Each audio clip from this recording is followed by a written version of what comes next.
The heart of the dragon, coveted by all on this continent, is possessed solely by a family named Ragnar. This is because their bloodline carries the dragon's essence. This allowed Ragnar to obtain special qualities and awaken the heart of the dragon. As a result, they possess innate, top-tier talents, both in magical power and swordsmanship.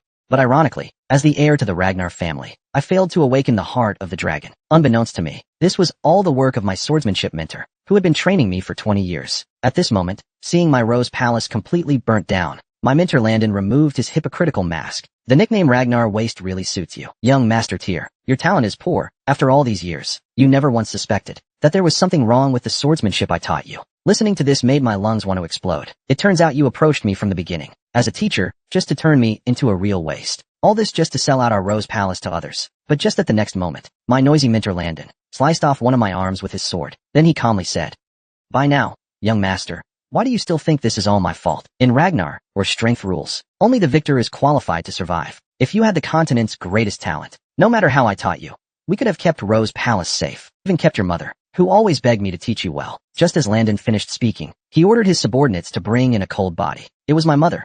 I understood that Ragnar followed the idea of the strong ruling and the weak being outcast. But anyone who hurts my mother will not be spared. Just as I raised my sword to strike Landon, my heart was suddenly pierced by a fast-moving sword. I saw Landon respectfully greet someone, and I sensed that person was likely the mastermind behind this betrayal. In my dazed state, I struggled to see who that person really was. At the same time, a data panel lit up in the depths of my heart's darkness. Before I could clearly see the words on it, a sharp sword suddenly flew towards my eyes. I saw the one who had turned me into a ragged mess. Lon, standing right in front of me. Today's lesson ends here. I felt extremely cornered. Could this be the so-called revolving lantern before death? But what's funny is, the only thing I thought of after dying was how Lon used to be. Just as I finished thinking, the panel deep inside my mind appeared again. It showed a tutorial task, telling me to attack Lon's face with my fist. After repeatedly testing it, I realized Lon couldn't see this thing. Though I don't know what exactly is going on, I'm sure the gods want to help me vent my frustrations properly. In that case, I'll follow their lead. But what I didn't expect was, the feeling of the punch was just like real. Before I could think for a second, Lon suddenly became full of killing intent. His sword struck fiercely towards my waist. Young master, I should have already told you. Today's lesson ends here. I can understand your feelings, but you don't have much time left. You won't be able to make a breakthrough before the Enlightenment ceremony. The Ragnar family has never fought with their fists, nor have they used their mentors as tools for practice. Meanwhile, the others practicing nearby began mocking me. No wonder he's a Ragnar failure. He has no talent and blames his teacher. Is this guy really a Ragnar descendant? He must have been picked up from some garbage pile. At this moment, listening to their mockery, along with the dust of the training ground, and the pain coming from my waist after launch strike, I suddenly realized, this might not be the revolving lantern before death, but rather, I've returned to the timeline of 10 years ago when I was 17. At this moment, the panel lit up again. Since I completed the tutorial task, as a reward, my Ragnar talent was about to be activated. Then, a prompt to claim the reward appeared. I chose yes without hesitation. In that instant, a sudden burst of multicolored light erupted from my heart. As the reward was distributed, the panel displayed that from now on, I would grow at an astonishing rate. Looks like I've awakened a power-up system straight out of a novel. But the only way to confirm if this is real is to see her in person. Landon was chatting with the Lord about my talent in swordsmanship. But even if young Master Tyr is a disappointment in that regard, I will still do everything I can to make him exceed expectations at the Enlightenment ceremony in 5 months. Hearing this, Palace Mistress Cecilia took out a pouch of coins. Then I'll leave it to you, Lon. Please put more effort into teaching my Tyr. I've always believed he can become the greatest swordsman of Ragnar. But once Landon left, he kept mocking Cecilia under his breath. Only a fool would give birth to such trash. Well, whatever. It's all good news for me anyway. Not only did I get generous payment, but also the title of direct bloodline instructor of Ragnar. And for betraying Tyr, hindering his growth, and reporting it well, that Lord will even grant me a future of security. Young Master Tyr, you really are my greatest benefactor. But just then, his expression turned grim. He saw me charging toward him with full force. But I wasn't aiming for him right now. My target was my mother. As I held my mother tightly, tears streamed down my face. Mother, I've missed you. This familiar feeling made me truly believe I had returned to 10 years ago. Facing my mother's confusion, I didn't explain much. Because from this moment on, I'm going to change the future. Even if I'm still weak right now, the awakening of this system will definitely allow me to claim everything of the Ragnar family, even the entire Empire continent. Landon, just you wait. I will make sure you die a terrible death. Soon, it was night. At this moment, I was in training field number 4, completing another task assigned by the system. I was pushing my body to its limits. Though my mind is full of thoughts of revenge against Lon, my weak body couldn't possibly accomplish it. I need to make myself stronger first. In my previous life, due to my lack of strength, I was placed in a team called the Black Snow Intelligence Organization. but this also allowed me to use the knowledge I learned there now. The secret medicine that could promote my body's growth. It wasn't until the future that I learned the truth about it. A blood-based medicine capable of incredible growth. It was later identified as a true secret technique book. The moment I gained the Ragna talent, I had already decided to finish everything I couldn't in my past life. To do everything I couldn't do before. That's my absolute desire to grow stronger. Unconsciously, I had been training for almost 7 days and nights. At the same time, the manager of training field number 4, Evelyn, was sitting above watching me. She is a former captain of the White Armor Dragon Rider Squad, who retired after losing her left arm. She became the manager of training field number 4. I could hear her silently thinking, he's clearly a failure, yet he works harder than anyone else. Does he really have no Ragna talent at all? Meanwhile, I looked at the panel, seeing that the progress was at 97%. The force in my sword swings grew stronger. I didn't dare to slack off, because when I thought I could rest for a bit, found out the progress bar would drop. But this also explained the true meaning of the task. It could only be completed when I reached my physical limit. Thus, just before I was about to collapse, I pushed the progress bar to 100%. As the completion panel popped up, a feeling of powerlessness instantly spread through my body. As a reward, I would receive the Heart of the Dragon. And since I completed it quickly, I would also gain 10 years worth of magic power from my past life. Just as I was about to faint, I clicked to claim the reward. The next second, a huge amount of magic power suddenly surged into my body. This scene even left Evelyn, who was watching nearby, stunned. Could this be? Scene transition. I woke up in a dimly lit room. When I asked where I was, Evelyn walked in and said, "Please rest assured, young Master Tier. This is the resting room.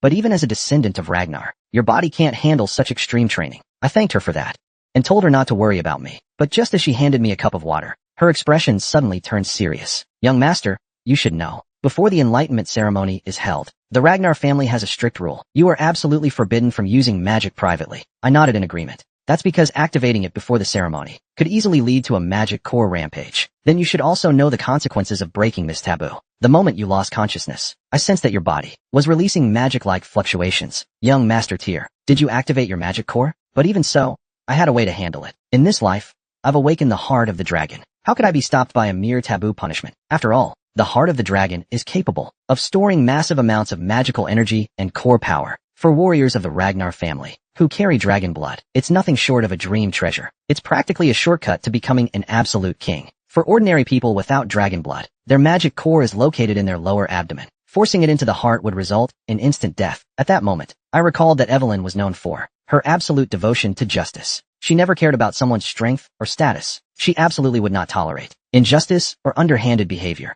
But because she was too inflexible, her qualification as a direct instructor was revoked by the Lord. Then I questioned her in the tone of a master. "Can you guarantee everything you just said is true? Should someone be executed based on just a moment of suspicion? If your judgment is wrong, can you truly bear the consequences? Don't forget, I hold the first right of inheritance to Ragnar." Upon hearing this, Evelyn lowered her head and said it was all part of the protocol. But regardless of whether she'd be executed for misjudgment, she still had to test me now. As Evelyn released magical energy from her hand, there was no resonance at the location of my lower abdomen. In other words, in her eyes, I hadn't awakened a magic core. The next second, Evelyn immediately knelt down and begged me to grant her death. I admit it was my misjudgment. I'm willing to atone with my worthless life. But the reason Evelyn didn't detect anything was, of course, because the Heart of the Dragon can be hidden at will by its wielder, which means I can freely conceal my magic. The fact that humans could use the Heart of the Dragon would only be discovered years later. So naturally Evelyn couldn't detect my awakening. Looking at her now, I had a thought. Having Evelyn owe me a favor might be useful later. Perhaps it could come in handy after I get rid of Landon. There's no need for atonement. You were simply doing your duty and being willing to stake your life to seek the truth from.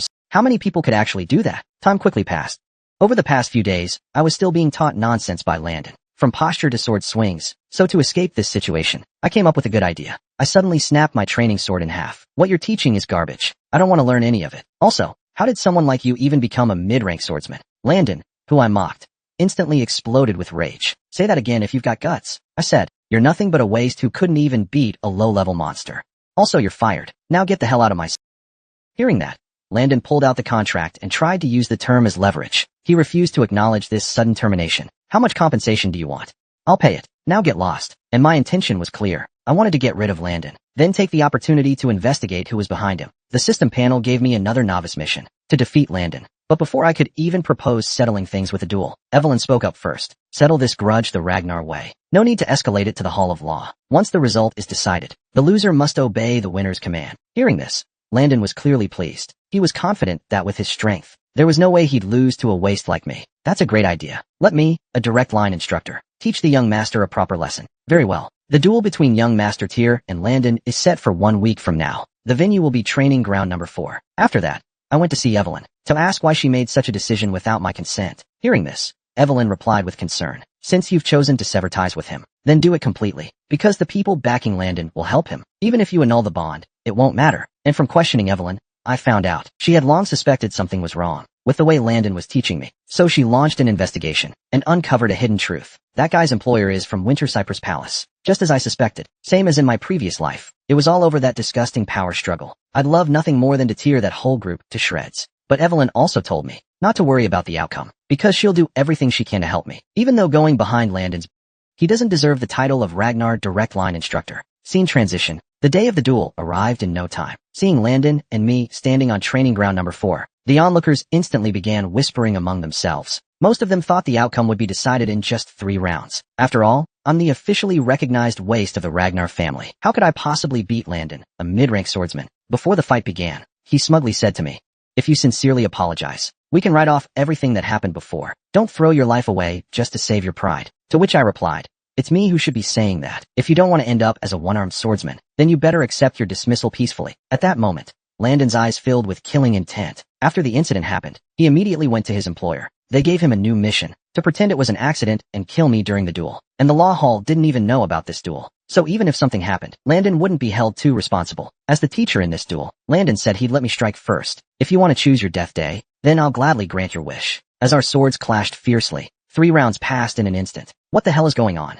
How could the ultimate waste of Ragnar be evenly matched with a mid-rank swordsman? At the same time, Landon kept mocking me as we fought. "What's going on, young master? Don't you even know yourself? Didn't think you'd last this long?" Even though Landon admitted my strength had improved recently, he still thought beating him was unrealistic. But after nearly 30 rounds of exchanging blows, Landon finally realized something was wrong. This so-called waste actually blocked all his attacks. As he struggled to figure out what was happening, I sternly asked him, "Who ordered you to approach me? Don't act like I don't know you were sent just to teach me useless swordsmanship." I answered for him, "It's Winter Cypress Palace, isn't it? If I'm right, then you must be shocked right now." Landon was completely stunned.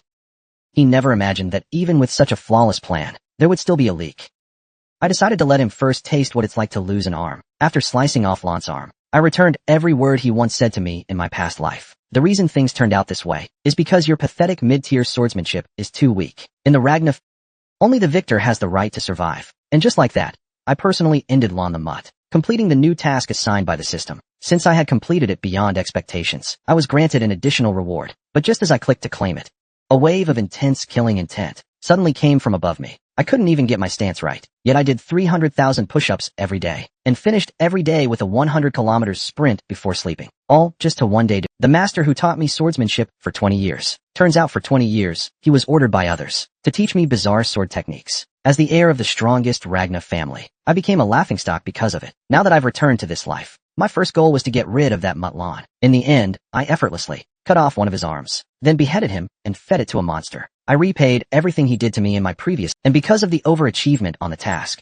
I not only unlocked the Eye of Insight skill, but also received a year's worth of magical training in advance. Just as I was wondering what the Eye of Insight could do, an overwhelming killing intent suddenly appeared above me. The moment that person landed, the training ground exploded with shattered stones and surging magic. When I looked back in shock, I saw it was none other than the Ragnar family's Dragonborn, Captain Julius of the current White Armor Dragon Rider Squad. Why is he here? When did he start watching this execution match? At the same time, even the spectators outside gasped in cold sweat. They knew very well just how terrifying the strength of a dragon is. Can't he enter the training field normally for once? Now I have to clean up the mess again. There are only 2 reasons why the Dragonborn would show up, but there are no monsters or incidents here. Julius shouldn't be here at all. And yet, in the next second, Julius's expression instantly switched like he was remote controlled. He slapped my back hard while saying cheerfully, "Good one, Tyr. Your methods are brutal and satisfyingly ruthless. I hereby name you the king of backstabbing." But on second thought, Julius seemed to realize something was off. Considering Lance's actions, he deserved to be executed.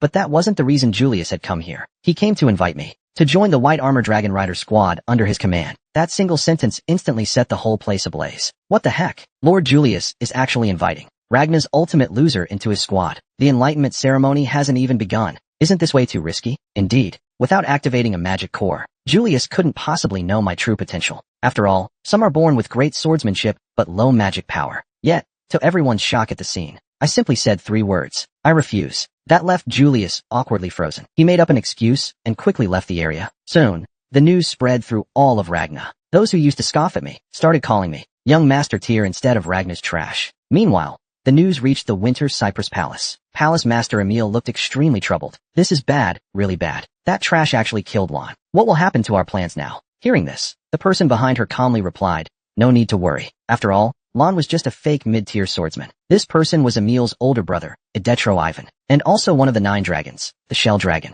But in truth, Emil wasn't worried about Lon's death. She feared the chain reaction caused by that duel. Now even the magic dragon had taken an interest in that trash. Even Evelyn was personally teaching him swordsmanship. They could no longer assign new tutors to hinder his growth. If Tyr starts to rise in prominence, our plan to seize the Rose Palace may be in danger. Just as she spoke, someone suddenly walked in. It was Emil's son, Siwin. My mother's. Matriarch Cecilia would never sacrifice paying attention to that trash for such a trivial matter. Emil explained, you all know that to take over Rose Palace, without angering the patriarch, the best way is to turn his son into a complete loser. Erwin waved his hand dismissively. Our plan won't be affected at all. The Dragon Fiend and Evelyn naturally care more for the weak. Even if they're powerful, they can't train trash into a threat. Little did they know, his frenzy caught Ed's attention. Erwin, I warned you. Never act rashly toward anyone, especially not someone with Ragnar's bloodline. Alright. But since you're all so worried, why don't I go have some fun first? Let that trash realize how weak he really is. Meanwhile, elsewhere, Evelyn's first sword lesson had just ended.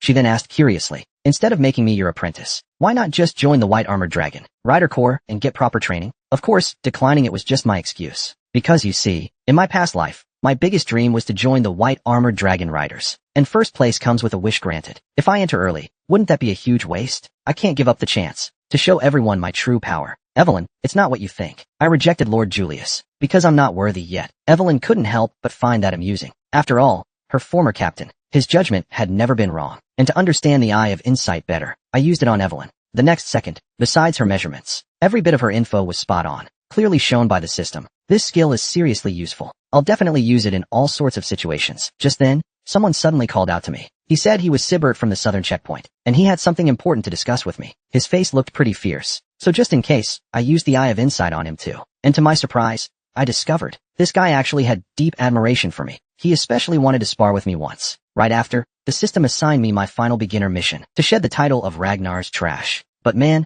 Sibert really doesn't filter what he says. He just flat out told me he used to totally agree with the nickname Ragnar's trash. But after seeing me display solid intermediate swordsman skills, all earned through my own effort, his attitude completely changed. Young Master Tier, I'll follow you until death. It was your appearance that reignited my fighting spirit after I'd given up on myself. So please grant this southern region failure a chance to spar with you. If it were the old me, I might have doubted his sincerity. But with the eye of insight, I saw everything clearly. And beyond that, behind Sibert, there were many others who shared his resolve. Seems like after I defeated G, and word got out that Lord Julius himself acknowledged me. Those who once dismissed me are now showing up one by one. Their attitude has turned into admiration. Totally unexpected, honestly. Even at this stage, people are willing to follow me. Before becoming the head of House Ragnar, I definitely need allies like this. And more importantly, I need to use this opportunity to quickly complete my final beginner quest. With Evelyn's approval, I formally agreed to spar with Sibert, as Sibert was the first to launch his attack. I tested his true strength. But seriously, he's totally underestimating himself. Not only is he fast, his strikes pack serious power too.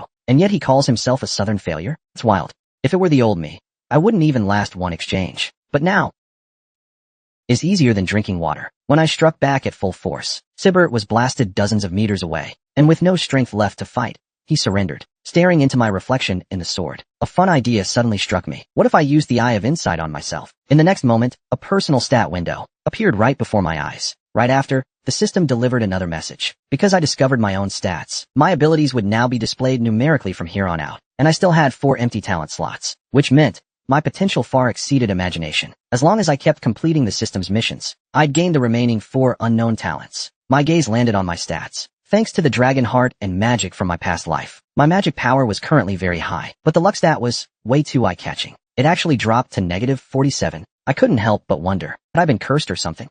But this also clearly explained the real reason behind all my bad luck in my past life. I had to find a way to raise it fast. Evelyn watched her student's growth with pride. He not only defeated the intermediate swordsman, Landon, even if that guy was bot, He also earned the approval of the Dragon Fiend Captain. This was a god-tier start, no question. After all, in the Ragnar clan where strength rules all, there are only two reactions, admiration or hostility, and everyone gathered here clearly embodied the former. They had all developed admiration for young Master Tier. As for me, I was ready to continue sparring. I really wanted to see what talent I'd gain after completing my final beginner quest. But little did I know, after beating my next opponent, I would discover something special. So that's how it is. Looks like my path to becoming king is going to be smooth sailing from here on out. Just yesterday, I was the family's discarded failure. But today I'd become the one they all worshipped, all begging on their knees for a chance to spar with me. After I defeated Landon and received the Dragon Fiend's official approval, my name started to spread like wildfire in Ragnar. That's why so many were willing to follow me to the death. After all, strength above all is Ragnar's 1,000-year creed. And with my claim to the Ragnar succession,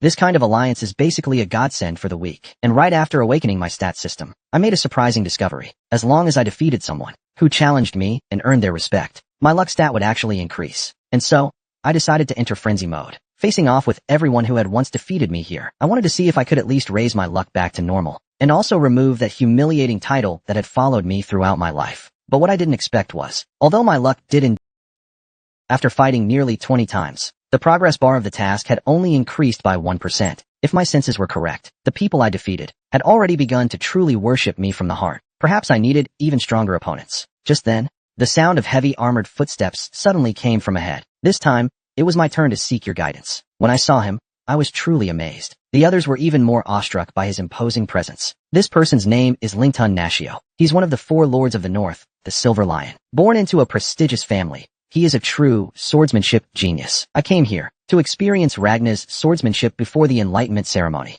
Please forgive my audacity, young Master Tier. Hearing this, I first used the Eye of Insight on Lingtun, but I found that he held no malice whatsoever. He was simply here to spar with me after hearing that I was the new Dark Horse. Setting aside whether I can complete the task, to spar with one of the 4 lords of the north, even if I lose, it will help me clearly understand the current level of my strength. After we exchanged smiles, we immediately unleashed our full strength at the same time. I thought this would be a prolonged battle, but the explosion in the next second erased that thought. When the smoke cleared, the onlookers were all shocked beyond belief. No one had expected that my current strength couldn't even block a single hit from one of the 4 lords. But, actually, this was understandable. I was the most favored candidate in the upcoming ceremony, and I lost.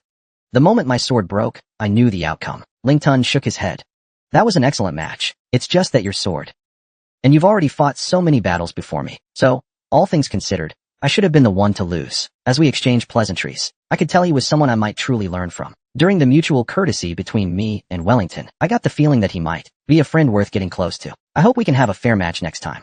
It's a promise. Because I gained the approval of the 4 lords of the north, my beginner quest progress jumped up by 5% instantly. My luck also increased by 10 points. As expected, Wellington is really strong. A mix of genius and hard work. In this life, I've become much stronger, thanks to the system and memories from my past life. But the moment our blades clashed, I understood. I'm still far from strong enough to take first place in the awakening ceremony. Right then, Wellington said he actually came to see me for another reason. He handed me an invitation. I'd like to invite you to attend the Dragon Gathering with me. Hearing that, I replied, the Dragon Gathering is super famous. Someone like me clearly wouldn't be qualified to attend. What nonsense are you spouting? To someone with Ragnar blood, this kind of gathering is nothing special. It's just a celebration before the awakening ceremony. I really couldn't figure out what Wellington was planning. But the Dragon Gathering was a clique centered around Urswin, full of people who despised me. Perfect targets for me to complete quests with, and a good chance to observe the movements of Winterpine Palace and Urswin. So of course I had no reason to refuse the invitation. Then I'll take this with me. Make sure to swing by and pick me up later. Wellington burst out laughing. You really know how to mooch off me, huh? If you have any questions, just come find me anytime. Meanwhile, back at Rose Camp, as soon as my mother heard I'd gotten a Dragon Gathering invite, she instantly got busy. She called in the best tailor in the family. I stood there totally dumbfounded. Mother, what exactly are you doing? Cecilia leaned in with great excitement. I heard you received a Dragon Gathering invitation. That's a gathering hosted by none other than Emil's son, Urswin, where all the geniuses like Wellington gather. Even the Elder Council is paying attention to the Dragon Gathering. So your outfit, etiquette, and behavior absolutely cannot give them anything to criticize. I decided to enter frenzy mode and spar with everyone who had once defeated me here. I know you're perfect when it comes to etiquette, but dressing and manners are 2 different things. So I'll help you with this. Don't forget, Mom used to be an actress. Hearing this, my heart felt like it was being crushed by a vice. I was born a lowly bastard, and my mother had always felt guilty about that label on me. But it wasn't her fault at all. Then I said to my mother, having such a useless son like me must be tough on you. Cecilia immediately tried to hold back tears. Mom actually believes you will succeed. not the Ragna trash people talk about. I knew these were words only my mother would say to me. But after thoroughly defeating the Dragon King, the title of Ragna trash will disappear from me. Time quickly passed, and half a month later, today was the day of the banquet. Lingtun had already arranged a carriage outside the city gate to wait for me. But the moment he saw me, is that really you, Tyr? This makeover makes you look like a completely different person. Lingtun, don't joke around. This was arranged by my mother. Hurry up and get in the carriage. After that sparring session, Lingtun has been coming to help me train every day. Our relationship has grown closer. It's just that Evelyn has suffered a bit. She only started taking in disciples again because of me. And now, she has to teach both me and the new disciple. Not to mention that other families are getting involved. As we were on our way, Lingtun suddenly said something to me. This invitation letter actually came from Erzwin, who asked me to pass it on to you. He even prepared some fun events to welcome you. I just smiled and didn't say much in response. It seems Lingtun still doesn't know that my relationship with Erzwin is terrible. Scene shifts to the Camellia Palace. I finally arrived again at the Winter Cypress Palace, the place where Lawn had hindered my growth. It was also the place where the mastermind behind the Rose Palace lay. At that moment, Lingtun told me that Erzwin said the event would be held at the entrance. 800:00:22:15 799 00:22:15 799.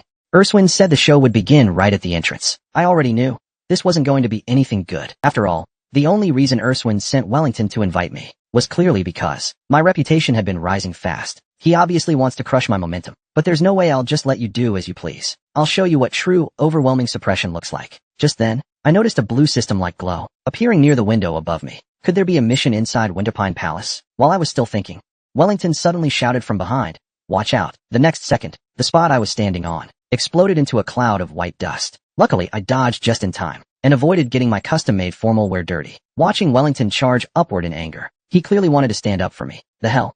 This is your idea of an entertaining show? Get your ass down here and explain yourself. Seeing this, I used the eye of insight on him again and confirmed he wasn't in cahoots with Erzwin. Then I looked up. As expected, only one guy would pull this crap. Welcome, Ragnar's little failure. This kind of special welcome must be your favorite, right? But what I said next shocked Erzwin for a full 2.5 minutes. Looks like it's been a while. You've become more amusing. I was charged with an offense that carries a 3-month detention. But if I could withstand a single move from father, I'd be cleared. I chose to reject that condition because I believed it was completely unfair. If I win, I deserve more than just exemption.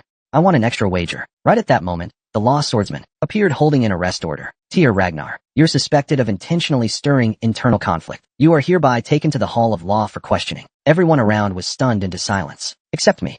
I calmly stepped forward for a quick look. TCH, these bastards are really jumping the gun. But I didn't plan to resist at all. I motioned for the law swordsman to cuff me, because everything that comes next will matter even more. Whether I can break through the Camellia Palace or not. Before I left, I nodded slightly at Lingtun. He glanced at the note in his hand with understanding. You see, the content on that note holds my trump card. Soon, I was taken by the law swordsman to the Hall of Law, and those questioning me were all members of the 9 dragons. Among them were Julius Ragna, the magic dragon, Idetro Ivan the uplift dragon, Osla Ragna the sword dragon, and Wolf Ragna the origin dragon. He also had another identity, head of the Senate. But I, having lived a previous life, knew Wolf valued bloodlines above all. He would surely detest someone like me, born a bastard. Sure enough, when I tried to greet him, he didn't even glance in my direction. Then, Wolf laid out all my so-called crimes at the Dragon King banquet. He said it was all my doing. And because of me, several vassal families now wanted to secede from the Ragna family. So I had to take responsibility for the consequences. He would never allow the Ragna family's name to be dragged through the mud. Hearing this, I nodded. What you said is completely correct. Anyone who dares challenge the heir to Ragna should lose their head, not just an arm. They are vassals.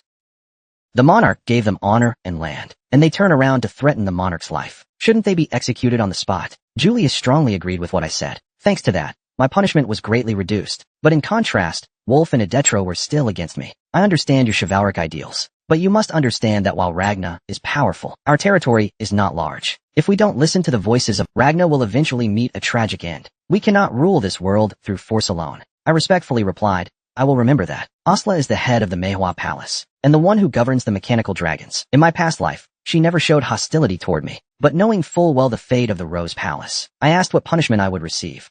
Wolf answered bluntly. 3 months of house arrest, and the awakening ceremony is only 2 months away. Hearing this, Alsha gave me a suggestion. Wait for next year's awakening ceremony. By then, the 75 kids I injured will also be taking part. At that moment, Mode looked absolutely smug. Before the questioning even started, the Dragon Fiend had already pleaded on my behalf, but the outcome was still that I would miss this year's awakening ceremony. Missing the ceremony is a disgrace in Ragnar, and letting someone so disgraced represent Rose Palace is nearly impossible. Naturally, this would give them a perfect excuse to swallow Rose Palace whole, but I was determined to appeal. Of course, I knew the consequence of appealing would be far more than just a light sentence. The Dragon Fiend definitely tried to defend me. At that moment, only Ed wore a wicked grin. The other 9 elders were visibly distressed. Julius even asked me, did I truly understand what an appeal meant? Of course I did. In Ragnar, where power reigns supreme, an appeal means war. The winner represents truth. Wolf believed my decision was arrogant. I was taking on this fight alone, and there was no way I could stand against the power of 15 noble families. Of course I knew that. But that's exactly why this war would rise to another level. With such a huge power gap, the two sides would settle it with proxy duels, one-on-one matches to decide the victor. Julius was secretly disappointed in me. As the defendant, I could only choose myself as my proxy. Meanwhile, Winterpine Palace would at the very least send a sword genius like Urswin. With that, I was guaranteed to lose. Did you really think, Evelyn? Or I would stand in for you. But what they didn't know was that the duel was just bait. The Real show was only beginning. By now, Wellington and Evelyn should have completed their part of the plan. They'd gathered undeniable evidence against those bastards from Winterpine Palace, and that's when the unexpected happened. The door behind me swung open, and the person who entered caused all the 9 dragons in the room to kneel on one knee in respect. That's right. It was the head of the Ragna family. My father, Kale. He actually came. I, Tyr Ragna, greet the presence of the great dragon god. At the same time, the system triggered a story quest. Quest objective: uncover the secrets of the Camellia Palace. Find what lies within. Seeing this, I remembered the blue glow I saw during the Dragon King banquet last time. Can't believe I forgot about it until now. Looks like the Camellia Palace really is hiding something. But now's not the time to think about that. I have to find a way to handle my father first. Get up, my son. I overheard things about you as I passed by. It seems the situation is quite complicated. So, are you sure you want to request a retrial through a proxy duel? I gave a firm and definite answer. But he then asked if I planned to fight on my own behalf. He wanted me to choose a substitute. Without a doubt, my father was testing me. Very well, I'll do as you wish. I have no substitute. This duel, I will fight it myself. Though I know I'm highly likely to lose. How would I know if I don't try? As your son, I choose to fight with unyielding will. As soon as I said that, my father burst out laughing. Did you all hear what my son just said? There's nothing more fitting for a Ragna heir to say. I love that attitude of yours. So, as head of the Ragna family, I'll give you a test. Tyr, if you can take one strike from me, I will clear you of all charges. You have no right to refuse. Come outside right now. Suddenly, a voice of objection came from behind Kale. Family head. You mustn't be so rash. It was because Adetro knew if I could withstand that sword strike, I would be acknowledged as the heir by the family head, even though he believed Tyr couldn't possibly survive it. But there's always room for surprises. That's why he had to stop the patriarch's decision. As a retainer, I indeed have no right to interfere in father-son matters. But according to the rules. Before he could finish, father silenced him with just one sentence. Seems you have some issues with my judgment? Understood, patriarch. We'll proceed exactly as you say. Then, father turned toward the dragon fiend on stage. He had been laughing this whole time. Of course, he was just spouting nonsense. Because he was happy to finally see the patriarch again. Father understood his feelings right away. But now was the time to handle official matters. Well then, my son. You don't object to my decision, do you? Now that things were already heading down an irreversible path, of course I had to go along with fate. My reply to father was a single word: no. Hearing it, he froze on the spot. But what I really meant was, the reward and punishment weren't fair. If I win, I want a greater reward. After all, father, you're the strongest on the continent. How could you be compared to someone in a proxy duel? Father then asked me what kind of reward I wanted. With a wicked grin, I turned and looked straight at Ed. I want Winterpine Palace.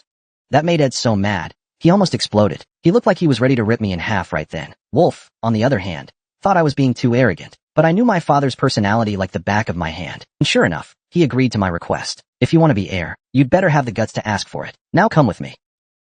I'll test for myself if you're worthy. If I could withstand a blow from the patriarch, I'd earn a full royal estate, and all my offenses would be cleared. That was the promise made to me by the continent's strongest, the dragon god. But even though I was no longer Ragnar's disgrace, my level in the system was still just a puny level 2. My strength stat was a mere 18. To face off against the patriarch in his maxed out state?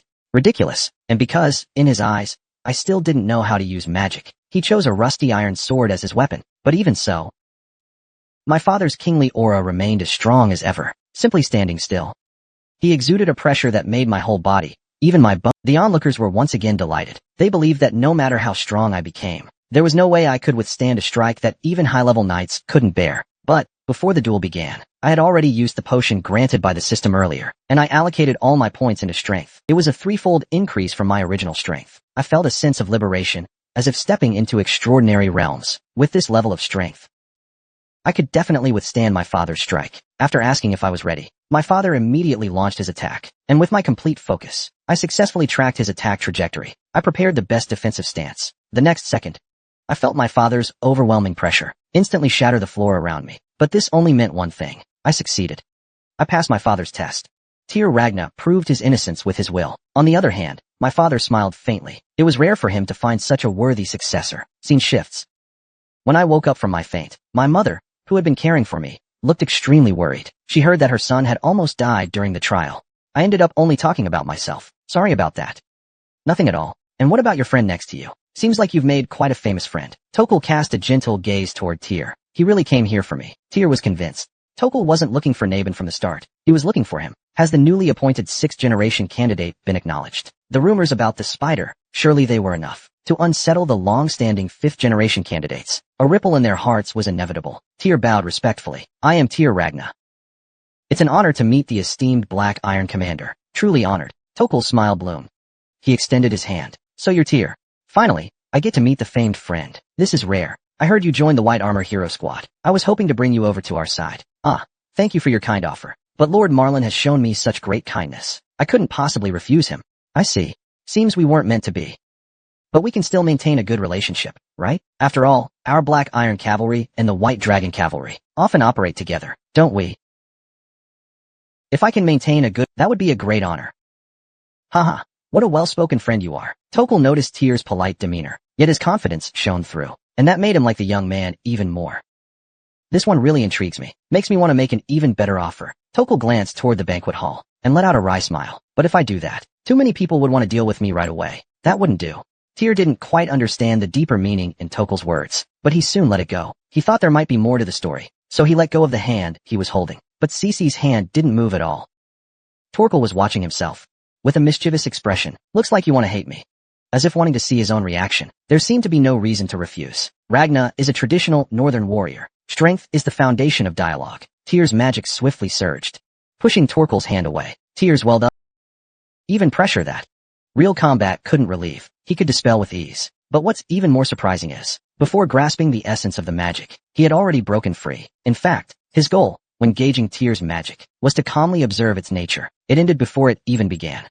So nothing was discovered. Besides that, it seems there are still many secrets. He hadn't had the sword spider for long. There's no way he fully absorbed it that quickly. Our father must be very pleased. Though a bit regretful, at least it brought some comfort.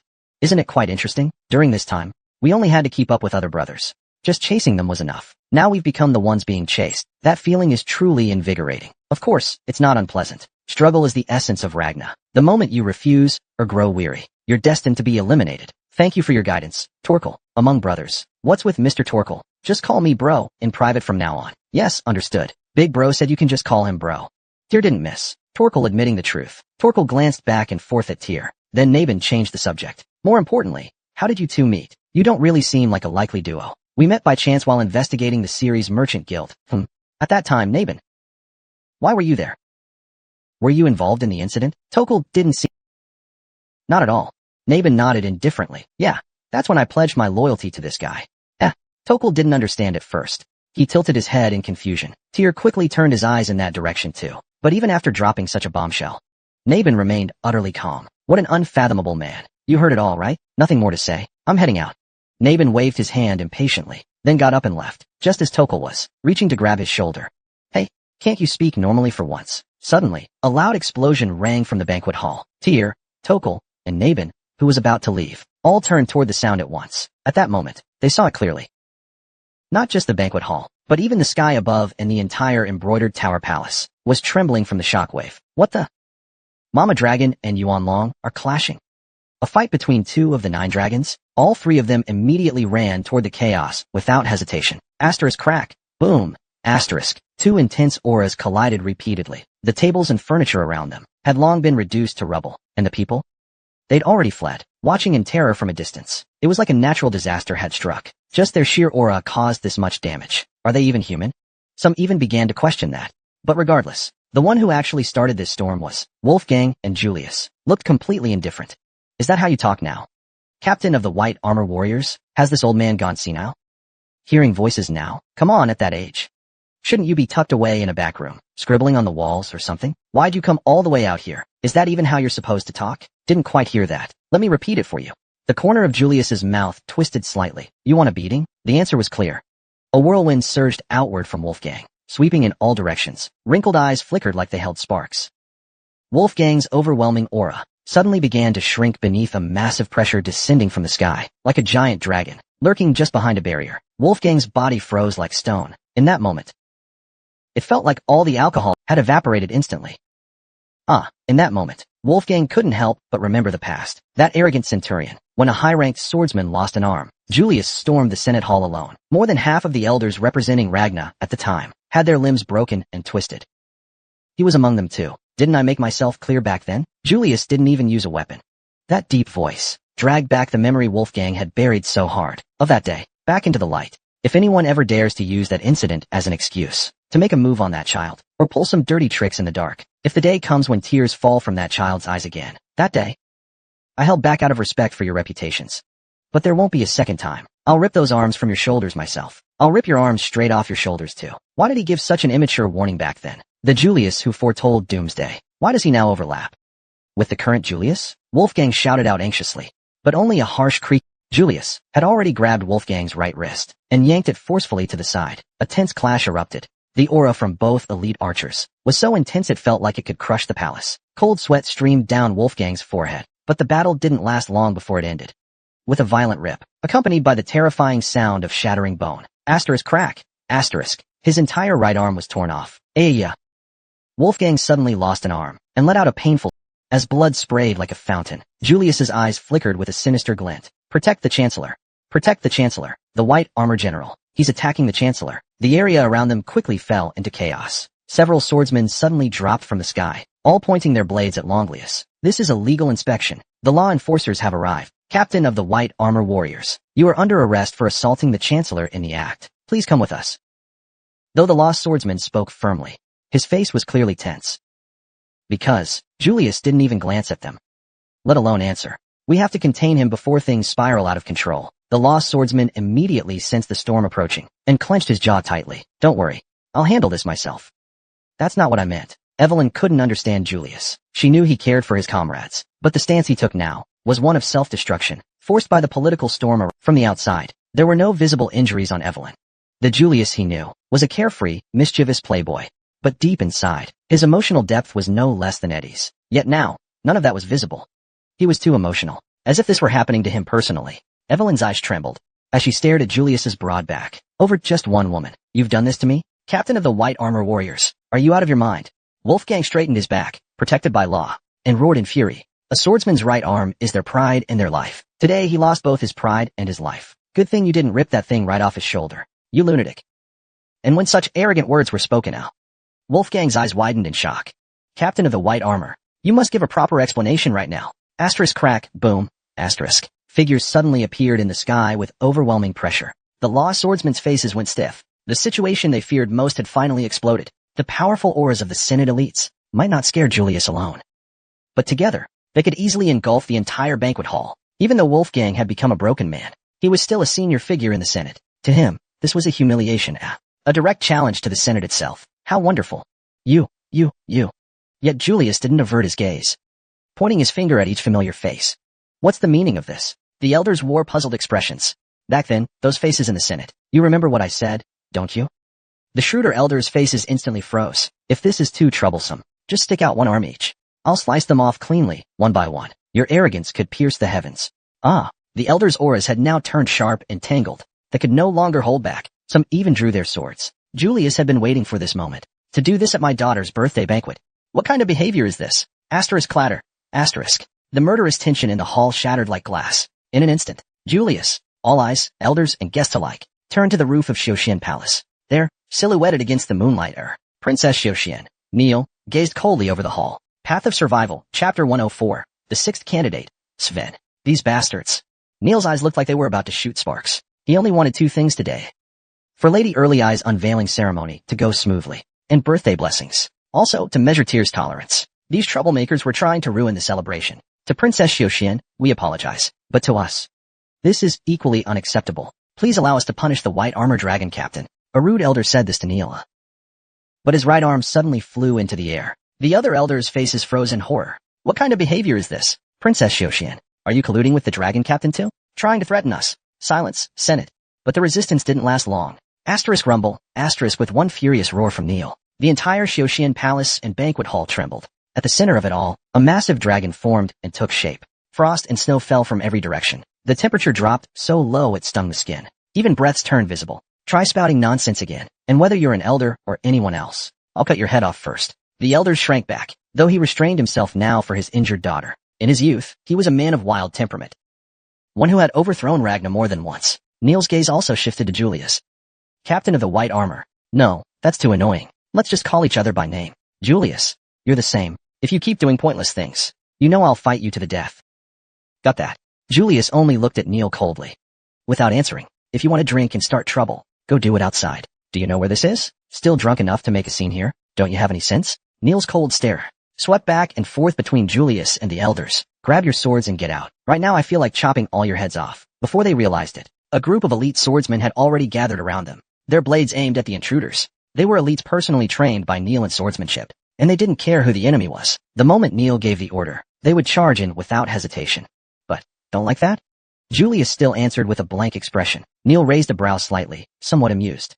You're calling me by name? Then I'll talk to you as casually as I did when we were young. But Neil, to you. Sorry, I can't leave this spot. Captain of the White Armor. I still have to tear off those old bastards' arms. You bastard.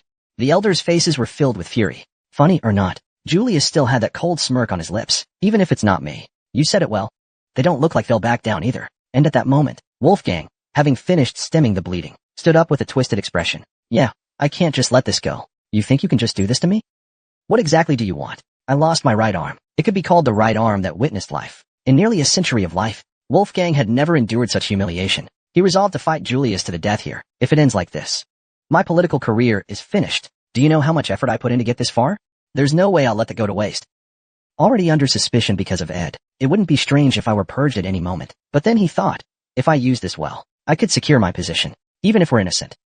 The Senate could paint itself as victims of a demonic dragon. If we unite and defeat it, even the Black Dragon can't pressure me politically anymore. Carl, Black Dragon, Julius, Princess Manhwa, the family power held by these four. Even the slightest misstep could expose a weakness. Besides, it didn't seem like they'd fail immediately either. Julius's strength was undeniable, but with the white armor warriors absent. The Senate clearly had the upper hand in numbers. If the situation called for it, maybe they could even win Neil over. With all that calculated, Wolfgang stepped forward. What are you laughing at? But Julius only smiled deeper. As if he'd foreseen it all, a sudden wave of dread surged through Wolfgang like a shock. But he forced himself to ignore it. Fine. You're saying you'll see this through, right? CC? On the other hand, Neil, feeling ignored, started to stir up a storm. All right, let's see. I'll tear every last mouth that dares speak nonsense. Let's see who dares ruin my daughter's birthday party. Neil raised his sword high. Blizzard winds gathered to his hand, forming a massive beam of light, just as he was about to bring it down. Just before his rage exploded, would you hear me out first? He froze mid-swing. A familiar voice echoed in Neil's ears. A familiar voice reached Neil's ears. Neil turned his gaze in that direction. Tyr was approaching with Torkel and Nabin. Tyr Ragna? What is this all of a sudden? Why did Princess Xiuxian stop attacking? It looks like Tyr Ragna said something. But why? Is he with the Iron General? And the other one is Bark's illegitimate son, right? I heard he's going to be the new family head. What a completely mismatched group. The crowd began murmuring. This isn't from a white armor dragon knight, but from someone who doesn't want this party ruined. For Early Eye's birthday, as her sibling and friend, Neil's heart stirred. Tyr's words shook him slightly. A friend of my daughter. Words he thought he'd never hear in his life, tugged at his heart. Fine then, let's hear it. But if it's just pointless talk to stall me, don't blame me for showing no mercy. Thank you. Tyr, without realizing it, felt relieved. He gave a slight nod toward Julius and Evelyn, signaling that everything was okay, then continued speaking. He completely ignored Wolfgang's gaze. How about treating this conflict as entertainment for the banquet? Entertainment. Neil couldn't make sense of it. He frowned deeply. The crowd tilted their heads in confusion. Tyr's smile grew deeper. In northern ancient traditions, the finale of a banquet was often marked by a decisive battle to show off the guest's strength. Ragna's customs weren't so different. In the harsh north, since ancient times, there's been a deep reverence for the strong. That very spirit was something Ragna fully embodied. The law of the strong. Shown brilliantly in that moment, Neil finally understood what Tyr meant. Let this conflict end as entertainment again. Yes, that's right. Each side, the White Armor Warriors and the Elder Council, will send out 3 versus 3 or 5 versus 5 participants to duel. Victory will decide the outcome. The spoils go to the winner. Winner takes all. That is the law of Ragnar.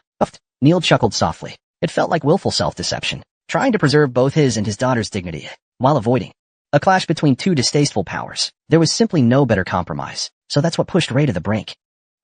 At such an untimely moment, from the second-floor terrace, Ray waved at Tyr. That sight came into view. Tyr casually returned the greeting. Even with so many eyes watching, the truth couldn't be hidden. As if the young person from long ago was still more interested in things beyond birthday wishes. This wasn't what she wanted, but now, looking at it, this may be the best choice. Neil suppressed the momentary stir in her heart, and once again glared fiercely at Julius and Wolfgang. This is my bottom line. If you don't accept it, say it now. I'll shove this sword down your throat. Julius nodded. I have no reason to refuse. After all, the idea came from my kid. We agree as well. Wolfgang and the elders, though clearly displeased about being led by the nose, could only relent, and gave reluctant nods. Neil sheathed her sword. The duel will take place 30 minutes from now, right here, as scheduled. White Armor Riders and the Elder Council will each choose 3 representatives. Phew, thank the gods. Tyr finally let out a sigh of relief. They nearly triggered a large-scale conflict. At the same time, they stared directly at Tyr. Both Nabin and Torkel couldn't help but be impressed. Just like last time, he really has a way with words. That sharp tongue was keener than any blade. Nabin calling this boy Lord wasn't a joke after all. Torkel was now reassessing Tyr in real time, viewing him as a dangerous figure. He's got guts. He's got eloquence. He's got talent. Once this boy matures, what kind of person will he become? Just then, from the second-floor balcony of Shochuan Palace, something leapt down in a flash. Rushing quickly in their direction, Lei, long time no see. Are you hurt? Lei pressed herself up against Tyr, carefully checking him all over. No, I'm not hurt. Mom is so mean. Weren't you mad at Tyr just a moment ago? Princess Xiaoxian was just doing what she had to. She did it to protect you, Lei, didn't she? Even so, it was too much. Tyr looked at Lei pouting, and couldn't help but chuckle softly. This girl. Her relationship with her mother wasn't so different from an ordinary mother-daughter pair. Lei, how long has it been? I heard your secluded training went well. It's really good to see you after so long. Along the way, Torkel waved enthusiastically, but Lei just looked at him, question marks over her head. Then she turned back to Tyr. So, what do you plan to do now? Chancellor Yuan, I'm scared Torkel just got ignored. His dazed face made people snicker on the side. Even Torkel can get ignored. Ha ha. Our little Lei actually gets shy pretty easily. Really? Her personality's a bit strange, but not too bad. Ha ha. I am her big brother after all. Of course I'd know. Oh no, it's already so late. I've got a meeting with Ayan. Nice to see you. Nabin, let's have a drink next time. Nabin watched Torkel leave, and gently waved goodbye. So even that guy has someone he finds hard to deal with, he thought to himself. During that moment, Julius and Evelyn, Cecilia and Weston, and the rank siblings approached Tyr and Ray. Evelyn was still displeased that the situation had escalated because of her. Captain, you really didn't need to blow things up like that. This isn't just about you and that old man. This is about me and the White Armor Warriors. If they hadn't ignored it, would we have had to go this far? I agree with the captain. Patriarch, you did nothing wrong. This is something we should all face together. Julius turned his gaze to Tyr, with a faint smile on his lips, but something deep behind his eyes. Judging by the way you proposed a duel, you must have a plan, don't you? Yes, I do. First, my primary goal is to prevent them from suppressing us with numbers. Why should I lose just because I'm outnumbered? That's ridiculous. There's no way I'd lose because of that. I just don't want to see blood.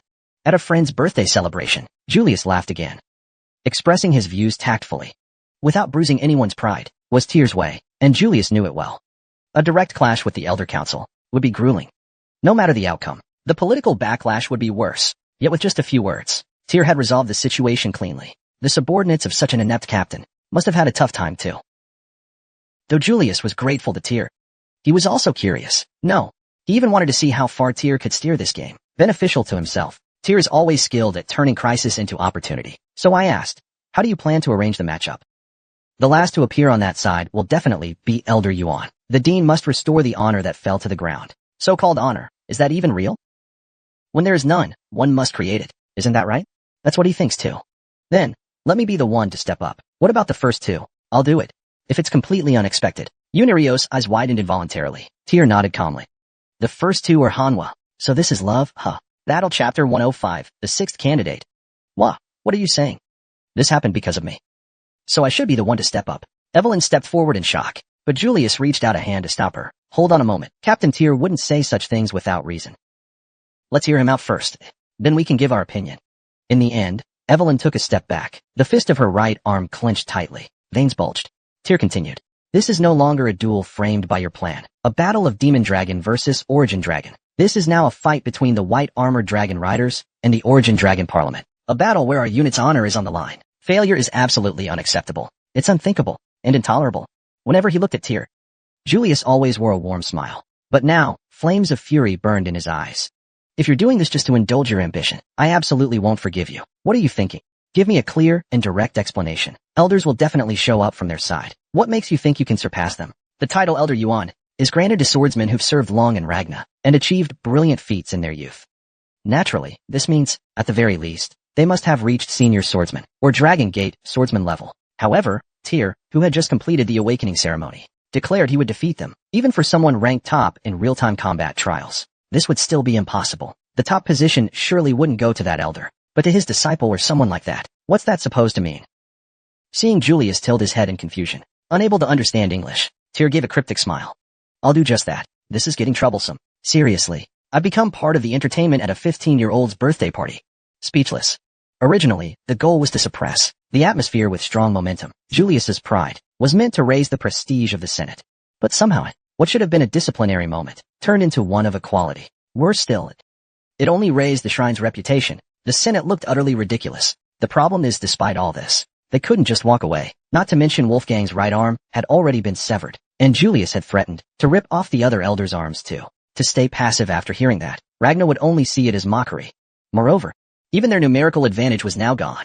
When it rains, it pours. All this caused just by a sharp tongue, turning the tide like this. Just as the chief of Central Security once said, he's like a child holding dozens of rattlesnakes. Asterisk click asterisk. Wolfgang clenched his teeth, recalling something Edgar once said. This is truly a matter of life and death now. This whole mess started because of me. Let me be the last to step forward. They'll definitely send out the demon dragon too. The elders nodded calmly at Wolfgang's words, yet their faces showed a trace of relief. To them, they had no confidence in winning a direct confrontation with Julius. Beating him isn't the issue. The question is, who goes in the first and second rounds? Anyone have suggestions? The opponents will definitely send senior swordsmen or Dragon Gate inspectors. The rest of our team isn't ready yet, and reinforcements will take time to arrive. Then who goes first? Other than that Evelyn reject, who else? Let me go? Please grant me the chance to bring honor to Elder Yuan's academy. To avenge Dean Yuan. Now they're all stepping forward, shouting out loud. This is a golden opportunity to make a name and crush the white armor elite. Wolfgang silently felt disgust toward those elders, while thinking, this time, I must seize control of the Elder Council. He opened his mouth to say, the first one is, but Wolfgang's words were cut off. Suddenly, someone slowly walked out from the white armored warrior's side. What's that guy doing? Wolfgang's eyes snapped open in disbelief. The crowd began to stir as well. Isn't this supposed to be a high-stakes battle for the organization's honor? Exactly. They say he's recently gained fame, but he only just passed his first real combat trial. He dare show up here? Are they throwing away their cards? Hey, does this even make sense? This guy, the so-called sixth in line for succession, is he trying to drag down our honor? Are you really that confident? In that moment, Wolfgang realized it with a start. He'd been played himself, the Elder Council, and even the crowd gathered here. They were all just stepping stones for that guy to flaunt his name and fame. Boom. As if to blow away all doubt, Tyr slammed Drake's blade heavily into the ground and shouted with a thunderous voice, White Armor Warrior Trial, in Ragna's heir. The Yiksha Tyr, Ragna's defender, enters as the challenger. Who dares face me in battle? Skill, Wrath of the Young Dragon, activated. The power of the residing dragon surged forth. Asterisk rumble. Asterisk a powerful storm of magic erupted from Tyr. A wave of force swept through the banquet hall, filling it completely in an instant. At that moment, everyone present finally understood. The rumors about Tyr had always underestimated him. For someone with such incredible strength, to step down from the sword orb himself, wasn't he just officially certified as a combat swordsman? His growth rate was shocking. No wonder the family head took notice. Rumors couldn't describe him, but what shocked people most was that Tyr wasn't just representing the White Armor Knights. He was doing it with the honor of a successor. Was this to solidify his place as the sixth candidate? Everyone's attention was now entirely focused on Tyr. Wolfgang also realized these were all part of Tyr's calculations. Even knowing he'd been played, he couldn't do anything about it. Even if he's the heir, he has to go against a combat swordsman? I forfeit this first round. The rest of the elders, I withdraw as well. As elders, fighting a combat swordsman was already shameful enough. In the end, the elders all backed down, sneaking glances at Wolfgang. Wolfgang was on the verge of exploding, but lashing out now would only make him look more pathetic. In the end, his gaze involuntarily shifted elsewhere. There stood someone not an elder, but a middle-aged swordsman from the Senate. He used to be Wolfgang's personal guard. Beta, what's your rank now? Combat sword. Good. Then you go. Understood. Even Beta felt uneasy about fighting a kid, but under the gaze of all the surrounding, he couldn't refuse. In fact, he's just a rank-and-file combat swordsman, but his strength is close to that of a senior swordsman. In this match, we must give it our all. Hearing Wolfgang's words, Beta frowned. Are you saying I should kill him? Killing isn't necessary, but at least cut off his right arm. I'll handle the aftermath. Don't worry. I'll remember this well. Beta bowed deeply and slowly walked into the arena. That killing intent, not bad at all. As the sixth candidate, he's not bluffing. Feeling the piercing killing aura, Beta tensed slightly, but a smile crept across his lips. He relished the pleasure of personally eliminating a gifted candidate with his own hands. They say he's a guardian swordsman of the Elder Council, Beta Tetris. He once earned the title Galeblade in the past. I've long heard the name Yiksha. I hope this will be an exciting duel. He gave a soft greeting. Clang, their blades lightly clashed in midair. The duel had begun. Beta made the first move. I heard you received a sword granted by the clan leader. Let's start by confirming just how good it is. Beta was thinking, when suddenly his eyes widened mid-thought. Boom. A flash of light. Suddenly, Drake's blade was wrapped in yellow lightning, accompanied by a deafening thunderclap and blinding light. From ground to sky, a pillar of yellow light burst forth and crashed violently into Beta before Beta could dodge the light. He was forcefully blasted away and sent rolling across the ground, so strong. Only then did Beta realize he was far beyond what Beta could easily assess, even at the same level. One who has awakened the Ragna bloodline can handle opponents stronger than himself. Boom. The strike continued to chase after Beta. Tyr's assault began. Every slash of Drake's blade gave off a faint steam trail. Yellow lightning struck the ground. Asterisk boom. Boom. Boom.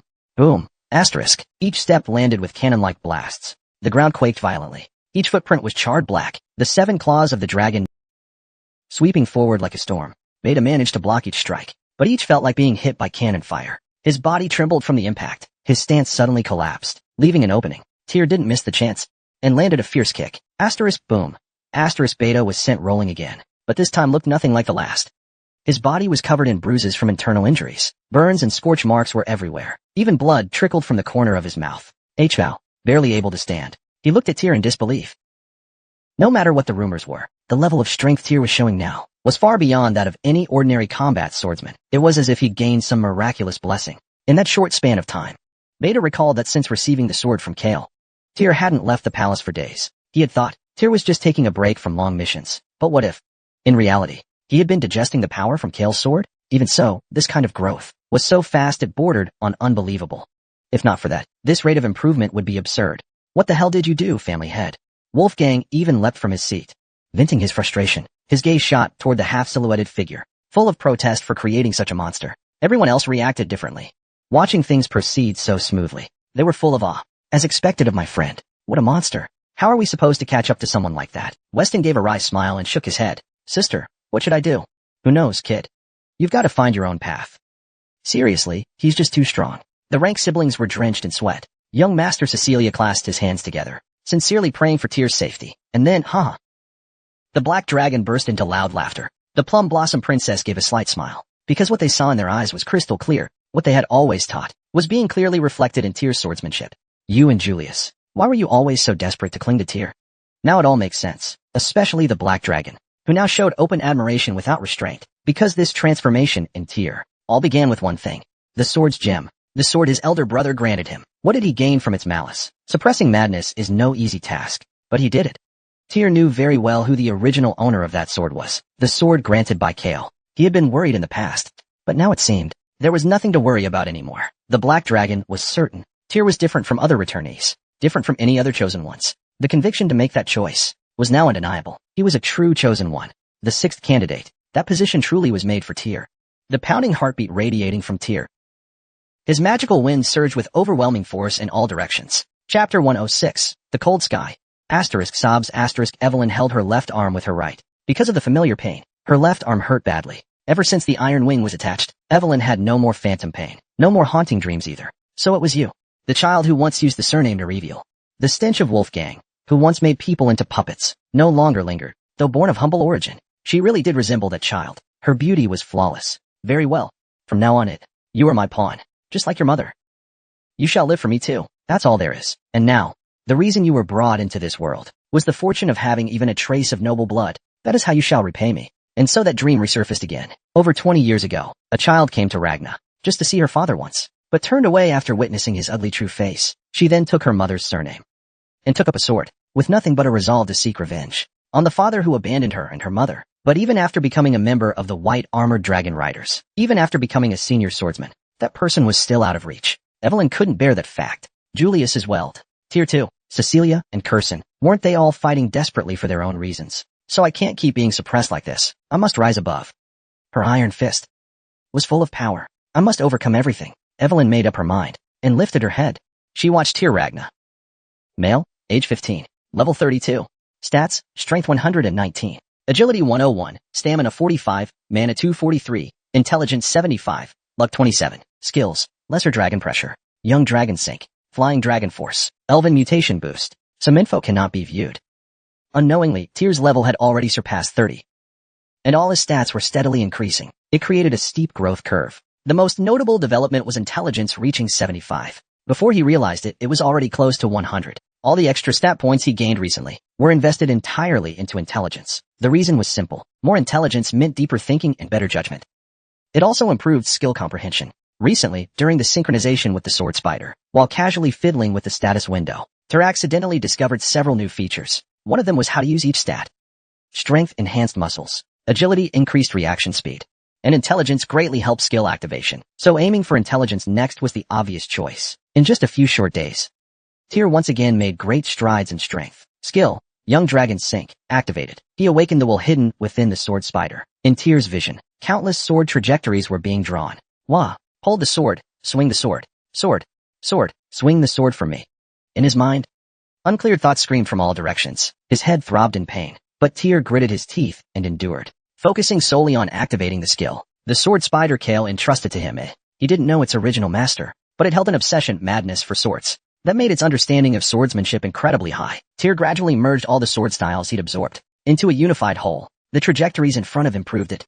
If he followed them, he could unleash even more explosive dragon claws. During this process, Tier gained many shards of insight. This was the reason Father gave him this orb. As a springboard, Kale only chose candidates worthy of each sword. And for someone like Tier who had learned from Minya, this was the perfect mentor. Just who was the sword's original owner? Even if what I learned was only basic swordsmanship, 6-winged demon dragon or 24-petal rapier, the traits are too distinct. It's hard to fuse them together. Just by merging the sword pieces of the 9 dragons, you can tell. The original owner had reached an incredibly high realm in life, but I can't recall who it was. Because Kale, in order to reach the throne, defeated far too many masters. So for now, he put aside those concerns and focused only on the sword in hand. One day, he'd know the answer. Skill Elven Blessing activated. A powerful blessing takes effect. The blessing reveals the hidden effects of his skills. Vitality granted. Dynamic vision enhanced. Reflex speed increased. Stamina and mana recovery accelerated. Next came other skill activations. Skill Parasite Devourer activated. Attack power increases as the opponent's HP decreases. Skill Lesser Dragon Pressure released. Suppresses enemy will. Based on intelligence, all skills become more efficient, and with the following buffs. Plus Ragna's Blessing. Tier's strength has far surpassed his realm. He could only display power beyond imagination. Asterisk boom asterisk. I'll kill you. Veda's face turned red with rage. Not only was he overpowered by a mere combat swordsman, he was crushed by overwhelming presence in an instant. That brought him unbearable shame. If he returned like this, he wouldn't be able to face the Elder Council. He couldn't let that happen. So no matter what, he had to charge again. But asterisk boom asterisk Tier struck down with full force, accompanied by a surge of lightning. Not only shattered Veda's sword, but swept across his upper body. A massive storm of heat followed, and then Veda looked as if a dragon's claw had torn into him, leaving deep wounds, and collapsed. Asterisk thud asterisk. A regular squad member just defeated a swordsman of the Elder Council. Such a shocking scene. Everyone watching stood with mouths agape. No one could say a word. Only Tier calmly sheathed his sword and said plainly, "Next." Wolfgang and the elders were left humiliated, clenching their fists and trembling. Meanwhile, the crowd erupted into loud cheers. Did you see that? I didn't think he'd actually win. They called him a lightning demon, but it feels like the rumors didn't go far enough. He's a monster, lightning demon. As the arbiter, Neil, who had been observing the situation, asked, "Do you plan to fight in the second round too?" "Yes. I'm not tired at all." Neil couldn't help but smile at Tier's answer. Kale had once said the exact same thing in his youth. He truly is like him. Of course, Wolfgang was absolutely furious. All the attention's on that brat. Ragnar had always favored the strong, and welcomed the confidence that came with it. Arrogance and confidence. Only a thin line separates the two. To the people, it was confidence. To the Senate, it was arrogance. TCH, how many times have I gritted my teeth today? Feels like they're going to shatter. Paige, your turn next. Wait, me. The elder called Paige jumped in surprise. Who else here is named Paige? Wolfgang's and the other's sharp stares made him swallow dryly. Lightning demon. The crowd was still cheering for Tyr. If I go out there now, as the second opponent in this atmosphere, even if I win, the glory will go to the Senate. But if I lose, my long-standing reputation as an elder will be gone in an instant. Still, Wolfgang seemed to be pressing him, so he nodded reluctantly. He quickly nodded in response. The other elders also turned a blind eye to Ye's plea for help. They didn't want to get involved. Understood. I'll do my best to restore the honor of the Elder Council and return. In the end, you could only rise heavily to his feet. Remember, you must defeat him thoroughly. If not kill him outright. Then at least make sure he can never lift his head again. The voice in his ear made Ye's back drenched in cold sweat. Before, it was just about cutting off an arm. Now it was an open order to kill. That was a huge leap. It might draw the attention of Julius, or the Plum Blossom Princess, but regardless, I have to do it. If I defy Wolfgang's order, my family could be punished. And so, you stepped into the dueling arena. An elder. As a sparring partner? Does the Elder Council have no pride? Boos echoed all around. But you ignored them completely. On the contrary, it only steeled his resolve. Once the duel starts, I'll kill him in one swift strike. If I hold back even slightly, Tyr might block the attack, and then our plan would be exposed. If that happens, the Elder Council won't just be criticized. Even Julius and the Plum Blossom Princess might intervene. Elder of the Council, Yi Grayson. He once held the title of Temple Realm in his prime. As a senior of his clan, it's time he reigned in that arrogance of his. Please, take care of him. Is this what qualifies as a Ragnar elder? Might as well hide in the backyard. Tyr gave a casual nod, and gently tapped swords with Yi. That marked the start of the duel. In that moment, Yi swung his sword to sever Tyr's neck, with a sudden strike. As the blow filled with sword aura was about to flash, Tyr suddenly leapt backward. He raised both hands, as if he had known all along. Ye's face was full of confusion. What? I surrender. We lost the second match. A junior like me. How could I carelessly challenge a senior? But you already won one round. You must be happy, right? Tyr still looked at Yi in confusion. Yi gave a mocking smile, and turned to leave the dueling arena. The crowd began to stir at the sudden turn of events. What just happened? He surrendered? Judging by that smug face, he did it on purpose. Haha. I get it now. Eventually, it's going to be the Demon Dragon and Prime Dragon, right? They already won one match. So who cares about the second? Haha, what a joke. Wasn't the Senate trying to teach a young swordsman a lesson, and yet they had to come out themselves, only to end up getting played? The Senate just embarrassed themselves. Paige's face instantly turned red with rage. Only then did he realize he had been played by Tyr from beginning to end. After losing the first match, his reputation was in tatters. The second match gained him nothing at all, and now he was utterly stuck. Meanwhile, from the White Armored Dragon Knights, Julius, the third duelist, began rising to his feet. Paige hurriedly turned to the Senate side. Wolfgang was trembling with rage, then suddenly stood up. A murderous aura surged from his body. Fine. If that's how you want to play it, then I'll play the same way. Wolfgang stepped forward with heavy footsteps. I'll turn the Senate into a laughingstock in front of everyone. Julius, remembering the terms Tyr set before both fights, couldn't help but laugh. He couldn't help but laugh. So that's what that statement meant. With this, the Elder Council has completely become Tyr's plaything. This incident will surely become a recurring topic in the future. Tyr's reputation will rise because of it. All this time, the White Armored Dragon Riders, suppressed by the Elder Council, will now surpass them in prestige. In short, he's a slippery one. That's why he holds Tyr in such high regard. Then for the finale, let me handle it. If I were to break the Elder Dean's other arm here, then the Elder Council might not even have a chance to regain its honor for a while. Perfect. Wolf strode out, brimming with fury. Julius smiled and was about to step forward, but suddenly, Evelyn stretched out her iron prosthetic arm, blocking Julius' path. Determination filled her gaze. With a solemn look in her eyes, Evelyn said, "For the third match, please let me take the field." Julius' eyes widened. Somewhere along the way, Julius always thought of Evelyn like a caterpillar that would one day shed its skin and fly, soar into the sky. But this unready caterpillar, that child, this butterfly, was now struggling to break out of its cocoon. At that moment, Julius realized, at some point, his feelings for this child. Yes, this side of her always. *** Chapter 107. The Cold Winter, Part 2. If you don't fall in love, even for a moment ***, thorns will grow in your mouth. That was something Julius used to say all the time in his youth. In truth, he was a pretty boy in his younger days, constantly enjoying the thrills of love. He had affairs with countless noble women, and felt secretly pleased watching them fight over him. He took delight in it. But somewhere along the line, Julius began to feel That all those loves had become meaningless. Even if he squeezed out time from his busy life for romance, everything had become meaningless. He burned all the love letters he received each night and cut ties with all the noble ladies he secretly dated. At the time, he didn't understand why he felt that way. But now, he finally understood his heart. Hello. I'm Evelyn Nareville, transferred to the White Armored Dragon Knights. The first time he met Evelyn, from that moment on, Wolfgang had been waiting for Julius to take the field, but now, his expression darkened. What? Isn't the dragon coming out? The crowd also began to murmur, not Julius as expected, but the one who started this whole mess. Evelyn Nareville was stepping up as the final duelist. Even Tyr, on his way back, was surprised to see Evelyn. He was taken aback. You've worked hard. And thank you. But this was always my problem. I'll be the one to finish it. Evelyn nodded calmly, patted Tyr on the shoulder, and walked onto the dueling field. Tyr quickly turned around, watching her back. Her posture seemed full of resolve, as if she were a sword, sharp and unwavering. Are you joking with me? Evelyn ignored Wolfgang's killing intent. She calmly drew a dagger and tore open the long hem of her dress, revealing her long, graceful legs, then tied her hair back with the torn fabric. There, now that feels better. Her eyes shimmered with determination as she slowly raised her sword. You're really the final duelist? Why? Are you scared? Just because I'm the one standing here. One casual remark from her father sparked a storm. What? The head of the Senate is her father. What the hell is going on? Now that you mention it, they do kind of look alike. No way. Isn't the Senate head way too old to have a daughter that age? Wolfgang's face turned bright red. A past he desperately wanted to keep hidden had just been exposed in front of everyone. When did I ever have a daughter like you? A bastard daughter, yet still pretty. Attempted forced marriage. After rejection, she even lost an arm. Surely you haven't forgotten that already? It shouldn't be that easy to forget, right? Do you even know where you are to spew such lies? Now even the last bit of value is gone. Low-grade trash is hopeless, after all. You've said something like that too, haven't you? Sorry about that. For someone as low as me to stand before you. You bitch, you. Shut your mouth. Wolfgang couldn't hold back any longer.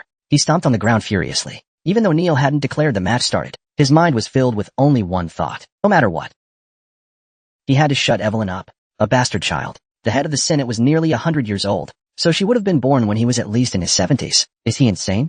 No. Could that actually be true? At the same time, the rumors snowballed rapidly, so that's what happened. No wonder Evelyn's arm. Tyr was shocked by all this unknown history, but at the same time, he admired Evelyn's calm and collected demeanor as she cast her past aside. Evelyn calmly drew her sword and fiercely deflected Wolfgang's attack. Demon Dragon, 6 wings. A sword that strikes with true intent, without personal bias. Its technique had evolved. After encountering the teachings of the Wind Sage, the crowd watching felt a fresh thrill. The wind. Unlike the Demon Dragon's 6 wings, this was the Wind Sage's sword. That person was once called the greatest obstacle to Kai seizing power, a true absolute force. The appearance of their descendant shocked many. But not only that, she even blocked an Origin Dragon strike. And she's a top-grade swordswoman. Even if the Elder Dean was injured, he's at least Dragon Gate swordsman level. I thought losing one arm would dull her senses, but as expected of Wind Sovereign's successor, on the other hand, people were in awe that Evelyn had grown to a level incomparable to her past self. All eyes were on her. When Tyr, Ragna, people were already surprised. Now even the captain is Wind Sovereign's heir. The gap between the 4 great squads will only widen further. So many talents joining the White Armored Dragon Riders at once. Haha. Julius instinctively coughed and quietly sent a voice transmission to Tyr. Evelyn got her hands on the Wind Sovereign's secret techniques. You knew? Yeah, I knew.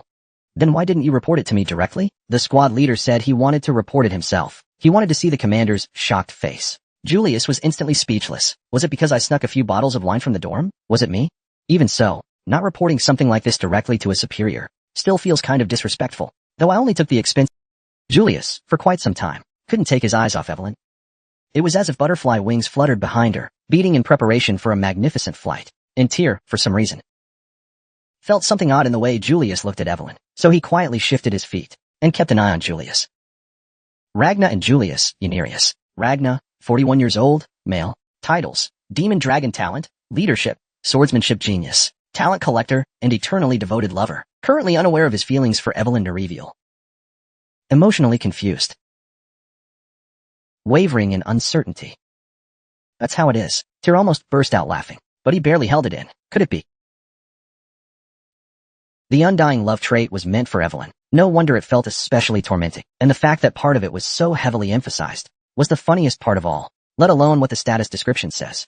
Meanwhile, The clash between Evelyn and Wolfgang continued. "I'll kill you." Wolfgang couldn't hold back his fury. He powered up to the max, madness flickering in his eyes. The beginning signs of losing control. Evelyn sensed the change in Wolfgang and calmly boosted her magic, ready to fight back. Asterisk crack, asterisk boom, asterisk. Just as Wolfgang's sword was about to pierce the back of Evelyn's neck. That's enough. Suddenly, something descended from the sky, landing between Evelyn and Wolfgang. Asterisk boom, asterisk. Both Evelyn and Wolfgang were unable to withstand the overwhelming magic. They were forced to step back. Then they looked up in shock. A powerful will spiraled in the sky. 6 duels, all victories. A technique that caused sound to echo across the field. What is the meaning of this, clan chief? Wolfgang immediately understood. The will belonged to Kyle, the half-arrow kin. He shouted loudly. The arrow that stopped his attack was the very same arrow embedded in the half-arrow kin. But Kyle didn't seem to care at all. He simply continued speaking calmly. All 9 dragons are to gather at the mountain villa. And with that, he withdrew his will. Clan chief vanished. Wolfgang roared in furious protest. But the clan chief's orders always took priority. So the duel had no choice but to end here. It's all because of you. You made me. But Wolfgang couldn't let it end here. Because of Tyr, Evelyn, and Longlius, his reputation had been utterly trampled. Because of that, the Elder Council would be completely suppressed. Then what would be left? Nothing at all. Asterisk kiss. Asterisk. Wolfgang's eyes filled with madness. Raw killing intent flooded Shoshin Palace. How disgusting. Elder Dean Neil clicked his tongue in displeasure and drew his sword. Julius, the Plum Blossom Princess, and Black Dragon also drew theirs. If Wolfgang disobeyed Kale's command and tried to harm Evelyn, they would execute him on the spot. Just at that moment, from the ceremonial blade planted in the ground, Kale's companion sword emitted a hum. Then, a powerful ripple burst forth in a concentric wave, covering the entire banquet hall and Shoshin Palace. The ripple forcibly dispelled all magic and killing intent. The killing aura of Neil, Julius, the princess, and the Black Dragon. Even Wolfgang's madness was nullified. Everyone's gaze, including the spectators, turned toward the companion sword. Wolfgang suddenly came to his senses, staring in shock at the sword as it glowed. I won't say it twice. A clear and final warning. Wolfgang bit his lip hard, glaring at Evelyn, then suddenly turned and dashed toward the sword mound, and vanished. The rest of the 9 dragons vanished too. The killing aura that filled the banquet felt as if it had never existed. Silence returned. Tyr finally let out a breath of relief, and once again realized the realm Kale had reached was far beyond that of any human. The fury boiling inside Wolfgang had no place to be unleashed. He was on the verge of madness, but he couldn't show it. This was the house of the companion sword, the sanctuary of Kale. One day, the silhouettes of the Black Dragon and Neil, before they realized it, 8 people had gathered, each different in gender, age, and temperament, except for Ed Troybana. All 9 dragons had assembled. However, in the spot where he should have been, Kyle was nowhere to be seen. Only his beloved arrow remained stuck there, silently weeping. He has returned. Kyle's presence couldn't be felt anywhere in the Half-Arrow clan, which meant he was absent, but regardless of the distance, his will could reach any place like this, unbounded by time or space, a realm said to be accessible only to gods. That was where he now stood. And the one line he had spoken shook every dragon present to the core. Even Wolfgang forgot all about Evelyn in that moment. What does that mean? What is the clan chief trying to say? The Black Dragon shouted as a representative, but the sword mark had vanished. As I said, he has returned. The heavenly order is shifting, and so I'm on the move as well. That one, his radiance. How can this even be possible? Despite the unrest among the 9 dragons, the sword mark continued. So you all must be thoroughly prepared. This war will not end easily. A collective sigh escaped the 9. Julius closed his eyes tightly. Neil bit his tongue. Princess Plum clenched her jaw. The Black Dragon screamed into the sky in fury. Wolfgang balled his fist tightly. The waiting dragon and the other 2 also sighed, or trembled in fear. This winter in the north was bound to be the coldest in years. A bitter eastern wind swept through, and Kyle's half-sword trembled faintly, as though shivering in the cold. Whimpering, Episode 108. The Cold Winter, 3. A rickety carriage slowly entered the desolate village. After the Great War, all the crops were destroyed. Not a single building was left intact. The carriage stopped midway. Its door slowly opened. Eddie Troyban stepped down. He let out a gentle breath. Just then, a voice called out behind him. Been a while since you breathed fresh air? How does it? Eddie turned and lowered his head. An old man in eastern silk robes, with a long beard, approached, flanked by 2 strong guards. Father, I'm curious how you feel. It's a mess. And yet, I feel like something big is about to happen. It's like another world entirely.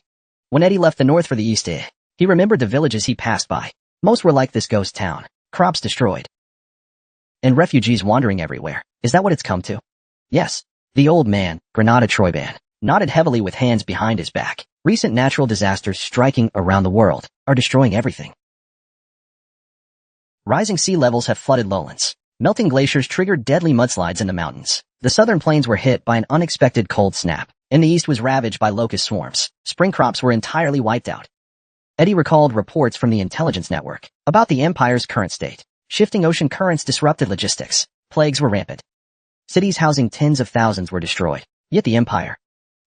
Granada's tone was calm, but Eddie didn't miss the fury beneath his words. That emperor, mixing with corrupt ministers and eunuchs, has plunged the administration into chaos. Signs of rebellion are even surfacing across regions. Ambitious men are now openly considering secession. No wonder the Holy Ma Church has been expanding so quickly. In times of chaos, nothing offers more solace than religion. Though Granada and Eddie had their own reasons, they cooperated with the Holy Ma Church. But deep down, they all knew a great war and chaos would soon descend. War and chaos. Those words weighed heavily on Eddie's heart. A greater, unstoppable tide is coming. It will start from the north. From the north, it's our duty to correct it. It's our obligation. Outdated Ragna must disappear. That's why the Troyan family must rise. Granada's eyes flashed with ferocity. The key to ending him lies in the relic of the primordial dragon. That foolish Ragna brought back a mystery of the ancient gods he couldn't even decipher. And now, with a wave of Eddie's hand, the subordinates nearby quickly placed a chest on the ground. With a clack, the lid opened. Inside lay a long sword tightly bound by iron chains. Granada's eyes lit up. The dragon's soul sword. This is it. I've touched many relics before, but I can say with certainty, none compared to the value of this one. Even so, all the relics we've collected so far have been stolen by that damn thief. That's also a fact. And the relic from Rose Palace. We missed our chance at that too. We even lost a meal. It was hardly a profitable trade. Shameful. Eddie bowed deeply in guilt. Enough. What's done is done. No amount of regret will change it. Granada waved his hand gently in the air. Asterisk clang asterisk. The chain snapped all at once. The pressure lurking in the air began to stir. At the same time, Granada pulled something from the wide sleeve of his robe. A blue key. Eddie's eyes lit up instantly. That thump. That relic gifted by that great one. Until now, he had never opened the mystery within. Would he finally catch a glimpse of the unknown? Would the dragon-slaying divine sword truly return here? Edgar nodded solemnly. I can vouch for it with my name. That child is definitely the chosen one of this era. Is that so? Then that lord must be delighted. The corners of Granada's lips curved into a satisfied smile for the first time. Then let us begin.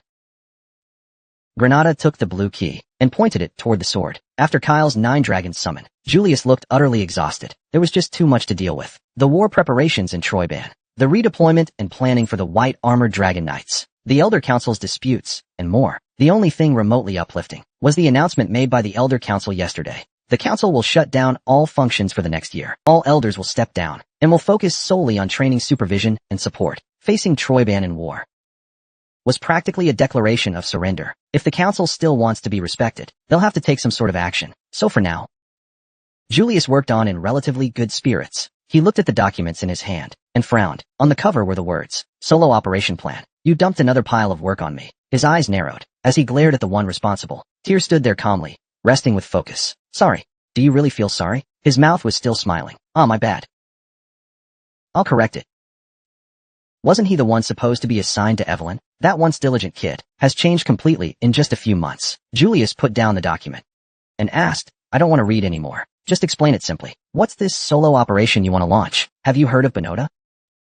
You mean the Maritime Alliance, based in the autonomous ridge of the Northwest Swarm Islands. To be precise, I mean the one led by Spinola Grimald, the free city managed by the 3 great merchant families of Romeland. That's based. Why are we going there? What Julius cares about is only the northern region under the white armored dragon knights. He pays no attention to other areas. But among most northerners, this attitude is pretty common too. Within the empire, northerners have a unique temperament that differs greatly from other citizens. They're even said to have established an independent civilization and state. There's intel indicating that the funds flowing into Hay started from there. That's when Julius finally reacted. Hay was responsible for the deaths of many in Team 5 of the white armored dragon knights terrorists. That's why I want to investigate it personally. Investigation is Black Snow's domain. He's already been authorized by the Minister of Intelligence. That old man. Julius clenched his teeth in frustration. Does this mean the Black Dragon secretly met with Tyr again? But that's all we know for now, right? It's dangerous. If needed, it'll be hard for us to provide support. Let's wait until Black Snow gathers more intel. As far as I know, Team 5 of the White Armored Dragon Knights is mainly responsible for executing special missions. After combat verification, aren't they also allowed to operate independently? That's only when the captain deems it feasible and gives approval. The captain says no, it's too dangerous. Return. Julius pushed the documents forward again. The prosperous archipelago Autonomous Ridge. It's never been a place we could interfere with, even though it gathers the world's wealth. It's also a haven for countless runaway slaves and exiles. It's irreplaceable to them. They even openly hire pirates as their navy. It's a madhouse, and Hayes' true identity remains unclear. Their strength may far exceed what we've currently detected. What can you possibly do there alone? Julius's eyes looked as if they were about to burst into flames. Yeah, if it's you. You can definitely make it happen. You're definitely hiding some thoughts from me. But danger is still danger. Fear could sense the sincerity in Julius's angry roar. Worry. He truly treated him as a disciple, a child, a subordinate. But that's exactly why it must be done. After learning that Hayes' funding originated from Benota, Fear recalled, from his reincarnated memories, a few facts about the significance of the Maritime Alliance, the funding source of the Holy Demon Cult, the center of uprisings and rebellions across the land, the terrorists behind the Great Chaos. Is Hayes' connection to Benota really just a coincidence? At the same time, he remembered something else. If Hay is Benota's hidden blade, then why did Troy ban their sworn enemy before the war? Ally with Hay during the chaos? There must be a conspiracy he's unaware of. If he can uncover it, he'll gain a stronger vantage point. This is also why, for the past few days, Fear stayed up late organizing a solo mission plan. He might even unlock the secrets of Longshot. Finding Hay is top priority. This is something I must do. Captain Fear's gaze made Julius close his mouth, though not entirely convinced. He could sense this matter was indeed connected to Troydan. Please let me take action. Julius's tightly closed lips still didn't open. Besides, this mission is the first step in building the foundation. Julius finally opened his mouth. He let out a deep sigh without realizing it. All right, since you insist, there's no helping it, then. I approve this operation. However, we still lack information on this matter. You must treat Hay as an ally in this. I'll keep that in mind. Deep down, Julius couldn't help but think, isn't this just like personally pushing Fear into the mouth of the Black Dragon? But what else could he do? The disciple said this had to be done, so he could only agree. Making Tyr the next head of the family was all for the sake of Ragnar. That conviction was deeply rooted in Julius's mind. In the end, Julius firmly stamped his seal on the document. I'll also send reinforcements, archers. Thank you. I can't give you much. A full mobilization order has already been issued for this mission. As long as we have the will, that's enough. Tyr gathered the documents and bowed before leaving the office. Julius turned his chair around and looked out the window. Snowflakes were drifting gently down. Once Tyr leaves this time, he'll likely be 16 when he returns after New Year. What will Tyr's New Year as a 16-year-old be like? He was already looking forward to it. Without realizing it, Julius let out a faint smile. Tyr's preparations were swift. If Hay is really backed by Benota, and Benota is aligned with Troydan, then there must be a scheme behind it, because there's not much time left. If Troydan has begun acting earlier than in the original history, then Benota's plot likely has already begun too. Cut them off if possible, or bring Benota to our side. Though it's uncertain what impact the butterfly effect might bring, Tyr believed he could adapt and resolve it. You're already leaving? Young master, you're leaving right after the store opened? What a shame. The new year just began too. Cecilia looked at Tyr with a sorrowful expression. Tyr gave a wry smile. Because of what happened at the monastery banquet last time, Tyr's formal attire orders came flooding in. Same for the dresses worn by Cecilia and Evelyn. They also became hot items. As a result, Cecilia planned to open early, but Tyr's plans were set to begin even earlier. I'll be back soon. Yes, just like I have my duties. You have yours too. Sorry for making you worry. Cecilia tightly embraced Tyr's head against her chest. But please remember, this is your home. Whenever you're struggling, you can always come back. I understand. Tyr savored the moment. The feeling of Cecilia gently stroking the back of his head. It was so warm. Episode 109. 1:41 a.m. on a cold winter night. While the main gate of Winterl Castle remained shut, a side door opened quietly. Tyr stepped outside. It's freezing out here. Tyr adjusted the fox scarf Cecilia had specially prepared for him, covering his mouth. It was the first time since his return he'd felt the bitter winter wind, so cold and sharp. Oh, finally here, our old monster. Someone was waiting for Tyr, Selfward and Ailing. The archers Evelyn was swamped with the Dragon Gate swordsman exam, so she couldn't make it. Right, it's a bit of a shame. But I still hope he gets good results. I heard he made a good impression on Wolfgang too. A lot of experts are paying attention to him. He shouldn't have much trouble advancing. Have you been waiting long? Sorry, I just got here. Not at all. We just arrived too. And you're 10 minutes early anyway. No need to apologize. Selfward waved it off casually, showing he didn't mind Tyr's apology. But the destination is the guidance domain, right? What kind of mission did you take? Didn't the captain tell you? He just said to follow you. And then kick me in the butt. No wonder Ailing hasn't said a word. She looks totally annoyed. Fear let out a soft sigh. I'll explain everything on the way. All right. Phew. Selford gave a light whistle. From the sky above, 2 wyverns descended, silhouetted by the moon. Tyr and his group spent several days traveling northwest. The coniferous forest unique to the north disappeared, and plains began to appear. As they crossed several mountains, they started to feel the weather getting warmer. No, to be precise, was it just that the northern winter is especially cold? While pondering various things, Tyr, without noticing, saw a particularly sunken lowland in the distance. Then over there, the endless blue horizon came into view. In that instant, his heart felt wide open. Ah! Even if I only see it once every few years, it's still amazing. Selford gazed at the deep blue sea, and sighed in admiration. Then he looked back at Tyr. Ah, right? Tyr, is this your first time seeing the ocean? Yeah, it is. Kind of. Yeah, why do you look so unmoved?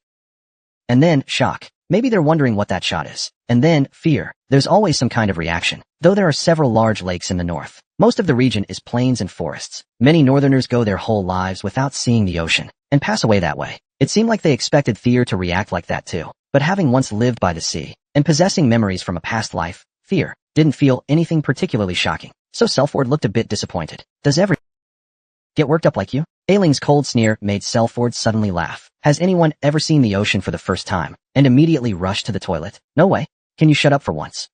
There is. And I have no idea what you're talking about. No way? Then go die already. Asterisk Shing. Asterisk Ailing drew her sword, and chased after Selford. Ha ha. You bastard.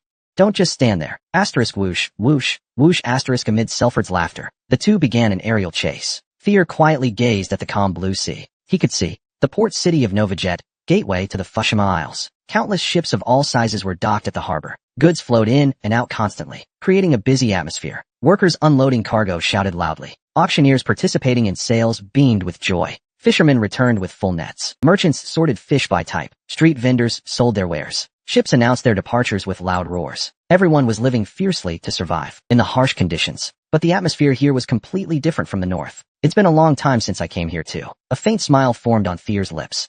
In his past life, Ragnar had fled from Winterl and decided to start a spontaneous business here. Memories from that time resurfaced in his mind. Hope that guy's doing okay. Now, thinking back to those childhood bonds from his past life, the group, without realizing it, had already arrived near Novage. Before entering the city, they hid or stationed all their wyverns, then changed into the prepared clothes. This mission was a covert one. Their identities had to be fully concealed. Operations were to remain as discreet as possible. So for now, they would act under the guise of wandering knights. These are your ID tags. Tyr handed identification tags to Selford and Ailing. He gave each of them their own tag. Selford curiously examined it. When were these IDs even prepared? Black Snow prepared them. He apparently got a silent proof tag. Really? That kind of tag. There are rumors about it. That's such an important item. Would there even be rumors? Then how did you find out? Well, I just heard about it, that's all. The contents of the silent proof tag. Only Pierre, the Black Dragon, and Julius know. So how could that info have leaked? Ailing let out a deep sigh from the side, and shook her head in resignation. Though what this guy says is hard to follow. Just let it be. He's always scurrying around like a rat. Here's all sorts of stuff. Hey, calling me a rat.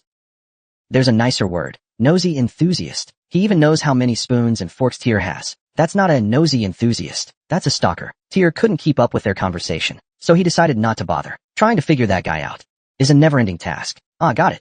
Tyr nodded with a hesitant look, then entered Novage with the two of them. Where are we going now? Are we heading straight to Benota's ship? No. There's somewhere we need to go first. Where? We're almost there. Huh? What? Selford tilted his head in confusion this time. Suddenly, all of a sudden, one of the pedestrians walking by accidentally bumped into Tyr. Sorry. Oh. Selford and Ailing immediately realized something was off. It was obvious the man's hand was inside Tyr's back pocket. He was loudly complaining, but Tyr had interrupted his attempt to pickpocket. You're with Spinola's crew, aren't you? What are you talking about? Let me go? Let go of me. I want to see your boss. Now what? Tyr ignored the pickpocket screams and chuckled. This guy's the real deal. He pulled out a dagger from his chest and swung it at Tyr. But, asterisk click, asterisk, his right arm was twisted in the opposite direction. Without hesitation, Tyr kicked the man hard in the gut. He never intended to go easy on criminals. Asterisk boom, asterisk, asterisk thud, thud, thud. Asterisk the pickpocket was sent flying and crashed onto a stall across the street. Hey, there's a fight. Call the guards. Call the guards. The scene was in chaos. Tyr stepped on the pickpocket's neck as he tried to rise. and pinned him back down. "Ah, my neck." "Ah." Fear sneered as he looked down on the breathless man. "Where's your hideout? Let go of my neck first, then tell me the location first." Fear pressed his foot down even harder. The thief realized that at this rate, he'd either suffocate or break his neck, so he pointed toward a nearby tavern. "There? Are you sure?" "Yes, please." Only then did Fear lift his foot. "Ha." The pickpocket gasped for breath. "All right then, lead the way." What? Still held by the wrist. He was dragged straight into the tavern. "Help! Somebody help. If I get dragged in like this, I'm gonna die." "It's you who'll die, not me. Right? No way, you bastard." Those clueless about the world, nights out traveling for fun, especially the young noble ones. He wanted to steal their support funds, but it backfired big time. Even though he tried to resist, Tyr had already thrown him toward the tavern. Crash. The thief smashed through the door and rolled inside. "Looks like it's over." Who's the bastard?" The sudden commotion made both patrons and staff turn their eyes to the dusty entrance. "Yo, is this the Spinola branch?" Tyr set down Drake's blade and walked in. As Selford and Ailing followed after Tyr into the tavern, everything had already calmed down. Various weapons lay scattered on the floor. It looked like a back alley den. The thugs were twisted in agony, limbs contorted. Tyr, after a long while, sat comfortably at a table, looking down at them. Wasn't this mission supposed to be stealthy? Is all this chaos okay? Selford sent Tyr a helpless telepathic message. And more importantly, the name Spinola that Tyr asked about is far from being subtle. The capital of the prosperous archipelago, Autonomous Ridge, the headquarters of the Maritime Alliance and the Unified Bank, is the free city of Benoda. Since ancient times, this place has been governed by an oligarchy of 3 families rotating as prime ministers. They're often referred to as the 3 great maritime families. Spinola is one of them. It originated as a crime syndicate that trafficked illegal immigrants and exiles, handling under-the-table dealings in maritime trade. Now they also run many legitimate businesses on the surface, but remain feared by many. Of course, compared to Ragna, they're just a minor power. Even so, the money behind the Maritime Alliance and its global influence absolutely cannot be ignored. So if the pickpocket gang we just provoked really is a branch of Spinola, then things could escalate fast. However, this might actually be a great way to carry out a covert mission. What do you mean? Explain it clearly. The city of Benoda, on the surface, looks like a lawless place, but precisely because of that, it's also a city under strict surveillance. The Maritime 3 families have spies and informants everywhere. Selford began to vaguely understand what Tyr meant. So we're easily being watched too. Yes. If Black Snow's speculation is correct, and Hay is one of Benoda's hidden blades, then investigating them will be even harder. It would only make us more suspicious. So you'd rather cling tightly to Spinola's side? If we're going to be suspected anyway, we might as well be suspected openly. Tyr continued explaining. Spinola is a mafia-like family. For swordsmen as strong as us, of course they'll take interest. If we can win them over, it'll be easier to access Benoda's core. Yes, exactly. Selford couldn't help but smile. Tyr's plan seemed impressively thorough. But isn't this exactly Black Snow's style? The Black Dragon was in such a rush to train Tyr. It seems his talent is truly exceptional. Let's go with Tyr's plan this time. As long as we follow his lead, things will work out. Ailing also let out a sigh of admiration after hearing Selford's explanation. Someone was coming down the damaged staircase from the 2nd floor. It was an elderly man with a cane. The eyes of Tyr and the others were naturally drawn toward him. "Oh dear, looks like we didn't properly welcome our guests. Are you the Spinola representative managing this place?" "Figures. It's someone from a criminal syndicate. Every one of them looks rotten." Tyr decided, since things had already escalated, to maintain an arrogant and imposing attitude throughout the course of this operation. But that demeanor suited his cold, sharp features so well that even Selford and Ailing beside him couldn't help but shiver. Wasn't Tyr's personality originally nothing like that? So he really is Ragna after all. Just thinking of Ragna as Ragna. The two of them nodded in silent understanding. Only Tyr was complete. Episode 110, Cold Skies. Part 5. The Spinola family's 3rd son, Antonius, set aside the document he was reading and started rubbing a snowball in his hands. Things that act like dogs are honestly just infuriating. Should we just wipe out hundreds of thousands of them? His voice was full of rage and disgust. The Sea King campaign failed, and because of the Sea King's wrath, the tornadoes intensified. Anomalies were detected in the updrafts supporting the floating islands. If this continues, the islands could really fall or sink. So a new strategy to deal with the Sea King was needed. But that wouldn't be easy. Among all the bad news in the report, what angered him the most was the final part. It may be necessary to reconsider whether to actively review Troyban's proposal. Damn Troyban. No, calling them dogs would still be too kind. At least dogs know loyalty and trust, but they have none of that. None at all. The Spinolas and the other 2 major maritime families were entangled with both Benoda, an unusually shaped region even within the empire, a place of rare mystery, with massive undersea currents and deep-sea volcanoes on the ocean interacting with magical winds. This caused widespread updrafts, which lifted a dozen islands of varying sizes into the sky. Because of their great distance from the mainland, Fushima had developed a unique ecosystem and culture since ancient times. This characteristic has persisted to this day, making it a lawless zone filled with exiles and criminals cast out from the continent. At the same time, it's a land of immense profit, especially because of its geography. It became a key hub for global logistics. Thus, the shipping industry flourished enormously. The Maritime Alliance, built upon the ocean, is an absolute force that controls all trade routes. Its rise came from this background. Especially since they've been named electors. They have the right to vote for the emperor of the empire. Therefore, their influence over the empire and the world is enormous. However, recently, the islands have suffered an unexpected disaster. Ocean currents connecting the mainland and the archipelago started to shift. The magical updrafts that supported the islands also showed abnormal changes. In fact, several islands have experienced severe earthquakes. Some areas are slowly sinking. Previously, the islanders were told it was just minor quakes caused by undersea volcanic activity. But this truth can't be hidden forever.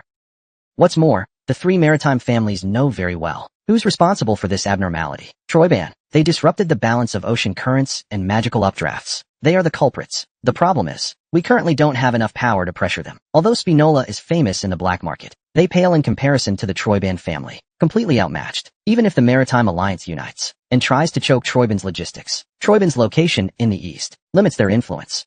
The only real trump card is banking. But those Grimal people, they're not exactly Spinola handles the black market. Grimal runs the banking sector.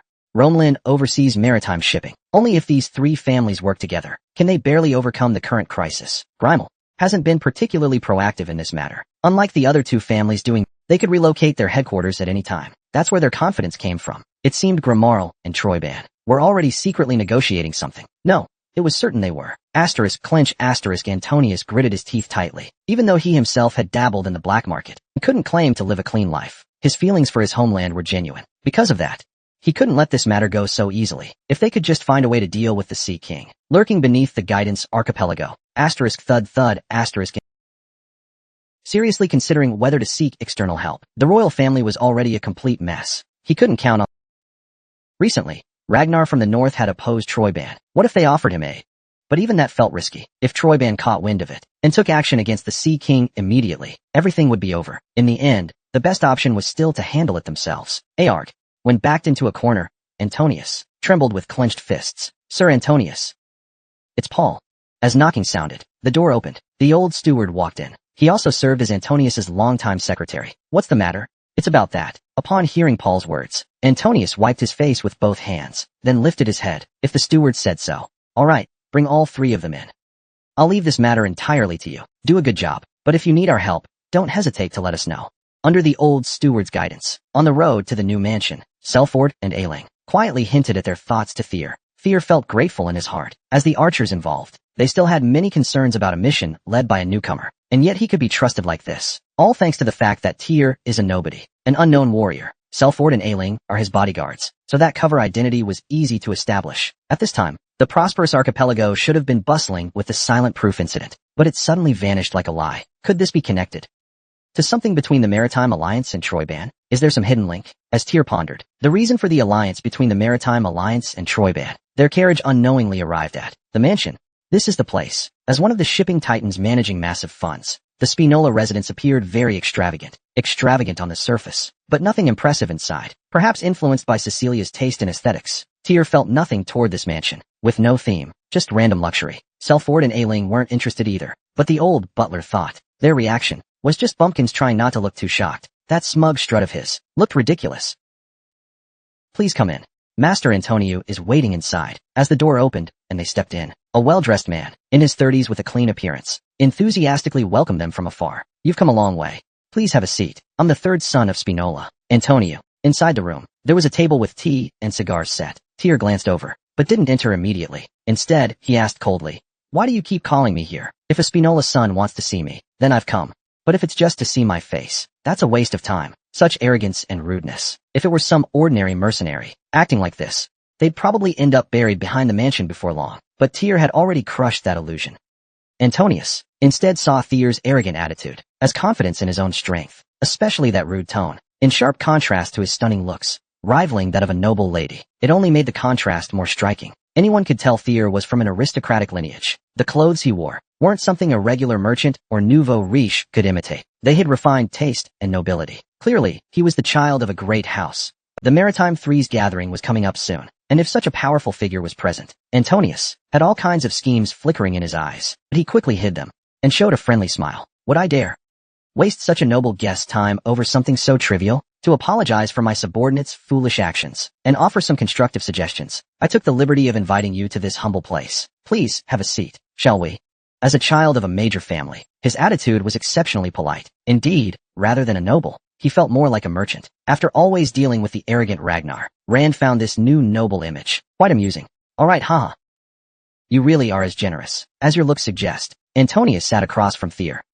Quickly sizing them up, the young Thier sat at the head seat, and the other two naturally took seats beside him. This clearly marked Thier as their leader, making his arrogant demeanor fitting. The redknit plains in the south have ideal sunlight and temperature. Their coffee always carries a unique aroma. Though I'm offering it to a guest as esteemed as you, I'm not sure if it suits your tastes.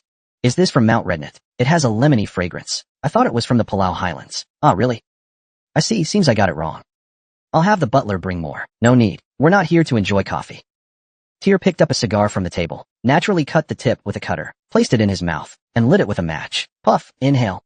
You even know how to do that? Selford sounded slightly surprised. Your movements are so natural. Tyr recalled his past life, and smiled slightly, telling Erica not to drink. While doing something like this himself, if she found out, she'd definitely explode in rage. But I do like this. Is this cigar from the Baoyang Desert region? The cocoa aroma really suits my taste. As expected from the rumors, your palate is quite refined. You noticed it immediately. I like it too.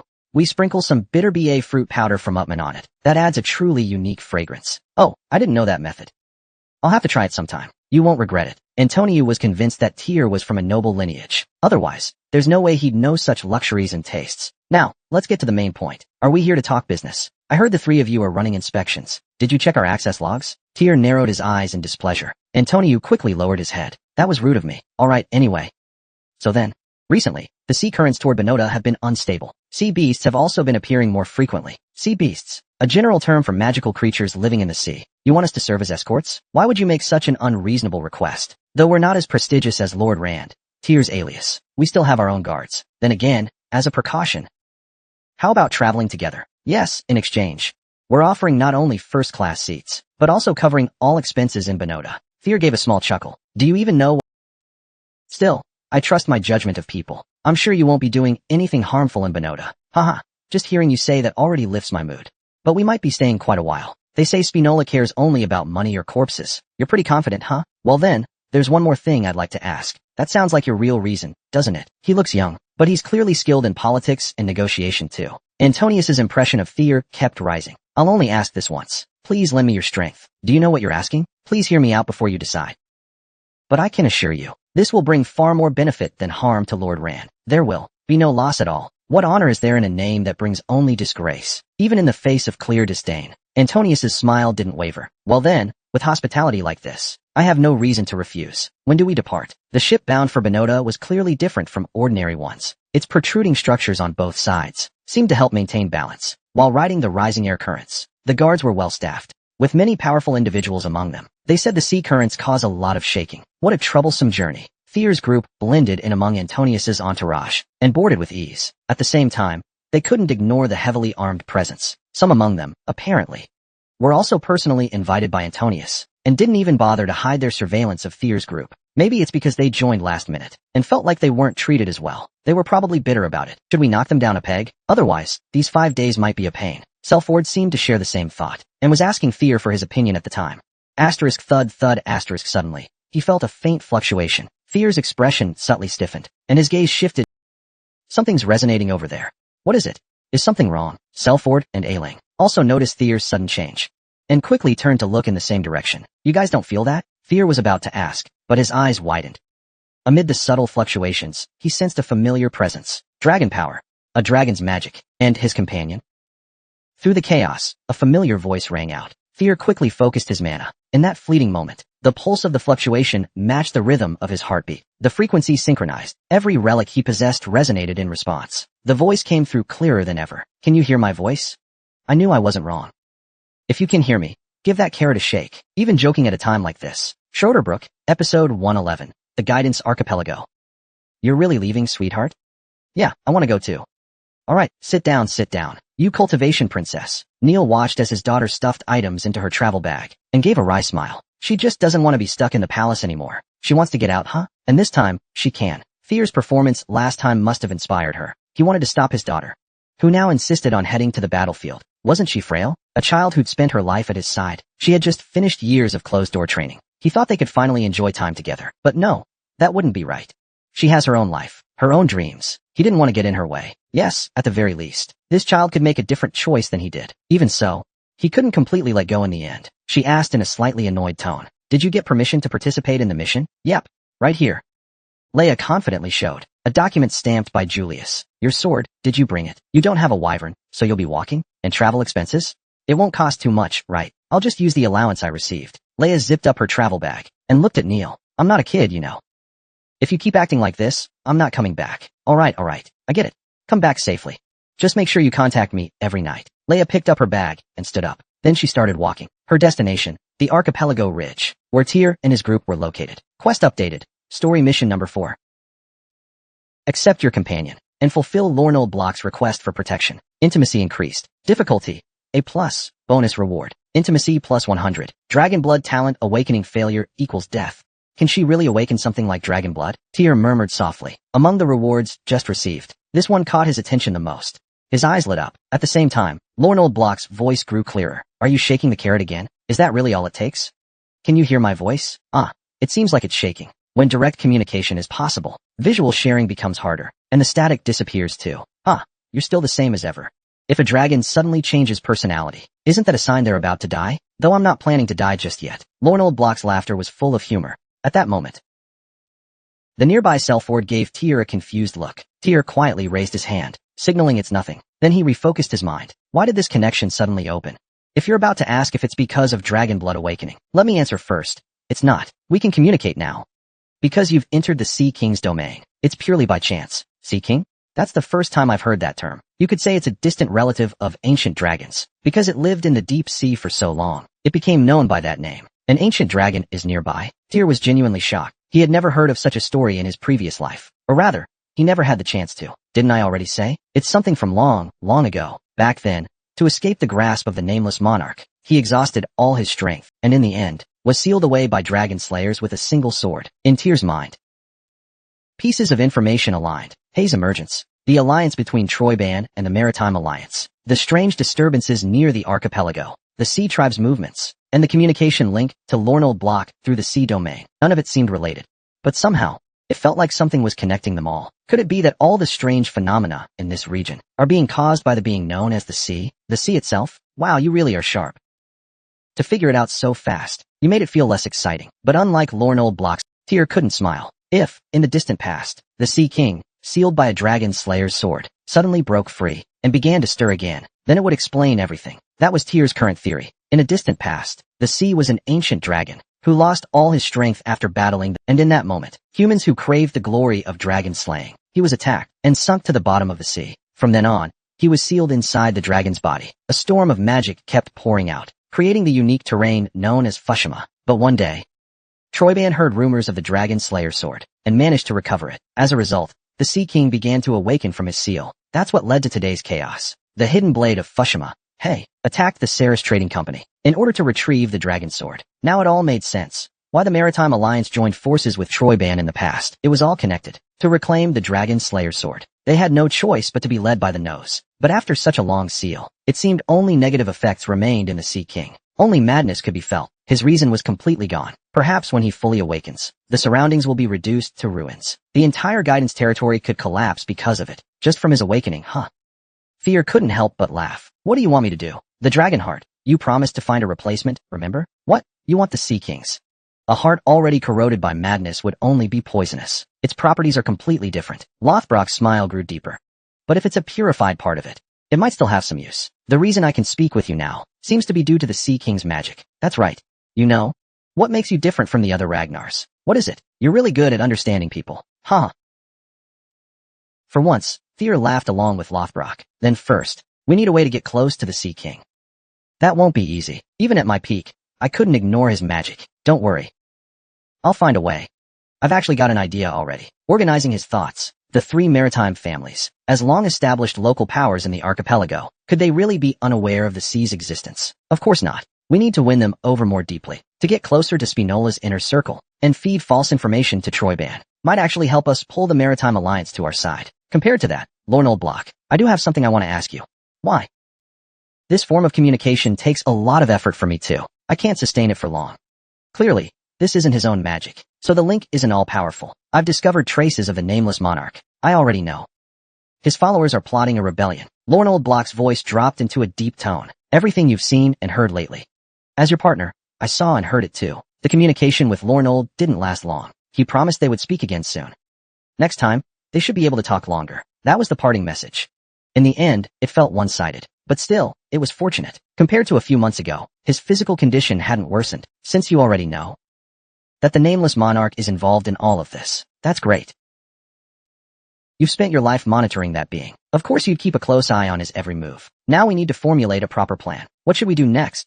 If done well, maybe we can even drag Hay into this. While thinking about all these things, Tyr walked calmly to the railing. He gazed out over the sea. Asterisk thump.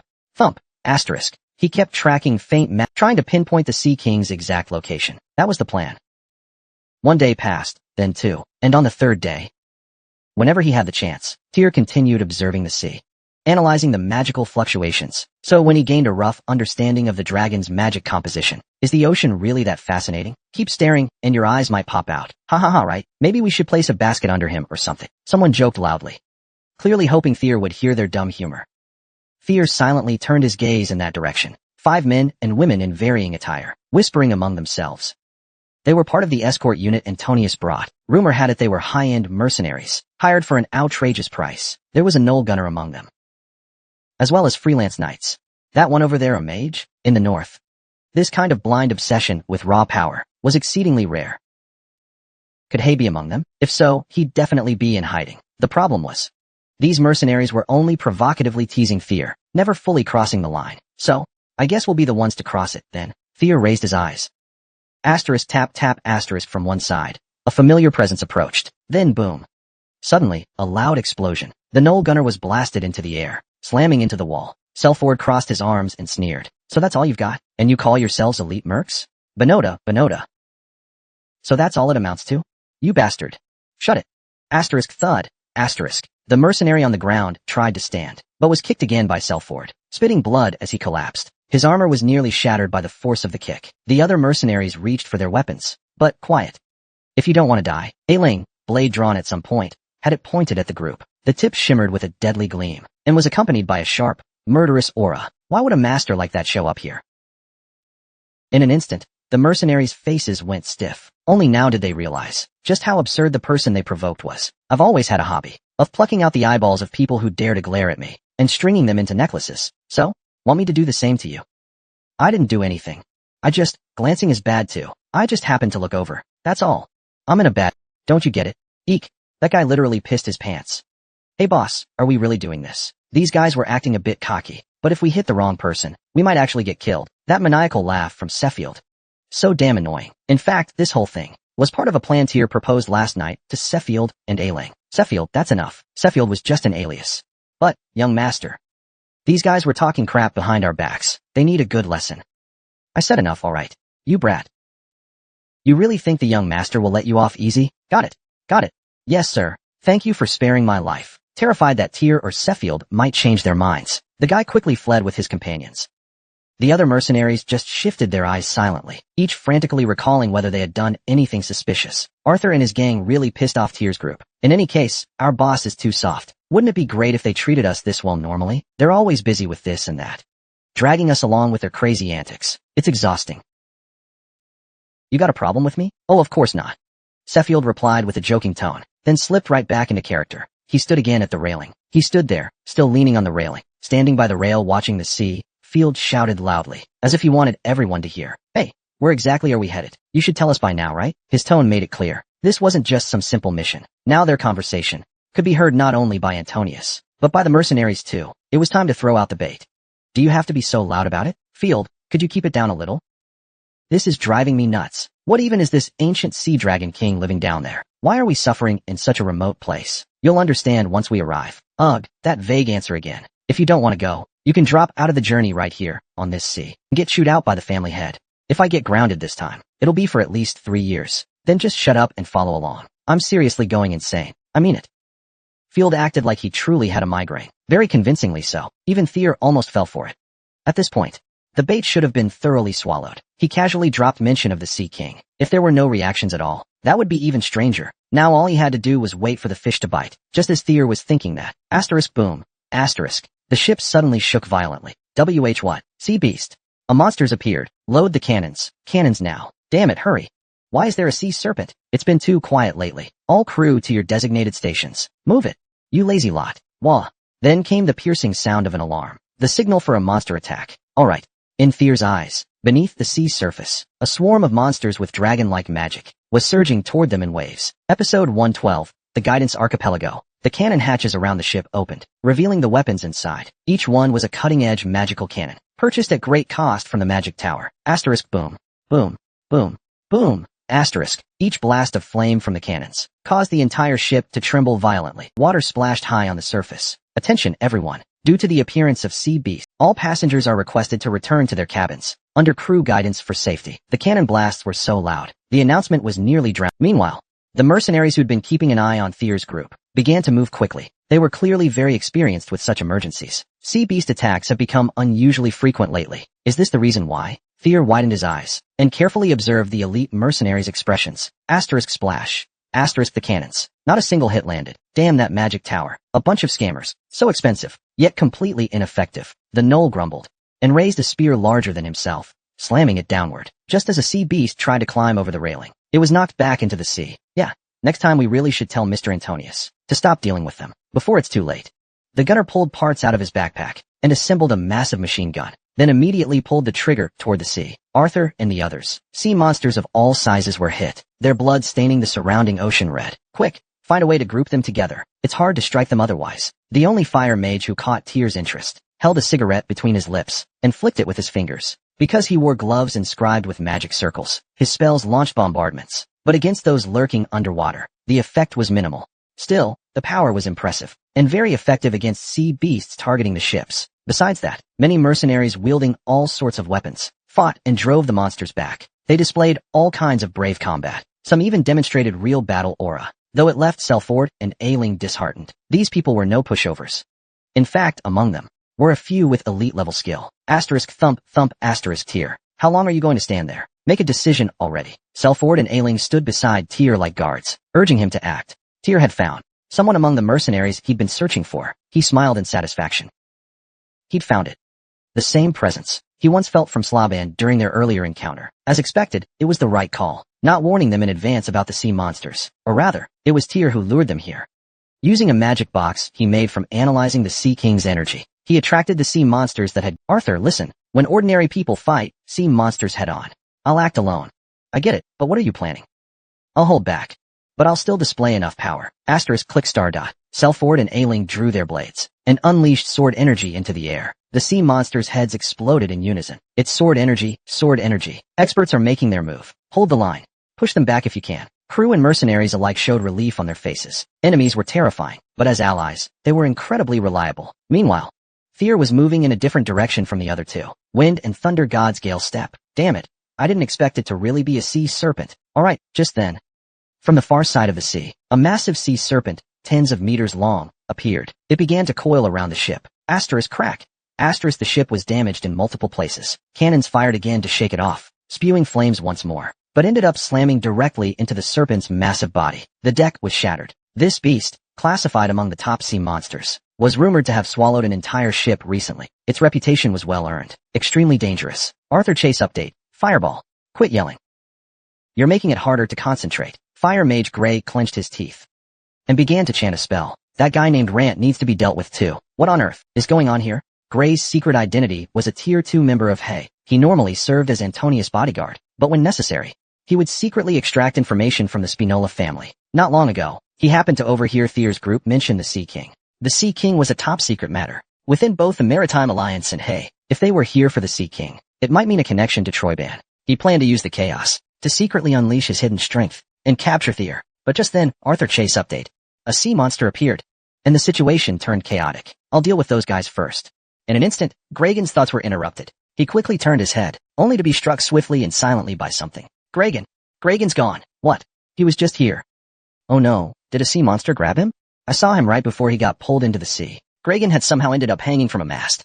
That guy, thud thud thud. Gregan's heart pounded wildly. Fear covered his mouth, and sneered. Not only did I mention the Sea King, I also know you're with Hay. Arthur Juman. His identity was completely unreadable. Do you recognize this? At that moment, Fear pulled out a sword from who knows where, and held it up to show him. Ah, so you do recognize it. Gregan immediately struggled to be let down. But no matter what he did, he couldn't overcome Fear's brute strength. The ancestral treasure they had longed to recover was right in front of them. They thought Troyban had taken it. So what exactly happened? Did Troyban use it as a pretext to blackmail your people? Saying if you obeyed, it would be returned? Saying he would put the Sea King back to sleep? Right. Gregan tried to remain expressionless. But Fear didn't miss his flicker of unease. So Troyan faked retrieving the Dragonslayer sword and used the Maritime Alliance for his own ends. If he did it in the past life, he could definitely do it again in this one. My guess was spot on. Then with this, we could sever the link between the Maritime Alliance and Troyban completely. It's possible. As the price for its return, I want to speak with your boss. Can you arrange that for me? Gregan shut his eyes tightly. He no longer resisted, but simply awaited death. Yeah, asking to meet so suddenly. Of course they'll be suspicious. Who knows what kind of tricks Troyban is pulling this time, right? So then, proving I have nothing to do with Troyban would be best, wouldn't it? Tyr released the hand pressing down on Gray. Thud. What are you thinking? As soon as Gray regained his freedom, he frowned. Tyr smiled. Didn't I say? I'm going to prove I have nothing to do with Troyan. Arthur, I can't do that just yet, so I'll show you something else. Something that proves I'm essential to you. Before Gray could ask what he meant, Tyr had already charged toward the sea. Arthur. Umbra leapt in an instant. From the sea serpent's shadow reflected in the waves, Umbra burst out like a shark and bit into its body. Arthur. Sea serpents are proud of their tough scales, even capable of deflecting cannon fire. But Umbra's bite force was even more terrifying. The serpent struggled frantically, but Umbra ignored everything, trying to drag it into the sea. Asterisk crunch. Asterisk eventually. The sea serpent could no longer hold on it, and sank beneath the waves. 10 serpents were released. What just happened? It felt like something dragged it away. Who knows? Who could possibly explain that? Right now what matters is, can we use the cannons? Exactly. Focus fire. Fire everything we've got. Arthur. Boom. Boom. Fragments of seawater scattered into the sky, and at that moment, Tyr traced an arc through the air, and fell into the sea. Splash. Did he seriously jump in? Gray hurried to the edge of the lookout platform, and looked down. I'll prove I'm useful to you. Tyr's words echoed in his mind. Meanwhile, Balmonk had just found a lead, and was panicking at the thought of Tyr sinking. He stomped anxiously. We must capture 10 serpents first. We must get that guy. 10 serpents, first. Gregan's shout was drowned out by the cannon fire. Under the sea, Fear looked at Umbra and the 10 serpents locked in a deadly struggle. The 10 serpents, seeking revenge for earlier injuries, wrapped their long bodies tightly around Umbra. Yet Umbra refused to let go, biting down even harder, trying to tear them apart. Neither side was willing to back down in this brutal clash. But at this rate, Umbra would be in real danger. This was the serpent's territory, and Umbra couldn't breathe underwater. Asterisk splash. Splash. Asterisk. Fear activated Wind and Thunder God, and swiftly closed in on the serpents. At the same time, he triggered Death Tempo. 4 brain dragons emerged. Arthur Chase update. As the heat built up, the brain dragons pulsed with fiery energy. Each twist of their bodies spewed torrents of bubbles underwater. Arthur Dow update. Boom boom. The 4 brain dragons fiercely attacked the 10 serpents, trying to tear them away from Umbra. He increased the output, and the naturally spreading thunder energy exploded even more violently in the seawater, engulfing the 10 serpents. It seeped into their wounds, causing severe internal injuries. Wyvern submission. Fear activated a skill to subdue the serpents. In that moment, he moved in close and launched the prepared technique. It was a skill specifically for taming dragon and magical beasts or spirit beasts. The serpent resisted fiercely. Submission failed. He reactivated the skill. The serpent still resisted. Another failure. Skill activated again now. And again. The hatchling dragon synchronized, attempting to break the serpent's mental barrier. In just a few seconds, the skill was cast countless times. At last, he succeeded in his goal. Finally, breaking through part of the serpent's mental barrier. Reading fragments of thoughts. Visions flashed rapidly before Tyr's eyes. A certain deep sea plane, only found when diving deep into an ocean trench. There lay an enormous ancient dragon, so long that its body couldn't be seen in full view. It writhed in agony. The Sea King, Tyr realized. This was the existence Lord Block had mentioned. Asterisk rumble rumble. Asterisk. The pressure and magic the Sea King gave off was immense. Each time it twisted, the earth was disturbed. Underwater volcanoes erupted. The continents quaked. Disasters were triggered. Arthur. The lion serpent gazed at the Sea King with pity. As the Sea King's descendant and vassal, he had always just wanted to ease his lord's pain. Please wait. I will find someone who can help you. With that, the lion serpent left with the Sea King, because he believed those surface-dwelling humans might know miraculous magic to ease the Sea King's pain. I was wrong. Tyr finally realized his mistake. Originally, the lion serpent and sea folk had no intention of harming humans. It was only because humans attacked first that they were forced to fight back. In truth, they tried to communicate initially, though every attempt failed. Back in reality, Tyr locked eyes with the lion serpent, twisted in pain. You give off a different scent from the others. The same scent as my father. Can you help my father? A desperate plea. Tyr nodded. Okay. I believe you. And then the bell rang. Asterisk ding ding dong. Asterisk the charm succeeded. The lion serpent has been subdued and joined as a companion. Please assign a name, Pontus, an ancient name that means ocean. The lion serpent Pontus bowed to his new master. The Way of Survival. Episode 113, Prosperous Archipelago. Now, let's go save father. Is it because the connection with Pontus was established? Now his thoughts can flow directly. The intention was clearly conveyed, but now was not the right time. Tyr shook his head. Pontus furrowed his brow. Are you breaking your promise? Of course not. I'm only saying. The timing isn't right. You want me to head to the deep sea plane unprepared? Pontus finally understood what Tyr meant. Tyr's demeanor was strikingly similar to his own as a dragon. It made him forget for a moment. But Tyr was human now. A land dweller. He couldn't breathe underwater. Even breathing was difficult. And the magic he had now couldn't withstand the pressure for long. So go. Tyr kept surveying the chaotic sea folk around him. So take your men. Go back. I'll contact you again. Can I trust you? Trust me. I swear on my heart. To dragons, the heart, is the source of all life force and magic. There was no oath more sincere than one sworn on the heart. A unique human like Tyr, who carried dragon-like qualities, surely understood that meaning better. All right, if you say so, I'll believe you. Pontus looked up at the sea surface and let out a roar. How the calm it, the spreading turmoil. The sea creatures rampaging around the ship began to retreat one by one. But don't take too long. My father's madness is snowballing with every passing moment. And just then, asterisk ding. Asterisk quest updated, main story quest number 4. In response to your companion and guardian dragon, Lord Brock's request, you must meet the Sea King within the time limit and complete the mission. Time limit, 360 hours. Difficulty, A+, reward. Plus 100 affection, Dragon Blood Talon Awakening countdown begins. Failure results in death. You must meet the Sea King within half a month and complete the mission. 3,600 points. 359:59:59. Time is extremely tight to reach the prosperous archipelago. Make contact with Hay and finish preparations. All right, let's head out immediately. I'll be waiting for you. Pontus nodded firmly and wagged his tail energetically. He dove toward the ocean floor, as if to say, next time, I won't lose to Umbra so easily. Of course, Umbra would respond with a look like, all right, let's go back. When Tyr stroked Umbra's chin, he flapped his wings violently. The water current pushed them in the opposite direction of Pontus. The sea beasts retreated. What happened? The deck was in chaos. Those who were struggling desperately just moments ago. All your stats will rise, as if by magic. Even the enormous serpents, so terrifying that people feared the ship might sink, also disappeared. Was it really him who made that happen? Gray couldn't comprehend the current situation at all. It looked like Tyr had done something. But what method he used was a mystery. Regardless of the cause, what does it matter? Let's make sure they never rise again. Fire the rest of the cannons. The captain shouted from below.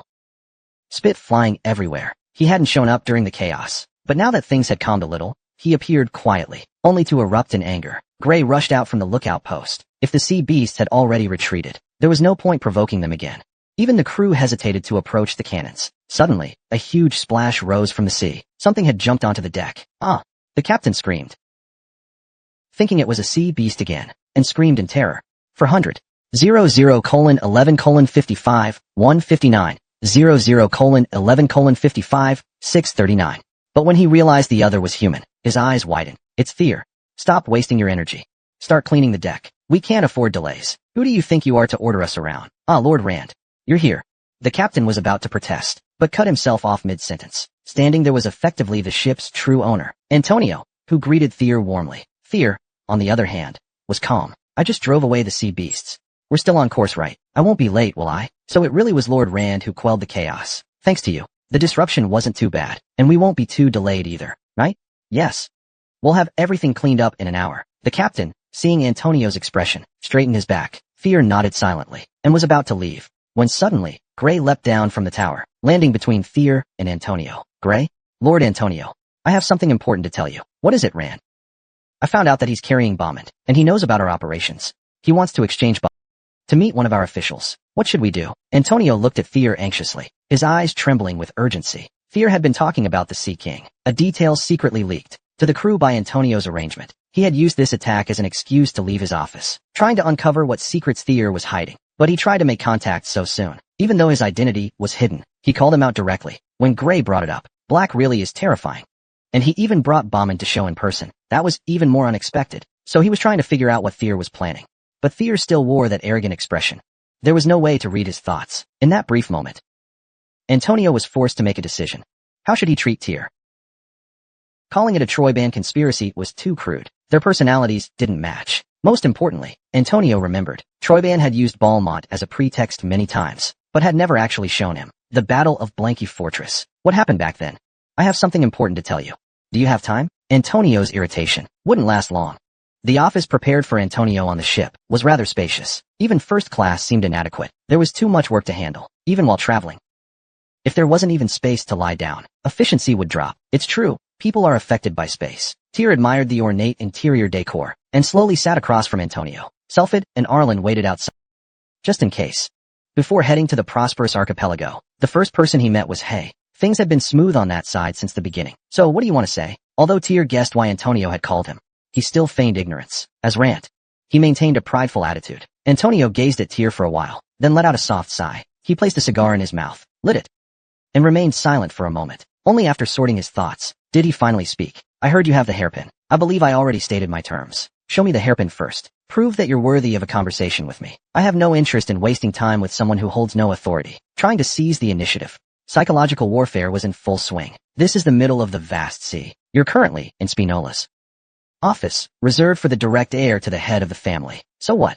Surely you're not so foolish that I need to remind you. You're sitting in the tiger's den. Antonius continued puffing deeply on his cigar, legs crossed, cigar crisp suit. A heavy atmosphere. Everyone knew it. He was the embodiment of the mafia ideal. Don. He lightly tapped the chair with his index finger. From the ceiling and walls came the sound of gears turning. Various magical arrays and trap mechanisms were installed here for emergencies. With a single command, Lord Rand could be turned to ashes in an instant. Though he remained respectful, his tone was anything but. But if I don't eat, what should I say then? Thier chuckled softly, leaning back lazily in the chair, a cigar in his mouth too. Even if you might die here any minute, you sure are arrogant. If you're acting this way because you're relying on the two waiting outside, I suggest you rethink that. Suggest, huh? Asterisk thunk, asterisk. Suddenly the ship jolted violently. A sea beast reappeared. Damn it. Didn't it already retreat? What on earth is making it come back now? Fire. Fire at will. No good. The angle's completely wrong. The sea beast is only attacking the bottom of the ship. At this rate, the hull is going to be breached. Things outside grew chaotic again. They'd just finished cleaning up the aftermath, and now it was even more chaotic. This won't do. Thier let out a cold laugh. Antonius's face stiffened. What trick did you use? Who knows? Thier didn't mention Pontus had left a few sea beasts near the ship as messengers. But the moment it was obvious the ship's bottom would be torn apart. The currents in this area were strong. If the ship sank, survival would be unlikely. I'm confident I could escape before the magic circle activates. Are you confident you could? And is it only the ship that would sink? Fushima would go down with it. Interesting. All because of Spinola's foolish son. Everyone would be doomed. Even in hell, you wouldn't escape their resentment. Asterisk clack asterisk. Antonio's grip on the armrest tightened. He realized he'd been completely defeated in this preemptive battle. If you consider the hundreds of thousands in Fushima, this had been a losing battle from the start. Hey, was originally founded to protect Fushima's right to survival, a secret organization. Antonio sighed, crushing his cigar into the ashtray. It was essentially a declaration of surrender, the right to survive, independence from the Empire, and securing sea power. The current Empire can barely protect us anymore. Don't you think the so-called elector rights are just a facade with no real support? They don't help in practice. So this is the last resort. Thier silently nodded. Signs of war were appearing everywhere. Then, have all three major maritime families joined Hay?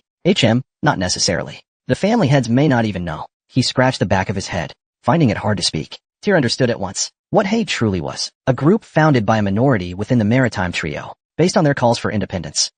They must be radicals. Did you read that from my mind? Well, since you've already guessed, it'd be hard to keep hiding it now. He kept talking in circles, trying to conceal the truth. Antonio had to admit, Thier was even smarter than he'd expected. Compared to him, he himself simply held too few cards. On the other hand, another thought crossed his mind. From the sea beast attack up to now, had he actually been dancing in the palm of Thier's hand all along? To be exact, this gathering was initiated by me, and some like-minded friends. If that's the case, then it makes sense why no one discovered them for so long. Was it to guide the next wave of public opinion, or even start a rebellion when necessary to push for independence? I don't think there's any need to tell you our goals. Antonio drew a clear line without hesitation. In short, if you're looking for someone with decision-making authority, then you can speak with me. Thier nodded.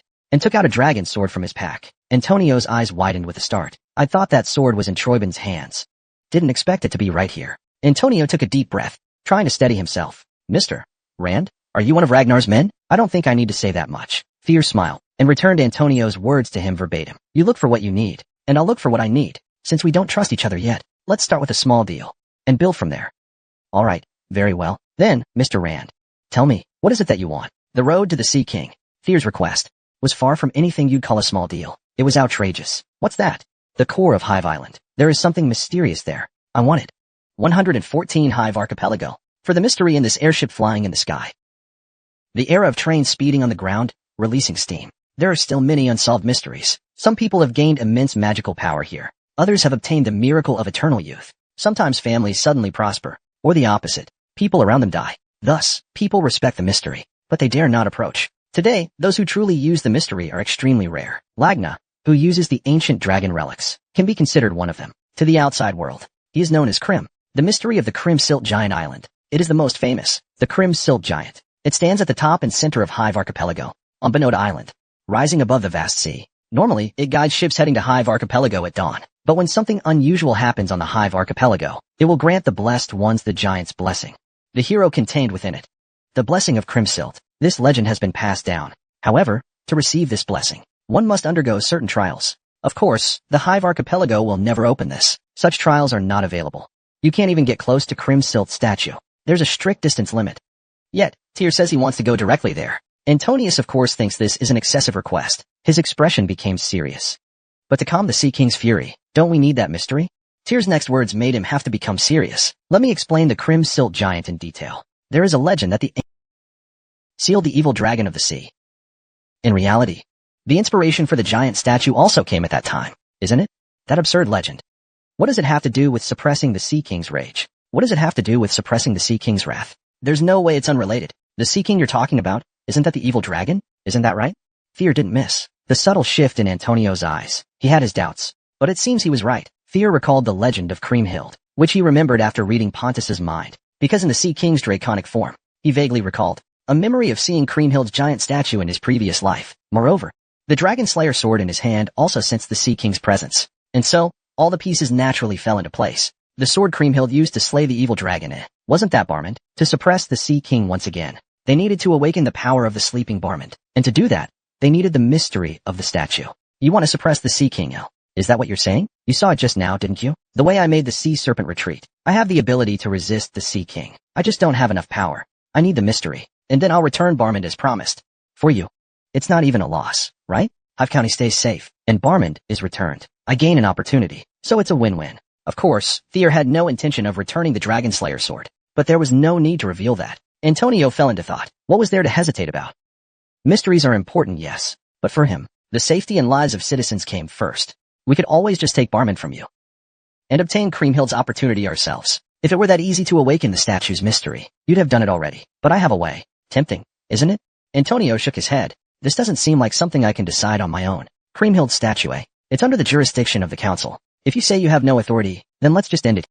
Formally propose it to the main family. The Maritime Alliance should accept it. Tyr stood up without hesitation. The reason he wanted contact with Black was because he knew Bammon's secret well. It would make approaching the statue of Kriemhild much easier without drawing the family's attention. There wasn't much time left. If he couldn't find another way, this would have to be the last resort. Please wait a moment. Antonio hastily grabbed Tyr's sleeve. When Tyr's indifferent gaze turned to him, Antonio bit his lip tightly. That's right.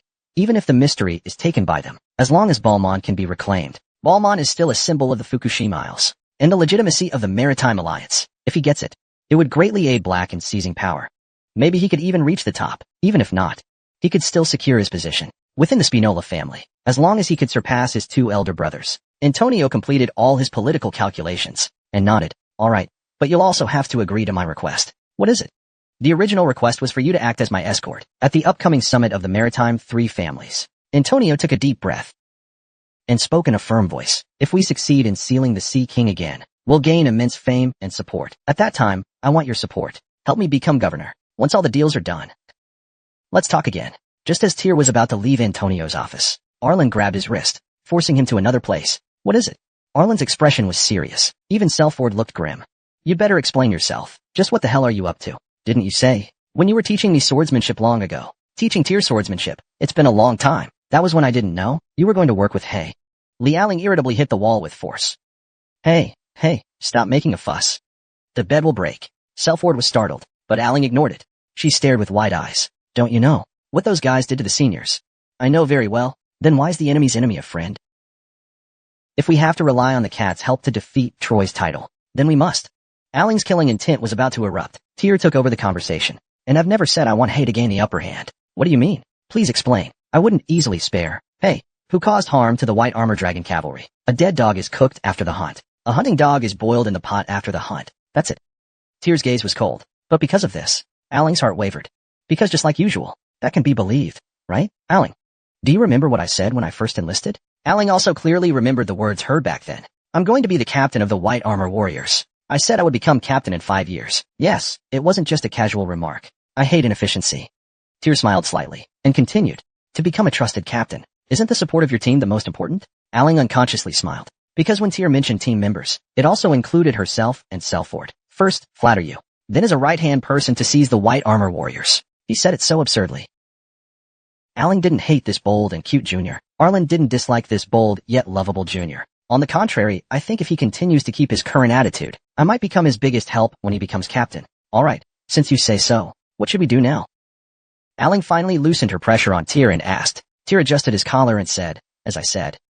First, we need to bring Hay to our side. While resolving this incident, we need to make the Maritime Alliance owe us a favor. That's the most important part. During the process, we also need to eliminate the shadow of Troydan. Only then will Hay naturally disappear. When the time comes, then, with a smile, Tyr responded instead of continuing. Yes, Aling happily smiled. Got it. I'll look forward to it and continue cooperating. Thank you. Selford, who was watching the two of them, also smiled. Do you believe the author? Do we have any other options? Gray carefully asked Antonius, but Antonius' answer made him close his mouth, as he said. They have no other choice now. In fact, it's a good thing. Crisis is opportunity. If what that guy says is true, it's an opportunity for us to turn the tables. Even if we fail, we won't lose out, right? After all, we know nothing. We can just push it through easily. And Antonius' mouth twisted. The lost mystery. After using it, we just take it back. Gray nodded. Unlike his kind appearance, Antonius can never be someone friendly to outsiders. The things of the prosperous archipelago belong to the prosperous archipelago. The closed-door policy has always been Antonius' pursuit. Both the headquarters and family need to be contacted in advance. It will be arriving soon. Please prepare. Got it. Gray lowered his head and left his seat. The seat left empty. Antonius put a cigar in his mouth. Antonio put the cigar back into his mouth. The rising smoke silently filled the room. The updraft created by the ocean currents lifted the ship carrying Tyr and his companions into the sky. Oh, we're flying. The ship's flying in the sky. After all we've done, flying is nothing. What's so strange about it? Isn't it amazing? It feels completely different from cutting through the skies. I don't know. Watching the noisy Selford, Arlen shook her head. The ship unknowingly passed through thick fog and approached the island of Benota. At the edge of the island, a colossal statue dozens of meters tall stood upright. A female warrior stood atop a dragon's head pierced by a sword. That was the statue of Kriemhild. Tyr instantly felt a vibration in his backpack. The dragon-slaying sword was reacting. Did you see that? I think the statue just moved. What nonsense are you talking about? Why would that thing move? Still half asleep? No, I'm serious. It really moved. Nonsense. Probably just the ship rocking. Amidst the surrounding chatter, the ship had unknowingly arrived at the dock. Please follow me. This time, Antonio was the first to disembark. Outside, the 8-wheeled carriage, symbolizing the Spinola family, was already waiting. That guy must be doing well too. As Tyr thought of his past companions, the luxurious carriage smoothly led the group to the Spinola estate, so grand it looked more like a palace. Rank, apprentice swordsman entered the courtyard to unlock sword technique affinity. Rank, apprentice guest talent, wearing a deep hat. Rank, the gardener trimming trees, cheerfully welcomed them. Oh, has my son returned? Yes, father. I've returned safely. These are the people I mentioned in my letter. Mr. Rand. Oh, it's rare for Antonio to praise anyone. You must all be quite exceptional. Nice to meet you. I am the head of the Spinola family. Umberto. Although Umberto's tone was friendly, his physique was strong. His gaze was sharp. He had the aura of an underworld king. At least, it seemed like it was at the level that even long men had yet to experience. Selford and Aling also felt the tense atmosphere. I've already informed my father about my matter in advance. Now, I hope he can support what I'm about to do. If not, at least, don't hinder me. Tyr shook the hand he extended. My name is Land. Land, what a nice name. May I ask your surname? Currently, I am secretly carrying out a swordsman mission, so I cannot reveal my surname. Please understand. during my swordsman training. It's not uncommon to conceal one's identity while traveling the world to improve strength. Thank you for your understanding. Tyr and Umberto walked naturally side by side on the garden path. Antonius, Selford, and Aling followed behind. Our Spinola family has high expectations for Mr. Land. Is that so? I must perform well to live up to those expectations. I'm truly worried. Although his tone was humble, his expression was extremely confident. I really like strong people. Umberto's eyes were deep. He was definitely not someone easy to deal with. In fact, when I first received contact from Antonius, I, an old man, couldn't believe it. The eagle bear that could save our archipelago from the crisis. It's too much of a coincidence.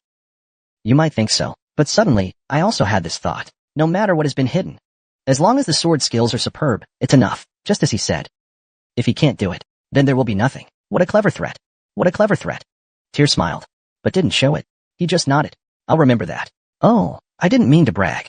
Haha, well, while you're here, think of this place as your home. Make yourself comfortable. Antonio, take good care of them. His father waved them off in front of the mansion. Before heading back to the garden, Antonio washed his father's back, then turned to Tyr and the others. Please, follow me. Our companions are inside waiting. Episode 115. Prosperous Archipelago ***. The interior of the mansion was just as grand and beautiful as its exterior. What a wasteful display. First impression. It felt just like Antonio's mansion in Noves. Pretty much the same. Even the Camellia Palace wasn't this over the top, right? It's fancy, sure. But why does it feel so tacky? So gaudy? Tyr motioned to Sheffield to keep a straight face, then turned to hear Antonio's explanation. Before I introduce everyone, there's one thing I need to say first. Tyr silently nodded. Please, don't draw your blade so casually. These are all hot-blooded people. Some of them won't stop until they've fought to the end once a weapon's drawn. Is that a warning not to waste time? Or a threat? If you act up like before, you might not walk away alive. Both, I guess. Sheffield and Arlen seemed to agree, their brows twitching. This is the place. Antonio opened the door. Inside the newly renovated room. You can do it, young master. 6 men and 6 women sat smoking cigars or sharing drinks, all about the same age as Antonio. Yet none of them seemed ordinary. There are even people close to the strength of a senior swordsman, sitting at the innermost part, quietly watching the woman beside them. Her short hair left a deep impression. Antonius, oh, our brother. You must have had a long and tough journey. I heard the sea beast disturbances have gotten worse. Was the journey uneventful? We'll address the issue slowly. Before that, there's someone I want to introduce, Lord Land. Please come in. The moment Tyr walked in, the eyes of the 6 men and 6 women changed, as stated in the letter, the Camellia. So, it's the person with Bombant. Much younger than I imagined. What can he do? Most of them had a bad first impression of Tyr. He just seemed like a little brother from the family. It's hard not to have such a biased first impression. Thud. As soon as Tyr stepped into the room, the Dragon Slayer's aura swept across. Boom. The dragon tempting skill with mild pressure activated, trying to suppress the others. The cigars in their hands flickered and went out. The ceiling trembled violently. Goo goo goo. The 6 men and 6 women looked confused. With just the momentum, it already far exceeded most of them. What? Our little brother is this powerful. Although we know he defeated Beta. But this is a bit over the top. Now, we aren't even opponents. Yeah, Aling. What are you going to do now? What's wrong with me? Did you eat a whale? Don't you remember threatening Tyr on the ship? What was that threat? It was just dangerous. That guy's personality is starting to resemble the boss. I've got to be careful. Can I punch you? Selford and Aling, who were watching from behind, were also startled. They started joking. At this moment, Tyr took out the dragon sand sword from his backpack. It was stabbed straight into the ground. The sharp blade pierced through the marble floor. The 6 men and 6 women who had been tense all shifted their gazes. The letter was real. Each reacted differently. Curiosity, hostility, neutrality, and more. What stood out was that those reactions vary based on where they Saturday. This meant within this group, there were clear factions. Their unity was weaker than expected. 3, maybe even 4 distinct groups. Tyr observed silently, assessing the faction breakdown in his mind. I believe Antonio has already told you, he said. What I want is the mystery within the statue of Kriemhild. In exchange, once the Sea King is sealed again, I'll return Bombon. How can we believe you'll give it back? Are you trying to make an enemy of the entire archipelago and maritime alliance? The man asking had a hand on his shoulder, calculated. In a way, what he said wasn't wrong. When they first entered the room, one short-haired woman stood out. She was the one who asked the question. Say we treat you as someone important, but what if you fail to obtain the mystery? What then? Then I'll give up everything and return Bombon without hesitation. Sounds bold. I like it. I'd like to ask something too. Go ahead. We always thought Bombon was with Troyvin, or Ragnar. Whose side are you really on? A man with sharp eyes asked. His killing intent could erupt any moment. He belonged to the most hostile faction. But what was his connection to Sloban? He looked like a bald-headed tough. That was one thing in common. Antonio asked something similar, but I don't think I need to answer that. Hey, We're risking our political lives here too. That's something we have in common too. Antonio asked a similar question as well, but I didn't think he needed to know either. Hey, we're putting our political lives on the line here too. If we're going to work together, we need to build trust first. How can we cooperate if we don't even know if we can trust you? Someone else refuted him, but Tyr smiled faintly. Trust? I think. That depends on whether I can obtain the mystery. What if I'm with Troyan? You don't want to cooperate then? What if I'm with Ragnar? Would you still refuse? Everyone from Black fell silent. Either way, you need me to lead you in resealing the Sea King. Even if we fail, just recovering Barmond is already a win, right? They all felt the aura Tyr was radiating, as if their thoughts had been laid bare. For people who had always lived at the top of the autonomous territory, it was an unfamiliar feeling, so stop probing. Decide now, are you coming with me or not? The mood turned tense. Asterisk clap asterisk. At that moment, Antonio clapped his hands, trying to ease the tension. All right, things are getting a bit too heated. Let's calm down. Ugh, I've had it. I'm out of this operation. The bald man stood up coldly. Antonio tried to stop him, but he had already left the room. Asterisk bang asterisk. Well, he's just a hot-headed guy anyway. Forget about him. He'll come back when he gets bored. The others didn't seem too surprised, like they were used to it. The man who looked like the leader smiled and said, then let's vote. If you're willing to help Land get the giant's mystery, raise your hand. A total of 4 people raised their hands. That's more than half. So from now on, Black will assist Land. We'll contact our friends guarding the giant. Have them open the path. Because of its importance, the statue of Kriemhild. There are always guards stationed here. To approach them secretly, one must put in a lot of effort. But since Spinola and Hay are willing to cooperate, it's no longer impossible. Thus, Hay's movement began. Come here. The dim night of the first night rises. Tyr and his group, under Antonius and Hay's guidance, silently slipped out from the back door of the Spinola mansion. They sneaked out, around the giant statue. It will be unguarded for the next 30 minutes. Lord Land only needs to safely retrieve the mysterious item, and return within this time.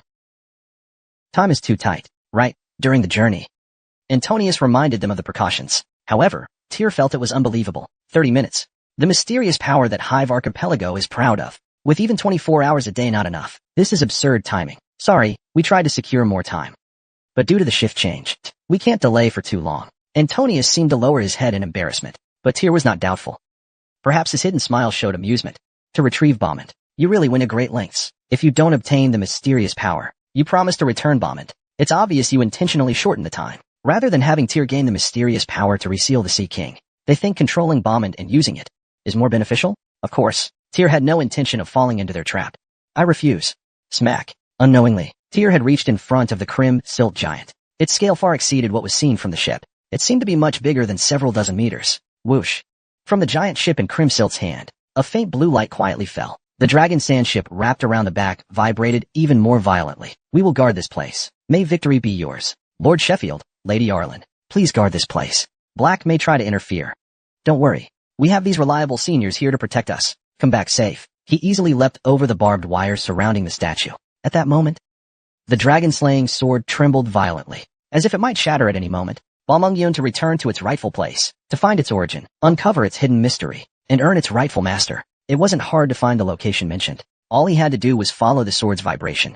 Once he arrived, he saw the massive sword embedded in the dragon's nape. Its shape was different from Balmung, though the dragon lance resembled a normal longsword. Kriemhild's sword was adorned with gemstones, and looked extraordinarily ornate. Was it the change of time, or just exaggerated legends over the years? Just as he unwrapped the cloth covering Balmung, that thought flashed through his mind. Die, Ragnar. Suddenly, something plummeted from the sky. A massive hammer. Tyr quickly pulled out Drake's blade to deflect it. That hammer. Its wielder flipped through the air with ease, and landed solidly, his shiny bald head, towering muscles over 2 meters tall, a true beast of a man. Then, asterisk whoosh, asterisk whoosh whoosh, spatial ripples flared around them. A dozen figures appeared, all of them held different kinds of weapons in hand, but what stood out was the black emblem, engraved on their chests. Grey Tyr. Seeing a familiar fire mage among them, he couldn't help but smile bitterly. That was a major miscalculation, even though I thought, at least wait until after obtaining the mysterious power, before making a move, but they even set a 30-minute time limit to set up such a trap. If not for that, Tyr stepped up. Mr. Land, if you hand over Bommond obediently, I guarantee I can at least ensure your life. I really don't understand why you're doing this. Is it really necessary? It would be better to act after I obtain the mysterious power, rather than making this mistake now. Once the mysterious power is obtained, it becomes too powerful. It will be much harder to hide behind. It's better to deal with it now. It's more prudent. No way. Is it because of Antonius? Could it be that other official? So you want to handle this secretly? Great. So, this is what smart people do. If that's the case, there's no need to hide it. Yes, that's right. It turns out this isn't the collective will of Hay, but a solo action by Gray and Drew. Seems like the feeling of insufficient unity wasn't an illusion.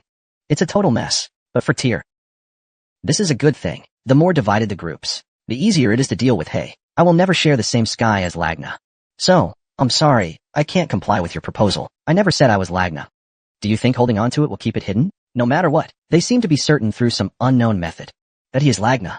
In the end, Tyr couldn't hide this fact any longer, still emitting vitality in the picture. I glanced at it. Indeed, those are the brothers of Slovo, right? Sort of. There's one more thing. Whoosh, the hem of Gray's robe swayed. Flames rose up. I'm also a member of a gang. The guild helped me avenge my brother Slovo, who died unjustly. From now on, I will kill you.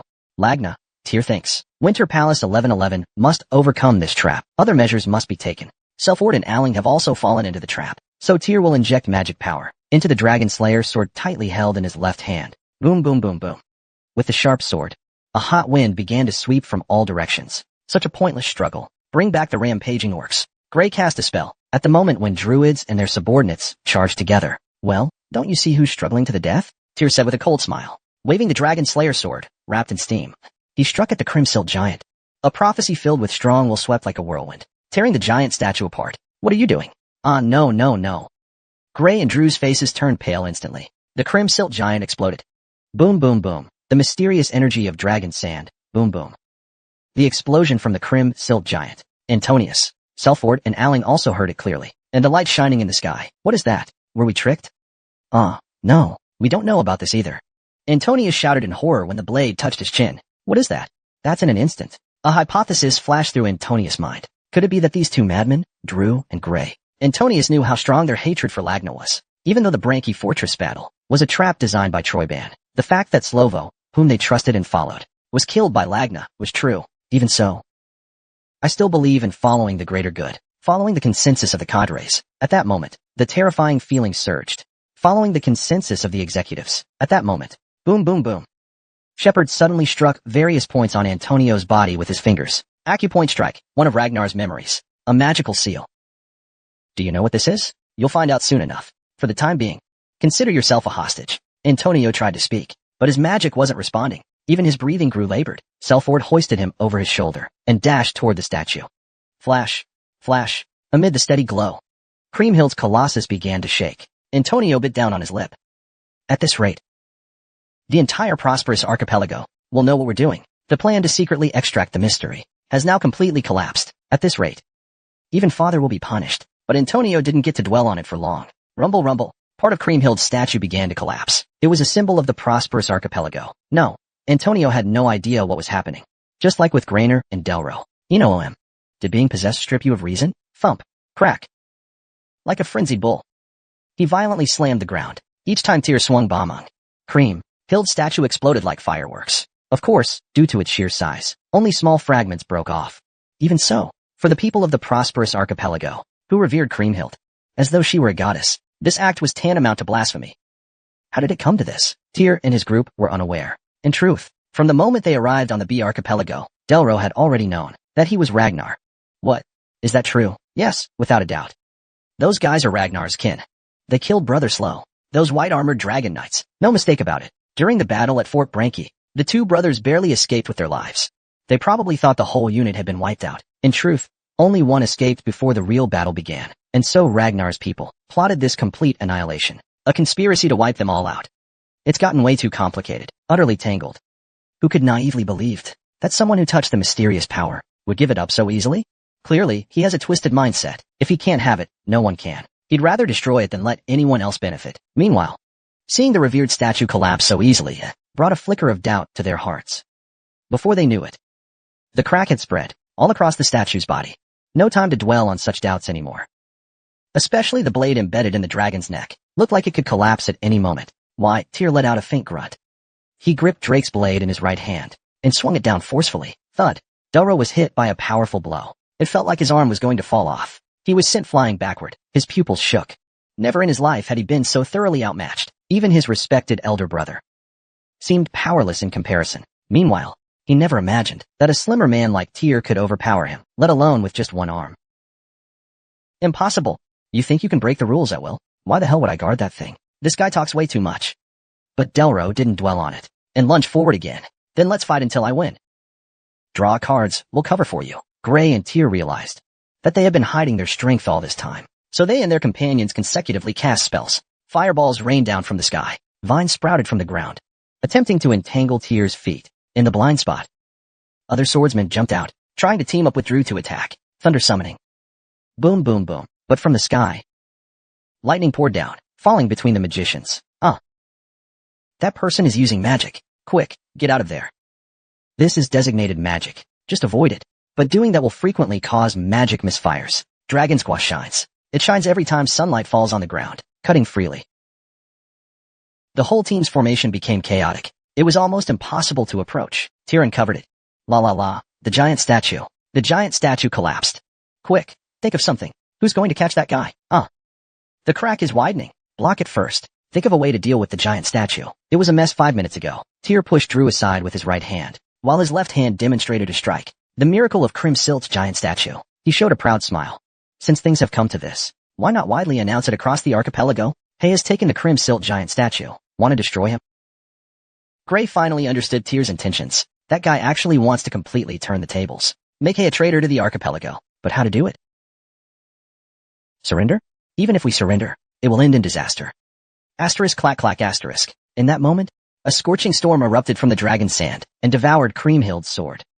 The once dead dragon suddenly awakened and wildly flailed its claw-like remains. Claws like broken spears. Asterisk wah. Asterisk. Kriemhild's sword exploded. Shards flew like arrows. No, the statue.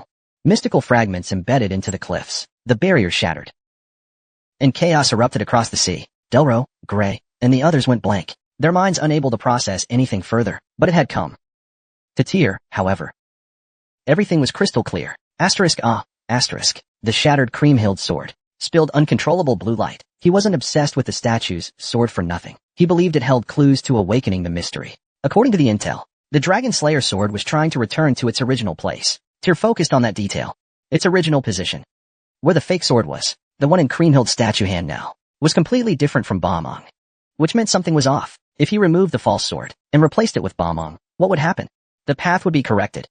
The mystery would awaken. The reason the floating islands couldn't unlock the secret was because they revered Kriemhild's statue as a sacred relic, like a god.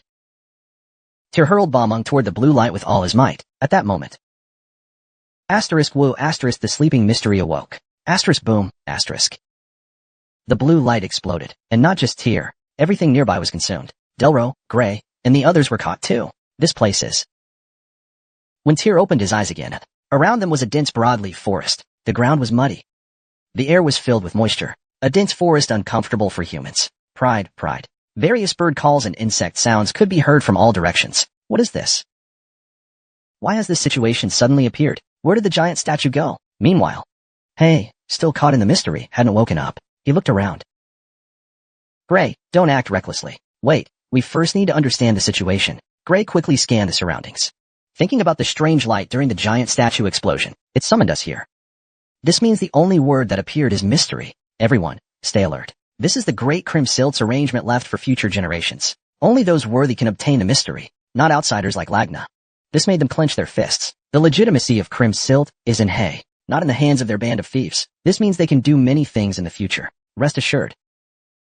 However, a sharp whistling sound from somewhere made their throats suddenly feel like they were being scorched, painful and hot. Words that they tried to speak couldn't come out. Gray. Aye. Drew, why do you have that expression? Gray, thinking of that moment, fell to the ground. Thud. The dead guy had a long fur stuck in the back of his head. It looked like bone fur made from a large beast's bone. Slippers. Block. Drew urgently shouted. They didn't even have time to collect the body of their dead brother. Whoosh, whoosh, whoosh. In that instant, dozens of bone fur, like the ones that killed Gray, filled the sky densely. They fell one after another. The disaster began. Asterisk clap. Asterisk. Help. Tai, pull yourself together. Tai, shield up. Anyone with a shield, raise it first. The Thieves' Brotherhood, already scattered from fighting Teal, could only helplessly take the hits. Some were even pierced by 5 or 6 spikes, and collapsed to the ground. Thud. Darrow rushed out, trying to save one more brother. Meanwhile, unlike the Thieves' Brotherhood, Teal quickly climbed a tree to survey the surrounding terrain. Kriemhild's mystery had begun. Kriemhild's scattered remains brought the sword into his hands. He had to know what exactly it was. At that moment, something on the edge of the forest caught Teal's eye. Between the jungle and the swamps, soldiers moved secretly and busily. There were far too many. At least several thousand, looks like even more. And not just near him out. The entire jungle on the horizon was swarming with soldiers. And the army was diversified. Spearmen, archers, swordsmen, shield bearers, mounted knights, and even flying mages. Along with commanding officers, Dragonfang troops. A legendary legion born of dragon's teeth and bones, swarming like locusts.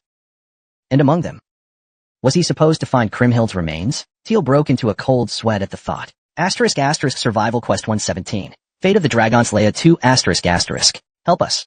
Why is the Divine Temple trying to kill us? Why? Why us? Boom, shatter, rumble. A vision of hell. A living nightmare. In Darrow's eyes, this was all too real. Everything was exactly like that. The members of the Brotherhood, like flies, they die one by one, pierced by countless poison spears or turned into targets for arrows. Their blood made the ground slippery. Where did it all go wrong? They clearly came to avenge their fallen brothers, and as the residents of the Guidance, the power of Kriemhild should be inherited by the legitimate heirs, Lord Kriemhild. Great ancestors, why are you giving us such a trial? Drew's muttering was filled with deep doubts. Tyr watched as the bones, spears, and visions rushed towards him. The wind around him violently swirled. It seems his presence had been discovered. What are they saying? Are they saying there's an intruder? Hurry and catch them? Wind and thunder god's gale. Bang, bang, bang. Every branch Tyr stepped on nearly had bone spikes stabbed into it. The deaf soldiers who missed Tyr seemed restless. They kicked the ground and howled. Then they began chasing the direction Tyr ran in.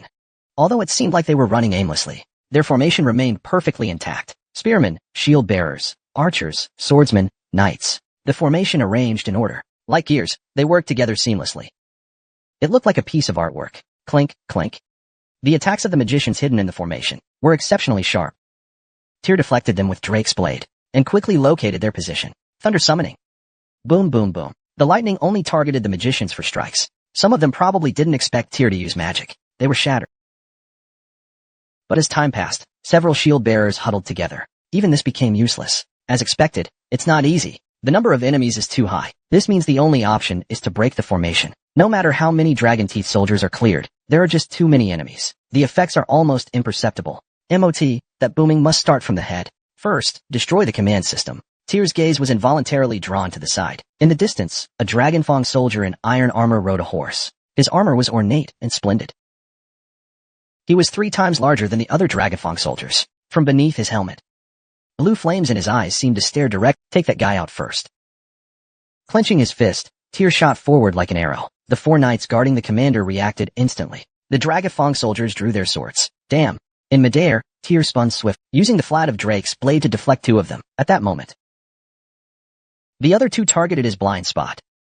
One used telekinesis to draw 4 blades of death, while the other drew a moonlight sword and slashed down. He eliminated one first. Tyr didn't stop. He kept running. Despot turned around, releasing a brainwave pulse counterclockwise. And then came the brain dragons. Radiating intense heat, the 2 knights' heads exploded. And then, the last knight, barely keeping balance after being knocked aside, Tyr quickly closed the gap. The claw of the flash dragon struck hard, smashing the knight's sword and helmet into powder. They vanished into dust. At the same time, ancient swords and arrows rained down, but the brain dragons blocked them with ease. Now, nothing could stop Tyr's advance. At that moment, Tyr felt that, beneath the helmet, the commander dragon soldier was smiling, even though it should have been emotionless. Clang. The blow meant to shatter the commander's head was blocked for the first time. This guy not only commands an army, but is powerful on his own. Still on horseback, he calmly escaped the danger. Clack. Tyr rolled and landed. The commander urged his horse forward, attempting a lance charge, using the lance's tip and the momentum of the steed. 748. 00:22:09, using the tip of the spear and the horse's momentum to enhance the power. The technique boom boom clank, boom, rumble, rumble. Tyr held Drake's blade tightly in front, as a shield. Then he struck with a blow. It felt like being hit hard by a hammer. His bones vibrated. Then his body was violently pushed back. After gaining immense strength and agility, this was the first time he experienced a failure in a power struggle. No, that's not it. It seems like some force is forcibly controlling his will. The flow of magic. Asterisk thump thump, asterisk, asterisk thump, asterisk. He tightly gripped the heart of the dragon. His dantian responded. It triggered a magical resonance. Tyr gritted his teeth. he flicked the spear upward. With his left hand, he drew the moonlight sword, swiping across the horse's underbelly. Oh! The commander seemed to find Tyr's appearance amusing. He put down the long spear in his hand. Instead, he drew the great sword hanging from his saddle, going down. Boom boom boom. Even though the wide-blade sword collided with the moonlight sword multiple times, it remained unfazed. Frustrated by this, Tyr wildly unleashed the demonic aura of the moonlight sword, but the wide-blade sword also emitted a comparable murderous aura and fighting spirit. It knocked the moonlight sword aside. Not only that, it suppressed it. The magic was always right. Tyr could feel the unique magic controlled by the commander. It not only suppressed, but also suppressed the demonic aura of the moonlight sword. Each time the blades collided, a stabbing pain spread throughout his body. At that moment, the horse began moving forward again. He. Every time the moonlight sword let out a mournful cry, the wide-blade sword would roar more violently. Low-level dragon fear skill was being destroyed by the dragon-slaying trait of the opponent. The moonlight sword could no longer function properly. Thud, thud, thud, thud. This is the land of mystery, of Kriemhild and the Dragon Slayer's sword, which means everything here. The land and the Dragafang soldiers possesses dragon-slaying properties. It's no surprise. On the other hand, Tyr is a dragon's companion, equipped with relics of the ancient dragon. It's as if he walked right into his natural enemy's jaws. But even so, Tyr poured all his strength into channeling his magic. There are still tens of thousands of Dragafang soldiers left, but if he couldn't even handle one who isn't a real dragon slayer, just an undead born of lingering aura, then he had no right to be called a guardian, no right to be the dragon's companion. Right hand wielding Drake's blade, left hand gripping the moonlight sword, he crossed them swiftly. Skill, Fairy's Blessing, activated. Boosting brute force to maximum. Skill, Might Devourer, activated. Attack power increased. Magic power surged. Attempting to devour the dragon-slaying trait, earrings and rings shone brilliantly. He fully activated his physical abilities. A burst of heat and lightning exploded from the crossing light, sweeping the surroundings. Boom, rumble. The broadsword shattered, and the horse's head was crushed too. The dragon traits were ignored. The commander panicked, hurriedly jumping from the saddle to escape the scorching storm. But there's nowhere to run. Tyr sneered and unleashed the storm in all directions. Dragon's sevenfold combo. Shwoo shwoo. Drake's blade, moonlight sword, each moved in different directions. A total of 14 beams intertwined, forming a vortex. It was a sword technique Tyr had never used before. It was a sword technique Tyr had never unleashed until now. The beat of the sword. It was given to him by Karl. The unnamed intention to save the enemy is pushing Tyr into the depths of worry. The unconscious sword created by the endless obsession with the sword. In the end, the whirlwind was torn apart. After the wind stopped, only a piece of bone, seemingly a thigh bone, fell to the ground, lonely. Thud haha. Tyr breathed heavily. He picked up the bone, successfully collected part of Krim Silt's relic. 1206. Huh, really huh? Treasure hunting. Seems the commander's incredible strength is more about the military rank, rather than owning Krim Silt's relic. At that moment, the skill Young Dragon Synchronization was forcibly activated. It read part of the intention. Crash. Suddenly, Tyr's vision flipped. On a beach with rolling waves, a girl was examining a strange creature washed ashore by the waves. It looked like a dragon-like creature, deeply corroded by an unknown curse and deadly poison. Don't come near me. This is from ancient times. A blasphemous curse from the forgotten gods. It's not something a normal person like you can deal with. Leave before the danger comes. Quickly, it's not the god of death, but the god of prosperity. Despite the dragon's majestic presence and the incomprehensible words, the girl didn't leave the dragon's side. For her, the dragon was her only friend. Because she had suffered discrimination and depression all her life, she was determined to find a way to cure the dragon's curse. In fact, the dragon had indeed partially overcome the curse, regaining its strength. But there's a dragon hiding here. Really? Indeed, in that slaughterhouse, wasn't there a butcher slave?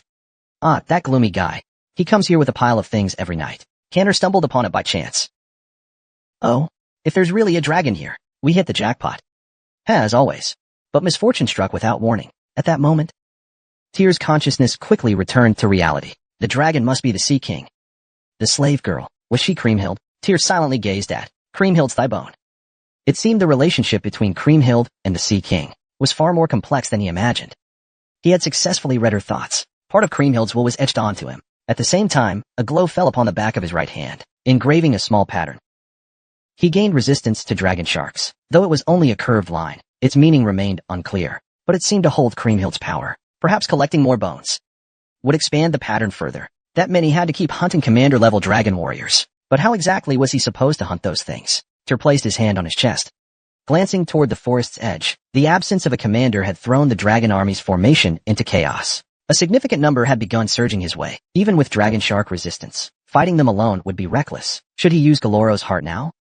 For a moment, he remembered the heart of the dragon's nemesis from Hilda. But no, Galoro's heart was his last resort. He shook his head immediately. Changing his mind, that left only one option now. He had to alter the terrain. To make the hunt easier, this was a forest. So then, there was only one method. Fire attack.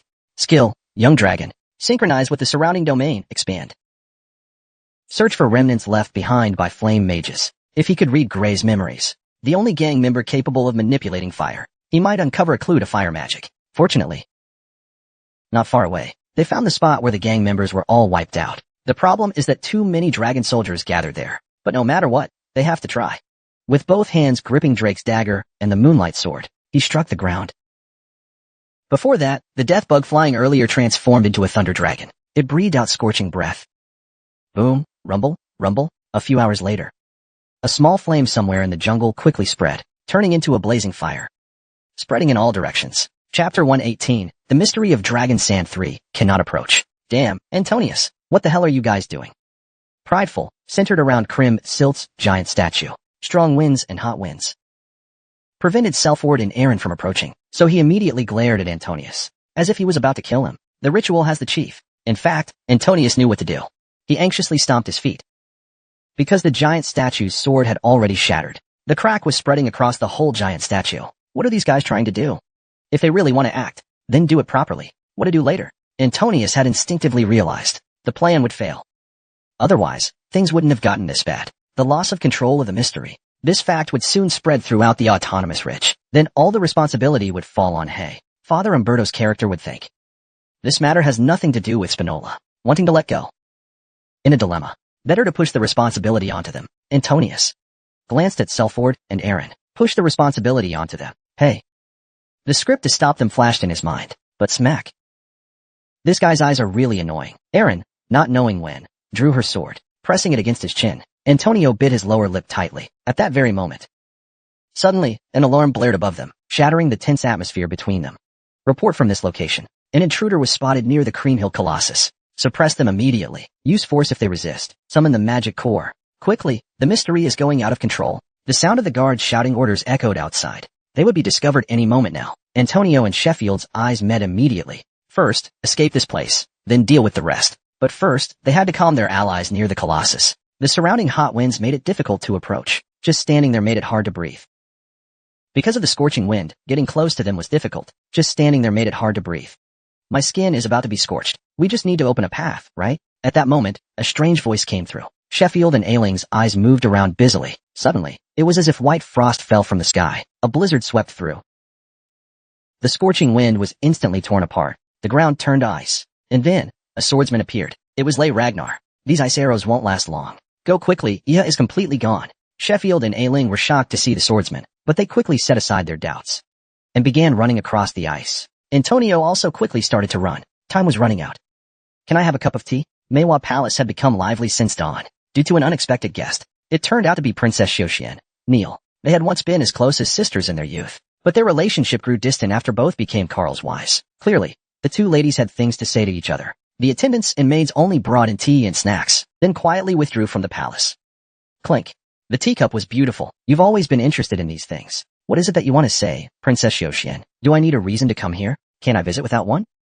It's strange to hear that from the visitor. I have nothing to say on that point. Neil gave a bitter smile as she put down her teacup.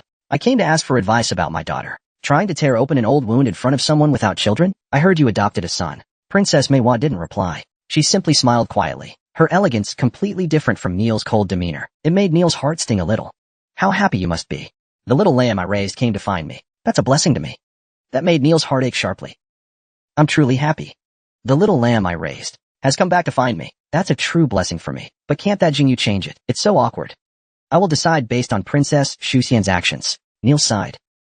The world doesn't know. Although the rumor says the reason for their estrangement is because of her husband Kale's emotional disputes. But actually, that's not enough to destroy their friendship. However, the real reason for the estrangement is, yes, in fact, Neil is closer. It's his fault. From the beginning, Princess Plum Blossom couldn't conceive a child. A few days ago, Lei left Xuxian Palace. He said he was going to help Tyr. Unknowingly, I also received permission from the captain of the White Armor Dragon Knights, so I temporarily sent him away. But didn't you know? Lei has struggled so much over the years. Princess Plum Blossom silently drank her tea. Neil's worries and consultations continued. Although I know that one day the child will leave me, I am prepared for it. But after sending him away, I still worry. Is that so? What should we do? Neil's face was full of concern. Who would think that he is an emotional ice sculpture with extremely rare emotional expressions? In fact, Princess Plum Blossom knew very well. No one is more emotional than her. The exterior is just a way to hide this. In the end, Princess Plum Blossom decided to open her fan a bit. Compared to how you were when you were younger, this seems like a small worry. If I think about the time when you worried your mother by acting like a nobleman. I can't speak anymore. Almost burned down Xuxian twice. Or that Yuan Long had sparse hair. Actually, you were the one who pulled it out. Why would such words appear here? Because they are related. Princess Plum Blossom said lightly. A daughter is a mirror of her mother. She just imitates her mother's usual demeanor. Neil was speechless for the first time. 99. 00:02:41. 839. 00:02:41. 839. Neil was speechless for the first time. The way I've always presented myself in front of Lei flashed by like an afterimage. A mother's duty is simple. To protect her daughter, who mirrors herself. To keep her from going astray. To be by her side when she's in pain. Silently staying near her. Becoming a safe haven for her heart. Neil recalled how, because of his mistake, Princess Plum Blossom was seriously wounded. The former Princess Plum Blossom silently stood by her side, letting her cry her heart out. It must be the same for his son. I didn't interfere much with Tyr's affairs. I just waited here. Also for this very reason. I wanted to greet him warmly when he came to me. Neil quietly closed his eyes, savoring the words of Princess Plum Blossom. Something indescribable deeply moved his heart. This is insane. Tyr let out a long sigh. He didn't know how long he had been running. He'd been on the run for days, dodging arrows and schemes from unknown sources. With no proper rest, food, or sleep, his stamina was completely drained, and his magic power was long depleted. He had managed to repair part of Climb Height's legacy. Although partially restored, the road ahead was still long. The flame demon of the fire dance still devoured the forest, and had developed resistance to Longsha, making it easier for the Dragonfang soldiers to hunt. Too massive, far too many. The jungle was far larger than he expected. The number of Dragonfang soldiers seemed to be in the hundreds of thousands. There must be another way. But the problem was, a solution wasn't easy to find. He could only keep trying. Tyr kept trying. 1 more day, 2 days, 3, 4, 10, 15, 20 days. Even though he didn't know how different time flowed here compared to the real world, it felt like time was running out. The mission had a time limit. At some point, Tyr even completely forgot the concept of time. He just kept fighting the deaf-mute soldiers. Successfully repaired part of Krim. Successfully repaired part of Crimsilt. Successfully repaired part of Crimsilt. Successfully repaired part of Crimsilt. Successfully repaired part of Crimsilt. Successfully repaired part of Crimsilt. Successfully repaired part of Crimsilt. Pant. Tyr was heavily injured. The bone and arrow wounds made it difficult for him to breathe. His vision began to blur. He could barely see ahead. Whistle. From somewhere, the sound of an arrow flying came. Tyr tried to avoid it with all his might, but his body felt as heavy as waterlogged cotton. It wouldn't obey. The arrow pierced his brow. His body fell backward, shattered, then blood gushed out. Death was near. Just then, the backpack suddenly opened. Items inside fell out, including the bones of Crimsilt he had collected, and the wooden box containing Garuda's heart. The wooden box rolled on the ground. Finally, it stopped in the pool of Tyr's blood. The box began to throb. Tyr's heartbeat, slowed by excessive blood loss, also sped up again. As the two heartbeats gradually synchronized, suddenly, a large number of arrows fell from the sky. They pierced Tyr's body. This was the soldiers' revenge on Tyr. Some even used fire to burn him.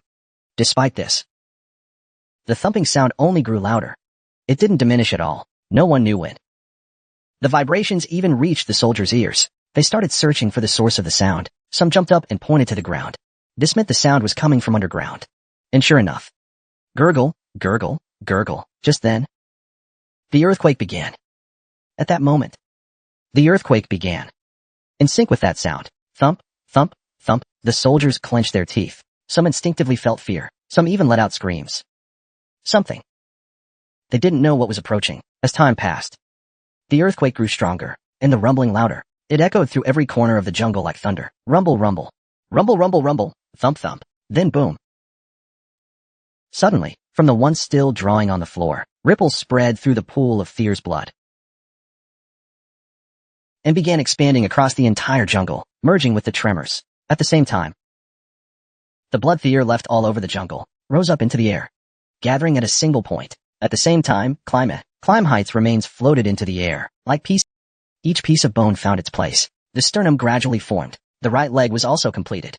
Fear's blood seeped into the chest cavity, shaping itself into a heart. At the center was Gararo's heart. Heart and heart fused, becoming a new heart, beating strongly. With every powerful beat, muscles stretched like branches, covering the bones. Skin covered the muscles once more. Before anyone noticed, a human form had taken shape. The figure revealed resembled the climb height that Fear once saw in his consciousness. It looked like climb height, though it still lacked about 30% of its form. There was no mistaking the identity. Climb height's phantom gently descended on one knee and met eyes with Fear. He gently touched his chin with his fingers. That hand was filled with warmth and wow, and then climb height's phantom slowly descended above Fear, as if it had found its rightful place, as though it had always lain here, merging with Fear. At that moment, a miracle occurred. In an instant, Fear, whose body had fully regenerated, slowly opened his eyes. Fear's eyes shimmered with light. Successfully achieved regeneration using Gararo's heart. Regeneration materials. Used climb height's remains and consciousness. Climb height's Yellow granted him high-level resistance to Longshot. Gained elite warrior traits. Damn it. Fear barely held up his collapsing body and stood up. But despite the strained voice, there was a smile on his lips. All of this was thanks to the special effects of Gararo's heart. Gararo's heart, a type of elixir material. Effect greatly increases fire resistance. Enhances abilities by 150% during dragon battles. Magic attribute engraved with Berserk abnormal state. When activated, drastically increases attack speed and agility. Grants the trait, Seed of Revival. The effect of this trait lives up to its name. Just like in Legends. From the ashes, he was reborn alongside the embers like the ash-melted god. He granted the bearer a chance to be resurrected. Type, Seed of Revival. Trait description, only one resurrection allowed. But this time, the materials used were enhanced by the items he possessed, especially this part. The part Fear focused on was the additional material required. This trait always required prepared revival materials, but depending on usage, it could also be a chance to ascend to a higher state. So he tried using climb height's remains as the material for resurrection.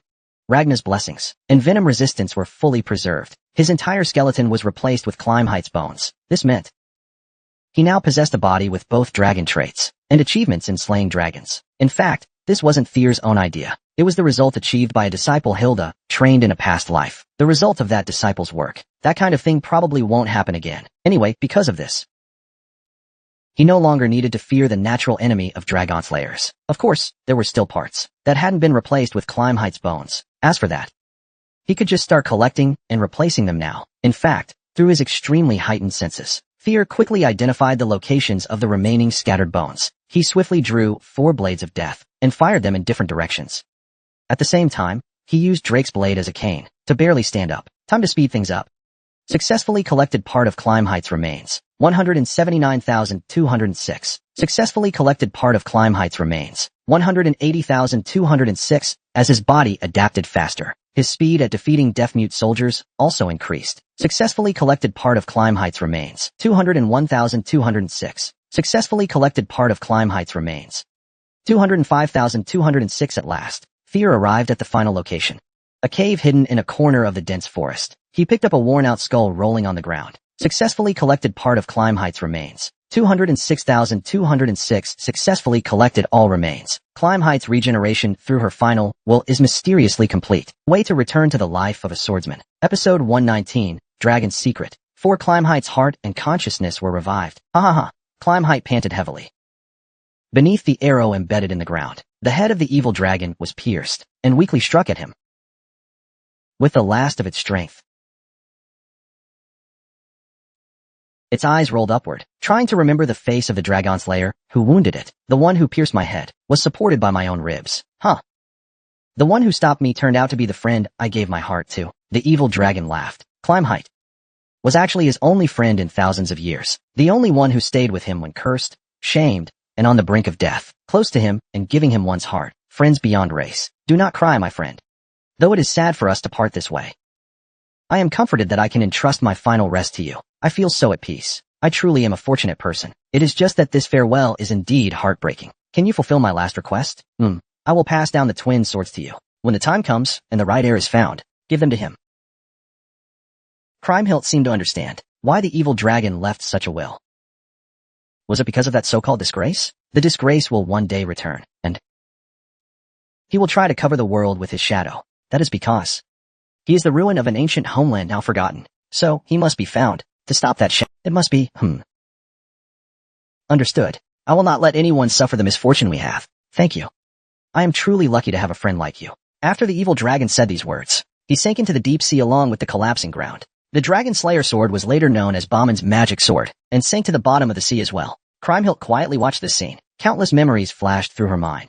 Once friends, but ultimately unable to defeat the curse, they became the evil dragon's companions.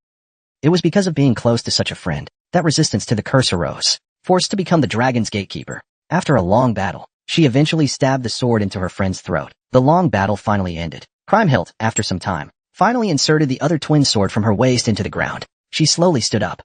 Then, she turned her gaze towards Tyr. This mysterious was prepared to hear my old friend's last words. Levi's last words. Although I didn't expect it to be from the northern clan. Those blessed by the dragons shall receive. He looked Tyr up and down, and continued speaking. Not only that, you used my remains to resurrect, and became a dragon companion with resistance and traits of a dragon dweller. What could be more invincible than that? Truly infuriating, though laced with a fair amount of admiration.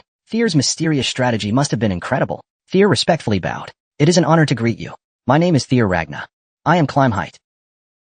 Once a nameless and surnameless slave, I only gained this name after becoming a warrior. The corner of Climehight's mouth curved into a faint, cold smile. Then her eyes slowly lowered, deep and heavy. Gone was the gaze of the fragile girl once seen through telepathy. No trace of it remained. Only the eyes of a seasoned warrior, battle-hardened. This mysterious awakening must mean that Levi has awakened from his long slumber. Yes, in this era, he is called the Sea King, the King of the Sea. If that guy heard this name, he'd be thrilled, no doubt. Very well, we don't have time for a long chat. Let's get straight to the point. Pick up your sword. Receiving guidance from Climehight was a rare opportunity. Fear slowly raised Drake's. The greatsword badly damaged from continuous battles, its blade dulled and worn, because of what the false god did. This world was filled with too many guardians, like Levi, or ones of similar kind. False god, now Tyr understood that this was a title for the nameless monarch, and the traces left by those guardians were often referred to by ordinary people as mysteries. Ancient ruins barely remembered by anyone today, or intricate structures. Were these mysteries created to oppose the nameless monarch? Not just relics of ancient dragons. Tyr could feel it. His heart pounded violently from learning this hidden truth of the world for the first time. In order to obtain those mysteries, Levi left behind keys carved by hand from his own ribs. The twin swords Bamung and Haradai. Tyr clenched his fists tightly. He never imagined such a path would appear before him. So from now on, I'm going to teach you one of Bamung's techniques. I call it this. Tyr focused intently on Climehight's every movement. Nibelungen. Climehight picked up her sword. In ancient language, it meant destruction. Climehight's instruction began. What does this mean? Umberto frowned and removed his reading glasses. His subordinate burst through the door and rushed into the study. We have a serious problem. Master Climehight, the Colossus is collapsing. Explain in detail what's happening. The mysterious power is going out of control. As a result, the guards of the Colossus. Naturally, the entire alliance has issued an emergency call. What the hell is that idiot Antonia doing? The reason Hay was able to approach the Colossus so easily was because Umberto held back the guards, but he never expected that his young son and the friends chasing phantoms would gain mysterious powers. But the world is unpredictable. Now that the Grand Assembly is approaching, if he could gain some clues about the mysterious power, that would be a huge gain. That's why he gave his support. He never thought something so disastrous would happen. Now because of this, not only Spinola will have to bear it all too. What about Grimel? What the hell is Romelin doing? We must act before the other 3 shipping companies make a move. But according to reports, Grimel's family head is already mobilizing the Ghost Slayers, heading toward the Colossus. Damn it, Pang.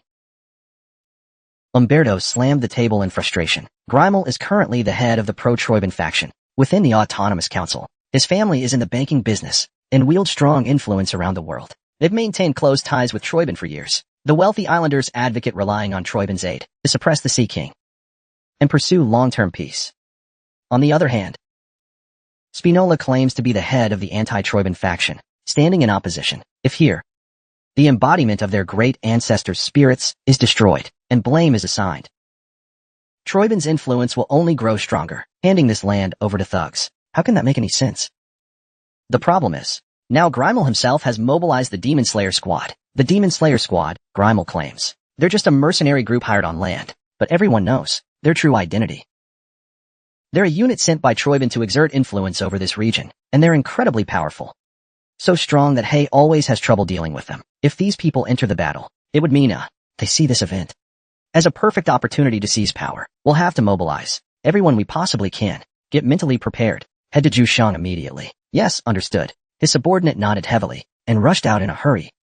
Umberto picked up the coat tossed on the sofa and clenched his fist tightly. If we go to war against Troyben, backed by the wealth of the Grimel family, what will become of this land? What fate awaits this region of Fukushima? He could already see a bleak future ahead. Haha. Looks like Umberto really dug his own grave this time. The Grimel family head, Giuseppe, burst into hearty laughter. His chubby body shook as he laughed. The man sitting across from him silently nodded. He wore a wooden carved mask. A strange individual. Don't get too full of yourself. Arrogance often leads to failure. His voice was barely audible. Like nails scraping across glass, it made one's skin crawl, yet the magic power contained in it always sent a chill down Giuseppe's spine. Noir. In the ancient language of the East, it means 9. The Ghost Slayers called him Noir. He was one of the 9 enforcers of Troy, and if all of Troyben's enforcers were like him, then those at even higher levels. It's best not to defy them. Giuseppe was certain now. The war between Ragna and Troyben would end in Troyben's overwhelming victory. Therefore, Grimel's future must lie with them. If I lose my way due to arrogance, wouldn't you, Lord Enforcer, correct me? I know nothing of politics. All I can do is trust the enforcers. So slick with your words. Every time your tongue drips like oil. I take that to mean, you're not foolish enough to misunderstand your Lord's words. The Lord gave no reply. As if weary of lengthy speeches, he changed the subject, as per your request. The Ghost Slayers will capture Hay before he escapes the scene and escort him directly to the royal palace. Hay has been declared a rebel by the royal family. If we can implicate him alongside Spinola and drag them both in, the Autonomous Council and the Maritime Alliance will be forced to align with Troyben. Meanwhile, the military strength of the Prosperous Isles will be cut to less than half. Is that acceptable? Won't Troyben make up for that lost strength? Indeed. Noir saw Giuseppe smiling like a conniving minister. That snake seems to be scheming to use money to manipulate Troyben's plans, and perhaps even to use their funds against them, to gain control over the core of Troy. Some things can't be solved with money. Noir believed this was something for the higher-ups to deal with, so he let it go. However, for that, Antonio's safety must be ensured. Umberto's son must be kept safe. Don't worry. That's exactly what the Ghost Slayers specialize in. Noir's cold voice made Giuseppe shiver again, as if he could already see the Prosperous Isles opening beneath his feet. After the fall of Grages, even little Antonio Lenian clenched his teeth at the sight of the corpses of the gang brothers scattered around the statue, gritting his teeth. The worst outcome they feared had come true. Fear. Fear. Fear, where are you? Answer me if you're here. Meanwhile, Selford and Arlen searched everywhere for Fear, but couldn't find a single trace of him. The hot winds and shimmering light and dense clouds severely obscured their vision. They knew time was running out. When they heard Lei's voice, both of their faces froze. In truth, this search was only possible thanks to Lei's frost aura. So just as he was about to ask how much longer they had, someone suddenly, Selford sensed something and turned his head in another direction. Arlen and Lei's eyes also shifted to the same spot. On the other side of the fire filled with blinding light, dozens of menacing eyes appeared, each radiating a terrifying aura. Capture and bring back any survivors near the Colossus. As long as you can recognize their faces, even just their heads will do. Yes, sir. Understood. Though calling them guards seems off, their murderous intent is overwhelming. They're practically like Troyben's men. As Selford pondered this, those wielders of sunlight leapt from the sea of flames, charging towards the four.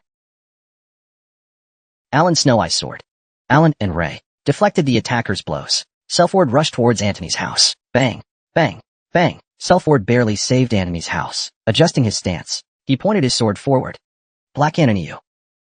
The strange people you brought are you, right? Not bad. You can block my sword. I'm starting to get curious about who you are. You look a bit familiar. The opponent easily adjusted the sword's position, laughing. Is that so? I don't recall having such gloomy friends. Selford sneered, placing the blade against Antony Yu's neck. Don't get any closer. Move again, and this young master's head will fall to the ground. Antony Yu trembled at the edge of the blade, but Selford didn't care at all. The enemy quietly stared. Then they laughed lightly. So you're the third son of the Spinola family. It was mentioned in the last episode. Asterisk, no matter what, we must bring him back. A smile crept across his lips. Well, the hostage act failed, but there's nothing we can do. Even better, it'll be easier to deal with. He really seemed to be enjoying getting close to Selford. Save him. Save Antony. Antony struggled. Please, save me. These guys aren't from the Maritime Alliance. They're from a third-party force. In that moment, Selford seemed to realize their identities. This made him recall something Tyr had mentioned casually. Troy has quite the sharp tongue. Well, we can just take them back for interrogation. Selford and the enemy's attack clashed dozens of times in an instant. This made him even more certain. The characteristics and swordsmanship of Ed had long been public. The opponent had obviously mastered these. Troy's Trojan horse's claws, the demonic claws of the Trojan horse, have already reached toward the Prosperous Isles. Is the situation worse than we imagined? If that's the case, we must notify headquarters. The problem is, the enemy's numbers keep growing. If we could capture Fear as a hostage, maybe we could have attempted an escape. But now, that's no longer possible. Even tactically, retreat is no longer an option. If Ragnar's attempt to assist us is discovered, the enemy will catch on. You look like you have a lot on your mind. There's no need to worry so much. The enemy sneered and roared toward the sky. Ghost Slayers, deploy the ghost-slaying sword formation. Capture them all. The Ghost Slayers moved in perfect unison, forming their ranks. The Trojan horse, famous for their unpredictable formations and illusions. They say once you fall into their formation, you can never escape. This is truly dangerous. Damn, in the end. Just as Selford was about to shout something, the towering statue of climb height, which had been teetering, let out a strange sound and began to move. Its head, once lowered, slowly turned to the side. Reflected in the eyes of the Ghost Slayers was a deep, glowing light. Path to Survival, Chapter 120, The Mysterious Powder of the Dragon Shark. What the? The Ghost Slayer captain quickly looked up. An inexplicable sense of something emerged from nowhere, but he halted. The Ghost Slayer captain suddenly turned toward the source of a voice from the other direction. Armored Umberto A. and members of the Spinola family were striding toward them. Isn't that Lord Umberto? We heard there was an emergency at the statue, so we rushed over, as expected of someone loyal to the Maritime Alliance, and the head of one of the 3 great shipping families of the Prosperous Isles. Truly a family leader. At that moment, from within the shark squad, a man with a cunning glint in his eyes stepped forward, smiling slyly. It was the steward of the Grimal family, second in command, just under the family head, Giuseppe. His tone seemed to express admiration for Umberto, but in reality, it was sarcasm. Umberto, slightly displeased, said, Grimaldo, it seems you dispatched troops. Why with the same goal? Are you persecuting your own people? Pilon smiled and said, Umberto's conspiracy has been noticed. My son, Ananiu, and his friends received some intelligence about the Creamhild statue. They took the initiative to act. So, I gathered backup to prevent possible external interference. The troops just joined.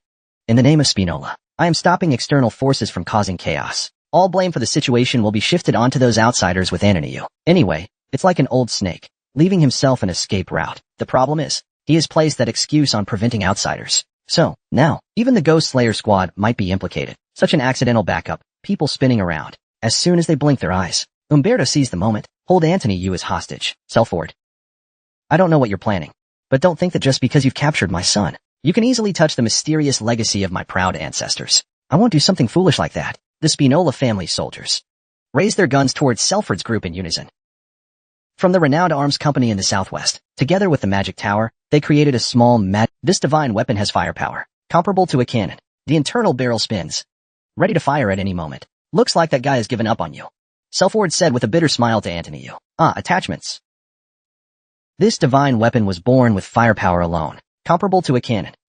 The internal barrel spins, ready to fire and sweep the area at any moment. Looks like that guy has given up on you, Selford said with a bitter smile to Anthony. Attachments. Antonio's pupils trembled. Grimal's appearance was indeed attention-grabbing, but what shocked him more was Umberto abandoning him. That was even harder to accept. He had always known that for the sake of ambition, even a son could be thrown away, but experiencing it firsthand was truly unsettling. Arlen, Snowblade, come over here. What? Call me by my name, not a nickname. Selford looked at Lay quietly standing off to the side and gripped his sword again, letting out a bitter smile. In this kind of situation, does that still matter? He'd heard Lay was eccentric, but it was worse than the rumors said. All right, Miss Snowblade, can you erect an ice wall? How long do you think you can hold it? Lay frowned at the overly long title, raising one eyebrow slightly, but didn't show it outwardly. She responded coldly, 2 minutes. Can you help supply mana? 5 minutes, no more than that. I can only hold for 5 minutes, max. Selford sneaked a glance at the statue, and noticed its form had changed. The mystery was still in progress. Fear must be inside. I hope Fear can finish what he started in there, Selford muttered to himself. Just then, Umberto shouted, don't fire. That won't do, Captain of the Ghost Slayers. Please, this is where the real battle begins. The Ghost Slayers leapt forward, and blocked the Spinola family's advance. You lot, what do you think you're doing? Surely you're not asking that out of ignorance. Antonio and Hay are still under suspicion. I already told you. We're only acting out of precaution. Is that truly the case? After a thorough investigation, won't the truth eventually come to light after a thorough investigation? Spinola tried to kill Selford and his group, while Grimel attempted to save and restrain them. The conflict between the two had reached its boiling point. Umberto's face twisted, and he roared in fury. You Grimels. Your attempts to save them make you even more suspicious. That's right. You're in on it too. You've long colluded with outsiders. Now you finally show your true colors, trying to sell out the prosperous Isles. How can you shamelessly say such things? Don't you feel any shame? It was Spinola who looked rather embarrassed, as though truly being pressed for the truth. Shut up, all of you. Tonight, I'll tear you all apart. Then make Grimel pay for this entire incident. The muzzles of the Spinola family's guns all pointed toward the Ghost Slayers. The Ghost Slayers responded with their ultimate techniques, prepared and precise. Bullets rained down like a storm. The Ghost Slayer's aura energy shone brightly, sweeping across the battlefield. My arm. Focus your fire. Don't let them group up. Take out the ones in front first. We can't create distance. The enemy keeps trying to break through. Shooting is becoming difficult. Their complaints were drowned out by the gunfire. Everything descended into chaos. A total mess. Nods all around. As Selford sighed, Arlen and Lay quietly nodded in agreement and increased their defensive power to avoid the blast radius, while also keeping a close eye on the statue, in case they needed to evacuate with it. Just then, thud, thud, thud, what was that? The giant dragon statue, which had been lying on the ground this whole time, slowly lifted its head, before Selford could even react. The dragon statue suddenly charged forward. The dragon colossus suddenly charged forward. The Ghost Slayer squad and the Spinola family, in an entangled, chaotic battlefield. Boom. The massive and sturdy body collided with great force. Before the people outside had time to react, the magic surged and the blood and flesh splattered everywhere. What is this, Dizonga? Wasn't it suppressed under Kriemhild's feet? The evil dragon statue. Effect. Physical enhancement. How did this thing suddenly move? Chaos spread in an instant. Both the Ghost Slayer squad and the Spinola family were caught up in it. Who could have imagined that the statue, which had guarded for centuries, would actually move on its own? The Ghost Slayer squad reformed their ranks. One team was tasked with subduing the giant. The second team was to ensure the safety of those who took Ananiel. The Ghost Slayer squad leader, with his rich combat experience, calmly issued orders. He instinctively realized that the movement of the evil dragon statue was due to some mysterious force. Although he didn't know how Kriemhild's mystery was uncovered, this was still an opportunity. It must be connected to those outsiders. Perhaps it's related to Ragna. As long as we can grasp it, victory will be within reach. The true goal of the Ghost Slayer squad was to obtain Kriemhild's mysterious power. This was the perfect opportunity. The Spinola family will eliminate them all and ensure the safety of the evil dragon. The opposition has now turned into chaos, and it's even too mild to call it a brawl. However, under the continued attacks, the evil dragon statue was not heavily damaged, but kept twisting it.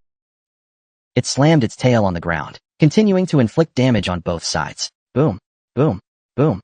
The deafening sound and dazzling light grew stronger, to the point that the entire swarm could detect the movement on this side. The problem is, the rampage of the dragon colossus was the most striking sight. What the hell is going on?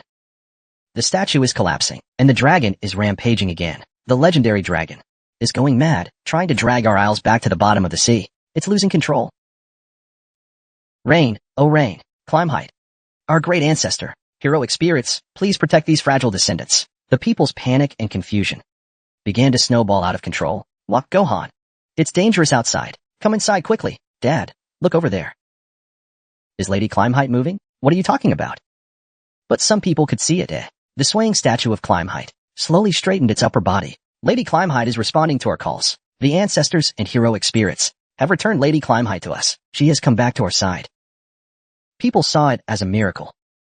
The return of Climheight. The dragon runs wild, and a warrior once again descends upon this land to fight for the future generations. Climheight's statue is moving. What on earth is happening? On the other side, chaos erupted between the Ghost Slayers and the Spinola family, from the perspective of both trying to seize it or uncover the mystery. Aside from the dragon, even Climheight's movements seemed far too terrifying. Cracks were spreading everywhere. We just need to open a path, right? At that moment, a stranger's voice rang out. Sheldon Arlen looked around nervously. Suddenly, it looked as if white frost was falling from the sky. A snowstorm swept through. The hot winds were instantly torn apart. The ground froze over into a sheet of ice. And then, a swordsman appeared. It's Ray Ragna. The ice arrow won't hold much longer. Hurry, he is completely gone. Sheffield and Alan were shocked to see Ray, but quickly pushed their doubts aside. They started running across the ice. Antony also quickly started running. Time is tight. Can I have a cup of tea? The Plum Blossom Palace had become lively since the early morning due to an unexpected guest. It turned out to be Princess Neil, the immortal cultivator. When they were younger, the two were as close as sisters, but after both became Carl's wives, their relationship became distant. Clearly, the two ladies had things to discuss. After bringing in tea and snacks, the maidservants quietly exited the palace. The clink of the teacup is beautiful. You've always had an interest in these things. What are you trying to say? Princess Immortal Cultivator, do you have to have something to come here? Is it strange to say that a visitor must have a reason? About that, I have nothing to say. I just want to ask you for help regarding my daughter. Neil sighed as she placed her teacup down. I want to ask for your help with my daughter's matter. The floor was marked with traces like dragon claws. Only these were different from the usual marks left here. Countless geometric patterns. This is Nibelungen. Kriemhild's. Nibelungen was left behind. Kriemhild's successor has appeared. Nibelungen. When Kriemhild sealed the evil dragon in the legend, she used the dragon slayer sword Bomband along with the skill, but it has been lost. Only records remain. Tyr, however, has mastered it. As a resident of the archipelago, the Spinola family naturally feels confused. The Ghost Slayer squad cannot act recklessly. Unknowingly, the heat and light dissipated. The outside guard forces surged in and saw the traces. For now, yes. There are many eyes watching. Let's wait and observe for now. But fortunately, they've completely separated from... We still have a chance. Flywheel and the Ghost Slayer captain quickly exchanged opinions while awaiting the next step. Damn it, of all times. The most awkward Umberto clenched his teeth. Now that there is a name for the archipelago's benefit, I can no longer persecute Tyr and his group as Kriemhild's successor and a new soul of Selman. Tyr, using this calm situation, injected magic and said aloud, as Kriemhild's successor and the new master of Bomband. His call now echoes across the Fukuda archipelago, following Kriemhild's orders to once again consume the evil dragon of Fukuda archipelago. I asked the maritime families and the autonomous council to help me fulfill this mission. All the residents of the Fukuda archipelago, remember Tyr's presence. The Way of Life 121, Leviathan, what does it mean? Say it again. The outsider brought by Hay, just announced, claiming to be Climeheight's successor. What a ridiculous thing to say. And now, he's leading the crowd of onlookers to the central temple, demanding to open the portal to the Sea King. When Giuseppe heard his subordinate's hasty report, his expression changed drastically. Climeheight is the pride of Arbonota. A hero, a legend of the Fushima region. Why would she pass her sword to an outsider? Although Giuseppe borrowed Troiban's power to seize authority, he had always taken pride in being a Fushima native. But now, that pride had been completely shattered.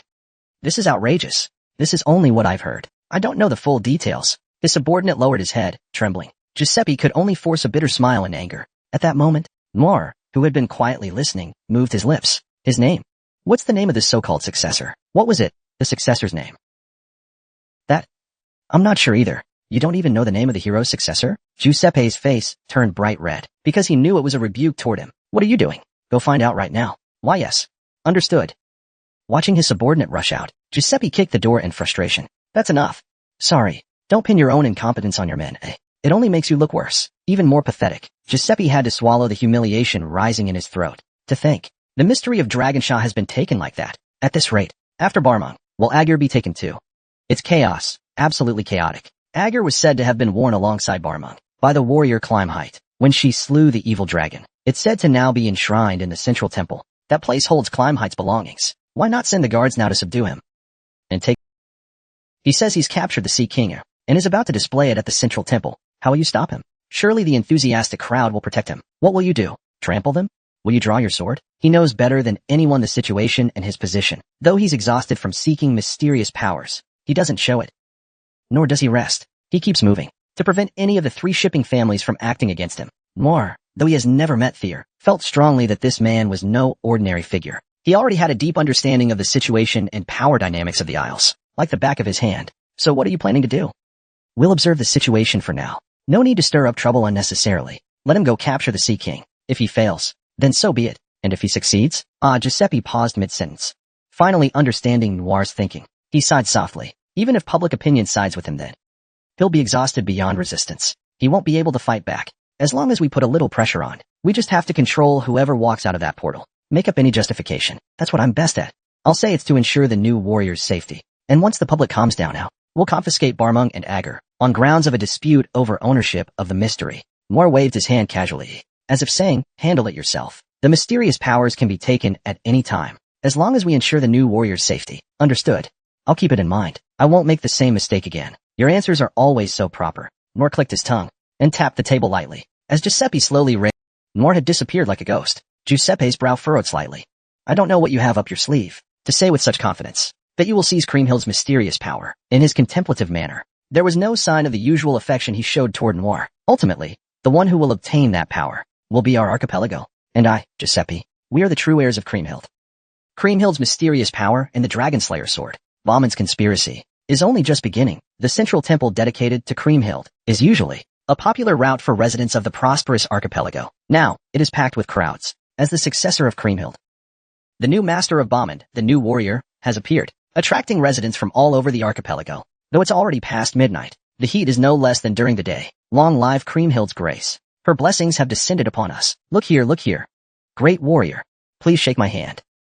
Just once, please. Just once. I will consider it a lifetime honor. Please. Can I? I will cherish it forever. Hey, stop pushing. What if we fall? What then? What are you talking about? Stop blocking the way. Move aside. Don't you just want to see the great warrior's dragon eye? Though the guards tried to control the crowd, it was not easy. I'll move slowly here. Please move in an orderly fashion. If anyone is hurt because of me, I will be ashamed. Before Creamhill. But when Tyr smiled gently to calm the crowd, the previously tense atmosphere gradually calmed. The great warrior is right. Yeah, let's restrain ourselves a little more. The great warrior is not only beautiful in appearance, and he's incredibly kind-hearted. He looks like a young boy. How can someone look so graceful, like a sculpture? Oh, come on. Haven't you seen Lady Climehide's statue? Lady Climehide is a beauty too. He just resembles her, that's all. So a warrior's worth is judged by their looks now? That's so unfair to people who aren't good-looking. To be precise, a beautiful and kind heart is reflected in one's face. Why are you so hung up on that? So you're saying my heart is ugly too? How did the conversation turn into this? The crowd was utterly captivated by Tyr's beautiful appearance, graceful demeanor, and warm tone. Calling him a victor is no exaggeration. That guy, he can even act like that?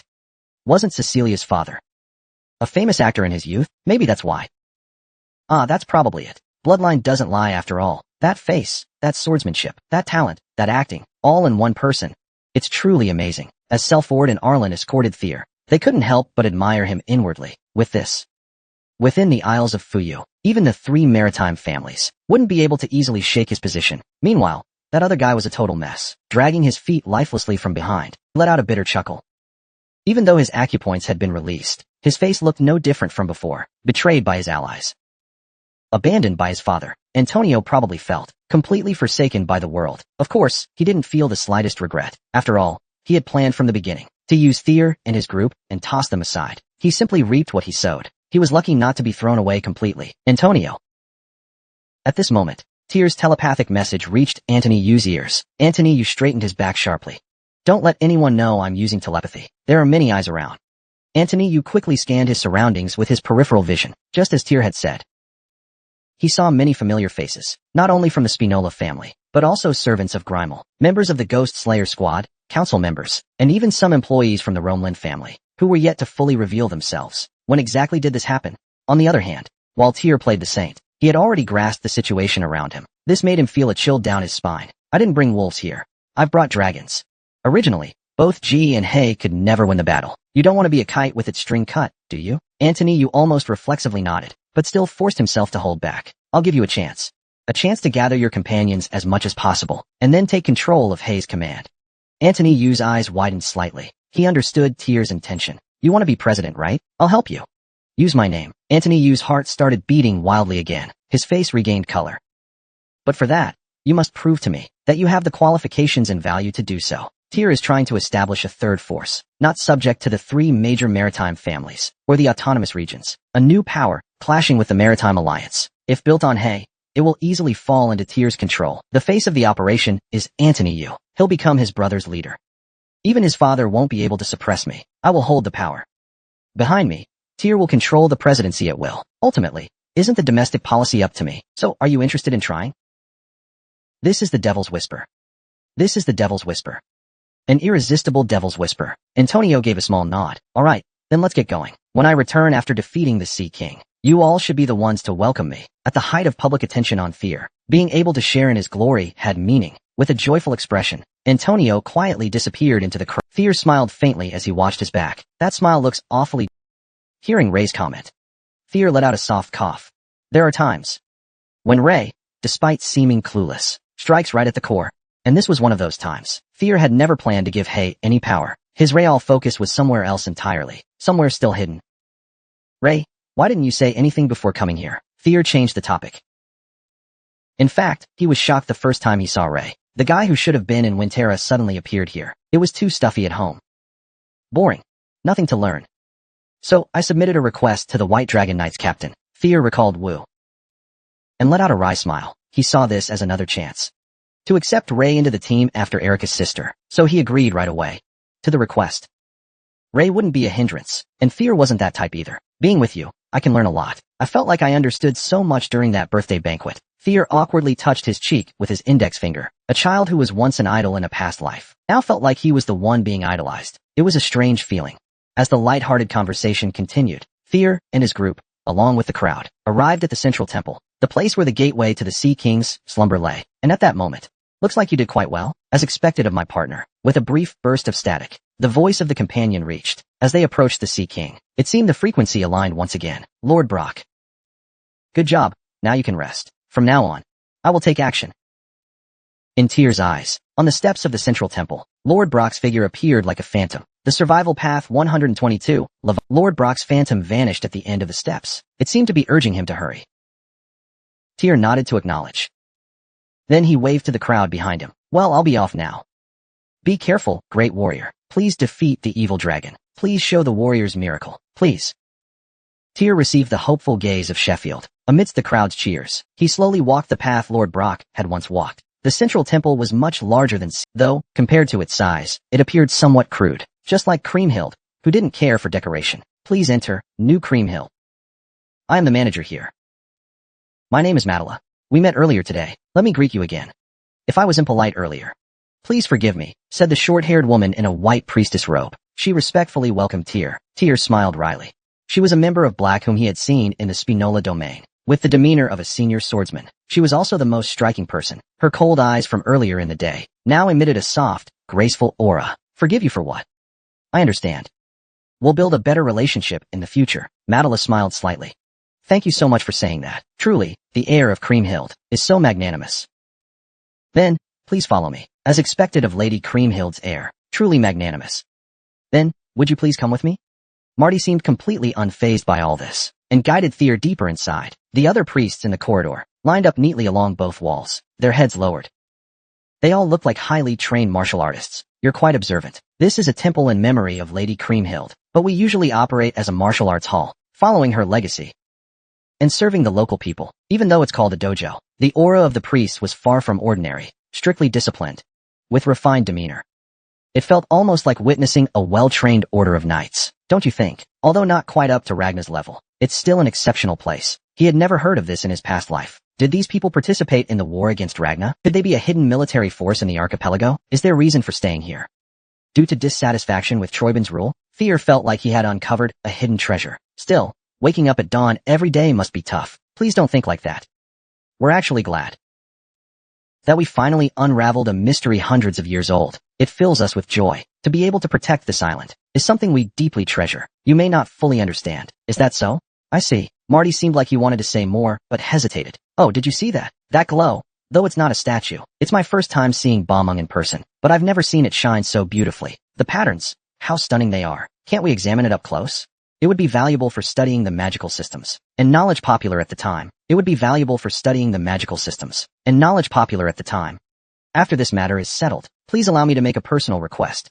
Since you're Lady Creamhild's heir, I don't think anyone would refuse you. It probably wouldn't be someone unworthy of engraving it. Speaking of which, that radiance is truly mesmerizing. Becoming a priest was really worth it. All the priest's gazes were fixed squarely on the dragon-slaying sword in Tyr's hand. As the seal was released, the sword fully displayed the majesty of the legendary Holy Blade. To witness Balmung's complete awakening in person, it was salvation long awaited for us. Marty, with hands clasped in prayer, looked almost devout. To Tyr, who was not religious, it was truly hard to comprehend such sincere belief in a being that could bestow neither miracles nor blessings. It was quite admirable. In fact, although Creamhild was close to godhood, she never actually entered the pantheon as a true god. Therefore, even though her power on this land was limited, the people of Fushima still revered her wholeheartedly. Creamhild. This is a cultural trait unique to this isolated region, cut off from the mainland. Thanks to that, My own great undertaking will draw even more power. When they reached the heart of the temple, Marty suddenly stopped. At the top of 99 steps, rested a bronze altar, and atop it, a helmet that looked to be sculpted from platinum, shimmering with beautiful light, encased in glass tubes layered with magical seals. It was clearly a priceless treasure. Aegir, Tyr instantly knew what it was. The helm worn by the warrior Kriemhild, on her quest to slay the evil dragon. Crafted by 99 goblins who gathered starlight and moonlight, the staff in his hand trembled violently, as if it were joyfully greeting an old friend. Marty bowed respectfully and said, "Please wear Aegir. If you do, the path to the Sea King will naturally open." Aegir was the weapon Tyr had hoped for, second only to the dragon-slaying sword and Kriemhild's mystic power, because with it, he could withstand the immense pressure of the deep sea. Only then can it withstand the immense pressure of the deep sea. I heard that the door leading to the Sea King's sealed area will never open without the approval of the council. This is a matter related to the fate of the archipelago. As a descendant of Kriemhild, how could I oppose it? Mattila said with a slight smile. It was this person who exerted effort behind the scenes. Tyr led the crowd to the central temple, pressuring the maritime families and the autonomous council. But even so, Egil's decision were granted so quickly, it wouldn't have been possible without someone's involvement. It was because Kriemhild's mysterious power had awakened, and with it, greater influence. The more I see, the more I want it, Tyr thought. If I can pull this power into my future domain, I can complete a more perfect plan. Just in time, they also have something tempting. Nibelungen. Kriemhild's will. A vision forged. If that's the case, those who follow Kriemhild, will they be equally captivated? Some people showed interest in the fact that Tyr displayed the lost vision. Of course, these things we'll have to wait until after the Sea King is subdued. Tyr continued to ascend the 99 steps and stood in front of Egil. In an instant, there was a flash. Egil trembled violently. The magical barrier was lifted, the glass tube shattered, and collapsed downward. Oh, Egil finally displayed a miracle. Just as in the legend, it took the shape of a white whale. So beautiful. Tyr gently lifted Egil, placing him on his head. It fit perfectly like a custom-made armor. The size was just right. At the same time, his heart pounded wild. This was the resonance of magic between Egil and Tyr. Tyr had equipped Kriemhild's power for revival. Remains reacted to Aegir. It triggered a transformation. A platinum glow spread across the body. New armor gradually formed. Asterisk clatter clatter asterisk. Starting from the neck. The upper armor was completed. Then it extended to the lower armor. The full set was assembled, fully armed and holding the Dragon Slayer's sword. It was like the return of the legendary Kriemhild herself. There's no need to admire from afar. Now she's right here. Kriemhild's statue. Isn't that exactly what it looks like? Huh?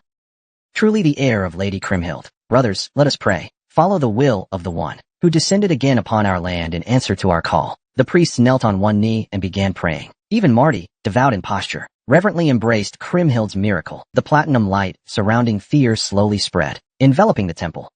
Even the outer buildings began to shine with beauty. It looked just like a white sun rising, absolutely breathtaking. The many citizens gathered before the temple knelt down. Some prayed like the priests. Aegir's full functionality has awakened. I thought just having it work as armor would be enough. That would already be great. Is it because of Kriemhild's remains? Tyr looked down at his hands and smiled faintly. Aegir-type magic armor defense, 350. Magic resistance effect, plus 150%. Elemental resistance enhanced. Damaged parts auto-repair. When HP falls below 25%, chance to nullify physical attacks. Using the Dragon Slayer's sword Bombong. Attack power plus 130% increase. Said to be a treasure of the Earth's spirits.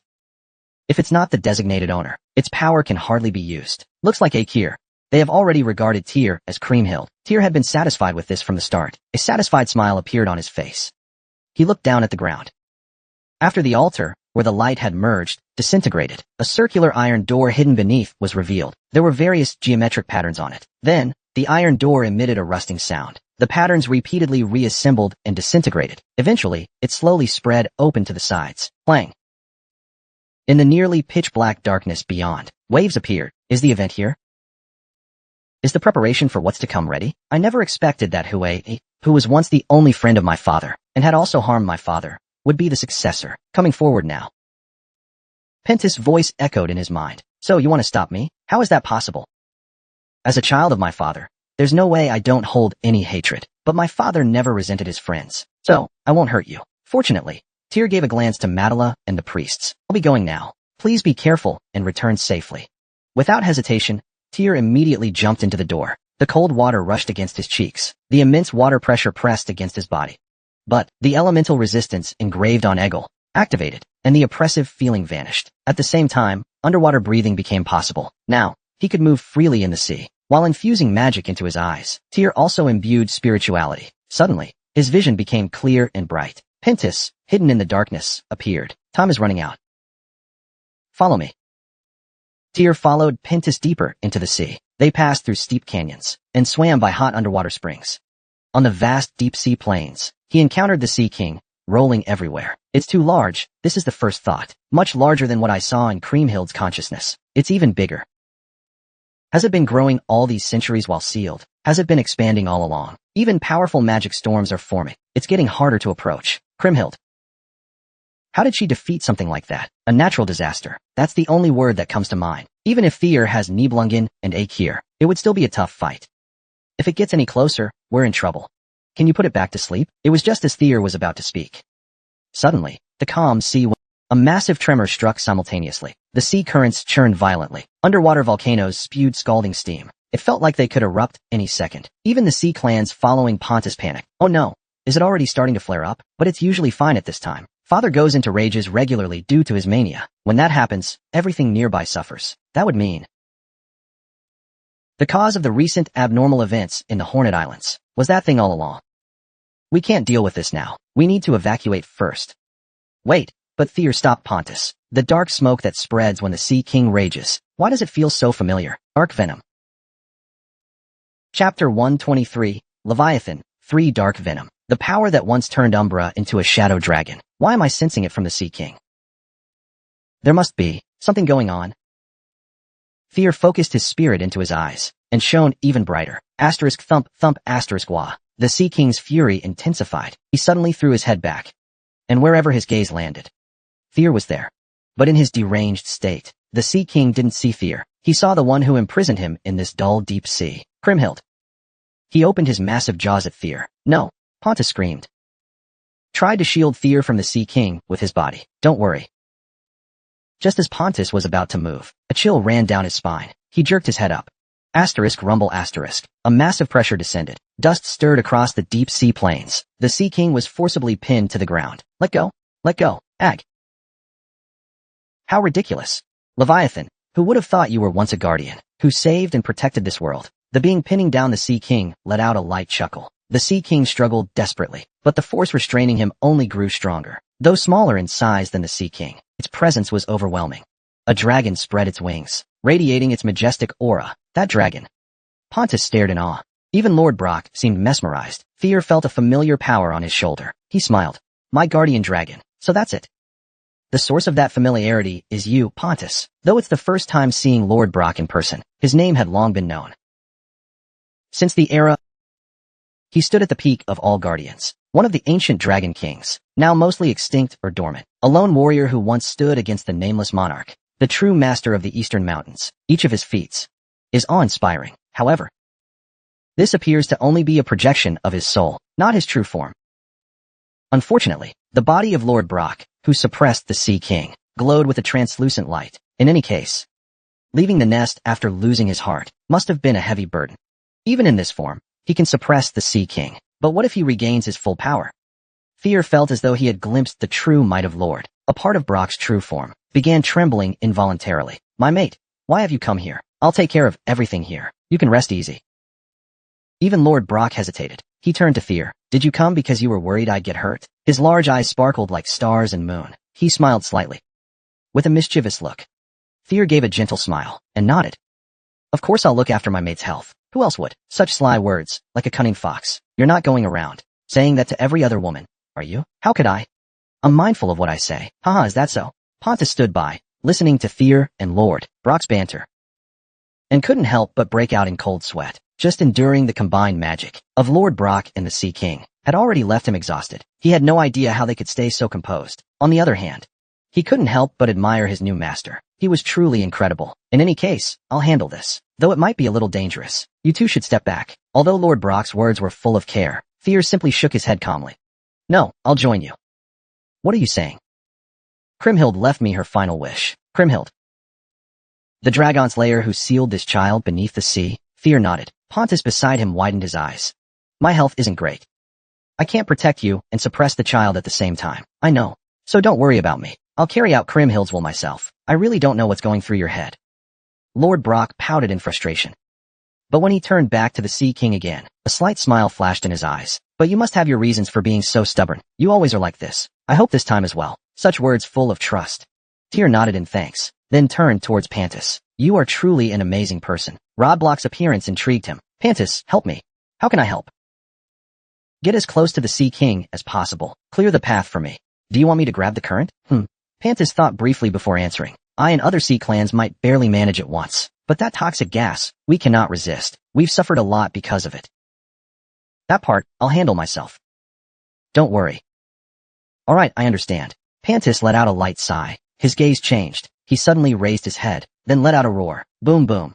The sound could not travel in the sea. Instead, the sound waves he created violently echoed. The surrounding sea clans responded. Let this person reach the depths. Boom boom. Boom boom. Hundreds of sea clans responded in unison, exhaling breaths. The sound waves transformed into huge waves, instantly pushing the chaotic currents outward, opening a path for the Sea King. Thank you, Parta. Tyr did not hesitate and charged towards that direction. Wind and thunder god, and wind and sand. Not only that, he also used the death beat as a fulcrum, gaining even stronger propulsion. Tyr left a long white watermark in his wake. Tyr unknowingly rushed into the black mist emitted by the Sea King. Toxic magic approaching. Tyr had unknowingly already charged into the black fog emitted by the Sea King. Nirmbra let out a strange cry. It seemed like it was questioning why this thing was here. I don't know why this thing is here, but I'm glad he is. Fear pulled the whirlwind behind him forward, wrapping it around his body. Storm Thunder God's Phase 3 was activated. After gaining Kriemhild's mysterious power, his magic control drastically improved, and so did his level. 25 extra attribute points were invested in intelligence. INT 79104. Greatly improving skill comprehension. Magic control increased. The intelligence multiplier broke through 100, unlocking hidden abilities. From now on, he could foresee events. Gain special ability, Foresight. Its effects boosting judgment and perception, allowing rapid predictions in real-time situations. Within the mysterious realm, the time Fear experienced was about 1 month. During that time, he fought countless deaf-mute soldiers and received guidance from Nibelungen. He gained massive experience points. His level reached 7, and his other attributes kept rising steadily. He had now reached a remarkable state of growth. Storm Thunderstrike. Fear extended his hand forward. And at the same time, the whirlwind around him was pulled in. It gathered a cloud of chaotic poison gas. In the process, the magical toxin almost endangered Fear, but he had built up some resistance to dark venom, with Foresight active at all times. He could release magic when the toxin thickened, to dilute it, or take other appropriate actions. Thus, Fear was able to forcibly separate the seawater from the venom. *rumble** at some point. He was already holding a clump of black dark venom in his hand. It was practically purified toxic essence.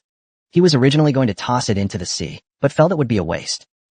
Suddenly, an idea came to him. He turned to look at the shadow behind him. Umbra. Hey, want a bite of this? Craw? In an instant, the shadow began trembling violently. He was protesting. What the heck is that terrifying sound? The toxicity's been mostly removed. It's not dangerous. Just swallow it. But what if Umbra refuses to eat it? What would you do then? Then I'll just throw it away. No. I can't eat it. The dark venom sealed inside me might get agitated. But for you, this is more like an elixir. Umbra hesitated for a long while, then shouted. Fine. Toss it over first. Alright. Fear smiled and tossed the poison into the shadow. Since it was fused with sea energy, it shouldn't be worse than the dark venom Umbra used to eat, and he wouldn't lose control. Maybe Umbra could become a new shadow dragon free from madness. Fear continued separating and refining dark venom, then tossed it into the shadow. Before he knew it, he'd reached the back of the Sea King's neck. Among the many upright scales, one single reversed scale appeared. A reverse scale. He'd found it. Kriemhild once said, if you see the back of Levi's neck, there will be a reversed scale there. Stab it with Bombong. That's where the madness originates. Fear raised the roaring Bombong high. What exactly is tormenting the Sea King there? A shame? A forgotten ancient curse? A curse that anchored him to the ocean floor? A wound left behind by the nameless monarch? Fear took a deep breath and focused all his will into the sword. He thrust Bombong forward, and Nibelungen was the key to weakening that lingering curse. Through living alongside Levi, He had come to understand the hidden technique and the proper way to wield Bamon. It was, in essence, Kriemhild's ultimate secret art. Nibelungen can see through the opponent's weaknesses, a single strike to sever or pierce them. This aligns with Tyr's pursuit of the dragon slash. It also has a certain connection to the dragon's claws, and the beads of the sword give additional gravity, greatly aiding the fusion of these two elements. Thus, the secret technique was born. This is the Nibelungen's seed, exploding, cleaving along the vertical swing path. The reverse scale was cleaved open, crack, and the Nibelungen's teeth. Tyr stabbed the dragon slayer into the wound on the reverse scale. If it were a claw strike downwards, then the teeth would deeply pierce. The Sea King struggled in pain, but even if it wanted to act, it could not do so because of Lord Block's pressure. Me.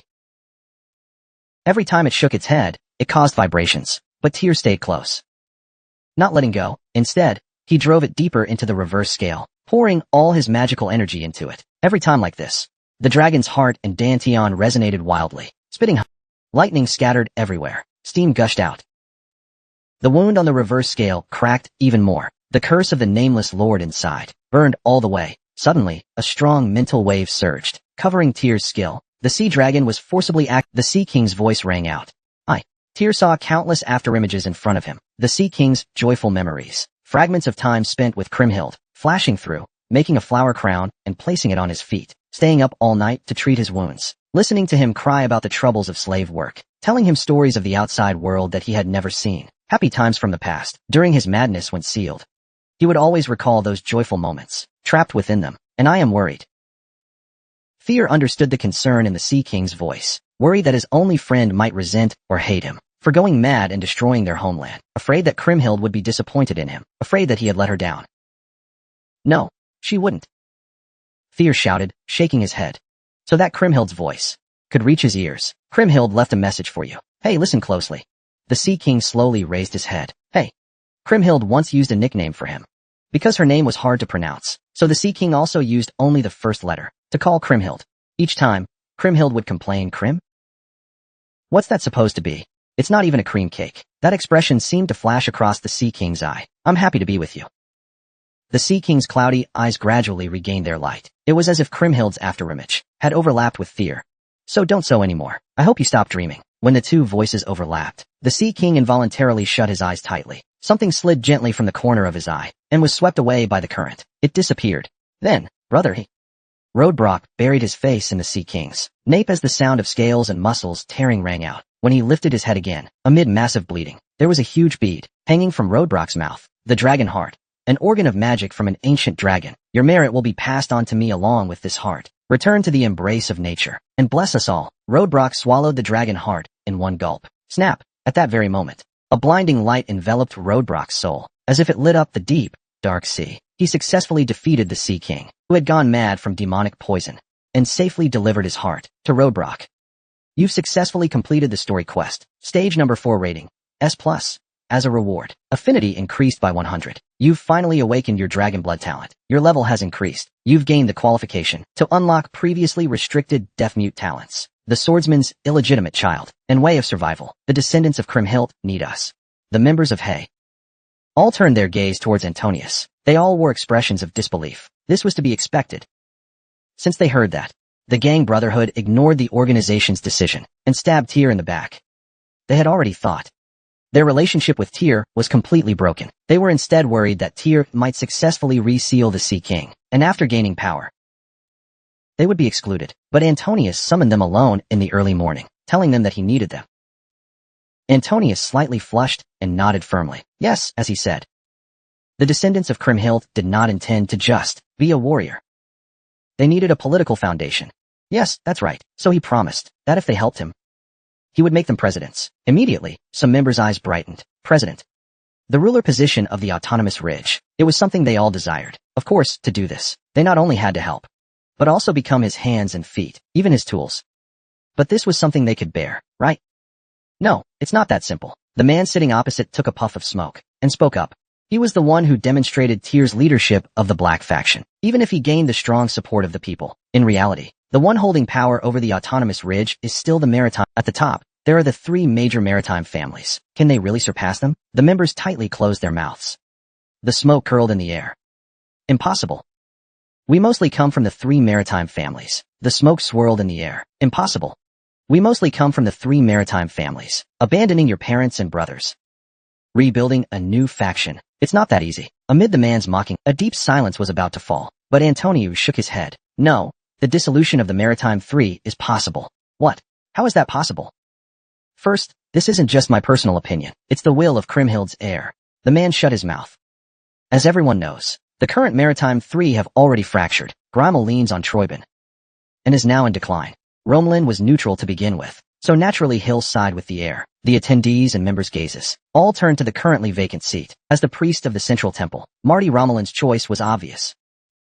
The only one left is my family, Spinola. But I know my father well. If someone stronger than him appears, he'll bow his head. And at the right time, I'll create a reason to expel him, so that you can take control of the family. Is that so? Even with the backing of Kriemhild's heir, it still may not be possible. Then that would only mean I'm incompetent. Antonio exuded confidence. In truth, the righteous cause was no longer with Wenbio, but with himself. As time passed, the family's influence would naturally lean toward him. If he took control of the Maritime Three, his position as president would be within reach. Antonio unintentionally revealed his stance to those from Grimal and Romelin.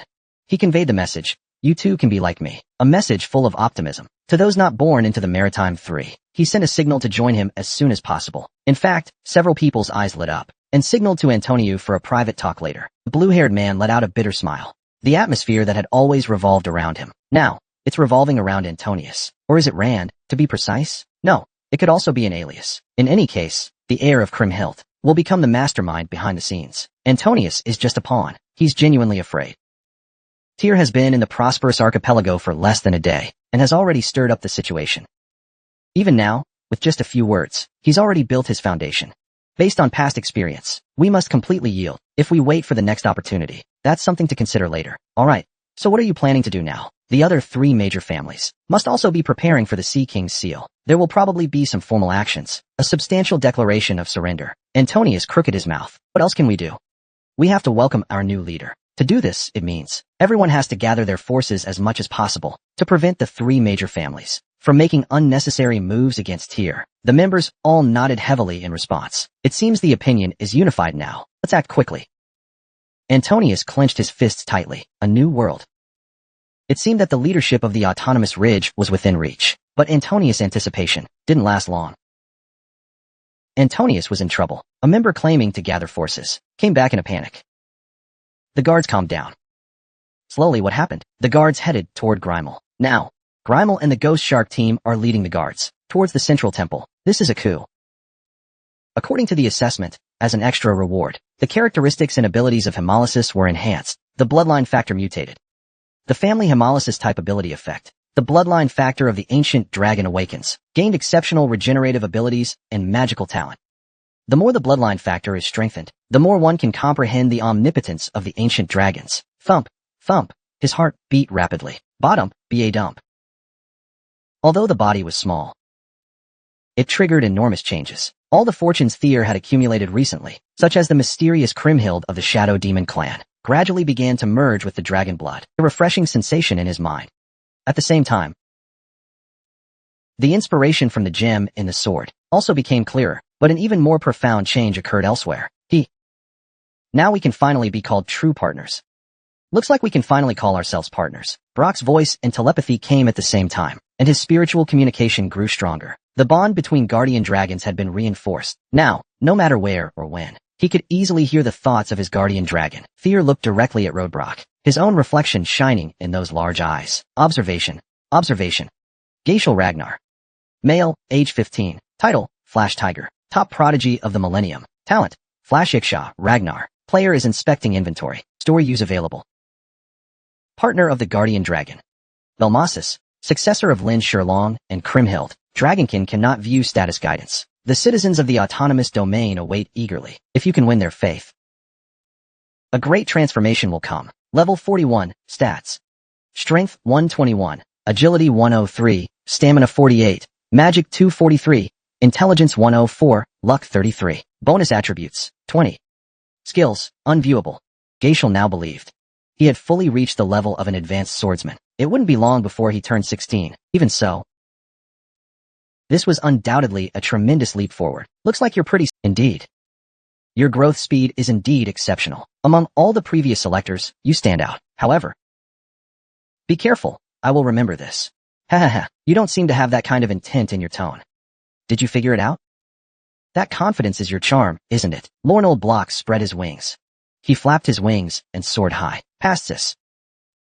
The Sea King, having lost his heart, is rapidly disintegrating. The magical power extracted from the heart is considerable. It seems that collecting this magic power will take some time. Once completed, I will contact you immediately. Isn't that enough to fill the heart? Heh, I was once the pinnacle among all dragons. To fill me with that? Wouldn't that be underestimating me? Lornold Block winked. Tears secretly stuck out his tongue. The Sea King itself is a natural disaster, and Lornold Block is far more powerful than that. Then how powerful was his father who defeated him? For him, it's still out of reach. It was an insurmountable wall. But I'll keep the channel open. Feel free to contact me when you're bored. Isn't that the duty of a companion? At the last moment, Lornold Block still threw out a light-hearted remark, then disappeared with a smile. Wapire took a deep breath. From the mystery of Kriemhild to the death of the Sea King, busy handling all kinds of matters, his mind was stretched to the limit. The sense of exhaustion surged like a tidal wave, though barely holding on. He already felt powerless, but there was one last thing. To control the autonomous ridge, it's necessary to establish it as his base. The master will. Pentis quietly approached. He no longer addressed Tyr as Vini, but as master. This showed that he truly recognized him as his master. It seemed this was also true for other sea creatures. He was surrounded by various sea creatures. Thank you. Do you not resent me? From a certain perspective. I suppose I hurt your father. Pontus shook his head. No way.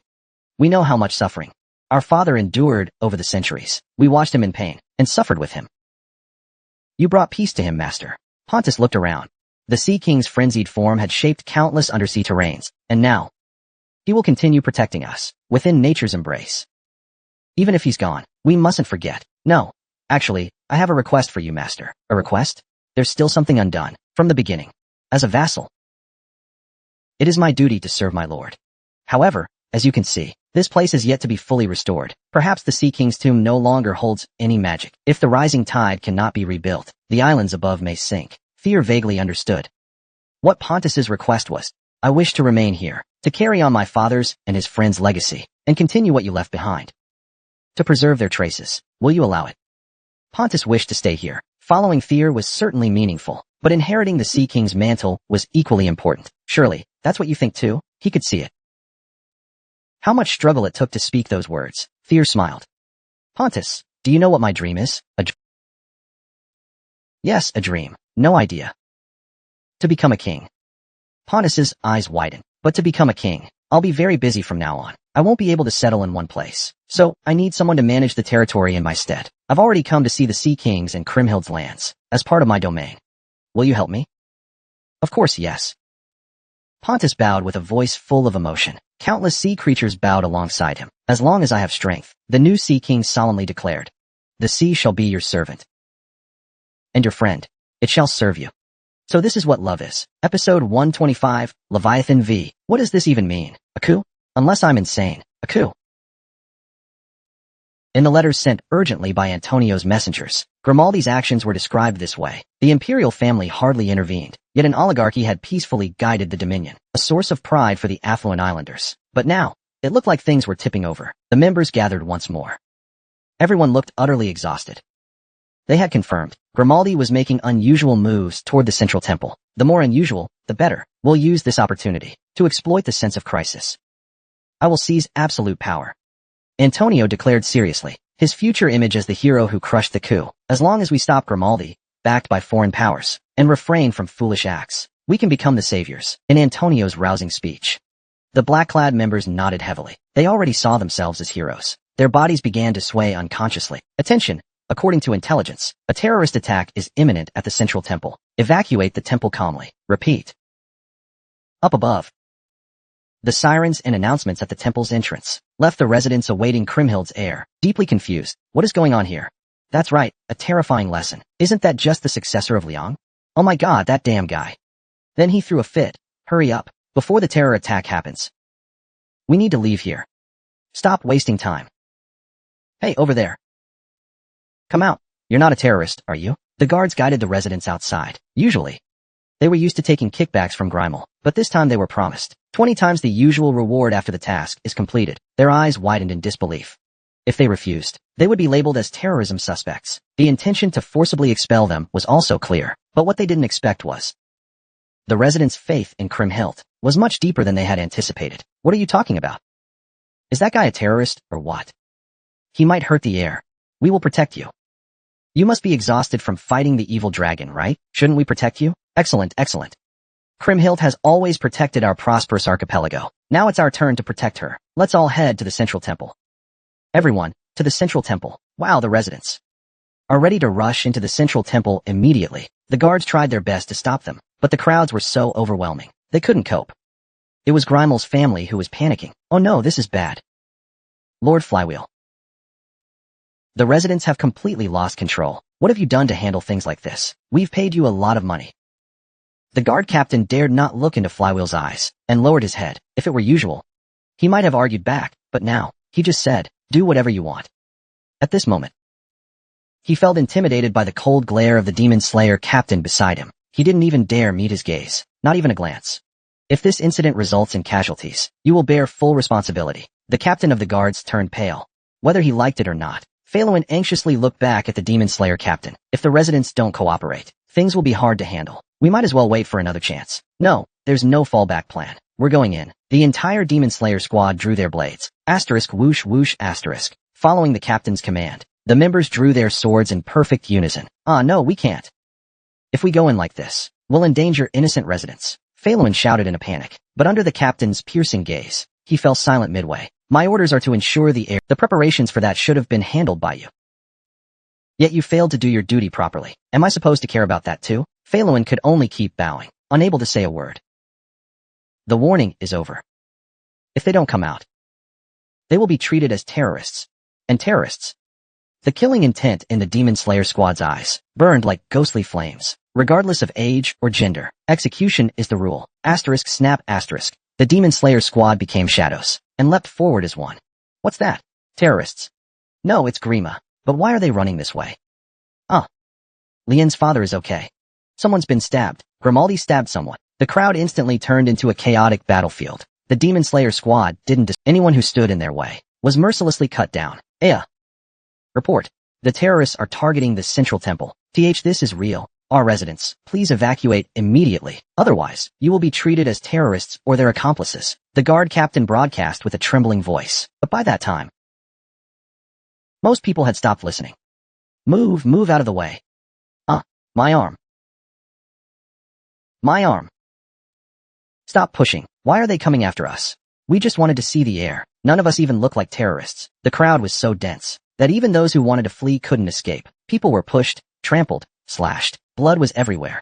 Tragedy struck again and again. Yet even so, the Demon Slayer squad advanced steadily and forcefully arrived at the central temple. Stand back. This is a neutral zone designated by Parliament. If you wish to enter, lay down your weapons.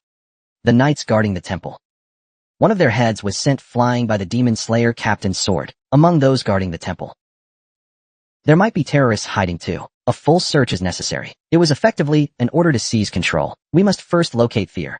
What the hell is going on? At that moment, Marty and the temple knights rushed out in a hurry. They found the temple's entrance dyed in blood from the outside carnage, and their expressions stiffened.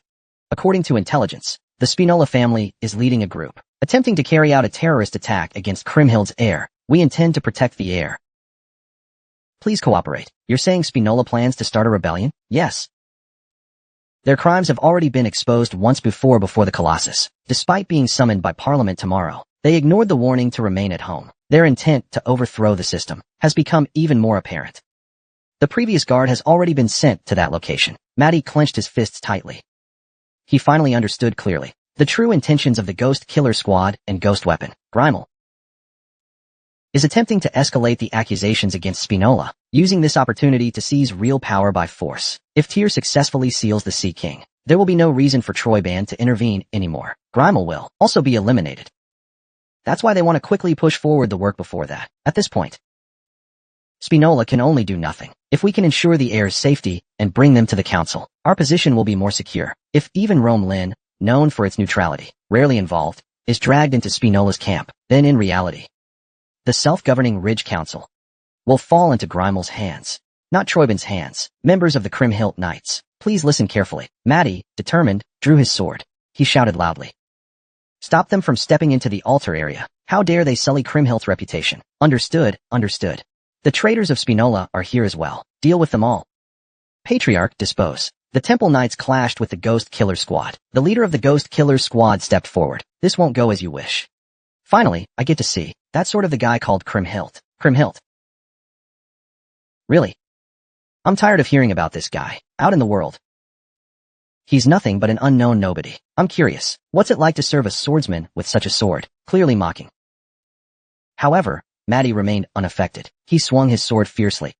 He fought at a level close to that of a high-ranking swordsman. He displayed swift swordsmanship. However, the problem was, the Demon Slayer captain was the leader of an entire squad. If compared to a figure like Ragnar, he had already reached the level of a Dragon Gate swordsman. Nothing impressive. Such rustic, outdated swordsmanship. The Demon Slayer captain swung his blade with force. With a sharp clanging sound, Marty's broken sword spun through the air. To sever his stiffened neck, the captain redirected the angle of his blade. At that moment, Marty was suddenly struck by several attacks dropping from the void. The captain's sword instantly spun in reverse, deflecting all incoming attacks. You guys, I came to save you. We'll talk details later. The members of the Black Death sect immediately realized the Demon Slayer captain was the most dangerous one here. They exchanged glances with Marty and tried to launch a joint attack, like kids playing pretend. But in the Demon Slayer captain's eyes, this was nothing more than a trivial game. A bunch of little ones playing friendship games. He didn't even bother to blink. Asterisk shoo shoo shoo shoo. Asterisk. Violent sword energy burst forth and instantly split open the heads of 4 members. Slady Helen. You bastard, such a nuisance. All of you just die.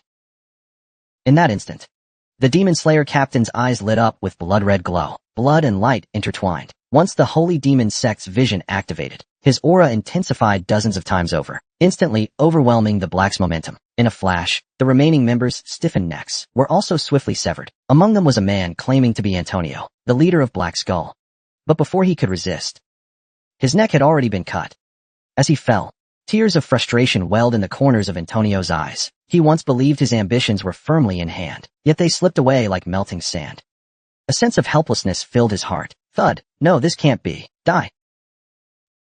The Black Death sect, unaware of the Demon Slayer squad's strength, crumbled completely after their high-ranking members were wiped out. Their formation collapsed instantly. The Temple Knights were in similar shape. Even if they claimed to be the rightful successors of Kriemhild, they couldn't compare to the battle-hardened Demon Slayer squad. No, Marty. He gave a silent scream.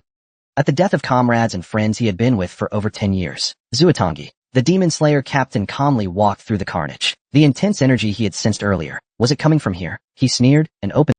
At that moment, something chilling rushed toward the back of his neck. He swatted it away effortlessly. Light fell into the room. Seafield was inside, smiling. Ah, no good after all. I thought the timing was perfect too.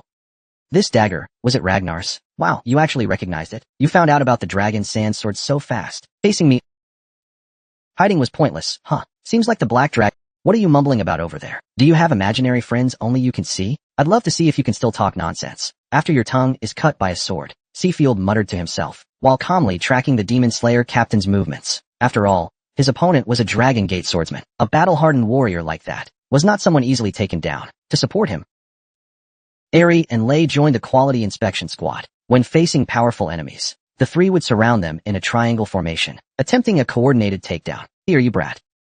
Hurry up and finish already. I'm about to collapse from exhaustion. Selford searched for Thier all night. From Kriemhild's Colossus to the Central Temple. Selford searched all night for Thier. From Kriemhild's Colossus to the Central Temple, just to escape the figure that constantly torments him. No matter how they struggle, with their strength alone, it's impossible to fight against the Ghost Killer Captain. Over there, the Ghost Killer Captain discovered the altar. He fiercely chopped at the ground, continuing to be dragged back by his subordinates. He had grown tired of this. He just wanted to quickly grab Tyr by the collar and return. Since it was confirmed that Ragnar was involved, it was also urgent to confirm the knowledge of the Dragon Slayer's sword. Surford's group eagerly moved towards that direction. Don't rush towards the altar tower. Atre, especially Ray, was the quickest. In dangerous situations, my mother once taught me to immediately use my evasion skill. However, the Ghost Killer Captain had already firmly landed on the altar. Just then, the light from the door spread out.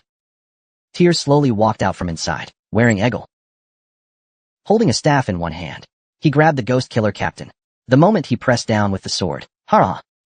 The Ghost Killer Captain's full-force attack was deflected. Who allowed this? Beneath the helmet, Tyr sneered. He suddenly swung the Dragon Slayer's sword. The dragon's blood boiled. A hot wave swept through. The heartbeat raced. The Danteon pulsated violently. The roars sounded simultaneously. It echoed like a war cry. It immediately stirred up a powerful wave. On the hot wind, sparks ignited, turning into golden electric flashes, sparking everywhere. The blood boiled more. The faster the blood circulates, the quicker it becomes. The efficiency of the magic power increased. At the same time, great power was injected into the body. The blood vessels in his arm tightened. Before he knew it, they had reached the back of his neck. It almost covered half of his face. As a result, Tyr's already pale complexion looked even more ghostly. But that wasn't all. When all the relics Tyr had equipped began to resonate and started amplifying their power, the dragon blood had only just awakened, and yet it was already in use. What an impatient partner. It felt as though someone's laughter echoed from somewhere, even if it was just for a moment. Well, to be my partner, you've got to be able to overcome at least this much. I'm still digesting. But I'll lend you a hand. Suddenly, a flash of light passed before Tyr's eyes. Crackling sounds echoed from his mouth. The blessing of the guardian dragon had begun. Talent, blood fusion activated. Ancient dragon bloodline factors awakened on their own. Relics of the primeval dragons emitted strong resonance. All special abilities temporarily enhanced. All relic effects temporarily boosted. Countless pieces of information stacked before his eyes. With a deafening boom, Tyr stomped the ground hard, as if he was going to shatter it. Countless beams of light appeared before his eyes, and Tyr stepped into them. The steam swirling off his skin was sliced apart. The Dragonfang's sword glowed red-hot from the heat. He swung it at the enemy before him. The countless lights he saw were beginning to form attack trajectories. A surge of inspiration struck his mind. Full buff mode activated. Duration, 5 minutes. Countdown started. The influence of dragon blood wasn't limited to the body. Tyr's collected primeval dragon relics, and all the skills and powers he had gained through them, were fully activated. Boom, boom, boom, like a drumbeat in his ears. Tyr advanced forward with a pounding heartbeat. He charged at the Demon Slayer Captain. What is this power? Each time the Demon Slayer Captain deflected Tyr's blade, a searing pain shot through his wrist as if it were about to snap. He couldn't fully block the assault. His defenses were failing. He was instantly forced back to the center of the altar. In truth, he had always looked down on Tyr. Just a kid like that. How strong could he possibly be? Kriemhild's mystery? It's just some backwater legend. How powerful could it really be? The existence that sealed the Sea King was merely relying on ancient magical tools. His own power couldn't have been that great. All of it sounded suspicious. Truth be told, even the battle at the High Violence that he'd been through as Demon Slayer Captain wasn't all that impressive. It was just some islanders' inflated pride. Even the Demon Slayer squad he led was nothing special. This time was different. Maybe the so-called mystery wasn't all smoke and mirrors. What exactly did he go through in there? It's like he became a completely different person. At that moment, a name suddenly surfaced in his mind. Ragnar, that prestigious northern noble family. Aren't mysterious awakenings common among them? They say someone who was just a low-ranking warrior yesterday could, overnight, gain the strength to slay dozens, even hundreds, and they all share one thing in common. You're a direct descendant of Ragnar, aren't you? Asterisk click asterisk. The Demon Slayer Captain gritted his teeth and glared at Tyr. Now he no longer held back. He calmly blocked Tyr's attacks. Never heard of someone your age being this strong. You don't even look older than him. Who are you really? Tyr tilted the corner of his mouth. Didn't Hunlong tell you about me? Hunlong, you mean Lord A? Who else would I mean?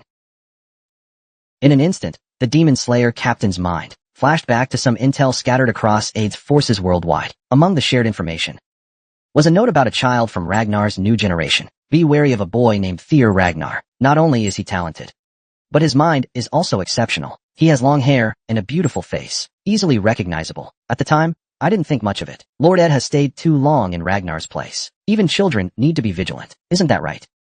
Also, the message ended with this. If a conflict occurs, priority must be given to killing. But if given time, they might counterattack. So, it is suggested to evacuate quickly. Does that include the time to fix Kriemhild's mystery? Suddenly, unease surged. Enough talk. We're not close enough to casually chat and laugh, are we? Tyr's mind flashed with a strong insight. A lucky break. The claws of your belonging, sliced with a crack. The ghost shark captain barely deflected it. The sword aimed for a weak point, gritting his teeth. Clang. The arrogant Lord Ed had warned not to collide. How could you call yourself the Ghost Killer Captain? If a mere brat can suppress you, was it you up ahead? Your people from Ragnar only know how to talk. That's because they have the strength. Just as the Ghost Killer Captain was about to counterattack, a cold chill ran down his spine. What's going on? The moment he turned around, something suddenly leapt out from his shadow. It opened its terrifying jaws, like a shark leaping from the ocean to catch prey. He didn't even have time to realize what it was. It must be driven back immediately. So he focused his magic on his left arm, but the aura passed through the shadow so hollowly, it struck the innocent wall. Instead, the huge mouth bit down on his left arm and shoulder, with a ripping sound. The pain from his torn left arm was indescribable. It felt like stars were spinning before his eyes. The problem was, even if he wanted to counterattack, physical attacks were ineffective, and that guy Umbra slipped back into the shadows and vanished. The last glimpse of that figure, even as the Demon Slayer captain, he found it unbelievable. Why a wyvern? A wyvern summoned by the white armored dragon rider. What was that about? No, wyverns. They're originally sky-dwelling creatures, right? Jumping out of shadows like that. Never heard of it. And its form was different from an ordinary wyvern. Larger body, more ferocious presence. Dark shadows rippled along its pale gray scales, like waves, adding to its savage aura. Much more fearsome, because he didn't know. After swallowing the refined demonic poison of the Sea King, Umbra had only just begun evolving into a shadow dragon. That's why the confusion. But Tyr knew the truth. So he was pleased. Hey. He heard Umbra's call, as if asking for praise. Good job, Umbra. Hey, came Umbra's joyful reply. Tyr once again swung the Dragon Slayer sword. Chasing inspiration, the heat burst into a storm, engulfing the Demon Slayer captain. Rumble, rumble. Thunder cracked, striking the ground again and again. And meanwhile, Umbra swam through the shadows like a shark, ready to bare its terrifying fangs at any moment. This brat, the Demon Slayer captain, finally snapped, being toyed with by a mere child. The pain and blood loss from his torn left arm were eroding his willpower. He infused his battle aura into his blade and slashed down toward Tyr's head. But, clang, the Dragon Slayer sword blocked it. Tap, Seafield and Ares sensed their moment and joined the battle. But under Lay's fierce attacks, they couldn't concentrate at all.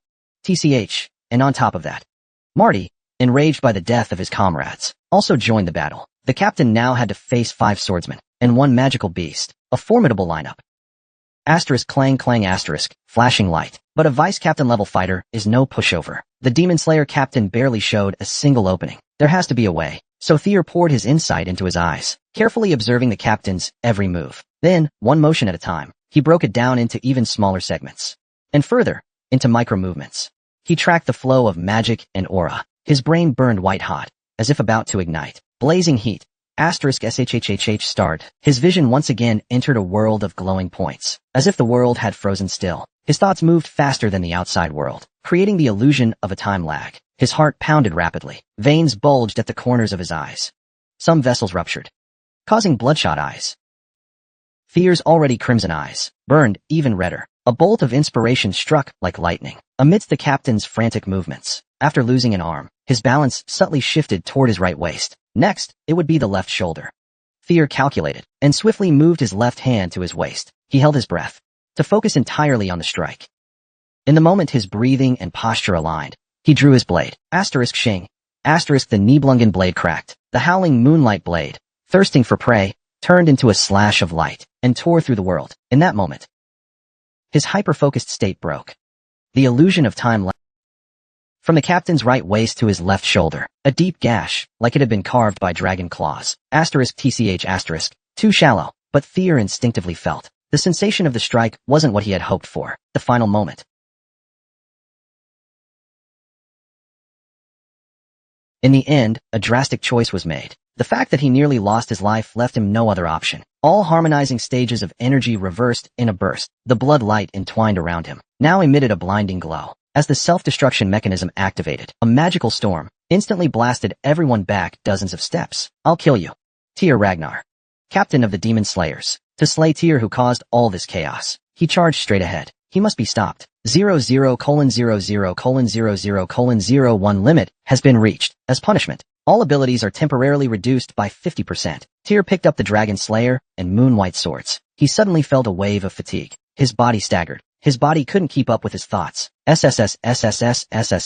The Dragon Slayer and Moonwhite swords crossed into an X shape, trying to block the incoming attack. It was a total mess. Everything happened all of a sudden. A powerful pressure filled the air, weighing down on Tyr and Captain Shark of the Demon Slayers. Tyr wobbled and dropped to one knee. Captain Shark came to a sudden halt, crashing heavily to the ground. Selford, Airy, and Marty couldn't speak.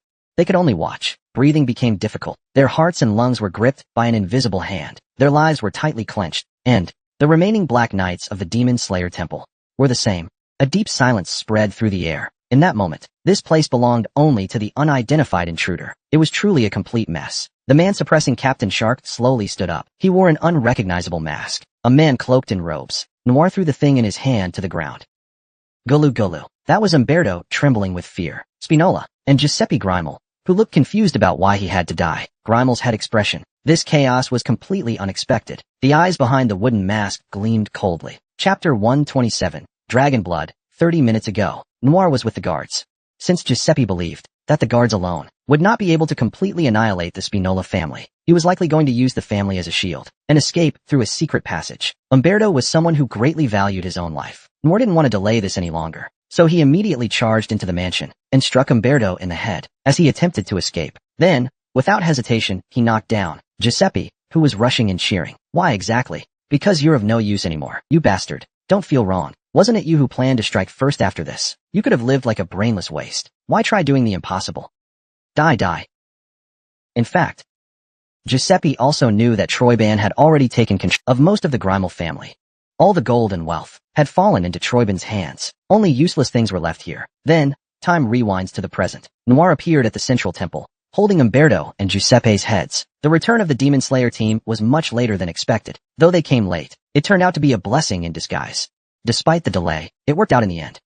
Tyr was barely holding on, his heavy body on the verge of collapsing, hands tightly gripping the dragon sha and moon-white swords, filled with strength. Unexpectedly, the one who took the mysterious power of Klimschild was the one who took the dragon sha sword. I never thought it would be the chosen one of this era. Footsteps.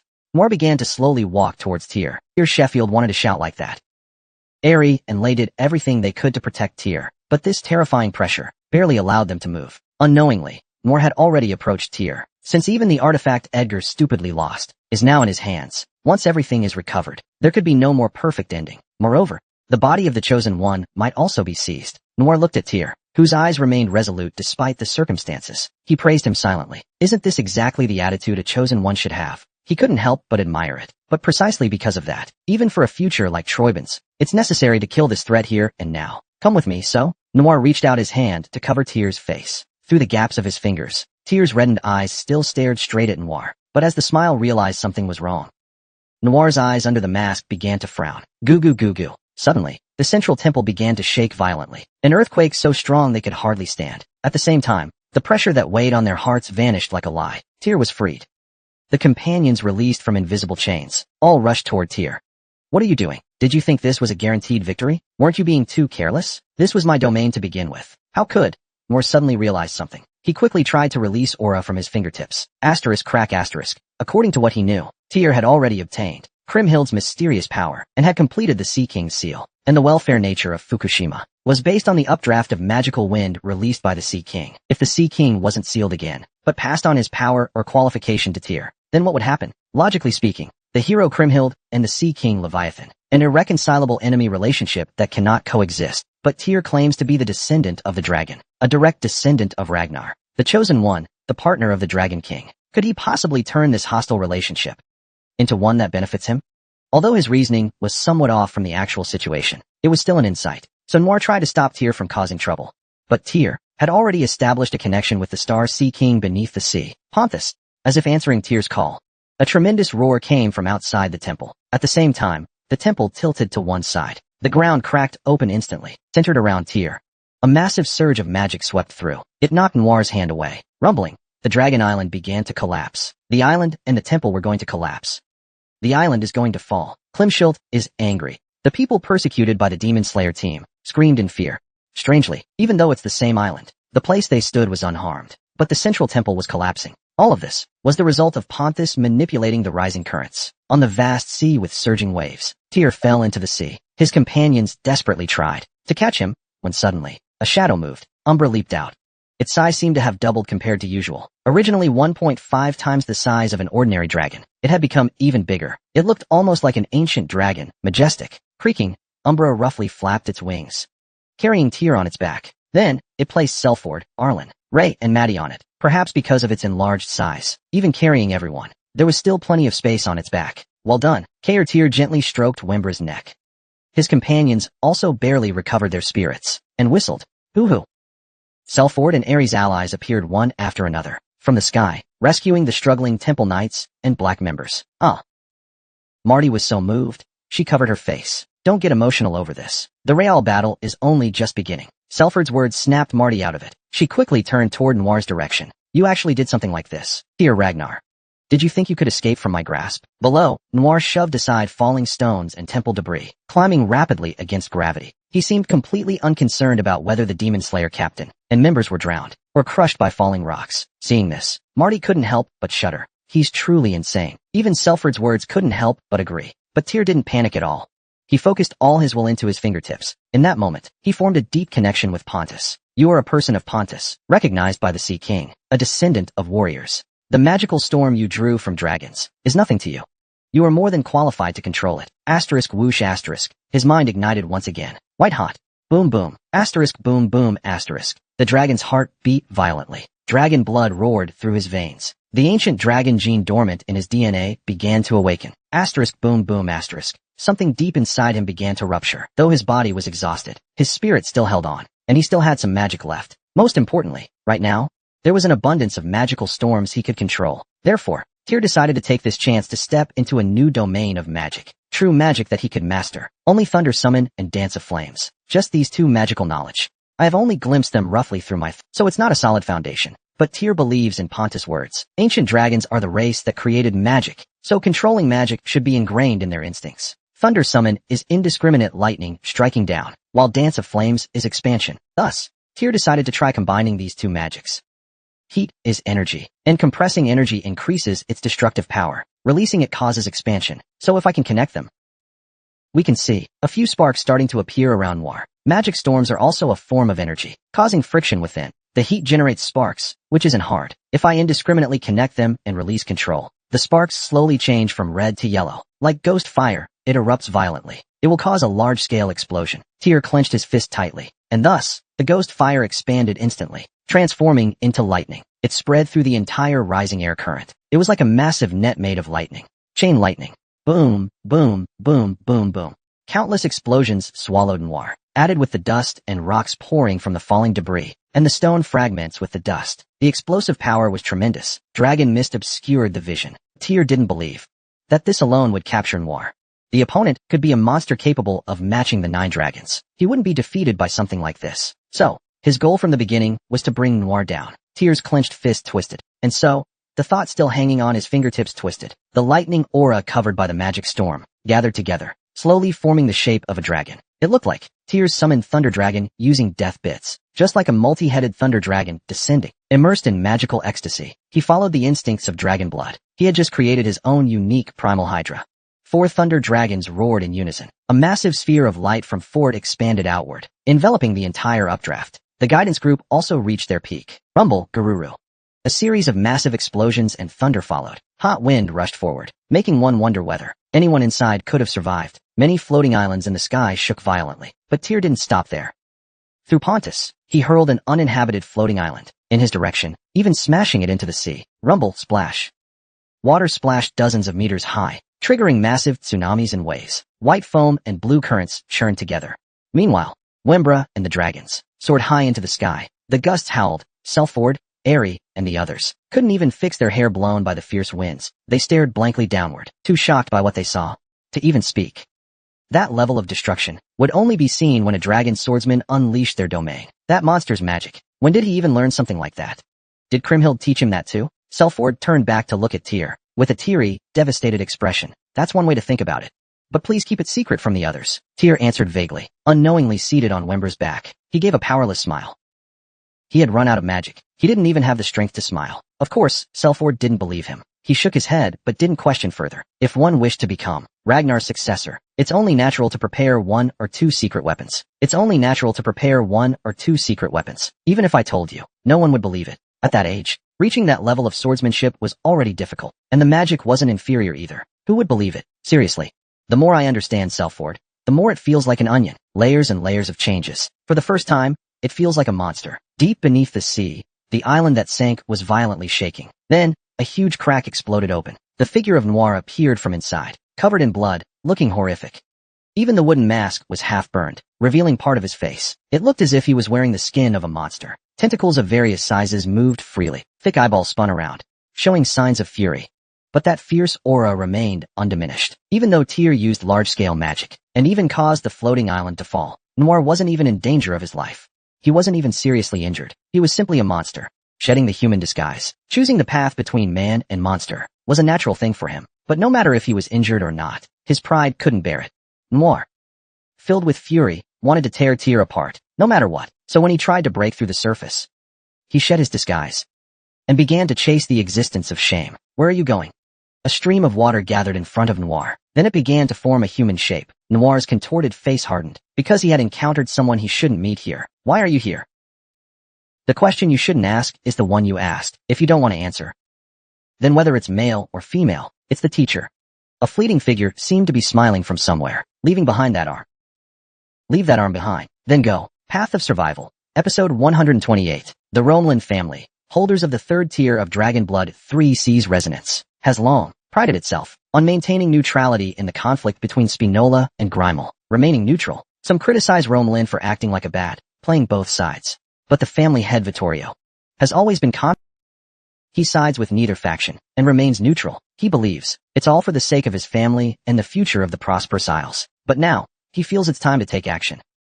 That everything could happen overnight. I knew things were messy, but I didn't expect it to reach this level. Vittorio adjusted the magnifying lens on his nose and carefully examined the document in hand. The collapse of the central temple. The system of magical winds sustaining the Isles had shifted. The people of the Isles suffered losses. The aftermath of this disaster will come at a heavy cost. But this time, it was the outsider Lant who solved the problem. We owe him a great debt.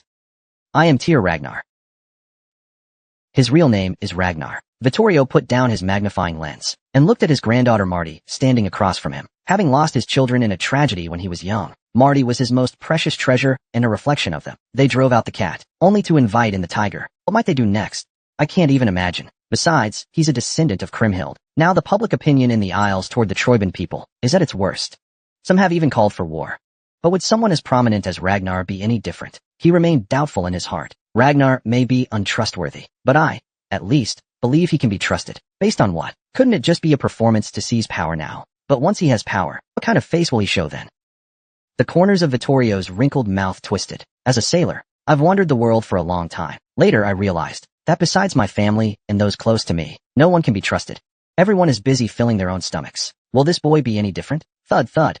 Vittorio tapped the document with his finger and continued. Of course, let's be a bit more lenient. As you said, we can trust this boy now. But that's only because he's acting according to Ragnar's instructions. In the end, he will become a heavy burden for our prosperous archipelago. That's for sure. He's no different from being in league with Tyr or Totoro. Eventually, he'll reveal his ambition to annex the prosperous archipelago. But I think Tyr Ragnar might be different. So what's your reasoning? Maddie still clearly remembers Tyr desperately struggling to save one more person in the chaos, always on guard against Noir's counterattack. His passionate perseverance. That passion. That sound of vibration. That feeling of tension. How could he forget? You'll understand when you meet him. But expressing all of this in words is impossible. You'll understand what I mean after meeting him. Maddie could only say this. This time, Vittorio stared at Maddie for a long time. You're so strong in your opinions. Since joining the Temple Knights, this is the first time I've seen this. Finally, Vittorio took a step back, stood up from his seat. You'll understand soon enough. The fate of Romelin and Benota is worth betting on. Vittorio's eyes flashed sharply. Tyr is having a long dream. He has already gradually forgotten his past life. No matter how much he struggled to survive, he couldn't stay alive. That was one of the forgotten memories, hidden in a corner. Long time no see, young guest. Yes. Why did you come to find this old man? Yes. Why did you come to find this old man? I was walking on the road and happened to encounter a wandering gypsy group. I heard they could tell fortunes cheaply, so I had them do it. But I can't remember the exact question I asked. On the contrary, the answer I heard clearly keeps resurfacing in my mind. Are you interested in that? What a strange friend. Wait a minute. I'll shake the divination cup. Let me draw a card here. Is that okay? What does it say? Actually, since I saw the drawn card, I've been in a bad mood. Wheel of Death. A knight pierced by dozens of swords. A queen laying down her crown. Each one looks ominous. You drew some strange cards. Those are hard to draw. Well, I'll start with this card. This is the first card, the Wheel of Death. Its meaning is Tyr. Tyr. Tyr barely opened his eyes at the sound of his name. Where is this?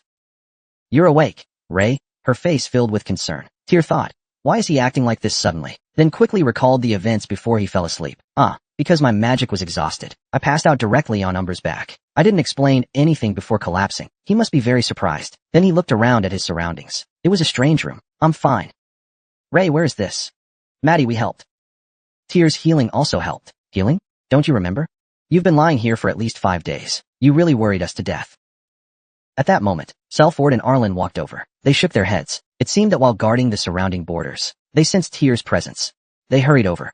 Selford's explanation was very simple. Tyr collapsed without a sound. Marty hurriedly took him to the Romelin estate for treatment. There were also rumors that the warrior was injured. Citizens of the Aphid Isles came in droves to visit, and those believers swarmed in with various spiritual medicines. In front of the collapsed temple, residents gathered to pray for Tyr's recovery. So many that there was no room to stand. But fortunately, they say the doctors who took your pulse all said you were recovering quickly. Looks like the crisis passed with ease. Seems to be true. The medicine worked, didn't it? Tyr smiled silently, pleased with mastering the snow melt technique. Now he could easily self-heal from ordinary wounds. How should he express this feeling? Are you feeling unwell? Not dizzy? Ari asked.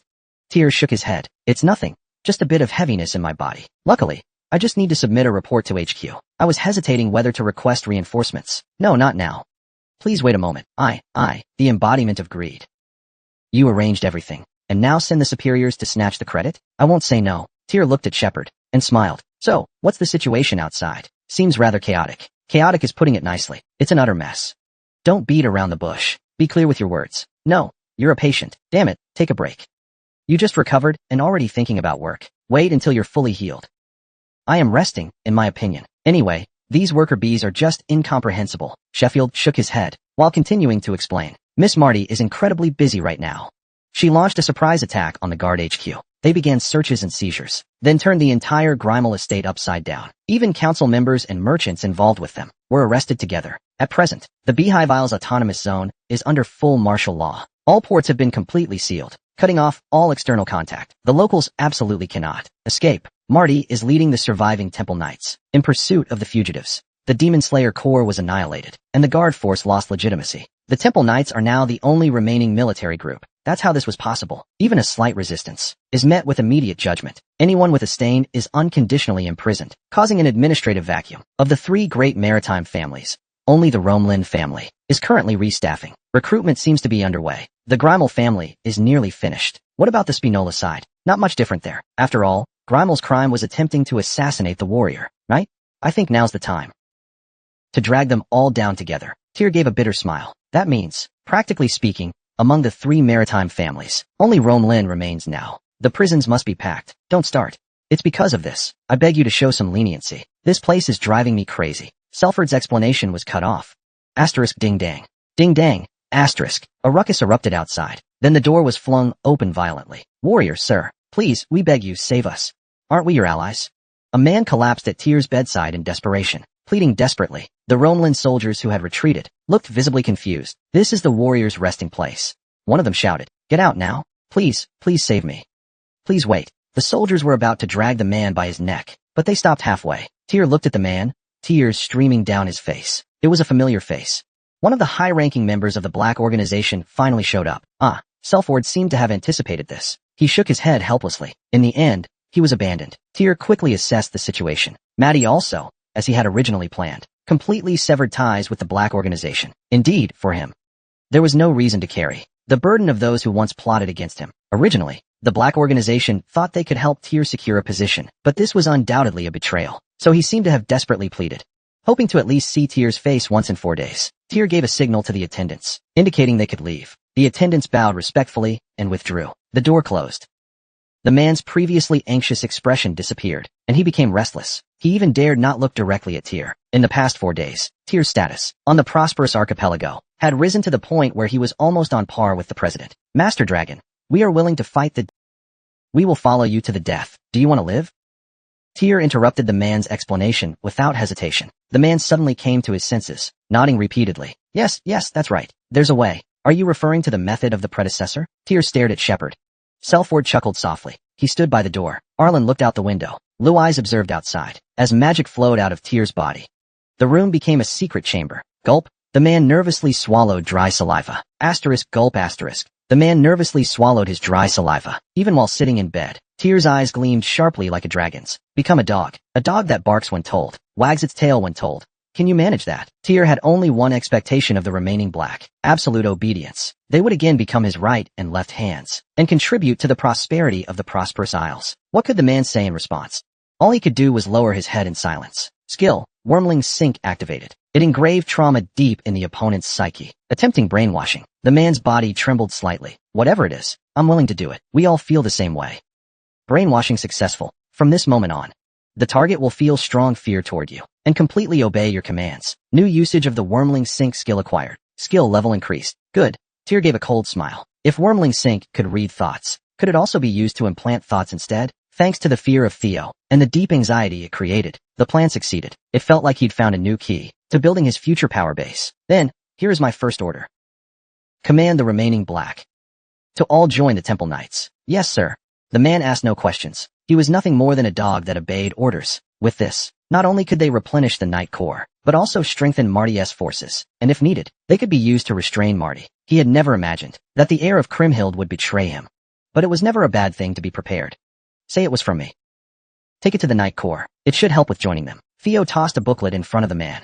What is this? Nibelungen, Tyr said softly. This is Lady Klimschildt's vision, transforming the Temple Knights into the Klimschildt Knights completely, thus securing their loyalty, turning them into the foundation and strength of her own power, and through this, taking full control of the prosperous archipelago, through the Maritime Alliance, influencing the Empire's economy, through banks, shipping trade intermediaries, and more. The impact is immense. This is the final blueprint Tyr has drawn.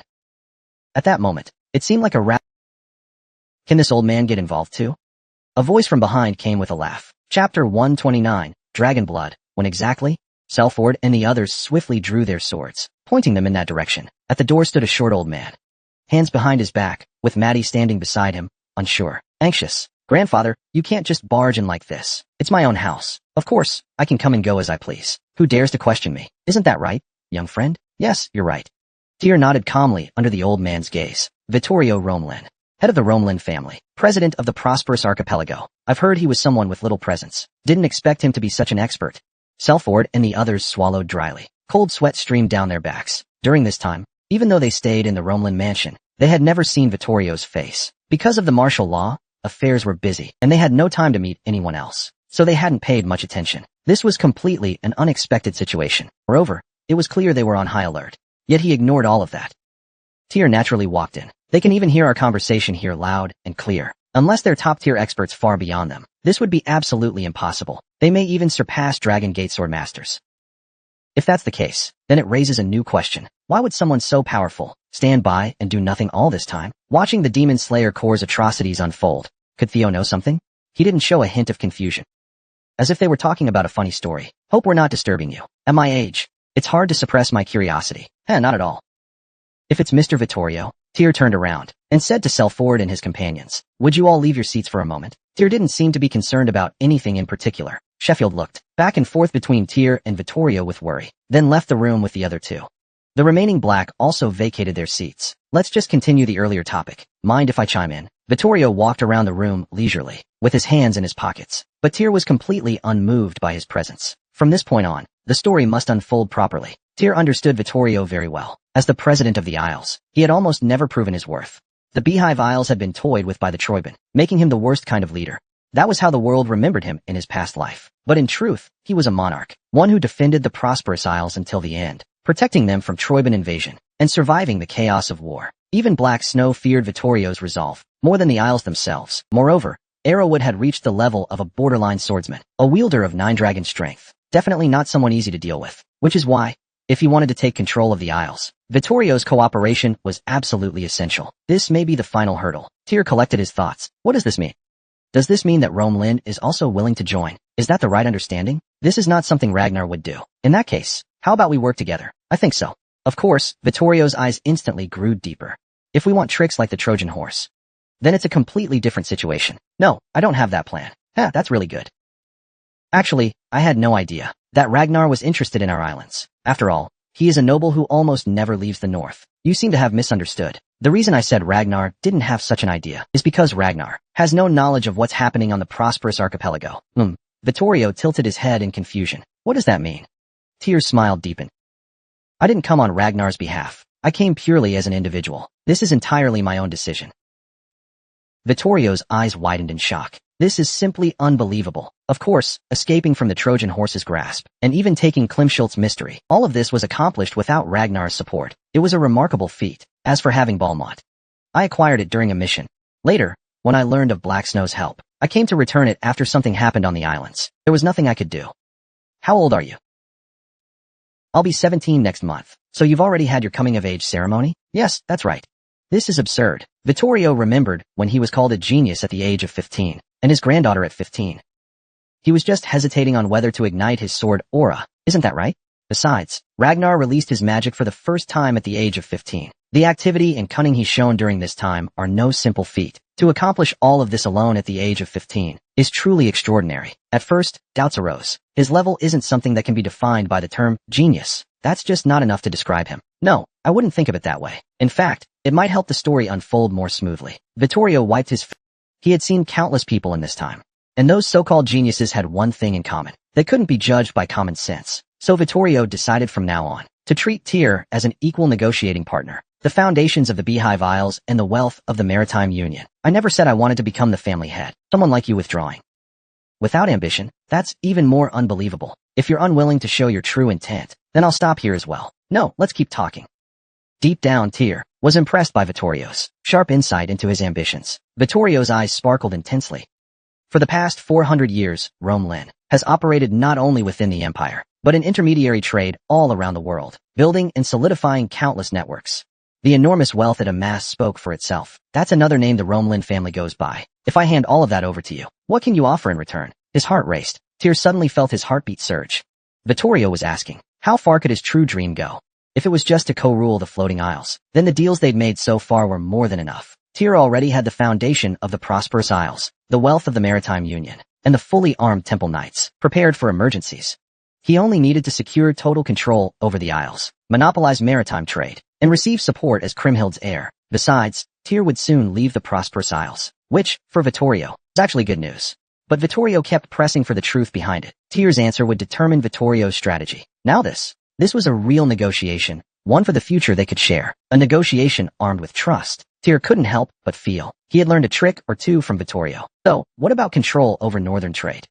Next, the east will be opened up as well. Romulan's network will no longer be confined to the seas, but will reach even farther. Are you saying the Trojan War is already as good as won? Because I, Ragnar, am here? That's quite arrogant. If I alone can conquer the prosperous isles, why should war be any different? Vittorio seemed rather satisfied with that arrogance. But didn't you just say yourself, you're not here on behalf of Ragnar? Is that something you can casually promise? The outside world doesn't know yet, but the Ceres Trading Company, which monopolized the northern markets, is already collapsing. But northerners are so xenophobic. Would they really welcome us like that? Isn't Bacchus one of the 6 great houses? Will they really obey us so easily? Yes, they should. Because the head of that house is my vassal. What? You've already made a head of the 6 houses your retainer. At this point, Vittorio couldn't even be bothered to act surprised. So this is why I was in hiding all this time, to encounter this child? Now Vittorio finally understood why. Marty said, just meet Tyr and you'll understand. Romulan's involvement wouldn't be limited to shipping, but also bring expansion into the long elusive north, and even deep inland to the east. A chance for new development. A chance to form alliances with powerful northern rulers. The empire is on the verge of a storm, and it will push merchants to go faster and farther than ever. Vittorio didn't know the details of the coming war, but he had long anticipated it. A massive upheaval is about to sweep through the empire. Collect some things that sound reasonable. It's easy to point out the limitations of star prophecies, and convincing it is also possible. Letting it take my words as the correct answer is also possible, rather than avoiding that storm. But Vittorio simply stroked his chin gently, without giving any answer. There were still things he wanted to confirm. Do you want to shoot a movie with me? The council was lively again, due to the presence of the senators. It was because of a sudden convocation order. As expected, half of the seats are empty. After all, it was an all-nighter. Spinola and Grimaldi's sides were totally destroyed, right? The aftermath must be keeping them extremely busy. That's not it. All the Templar Knights were arrested. That's why it's like this. Responsibility for the incident was pursued. Everyone was thrown into prison. Everyone has to act cautiously now. Even the captain of the guards was dismissed. Looks like no one can stop them. All right. Weren't you having dinner with the Grimaldi head a few days ago? Geez, once you say it out loud, you really make it happen. Wasn't it because you all kept begging for that meal? That job request for your son isn't real, is it? What dirt did you dig up? I never did such a thing. I dare you to vouch for me. The downfall of Spinola and Grimaldi, since many of the senators must have ties with them. I was worried someone might get dragged into it. Now the Templar Order is moving like blazing light, sweeping through every corner of the Autonomy Ridge. The fear is growing deeper. What about the successor of Kriemhild? How should we deal with him? I heard he's a foreigner, and his name is Ragnar. Ugh, how frustrating. How is this world even functioning?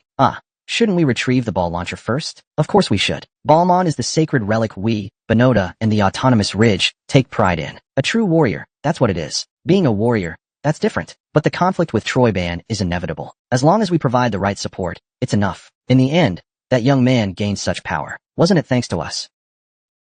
Shouldn't we be the ones bowing? No, they should bow. This is the common opinion of the council members about Tyr, unlike the residents' opinions. They are the vested interest group. Naturally, they don't want to harm their own interests. Thus, it's hard to have a good opinion of Tyr, but it's clear. Mr. President, are you planning something together? That is indeed a strategic issue. One person. As one of the last 3 major maritime companies, it also controls the Templar Knights. It's almost like dictatorship. Quiet down. It may be overheard. Some people are watching the highest seat of the council. They quietly turn their heads. At that time, Mr. President arrives. Council members, please rise. Vittorio, supported by Marty, carefully walked into the council hall. The sound of swallowing and dry coughs echoed. Mr. President. So you're so tall? During this time, Vittorio had been suppressed by the momentum of Spinola and Grimal. He almost lost his presence. Now, the whole atmosphere of the hall revolves around him. This is the true face of Vittorio. Or is it the Templar Knights who follow him? Arthur, the Black Fleet? I don't know if it's thanks to them. Please be seated. Vittorio sat in the president's seat. The other council members also sat down. Everyone gathered here despite their busy schedules. Because Cream. The heir of Schilt has finally regained consciousness. Everyone is gathered here despite their busy schedules. Because Kriemhild's successor has finally regained consciousness. We not only wish to hear his honest opinions on past events, but also hope to discuss how to establish our relationship moving forward. Therefore, we invite the heir to come here. I wonder if you all agree. It was silent. The council members' gazes turned toward the entrance. If not, please come in. Please. Tyr stepped in with a commanding stride. He held a staff in one hand, and in the other, he grasped the helmet of Agile, Dragon's Blood. Vittorio only gave Tyr one instruction before the council meeting began. He told Tyr to cool things down. Did you say a play? Try it. Deal with those counselors full of nonsense. If you prove your worth, I'll support you in everything going forward. Prove your value, and I'll give you everything I have. That's what I mean. After all, this is the sequence Tyr must naturally follow. Control the Templar Knights tightly, but that doesn't completely control the islands. So, Tyr answered that he would do it. When the council members saw him, they busily swayed their hips. They thought they were speaking quietly, but it was not so. It sounded as if they were speaking right next to Tyr's ear. That is the one who obtained the mysterious power of Cream. He looks younger than expected. But don't underestimate him because of his age. He was the one who drove away the Ghost Slayer team, which had us helpless. Despite all the eyes focused on him, Tyr showed no signs of nervousness. I am Pyr, a practical examiner from Ragna. It is an honor to visit Benoda Island. Practical examination? Isn't that an inspection from the superior? Is it hidden power? Or is it the power brought by the sense of mystery? By the way, have you heard of this name? Aikswagna. Tyr Ragna. But have you heard of this name? Aikswagna. First time hearing about it. That's what I'm saying. Someone as talented as me. You'd think my name would have spread by now. Tyr's fame was limited to Winterl. Because he never took part in outside activities, he remained largely unknown. Everyone, please be quiet. Once the room was silent, Vittorio closed his mouth again. Tyr Ragnar. The council would like to ask you a few questions. Can you answer them truthfully? Tyr nodded. I swear upon the honor of Ragnar. From this moment on, every word I speak will be the truth. Then this should be an easier conversation. Ragnar's swordsman.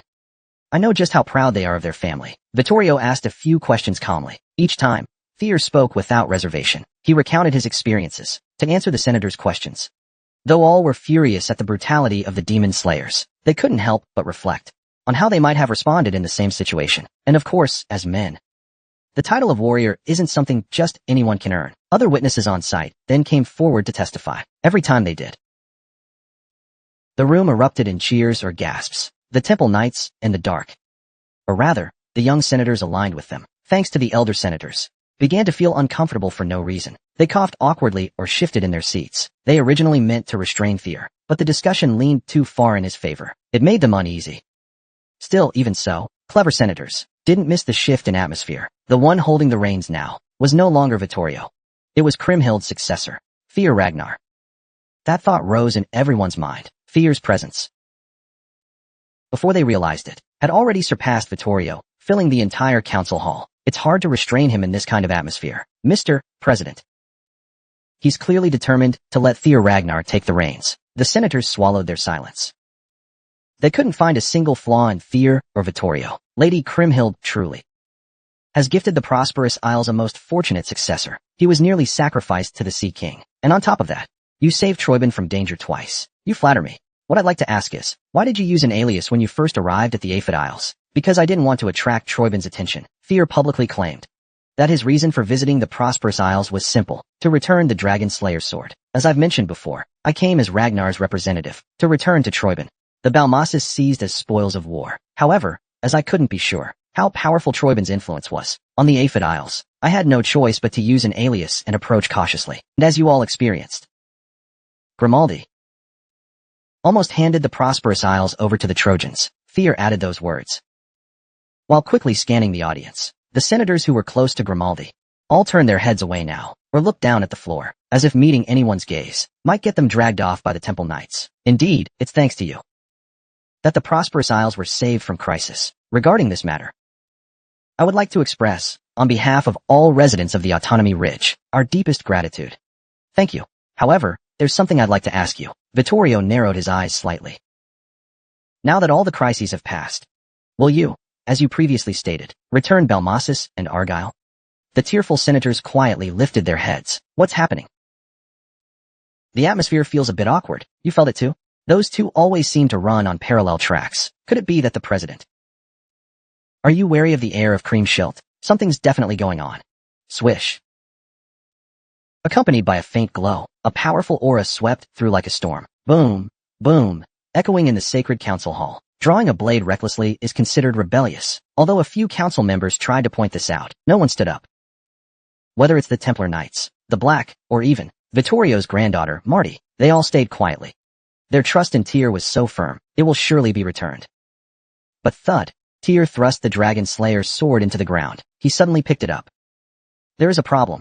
The Basan Hall only recognizes its master now. It rejects anyone else's touch. Tyr scanned the other council members after Vittorio, to cool things down. Then he smiled. Can you take this? For a moment, the council members fell into silence, facing the seemingly provocative question. Some ambitious members even furrowed their brows. Council member Carabazzo Romano. What did you just say? Did you mention Kriemhild's successor? If we cannot take Balmon, it can't be returned. Is that what you meant? A strong middle-aged man glared at Tyr like a wolf, as if he wanted to devour him. Tyr, however, simply smiled and shook his head. How could that be? I just want to say, if the seal on Balmon is broken, no one can pull it out. Then it will just be a decoration. That statement sounds like, if someone can pull out Balmon, that person can wield the sun. Then that person will represent the prosperous archipelago, and use Balmon. Carabazzo's eyes sparkled with greed. He was one of the chosen to wield Balmon. As a politician growing in power, he couldn't resist this kind of temptation, because it meant becoming the representative of the prosperous Isles. That's exactly it. To treat a divine sword like Balmasis as nothing more than a decorative item is simply absurd.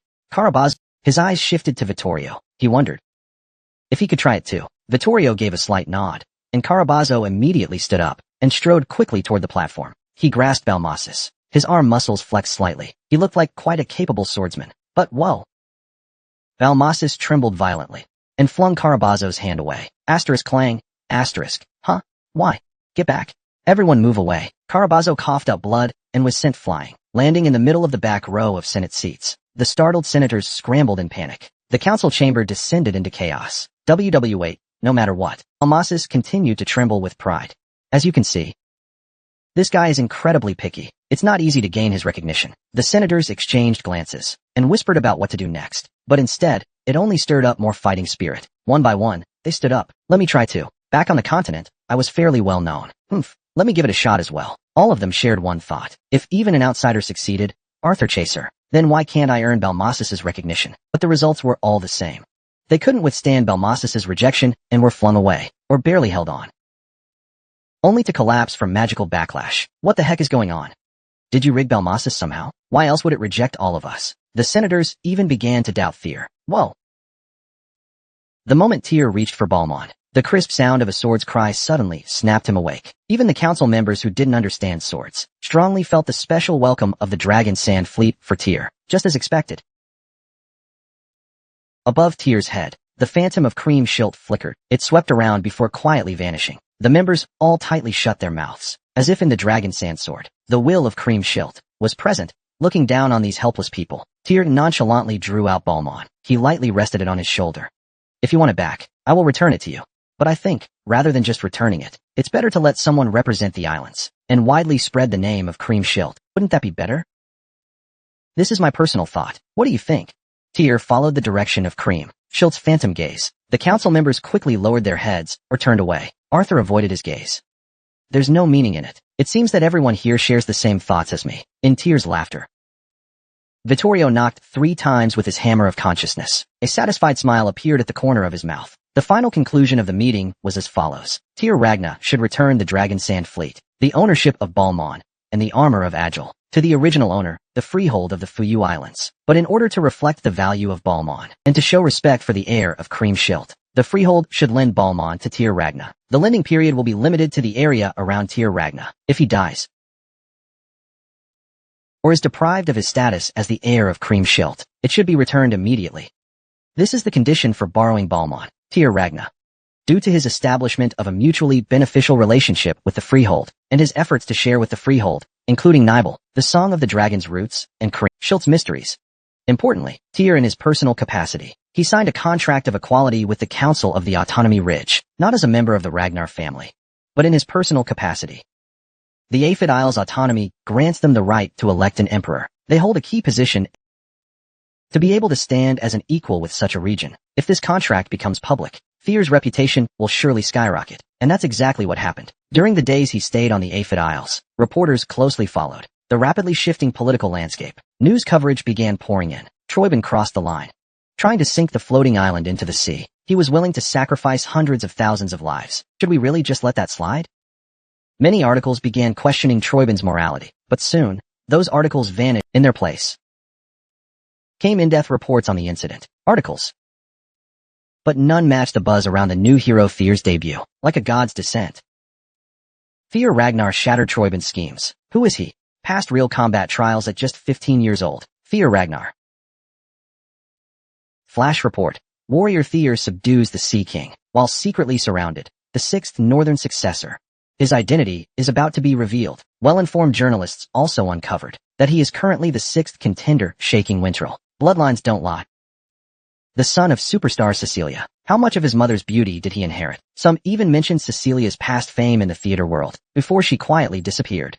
Oh wow, it's an article about Lord Tyr. Even Lady Cecilia's face is on the page. I can't stand this. A handmaid of the Eastern Palace who had just gone out, grabbed a newspaper from She rushed back urgently, not to the palace, but to Cecilia's shop. Lady Cecilia.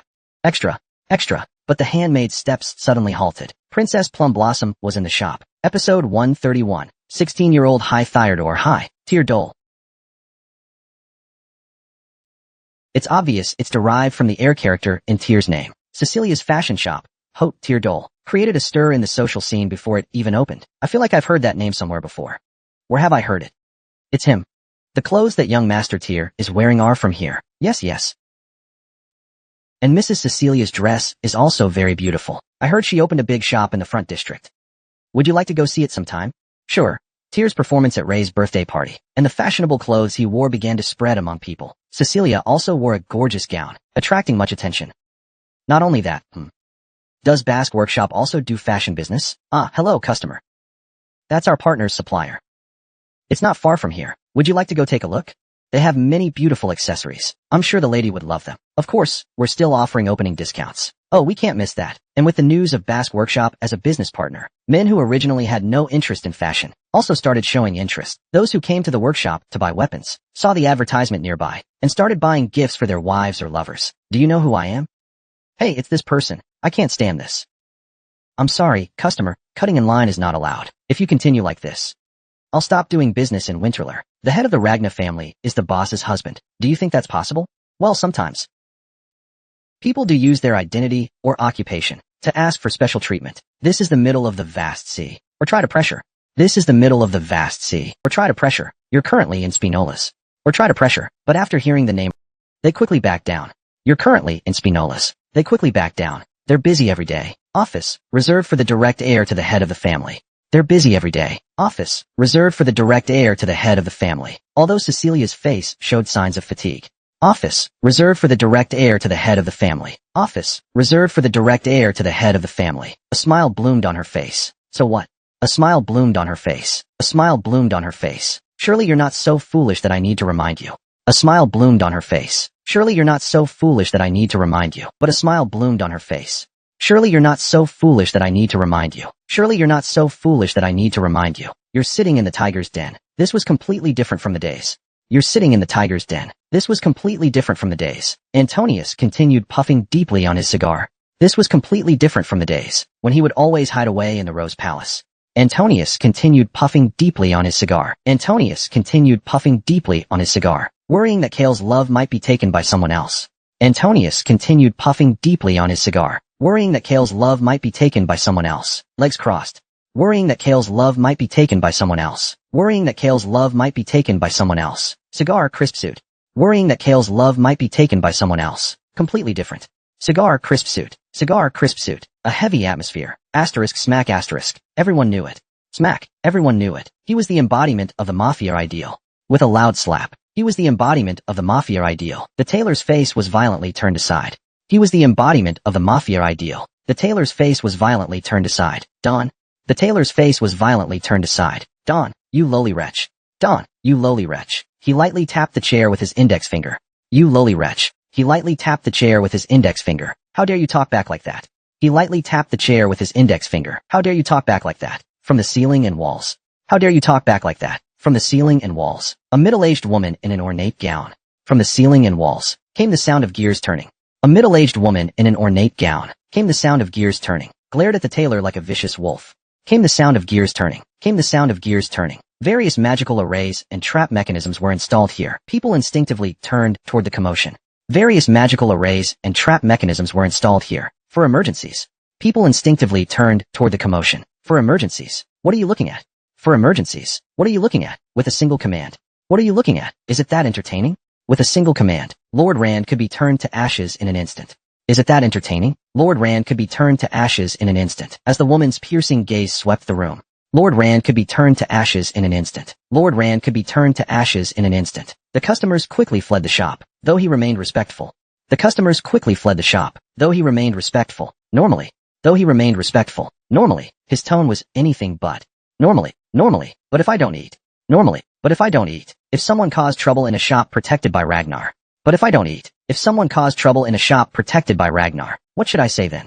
If someone caused trouble in a shop protected by Ragnar. What should I say then? People might just laugh it off. What should I say then? People might just laugh it off. Theo chuckled softly. People might just laugh it off. Theo chuckled softly. But because of who this woman was.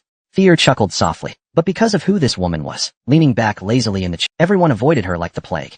Leaning back lazily in the chair. A cigar in his mouth too. Everyone avoided her like the plague. Viviana Nader Mulligan. A cigar in his mouth too. Viviana Nader Mulligan. Even if you might die here any minute. Viviana Nader Mulligan. Even if you might die here any minute. The matriarch of the Nader family. Even if you might die here any minute. The matriarch of the Nader family. You sure are arrogant. The matriarch of the Nader family. The matriarch of the Nader family. If you're acting this way because you're relying on the two waiting outside.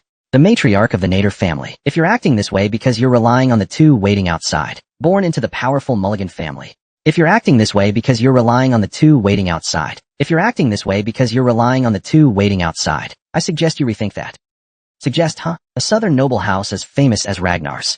Suggest, huh? Asterisk thunk. Asterisk. A southern noble house as famous as Ragnar's. She was known. Thunk. She was known. Suddenly the ship jolted violently. For her arrogance. For her arrogance. Even her husband, the head of the household, a sea beast reappeared. Even her husband, the head of the household, a sea beast reappeared, would avoid her when she was angry. A sea beast reappeared, would avoid her when she was angry. Damn it. Didn't it already retreat? Would avoid her when she was angry. Damn it. Didn't it already retreat? They say this shop doesn't take private appointments.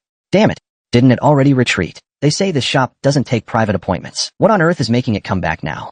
They say this shop doesn't take private appointments. I thought that meant it was something special. What on earth is making it come back now? I thought that meant it was something special. Fire. Fire at will. I thought that meant it was something special. Fire. Fire at will, and yet here I am. Fire. Fire at will, and yet here I am. So what's going on here? No good. The angle's completely wrong. So what's going on here? No good. The angle's completely wrong. Where's your manager? No good.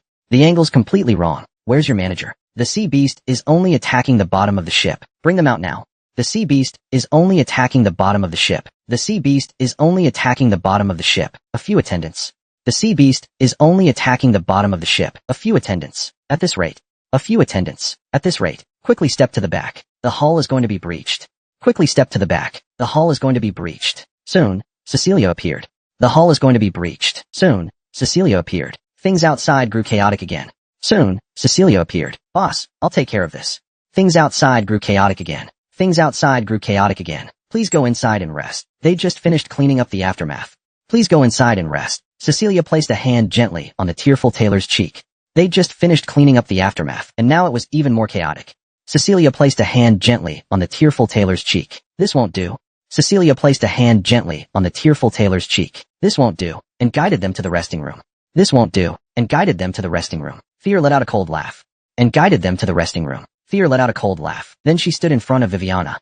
Fear let out a cold laugh. Then she stood in front of Viviana. Antonius's face stiffened. Then she stood in front of Viviana. Have you found who you're looking for? Antonius's face stiffened. Have you found who you're looking for? What trick did you use? Have you found who you're looking for? What trick did you use, madam? What trick did you use, madam? Who knows? Madam? Yes. Are you the shop owner? Annie covered her mouth with a fan adorned with the Duke's feather and looked Cecilia up and down. Yes, I am.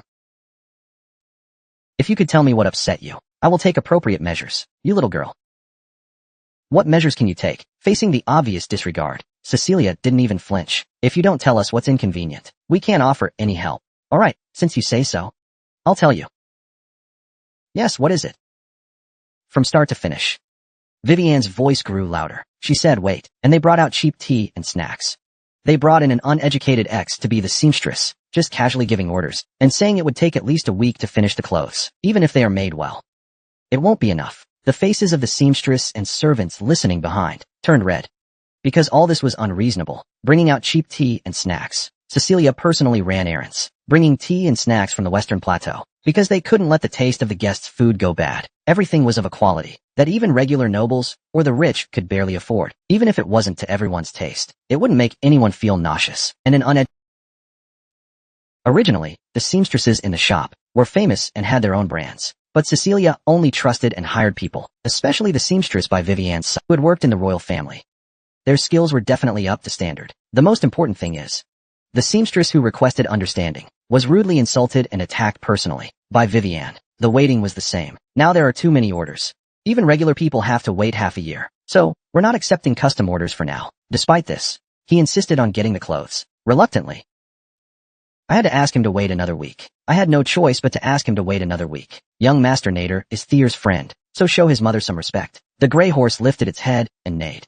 Carrying a bundle of hay, Basha walked toward the horse. Just as he said that, he was immediately just for making him wait. Eventually, a servant who couldn't take it anymore tried to protest, but Cecilia raised her right hand to stop him. Instead, she turned to the butler standing nearby and quietly gave a few instructions. He brought it over swiftly. The butler handed Cecilia a notebook covered in stains. Viviana's eyebrow twitched slightly. It was hard to guess what Cecilia was planning, but Cecilia flipped through the notebook expressionlessly, then stopped and said, Mr. Bibiani, you visited our shop half a month ago. And at that time, you also kicked one of our employees, just because you were told to wait a moment. What? Bibiani's face twisted. A month ago, you splashed water on a staff member's face at our affiliate jewelry shop, just because your payment was declined. 3 months ago, at another shop, you demanded a full refund and compensation for a dress you bought 5 years ago that got damaged. Oh dear, there are a total of 12 such refund demands, 21 cases of violence against stylists or tailors, 34 instances of unpaid bills. What are you trying to do now? Bibiani's face turned bright red. He didn't know how she got this info, but being humiliated in front of so many people. Just then, he finally noticed the title written on the notebook in Cecilia's hand. List of troublesome customers. Wait, is that referring to me? I'm listed as a troublesome customer. Exactly. That's why we cannot provide you with custom clothing. I'm very sorry. The exit is right behind you. You may leave at your convenience. Cecilia responded gracefully, and then looked around the room. What is everyone still waiting for? The troublemaker has left. Continue working. The staff all laughed and returned to their positions. Vivian's body was trembling. Has she ever faced such humiliation in her life? The knights guarding her also had stern faces, their hands reaching for their waists. The name of the owner of the Unitier mansion and the Princess of Mulligan should be punished. That's their... But he... I slipped. Suddenly, a vase appeared above Vivian's head. The water inside poured out, a sudden downpour of water. Vivian screamed and looked back. The guards quickly turned their eyes toward her. Their bodies stiffened.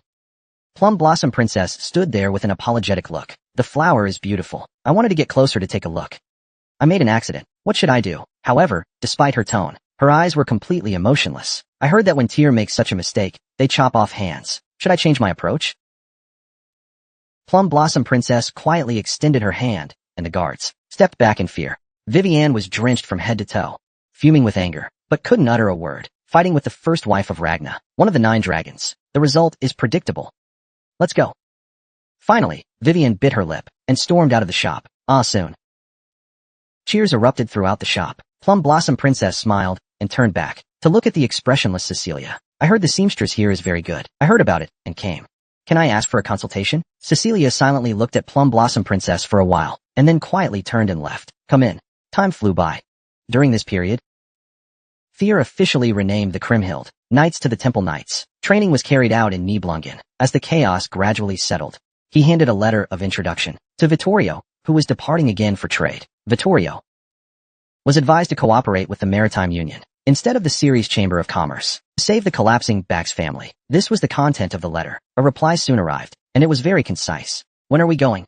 For me, this wasn't something to pray about. Though I learned from the newspapers that Tyr was in the Prosperous Isles, I never expected he'd bring the entire Maritime Union north with him. Of course, there was no reason to refuse. Originally, the head and elders of the family had been taken to Winterl. The Bax family's influence was rapidly declining. Now finally came an opportunity to turn things around. That's why they moved so quickly, to begin forming a joint company with Vittorio. Let's work well together from here on. Likewise, there's no proper merchant guild in the north. We need to fix that fast. A monopoly is every merchant's dream market. The Bax handle transportation and protection, ensuring the Maritime Union can safely focus on trade. The Maritime Union handles rapid procurement of goods from all over. The share ratio was 4 to 4 to 2. 40% to the Maritime Union, 40% to the Bax, and 20% under Tyr's name. This was both a gesture of gratitude and a way to make Tyr a neutral party in case of disputes. Because of that, Tyr gained speaking rights in the joint company, and the company rapidly expanded, eventually even connecting Hadiurder and the Basque noble side, in preparation for full-scale operations. In order to officially begin operations, obviously, a lot of funds are required. This joint venture will definitely become a powerful force in the future, just handling various matters like this. Time quickly passed. Before he knew it, the new year had arrived. Tyr, you're 16 now, right? Yes. Wood is still a beginner. Selford is 9 this year. Hey, can we quiet down? In the north, since ancient times, age is calculated by the new year, not by birthdays. Therefore, Tyr can now reassess his age. Though he's far from 20, at least after the return, time is indeed passing. Of course, there's no time to enjoy this realization. There's only the mission.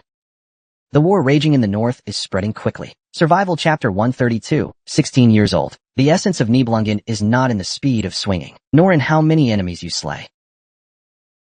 Tyr is teaching Marty about the secrets of Nibelungen. Because he's about to leave, he wants to pass on as much knowledge as possible before leaving. As the long-term successor of Cream, Schultz Will, and leader of the Knights, Marty's eyes were brighter than ever. So what is it? How much magical energy can you gather on the sword? Concentration. The core and axis of magic concentration can hold how much magic to enhance the power. Tyr drew the Dragon Slayer's sword. The explanation went off track. While recalling the knowledge learned from Sinfield, he infused magic into the Dragon Slayer's sword. The blade gently moved. This is what is usually called magic release. Then, this magic is drawn from the weapon and takes shape. This is called the secret technique. Whoosh, whoosh, whoosh. Magic drips onto the blade, gradually soaking in and connecting. Soon, like waves, it undulates and wraps around the blade, displaying a sharp momentum. It seems like it could break at any moment. If there's a slight misstep in control, the ship will explode, right? That's right. The force itself is a highly efficient block of energy. Forcibly controlling it, the impact will naturally be enormous. This is a very dangerous technique. It may injure the swordsman or knight. On the other hand, It's a technique that can boost combat power by 2 or 3 times with the same weapon. In fact, it's not difficult for Tyr to form inner energy. He has the Ragna family's innate talent for magic sensing, which others can't compare with. Plus, he awakened the ancient dragon's genes. His magic control has grown exponentially. As for others, they will probably need a great deal of effort to master it. Cream Schilt also only mastered it with the help of the Sea King when he was alive. He must have endured a lot of hardships. So, to safely form inner energy, you must understand how to plant a core in the sword, forming an artificial gravity around the core that attracts the magic and keeps it using centrifugal force to prevent the magic from flying out. Yes, it's easy to say, but mastering it is very difficult. But if you master it, it will become a powerful trump card. Even if others know this secret, they absolutely won't be able to obtain it. Marty didn't understand what it meant at first, but soon she understood clearly. You mean it can only be practiced in the temple? That's right. The difficulty is very high if you're not a natural genius. It's hard to master. But the Spiral Isles were formed by the magic of the Sea King. Especially the temple is the core area with the most concentrated updrafts in the entire continent. There aren't many places with such rich magic. Only here can you practice. This is what is called a chain. Others absolutely won't know. Only the Cream Schilt Knights know about this secret place. Marty tightly clenched her fist. After all, the swordsmanship and magic levels on the Hive Islands are far behind compared to the mainland. It's quite a big gap. But with Nibelungen's secret technique, that gap could be reversed in an instant. How in the world did Lord Kriemhild create such an art? Just think about the being he faced. To cleave through the Sea King's tough scales, to shatter magic and ancient curses.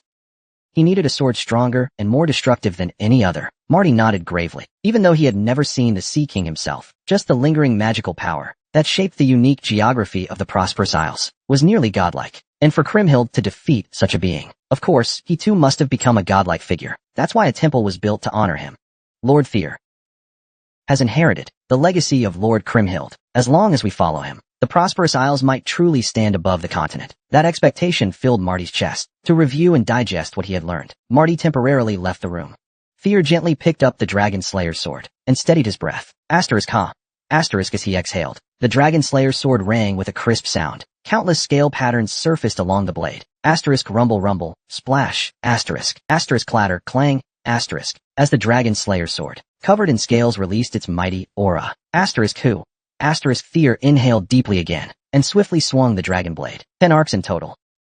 That was the Nibelungen claw imbued with dragon flame. Asterisk clang, clang, asterisk, asterisk clang, asterisk every time the Dragon Slayer's sword shone. Lightning crashed down. Thunder rumbled endlessly. Asterisk boom boom boom.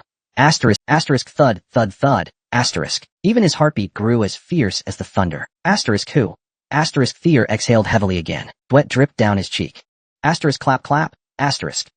Then, applause came from behind. Tyr turned his head. It was Selford. He can now draw 10 sword marks in one go. Great progress. It's still not easy though. For an ordinary dragon, drawing 10 in one go is already difficult, let alone a dragon with Nibelungen's secret technique mixed in. Drawing 10 in one go. Selford's expression. Oh no. Maintaining that incredible physical strength and everything, Lu Wan instantly drew 10 sword marks. To be honest, isn't this cheating? One mistake, and your head could fly off first. During this time, Selford had been watching Tyr's rigorous training. Selford's face turned weary, though he had been curious what Cream Schilt's vision was. He had tried a few times, but this is definitely not something a person can do. One mistake, and the sword will explode. The caster might get hurt, and the possibility of magic backflow is also high, so it's hard to challenge casually. Even though this place is called the Zero Lock, danger is still a fact. The most important thing is that person can do all of this effortlessly, mastering a completely different style of Nine Dragons swordsmanship and still easily digesting it. Truly a monstrous existence. Perhaps this is only natural. Selford had long decided to categorize Tyr's talent as extraordinary. Otherwise, it would be impossible to explain. What's this? A gift, though it seemed sudden. Selford still handed over a beautifully wrapped gift box to Tyr. Happy New Year. It's from Mrs. Cecilia and the Plum Blossom Princess. Tyr took the gift, his eyes widened. The two of them, completely mismatched, gave this together. He opened the gift box in surprise. Inside was a neatly folded white uniform. I thought this outfit would suit you well. I hope you'll wear it to welcome the new year. Cecilia, I hope you like it. Wow, it's beautiful. The clothes, I mean. Tyr quietly ran his hand over the fabric. A wave of emotion. Selford watched him and found it endearing. With a light chuckle, he waved a slip of paper. You're sweating. Try it on after a bath later. There's also a letter of orders. Tyr composed himself and slowly lifted his head. Head north as soon as this mission ends. Sounds like the situation is dire. There's someone there who knows all about us. So Thier and his group carefully compiled a report on everything that had occurred on the High Violence and sent it to Winterl. Winterl praised them for crushing Troiben's plot, but also issued instructions to prepare for action. It was a standby order. They were about to embark on a new mission. In fact, during this time, Thier and his companions had come to learn, more or less, through various news media, is Ragnadon's undefeated myth finally going to be broken? The appearance of the unidentified masked man reversed the battle. The northern residents fall into suffering. They bowed down to Troiban. The continuous appearance of the Troiban alliance army. Ragnadon's lonely struggle. Ragnadon stops advancing, no longer tolerating Ragnadon's oppression and atrocities. The red-white mercenaries and the Rose family's rebellion continues. The Dust Group is deserting Ragnadon on a large scale. Is this really a good thing? The chaos in the north is entirely Ragnadon's fault. The Black Magic Tower speaks with determination. Ragnadon's leadership is being questioned. Let's delve into all these articles and editorials contain only information unfavorable to Ragnadon. Selfward secretly watches the newspapers in the corner and says, what's strange is that not only the Holy Magic Church has joined Troiban. In fact, this is almost a two-front war. Resources are very tight. Tyr quietly nods. In fact, this happened in the previous life as well. Ragnadon's system of rule is detestable, or many places want to overthrow his dictatorship. Winterler will soon realize this too. This war is not just a conflict with Troiban. It is a war with the Ragnadon faction. From these aspects alone, the scale is definitely not small. The Red-White Mercenaries, the Rose family, the One Sword Society, and the Black Shadow Sword Troop. The Wandering Knights Alliance. Apart from the Old Dust Group under the Dragon Society. The Magic Towers in the east. The Orc Race frontlines in the south, and so on. Even some major families equivalent to electors and great families are secretly lending a hand. They are trying to take this opportunity to weaken Ragnadon's arrogance. These are all grievances accumulated during Ragnadon's reign as King of the North. Eventually, this became the fuse for the Great War. However, this is something that will happen years later. Right now, Ragnadon's most important task is to hang up the phone in front of him and order Tyr and his group to stand by temporarily. It's also because of this reason, to stop those hidden schemes operating behind the scenes, constantly disrupting the battlefield. Ragnar even regarded this war as a rebellion. Looks like the mission is finally confirmed. What to do on the way back? Bingo, Selford's eyes sharpened.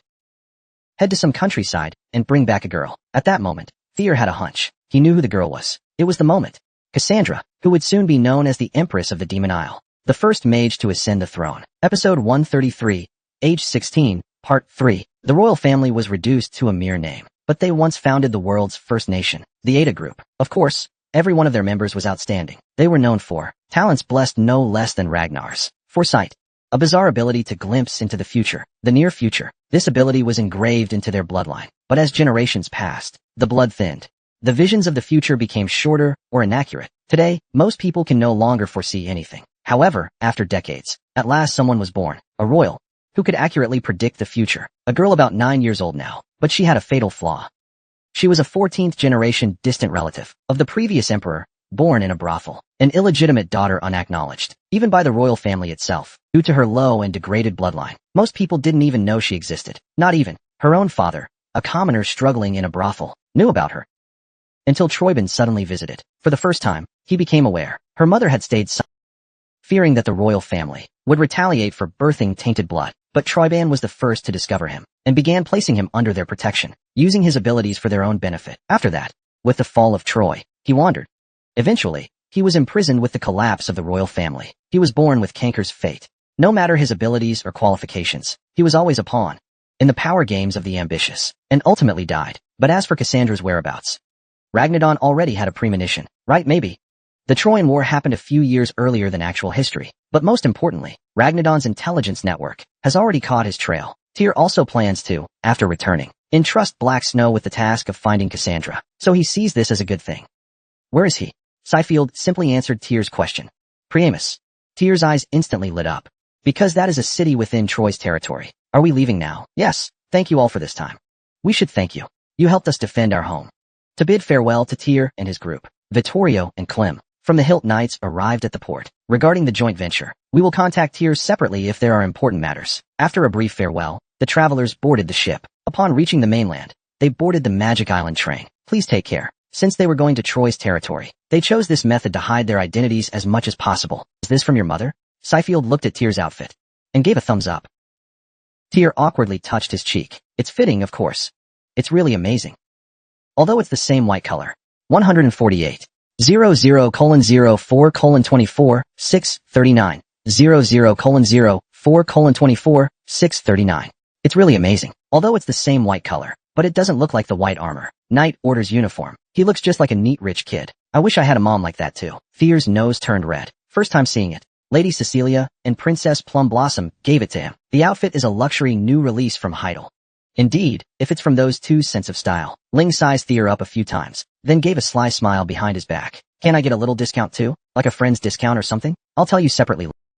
Just as Ling clenched her fist, Fear felt a strong tug on his skirt hem. He couldn't help but turn around. Lei stared straight at him with wide, round eyes. Even without speaking, those eyes clearly expressed her thoughts.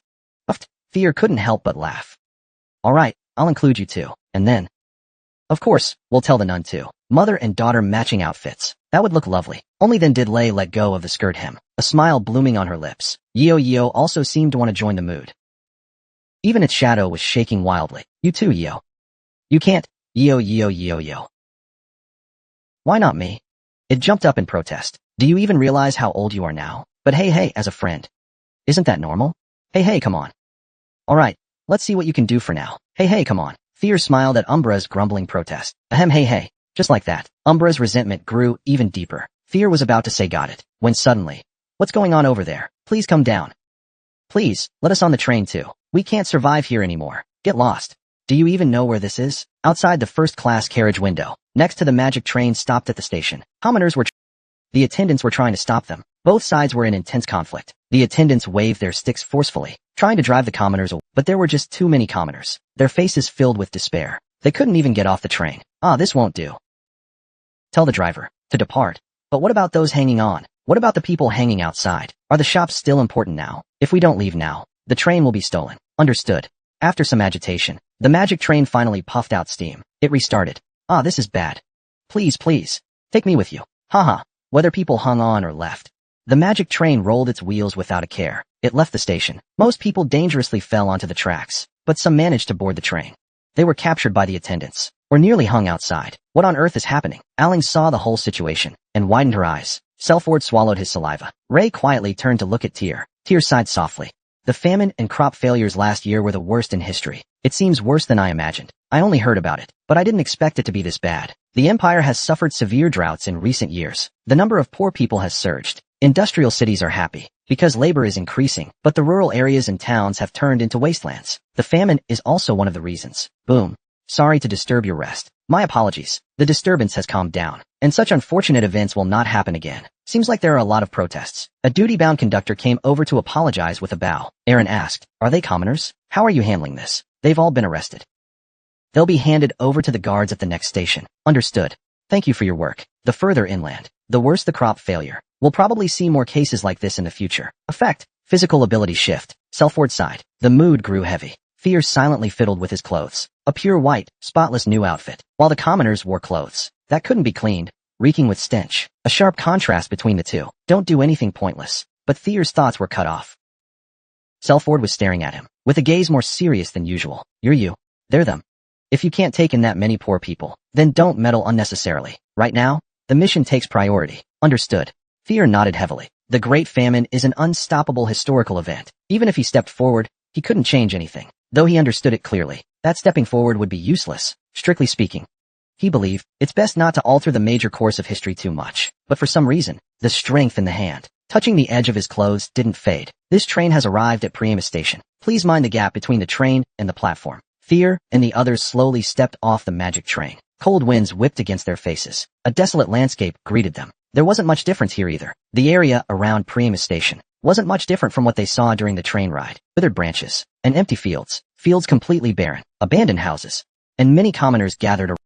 Please spare some change. Sir, my family has children waiting for food. Please show mercy. Staying here will only drag us down. Hurry, let's go. The group followed closely behind Seifield. The city looked even more desolate than it seemed from the outside. There was not a trace of life. The village where they had marked was a small one on the outskirts of the city. Let's go there. At this point, Seifield could hardly remain calm. His voice grew heavy, but when they arrived at the village, they found it had turned to ashes.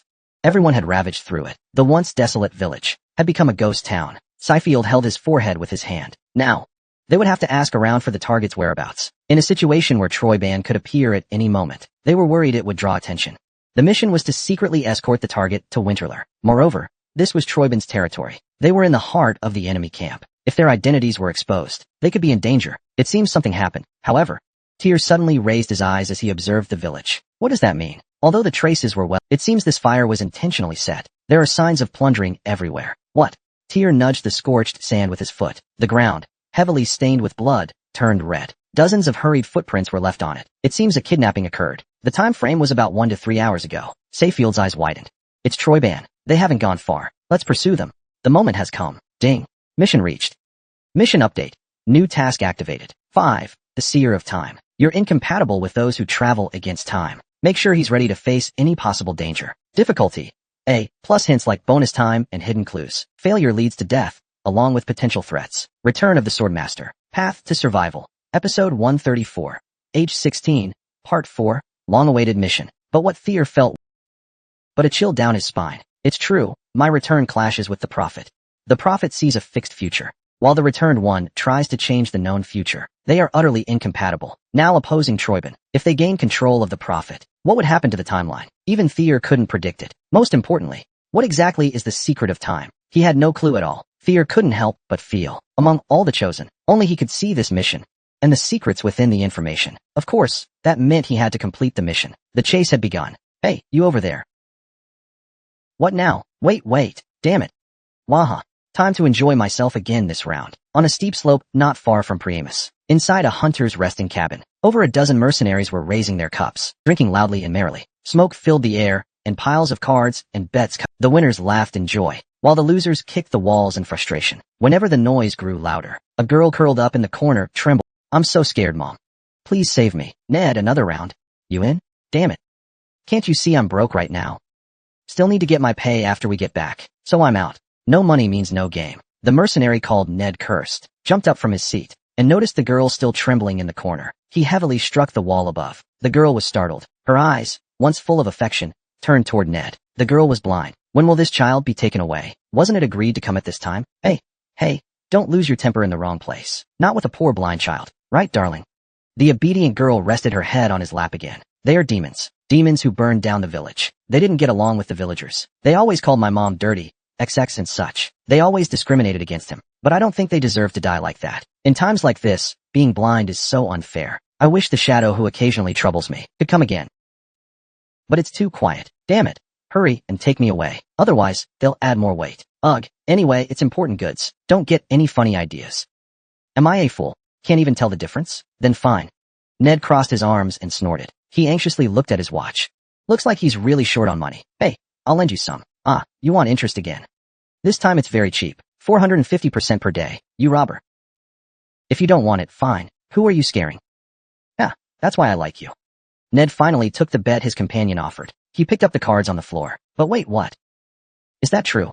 That little brat can see the future? The sound of newly laid cards on the floor interrupted Ned's words. Our mercenary group doesn't delve into the client's requests. You haven't forgotten, right? Hey, why are you glaring at me like that? I'm just curious. It's not like it's my first time seeing. 449. 00:13:13, 719. 00:13:13, 719. It's not like it's my first time seeing. Killed in an instant out of curiosity. That's what happened to that kid. The mercenary dealing the cards calmly dealt another, then continued speaking calmly. Even if you can see the future, can you change the fact that you're just a sucker? You brat. This time I'm really gonna show you. I'll strip you down to your underwear. Come on, bring it. Let's see what you've got when your luck runs dry. Ha. The ruckus only grew louder. Just as the cards were being passed around again, the girl curled up in the corner suddenly raised her head. Her sudden strange behavior drew the mercenary's attention to her. The world is singing. The girl looked like she was enchanted by something. You'll all be buried right here. Without a trace. What the hell is this brat talking about? Monsters will run rampant. The dead will rise. And more, and more.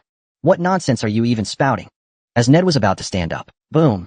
Suddenly, the cabin wall exploded. Along with it came a burst of sword aura. Whoosh, whoosh, whoosh-ah. Damn it. We're under attack. Damn it. I was finally about to win big this round. Now it's all ruined. You lunatic. How can you worry about that now? The mercenaries flipped the table as cover, preparing for the next wave of attacks. Some moved calmly, protecting the girl's safety. Aside from Ned's complaints, everything was in order. It showed they weren't just a ragtag bunch. They were seasoned, trained veterans. But the problem was, over there, the attackers were even stronger veterans than them. The shadows moved, and suddenly a giant mouth appeared. It bit the legs of the mercenaries trying to grab the girl. What the hell is this? Where did this thing come from suddenly? Beyond common sense. The appearance of Umbra threw them into a panic. Oh no. My money tree. You lunatic. Where are you going? Ned grabbed his sword. He rushed toward the girl in a hurry. His task was to buy time for the second group and take the girl away in an emergency. But he was broke. And he had lost this round.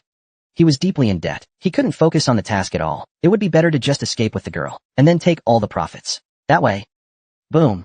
But Ned's thoughts didn't last long. The sudden thunder and the yellow glow appearing in front of him left him stunned. The world was singing. The girl's words suddenly flashed through his mind. You will all be erased there, without a trace.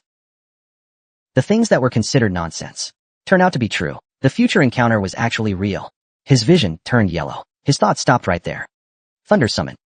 The lightning that pierced the roof not only split Ned in half instantly, but also sent large amounts of hot wind and lightning fragments flying in all directions from the impact point. The dance of flames. The entire area, except for the girl, was covered in hot wind. More than half of the mercenaries were blown away. In the shattered walls, Tyr and his group tried to break in. The cover was instantly destroyed. The impacts from both sides instantly shattered the mercenaries' formation. They were all pushed into the abyss of death. It's fine now, don't worry. Tyr rescuing the girl happened during that time. A solid chest, a warmth and voice even warmer than that. A firm chest, warmer than anything, his body and voice. The girl didn't know who Tyr was, but for the first time, she felt at ease. The girl had a dream. You are a very precious and special child. Never forget this. Live well.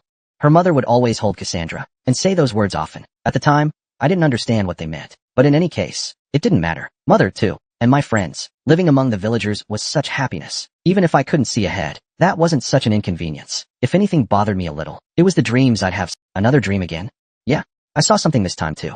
A super handsome big brother appeared. A really cool big brother. He rode some strange thing and flew through the sky with me. But sometimes, those dreams weren't unpleasant. Only in my dreams could I actually see the road ahead. But they weren't scary. Maybe because I knew they were dreams. Like the one I had early this morning. Mom, are you awake? Ah, our girl had another strange dream, huh? Yeah, standing there. Mom, and the people, suddenly, even if it's a dream, it's hard to say it out loud. A dream where mother and the villagers were all hurt. The fear that it might actually come true. It was too scary. Yeah, hold me please. Oh my, what a clingy child you are. But Cassandra, don't worry. You don't need to be so afraid. Every time after a dream, mother would always hold me tight and say, no matter what you see, this world is much more than what you see. More vivid someday. A friend will take you to that kind of world. That embrace was so warm. Cassandra could sleep peacefully again. But at that time, he didn't know that the dream was actually going to happen. And then, the man often seen in the dream appeared. It's okay now, don't worry. The man who always rode on strange monsters, flying around in the sky. He was standing right in front of him. Is everything alright? He carefully regained the voice he heard at that time, and the same voice carefully approaching. What is that? What is that? Monster, is that all you can say? Really? So please let go of me. Sheffield trembled and struck. He severed the neck of the complaining mercenary. You saw it. Death summoned the curse. What does that mean? Sheffield irritably scratched the back of his head. He had planned to interrogate, to see if he could get any information, but he felt uncomfortable inside. Click. Sheffield irritably opened the door. He walked out, with tears sitting on his lap. Moisture appeared. Ah, when did it become so peaceful? Can blind people distinguish beautiful people? He even had such a pointless thought. She just fell asleep. Seems like she was really tired. Well, that's good. Any findings? In response to Alling's question, Sheffield nodded deeply. These people are from the Red-White Mercenary Corps, Dragon Society. The Red-White Mercenary Corps was originally Ragnadon's dusty group, but with the outbreak of the Northern War, they switched to Troyban. They had a nasty temperament to begin with, so there were often discussions about sanctions in Winterler, but this time, it was too much. I agree. How could they do such a thing with those methods? He gently stroked Cassandra's hair as she slept. She squinted her eyes. They had chased all the way here, and saw far too many horrors they weren't meant to see. Traces of looting and massacres everywhere. Not far off, they even found a mass grave. Overnight, Cassandra lost all her family and friends, becoming an orphan. What kind of torment was she enduring inside? Fears suddenly recalled his past life. The memory of losing his closest followers. His mood sank. Those traitors were truly ruthless. One day, they must be thoroughly purged. Selford gritted his teeth, glaring at Cassandra. But, that child is a little strange. Why do you say that? Is there something special? Fear's eyes grew serious. He seemed to know what Selford was getting at. Well, those guys were all saying strange things. Like the child was cursed or something. That's why they all died. Prophetic visions. Maybe Selford thought Cassandra shouldn't hear this. So he spoke using voice transmission. But being unfamiliar with Cassandra's true identity, he didn't seem to know how to process what he'd learned. Thea pretended not to know and asked, any reason to think that? She described the exact scene of their deaths, without even knowing what it meant. Besides that, did she see anything else? Yeah, something even more absurd. Selford scratched the back of his head and said that above the world shrouded in death, a king would appear to reverse the gears of the clock, that the dead kings would rise and walk again. Episode 135, Age 16, Part 5, A World Shrouded in Death, the Gears of the Clock. Thea's mind began to churn. Each phrase was difficult to comprehend, but one part especially caught his attention.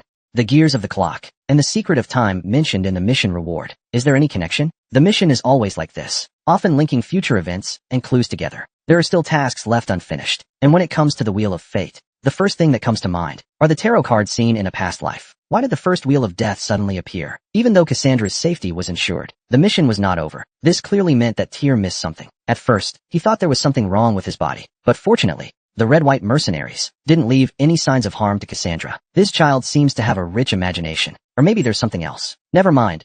Handle it themselves. Anyway, their orders were to escort Cassandra. As long as they got her to the destination, the rest would be handled by the higher-ups. But just in case, you stay with that child.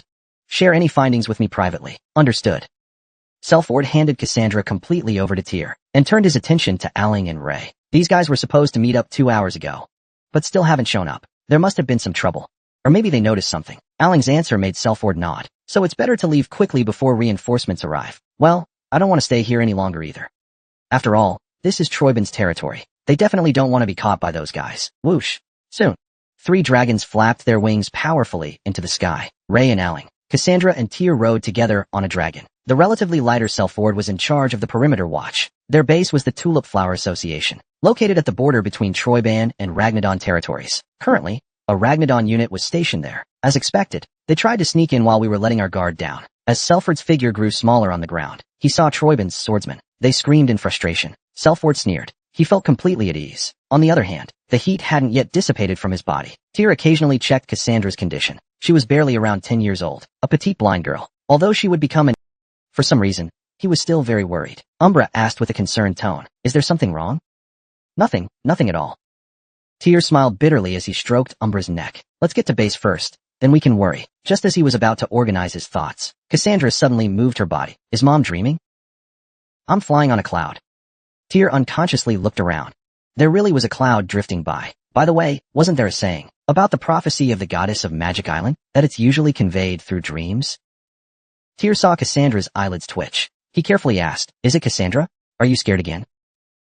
This time, it was different from when Tyr had noticed the trouble. Now she realized she had been brought to some unknown place by strangers. Tyr tried his best to ease her worry. We are in the sky. We're flying. Cassandra's expression was a little subtle. It wasn't a carriage or a train. It was the sky, and with the movement of her head, the air smelled a little different from usual. Dream? She remembered the dream of riding on a strange monster, flying in the sky. There's a cloud drifting by. Should I touch it? Tyr remembered the clouds from Cassandra's dream. He naturally guided the conversation. Cassandra seemed like a 9-year-old child, her attention drawn to the clouds. Can I touch the cloud? No matter how I touch it, I know what a cloud is. It's like cotton candy, isn't it? It's so high that even adults can't reach it, a place that is absolutely unreachable. If Uncle Herbert from next door said this, he would definitely ask if I'm joking. The one who saved me said this. For some reason, it really feels possible. So, I gathered my courage and reached out my hand. Something was caught. It was wet and itchy. It was something. How does it feel to have touched it just now, when my mom saw it in her dream? She thought it would be soft, but when I touched it, it felt completely different from what I imagined. I didn't feel like Tyr was lying. There was no reason, and he didn't seem like that kind of person. Do you want to touch it again? Cassandra nodded. She reached her hand out in the direction Tyr had said. It really felt about the same. But in her fingers, there was a feeling of something suddenly breaking. Cassandra repeatedly recalled that feeling. Dreams don't need to be obsessed over. Every time I have a dream, I always think of my mother holding me when I had a fever, comforting me with her words. No matter what you see, this world is wider and more vivid than you see. Someday, a friend will take you to that kind of world. The world, completely different from the dream, is here. But now, because I can no longer see I miss her. Cassandra couldn't help but shed tears. Tyr tried to comfort her, but suddenly he noticed that around him, blue light began to emanate. What is this? This is the light that automatically appears when guiding a mission. Wow. This is the light that appeared when guiding the mission. Instantly, due to the reversal of vision, his body swayed slightly. The dragon synchronization skill was forcibly activated. He glimpsed part of what the seer Cassandra had seen. Future foresight. Wow, it's a vast plane. Once a flourishing garden, now its petals are soiled by mud and dust, scattered everywhere. Black smoke coiled above it. Whoosh, whoosh, whoosh. And chasing the smoke, the dead began crawling up from the ground one by one, like rag dolls hung by strings. At the center of that terrifying scene stood a black figure. Its form was blurred, making it hard to tell if it was male or female. That figure slowly turned its head, and in the instant Thier thought their eyes met. A flash, eyes shimmering with a bright light. His mind suddenly cleared. Who was that, glowing with blue light? It must mean something related to Thier.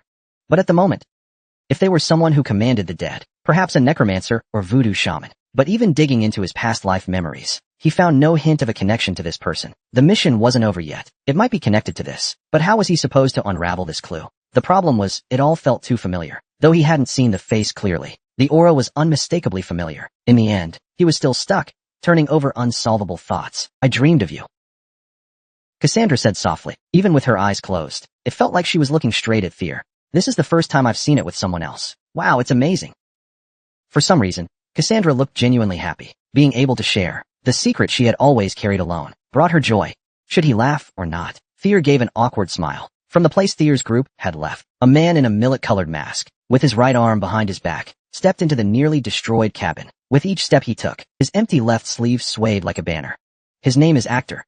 In ancient tongue, it means 8. He is one of the 9 wind ministers that Troiben takes great pride in. Only a fool would let the target slip away. That was because they ambushed us.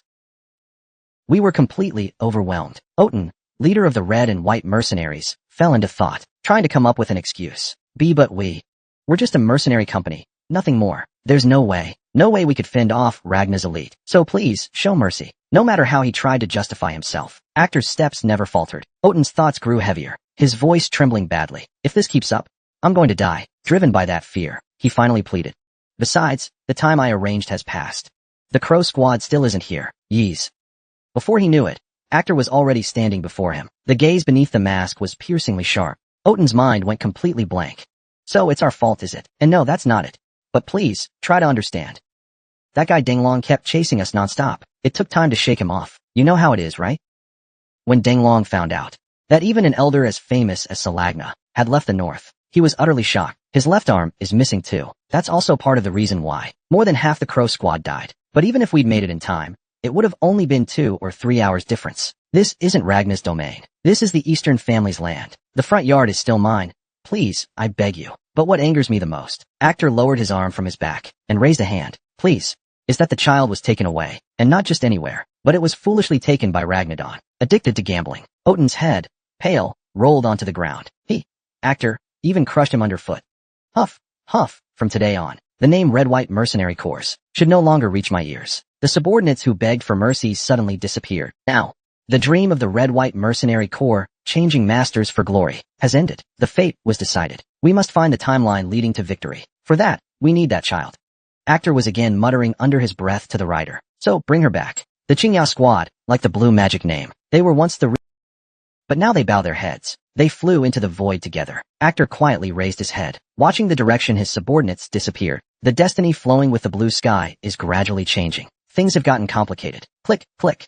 Only the sound of teeth grinding could express his uneasy mood. Survival Path 136. The heroic spirit of the tulip. Thier told Cassandra to keep this matter confidential for now. He didn't know what would happen if others found out about the prophecy connected to him. What reaction would they have? It's just like that. He might expose his telepathy ability, but he was worried if Cassandra refused. What would he do? Okay, but Cassandra simply nodded. It almost felt empty. Anyway, no one would believe my dream. Mom also said not to talk about dreams casually. When it came to her mom, a shadow crossed Cassandra's face, but she quickly smiled again. Suddenly, she extended her little finger. So we're friends now. Right, friends? Yes, that's what Mom said. People who can share secrets are friends. Thier chuckled softly. She hooked her pinky with his. Now we're friends forever. Hee, I finally made a friend. Is this her way of coping with sadness? Thier gently patted Cassandra's proud, shining hair. President of the Tulip Floral Society. Odolamir frowned deeply. What? Another guest? It's Denglong. That guy alone is already enough to drive anyone crazy. What now? Odolamir was a man who stayed far from war and lived a quiet, conflict-free life. He loved floristry. His entire life was dedicated to flowers. He elevated floristry to an art form, earning great acclaim from the world, and he was deeply proud of that. Because of it, this place where nothing exists but flowers. Even if something happens here, it would only be a trivial matter. However, the recent two groups of visitors have gradually disturbed his peace, especially when that long-missing dragon finally appeared. He became extremely nervous. And now, new guests have arrived again. But what is the problem? Is there more assistant? Glenn barely avoided Eud's furious gaze and stammered. We came to make contact after completing the mission. There might be a confrontation with Troyban. Please be careful. Do you want to turn this place into a battlefield? Bang. Finally, Audi couldn't hold it in anymore and slammed the table, standing up in pain. As for the family's hospitality towards guests, that's still understandable. But we won't be led around by the nose by a phone call. The new guest Glenn referred to were Thier and his group. No, Eud gritted his teeth. What are you planning to do? How can we not investigate? We must find out the truth. Otherwise, wouldn't it disturb the resting ancestors here? But. Even so, what of it? Follow the president. President, Glenn had no choice but to chase after Eud, who stormed out of the office. Our president looked really angry, didn't he? You noticed, right? The dragon welcomed the furious Audi with a gentle smile. The tea brewed from flower petals in front of him was still steaming. This tea is really nice. May I ask what kind of flower these petals are from? Seriously. Don't say useless things. Let's focus on the conversation. Yan, Ad, slammed and the teacup heavily, then poured a cup. Sandwiched in between, Glenn just rolled his eyes and glanced around. President, what exactly are you thinking? The opponent is the Thorn Dragon, perhaps the most powerful among the 9 dragons, the one known as the living legend of the North. Yet the president remained completely unmoved, even talking back sharply, sending chills down one's spine. No matter how kind the dragon may be, Ragnar is still because even if he suddenly ordered to open fire and started a massacre, it wouldn't be surprising. That's just common sense among Northerners. So he had also thrown Audi a silent glance, hinting that maybe he should back off. But that short-tempered team leader only responded to his look with a defiant sneer in return. Instead, the Horned Dragon responded, "Over there, are you talking about me?" Who else could I be talking about but you? No, I mean, please, go ahead. This isn't the military, yet the discipline is so strict. See? Alright, I'm sorry. There's no need to apologize. Sorry, The dragon's laughter filled the entire room. Glenn glanced over. This guy must be nuts. And the look almost made him snap. Please don't be like this. Because, President, my mouth is really dry right now. In fact, I'm trying to protect you. More importantly, can you tell me what kind of flower this is? Oh, is that so? I'll have to find some and try it when I return to Wentler. Stay focused. Don't get distracted here. You're still as impatient as ever. Mr. Dragon, you seem way too relaxed instead. President, do you know Mr. Lantern? In any case, you do know what kind of place this is, right? Duty seemed to feel that things couldn't go on like this, so he crossed his arms. He brought the topic back on track. A faint smile appeared on Deng Long's lips. How could This is the tomb where the family's heroic spirits are enshrined. If the Tulip Flower Association was just a union of flower growers, then it might not even have the chance to enter the Ragna's dust group. It would just be an ordinary guild. But the value of this place in Ragna is different. The Hall of Heroes is a tomb. A long time ago, now almost forgotten.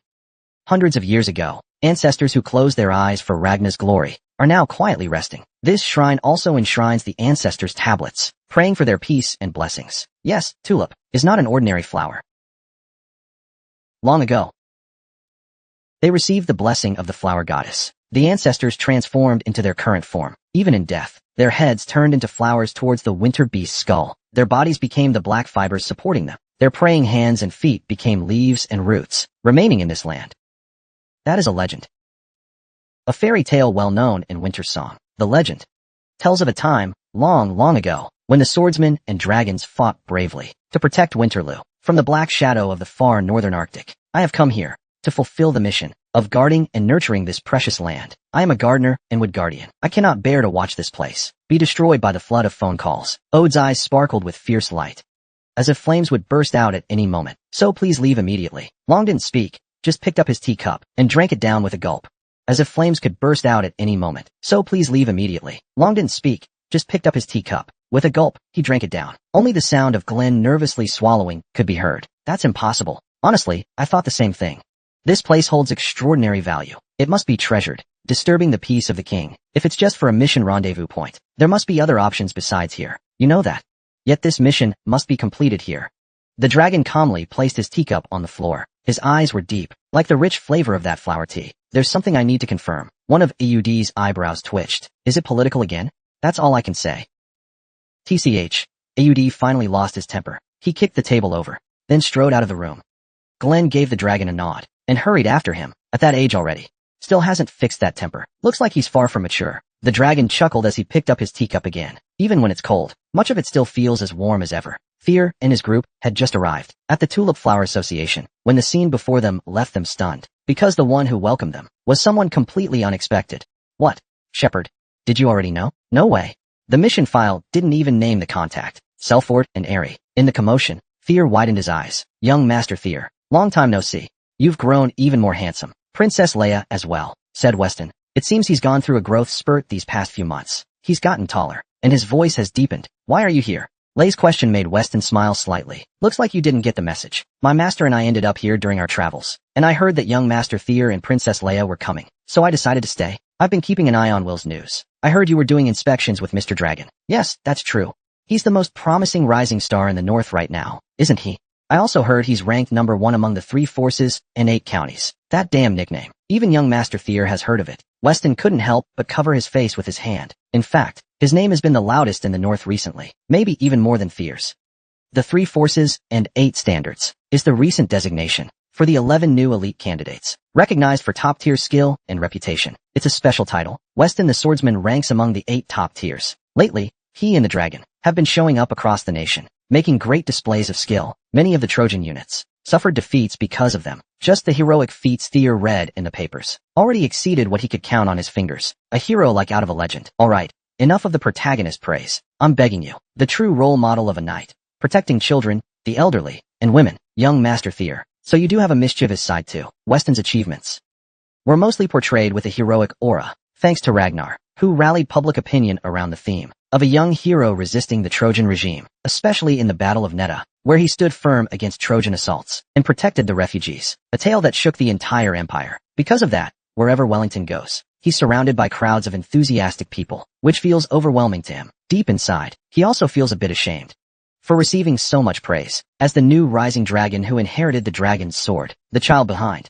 it seems like the child saved during this mission. Weston thought to himself, if this continues, I'll lose all face. So he quickly changed the topic. Tyr smiled lightly. He felt his old friend was still the same as before. He gently stroked Cassandra's hair, hiding behind him. Yes, my name is Cassandra, although I'm a bit shy. I am very kind. It looks like it. Nice to meet you. I'm Weston. I'm Cassandra. Nice to meet you.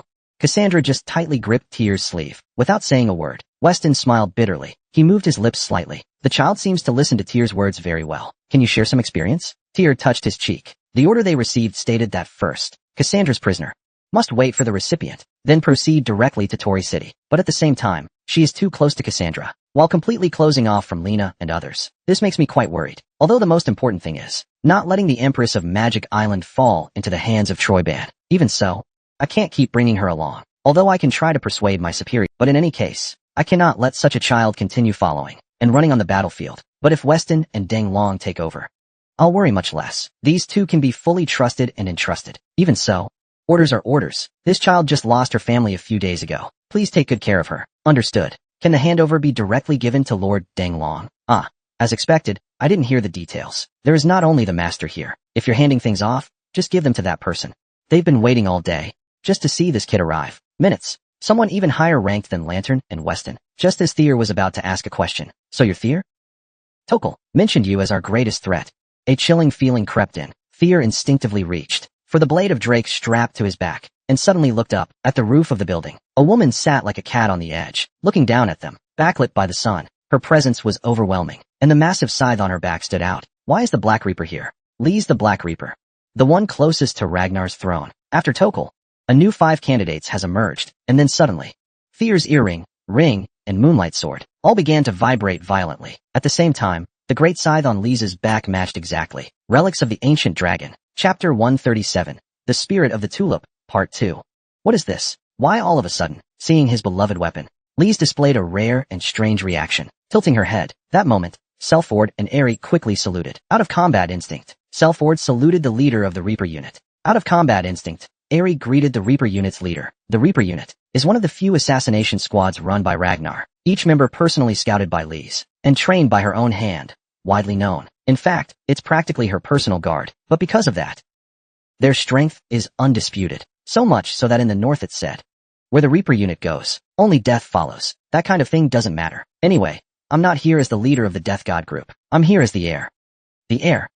What does that mean? Just as Tyr was puzzled, Lee suddenly looked at Tyr and smiled. His body shook slightly. Tyr was startled. Tyr instinctively drew Drake's sharp blade. Unknowingly, The scythe had already reached his neck, but it got stuck halfway. The scythe seemed to tremble violently in regret. What a shame. I thought I had a chance. Gotcha. Legia clicked his tongue lightly. Selford, Arlen, and Ray quickly drew their swords and pointed them at Legia. Legia sneered. He looked at the 3 swords that seemed ready to strike at him. I came here as the heir. But now, this doesn't seem much different from rebellion, does it? Legia returned to them the exact words Tyr had once said to the Dragon Association. If I need to undergo an investigation by the Law Hall, I will gladly accept it later. But before that, we must first save the younger generation, because this is the mission of the White Dragon Knights. But Selford didn't care about Legia's sharp threat. So the White Dragon Knights have already sided with the 6th candidate. You can think whatever you want. What a shame. I always thought the White Dragon Knights were neutral, so I didn't expect this. Such a pity. I always thought the White Dragon Knights kept their neutrality, so I trusted them. By the way, what about you? Aren't you going to help me? Legia joked, looking at Weston, who showed no reaction. Weston sighed lightly. Lord Legia caused this. Please handle it yourself, Lord Legia. This is too much, my dear, and I have already asked many times. Please don't call me that again. Lord Legia, and I have no relation. Isn't that right, Yaya? Have you already forgotten that fiery night we spent together? In an instant, everyone around Weston fell into an icy silence. Pervert.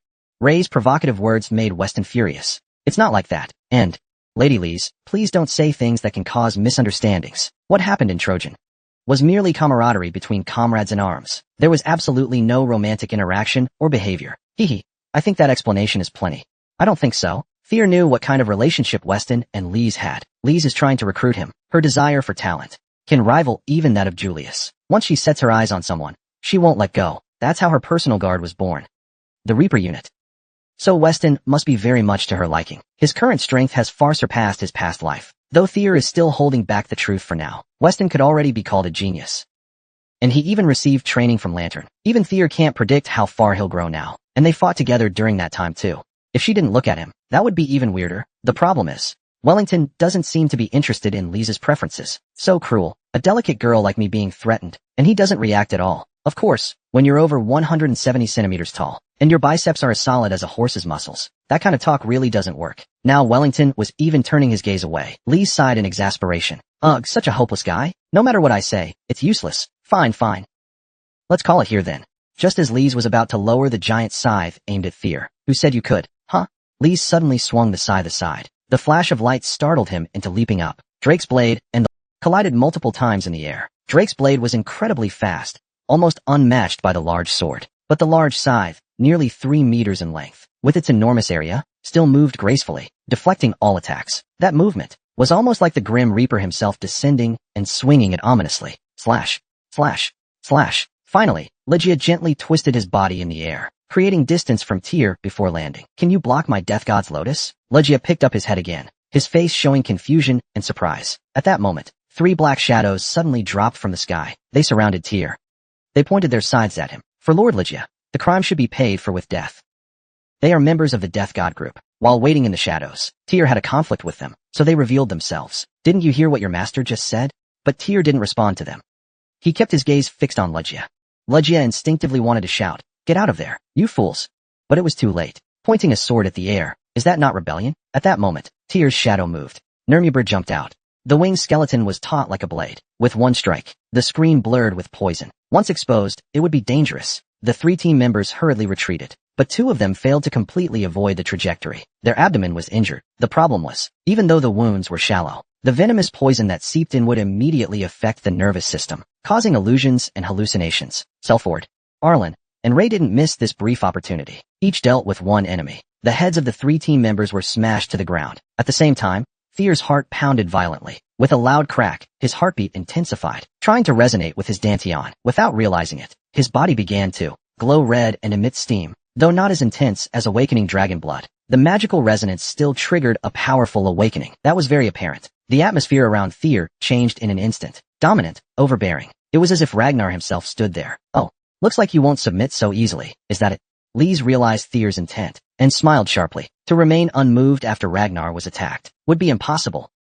If challenged, I will not back down from a fight. That was the message Tyr was sending. He demonstrated it clearly, as one of the contenders for succession. Alright, let me see then. If this big sister is truly worthy. Lees gripped tightly the beloved blade that had been with her since childhood. Huazhong's scythe, a massive scythe said to be forged from a dragon's jawbone, instantly shrouded in battle aura. It scraped harshly against the ground. Black flames ignited from the friction, engulfing the Huazhong scythe. To Li's, it was as if the Reaper had risen from hell, just as the two were about to collide. Someone couldn't hold back anymore. Bellin suddenly appeared between them, using just one hand each. He deflected both Fear's and Li's attacks. Boom, boom, boom. The powerful strikes veered off course and slammed into the ground nearby, shaking the buildings of the Huashang Guild. What's going on here? Oh my god. Glancing between Fear and Li's, the old man muttered. Now it's getting interesting. You've gone too far. Stop making threats that are all bark and no bite. Put down your weapon. Otherwise, it won't be the weapon that breaks. It'll be your wrist. There will always be a step where things are safe and sound. You've been with the Great Elder for too long. Even your personality has changed. Your threats are too sharp. Do you want to confirm it yourself? Then I'd be at a disadvantage. How many people have their hands on my neck on a daily basis? Lejia smiled, completely putting away his brush. And you? Long Bei's gaze shifted to Tyr this time. Tyr hesitated for a moment. What should I do?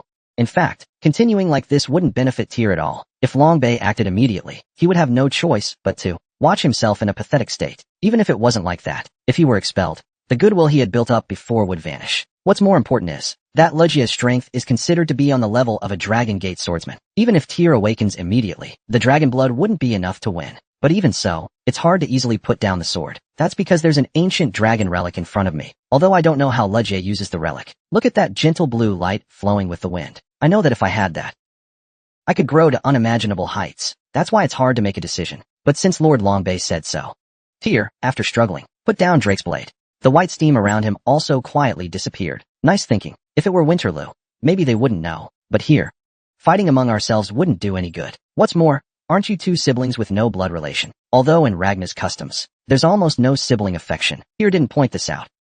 Instead, he planted Drake's blade into the ground and extended his right hand for a handshake. Though a little awkward, I greet you again. I am Tyr, a practical swordsman of the White Dragon Knights. Ragnar is very pleased to meet you. Yes, it's our first time meeting like this, isn't it? Outside of formal events or ceremonies. I am Li's Ragnar of the Reaper unit. Nice to meet you. And no, I can't let them go. Li's let out a soft laugh and took Tyr by the hand, suddenly feeling the magic around his wrist. Her brow furrowed. This little brat. She wanted to yell that, but for some reason, the words wouldn't come out, as if her vocal cords were blocked. To Ragnar, she said, isn't submission a kind of praise? And as if reading her mind, Tyr's voice echoed in her ear. Her eyes widened in shock. At that moment, the Huazhong scythe on her back started to shake violently, just like when she first encountered Tyr. Except back then it felt like a welcoming. Now, it felt like the blade wanted to flee. So this is what he was aiming for. Only now did Li's realize Tyr's intent. He was trying to awaken the Huazhong scythe. Skill, Young Dragon Sync, activated. Awakening the hidden will within the ancient dragon relic. Tyr was awakening the scythe's guardian. Asterisk clap. Asterisk. Chapter 138. Spirit of the Tulip. Sudden event triggered. Dungeon activated. Mission triggered. Additional event quest. Discovered. Ancient dragon relic. Huazhong scythe. Win in a game of hide and seek against its guardian. Mega. Win in hide and seek against Mega. Difficulty. Reward. Ownership of the Huazhong scythe. Failure. Ownership will be revoked. Suddenly, Tyr felt the ground give way beneath his feet. He was sinking into a swamp, a murky mire of mud and river water. Crap. Tyr hadn't even had time to finish reading the quest text, and his body was already sinking. So he tried to stabilize his balance first. Suddenly, he felt something eerie underfoot. He immediately channeled magic into his souls. Asterisk, boom, asterisk. A cannon-like sound echoed out. Mud splashed everywhere. Tyr leaped into the air. The spot he had just been in was occupied by an ugly creature, with a shark's body, a snake's tail, and a crocodile-like long mouth. It was looking this way. It nervously snapped its mouth. Looks like you're smarter than you appear. Scared. Tyr sat on a nearby withered tree, putting Drake's blade down. Are you the guardian here? Looks like the task is to capture you. Is it okay to reveal yourself like this? Seems like it means we need to find Magera, who's trapped in the swamp. But not only does he have no peach blossom, he's revealed himself like this. Should I say it's confidence or overconfidence? But in fact, Magera seems to be neither. Why should I naturally do the task with you? What?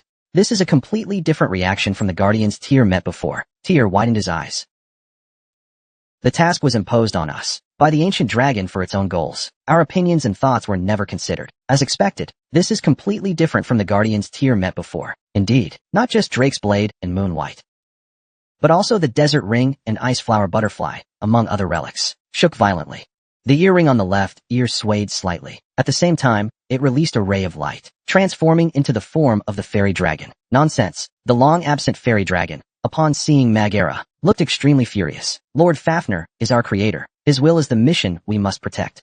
It's also the task we must complete. How can you deny this? That's only for you people with no free will. Following orders like fools. Tyr felt that Magera seemed to be mocking the fairy dragon. Continue following that human, but don't impose your thoughts on me. Magera's tree-like eyes suddenly widened. My true master is none other than Li's Tinjin. That was its declaration, a firm will of its own. Lord Li's truly captivated it. Now what? Tyr fell into brief thought. He didn't know how Li's had obtained the ancient dragon relic. It seemed she didn't fully understand it either. Magera's unwavering loyalty to Li's suggested that there was an emotional bond beyond just relics. In his previous life, Li's never let go of the one in the painting, right? In the near future, Li's would eventually lose the power struggle, and the one by her side at the end was not the Reaper unit, nor her hand-picked talents, but the one in the painting. Li's had shown her true devotion to the relic, but the problem was, to obtain the power of the ancient dragon, Tyr had to reclaim the relic. He had to find a way to drive a wedge between Li's and Magera, even if it meant defying the will of the creator god. Would he walk this absurd path? That guy Li's wasn't even a chosen one. But Ragnar is still a descendant of the dragons. Does one need a shallow title to be chosen? If that's the case, fine. For my master's sake, I will give him that title. The meaning of those words was simple. First, Magera had shown fierce hostility toward you. Magera has begun hunting you. The title of Chosen One is being transferred to someone else. Be advised, Magera's attack quest parameters have been partially updated. Difficulty raised from A to S. Whoa, a Guardian Rebellion. Tyr couldn't help but laugh. Even getting Fairy Dragon and Death Dragonfly's recognition wasn't easy, but at least they didn't show such obvious intent to kill. Magera, do as you please. If you can. Heh. Fairy Dragon didn't care whether Magera was called by name, because Magera had already vanished into the swamp below. This is really troublesome. The fairy dragon knocked its forehead with its short arms. This maturity that doesn't match its cute appearance seemed comical in tone, but it didn't seem to notice. Well, anyway, the task won't change because of this. Don't underestimate Magera. Although he can't compare to me, he was once a fierce beast that could tear enemies apart with his powerful bite and leather-like skin. In this case, he still didn't forget to. Now is not the time for jokes. The fairy dragon frowned. Although you defeated me with underhanded means, I must admit, you are my master. But still, you are the master I've waited for years to find. You are the descendant of the ancient dragon, and the companion of the guardian dragon. I don't want my master to die or be injured so easily. Tyr seemed to finally understand the fairy dragon's personality. No matter the ability, its self-righteous attitude was excessive. So listen to my advice first. What? Doesn't seem too hard. The fairy dragon thought Tyr was saying something The dungeon is the best environment for a guardian to operate. Even a dog can eat half in its own yard. How can an outsider manage that? Activate Dragon's Factor. Awaken Dragon Blood. Starting now, it's possible. Ragnar's dragon blood originates from the ancient dragon and the guardian dragon. This means it is the source of all dragon kinds. The ancient dragon's bloodline and lower-level dragons instinctively obey higher-level dragons. In the few months Tyr stayed at the Guild Islands, he had trained enough to awaken his dragon blood at will. Now, he could even show a portion of dragon power. Without major penalties, the fairy dragon unknowingly lowered its head. This was an instinctive reaction, and it was the same for Magera. All special and enhancement abilities temporarily increased. Full buff activated. Time limit, 6 minutes. 1 minute more than before. This is enough. Asterisk click. Asterisk Tyr nervously reached out into the air, then swiftly sidestepped. Asterisk clack, clack asterisk. Using telekinesis to anchor a section, the entire swamp flipped over, revealing the hidden Magera underneath. What the? Come. At Tyr's command, Magera was frozen in place, its entire body flung into the air. No. Magera tried to resist, fighting against instinct and forced obedience. But before it could, Tyr was already on the move. The objective of this quest was hide and seek. As long as you tag the target, it's over. And finally, Tyr's fingers touched Magera. A flash of light engulfed the entire world. Congratulations. You have found the hidden Magera. Sudden quest completed successfully. Grade S. As a reward, you've earned ownership of the one in the painting. As the light faded, Li's was still tightly holding Tyr's hand. Unlike dungeons, almost no time had passed in the real world. Li's instinctively realized Tyr had done something to her, but Tyr simply smiled and let go of her hand. Did something happen? What trick are you playing? Li's was about to shout, but kept her mouth tightly shut. What Tyr did, only he knew. There was no evidence. Logically speaking, in such a short moment, there was no way Tyr could have tricked her senses, or done anything. Who would have thought that the ownership of her beloved weapon had been taken, and even if she knew, it'd be hard to pursue it. After all, she was the one who provoked Tyr with a challenge. If she admitted she was tricked, it would only hurt her pride. In the end, Li's gritted her teeth and regained her composure. The mischievous glint in her eyes completely vanished. All right, since I started first, I'll let you off this time. Looks like the 6th candidate my father mentioned wasn't joking. The fact that there are 5 major candidates, Tyr couldn't help but secretly admit Li's skill. If he has that kind of calm, He should be more cautious in the future. The more someone is like this, the more hidden and sharp their strike will be in the future. After all, besides Tokal, no one else my age is so harsh with me like you. Isn't that the case? I haven't finished yet. Didn't you tell me to shut up? I don't want to listen. Did you eat a pumpkin?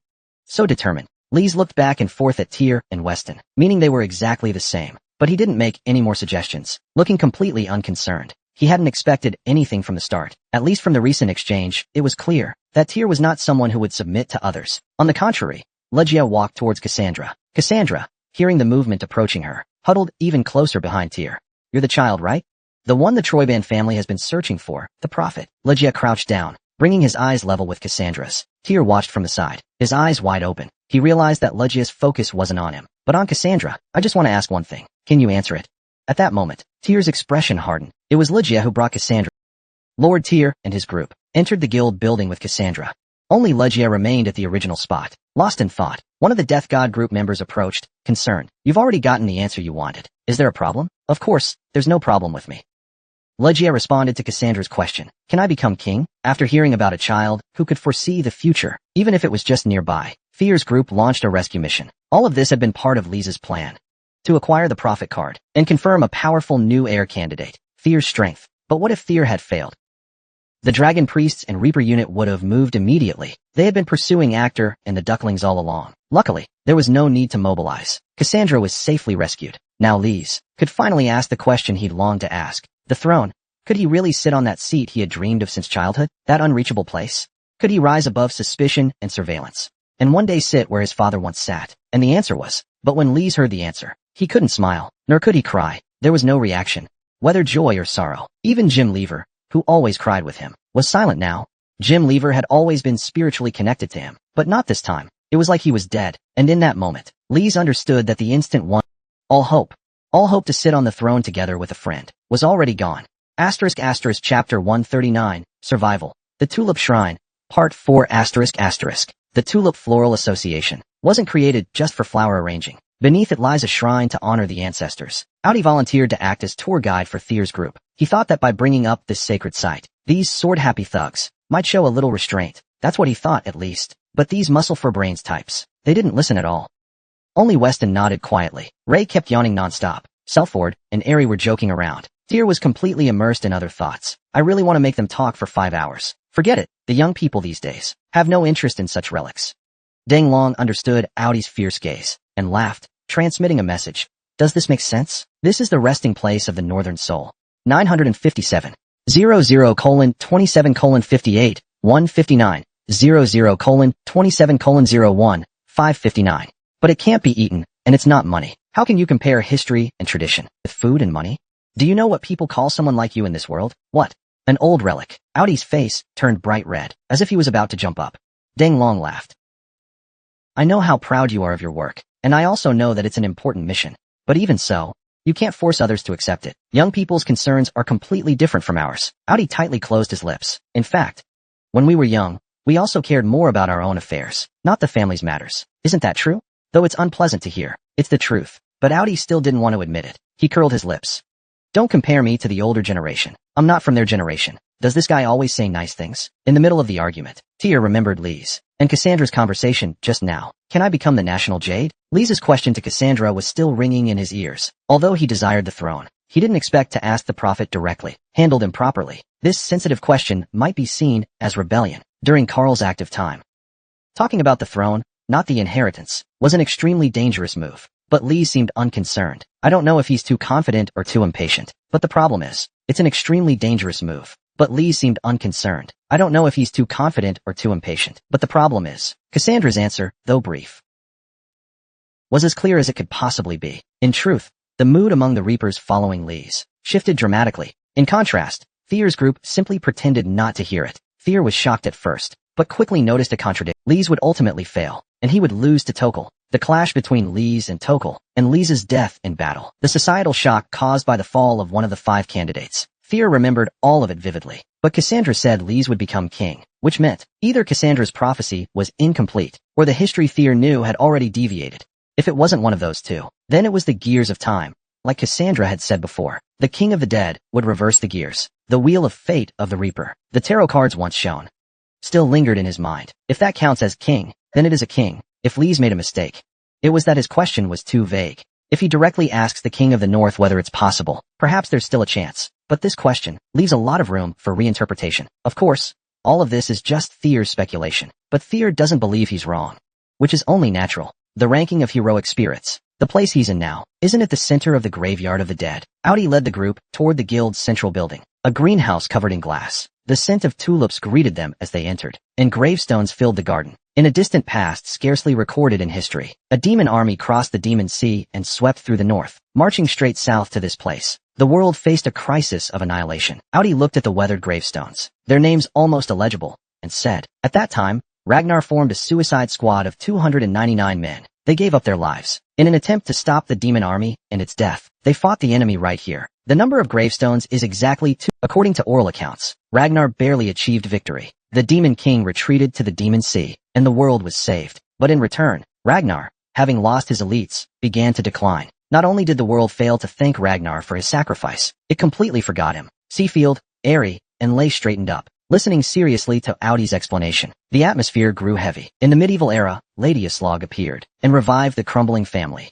The North endured a long period of darkness. That time was unbearably long and sorrowful. But we must not be enraged because of it, nor should we regret. This is also part of Ragnar's proud history. Be angry, but don't regret. Even if we feel enraged that the world forgot Ragnar's sacrifice, Ragnar himself should not regret it, nor think he shouldn't have stepped forward. Instead, he should be even more proud, because that was also the decision of the ancestors. The war with the nameless monarch. That is the place where the sacrificial death squads were buried. Tyr's gaze couldn't move away from the tombstone. The word death for the deceased. The fable kept swirling in his mind. Is the heart working well? What broke Tyr's thoughts was the lantern. It was talking about Gallo's heart.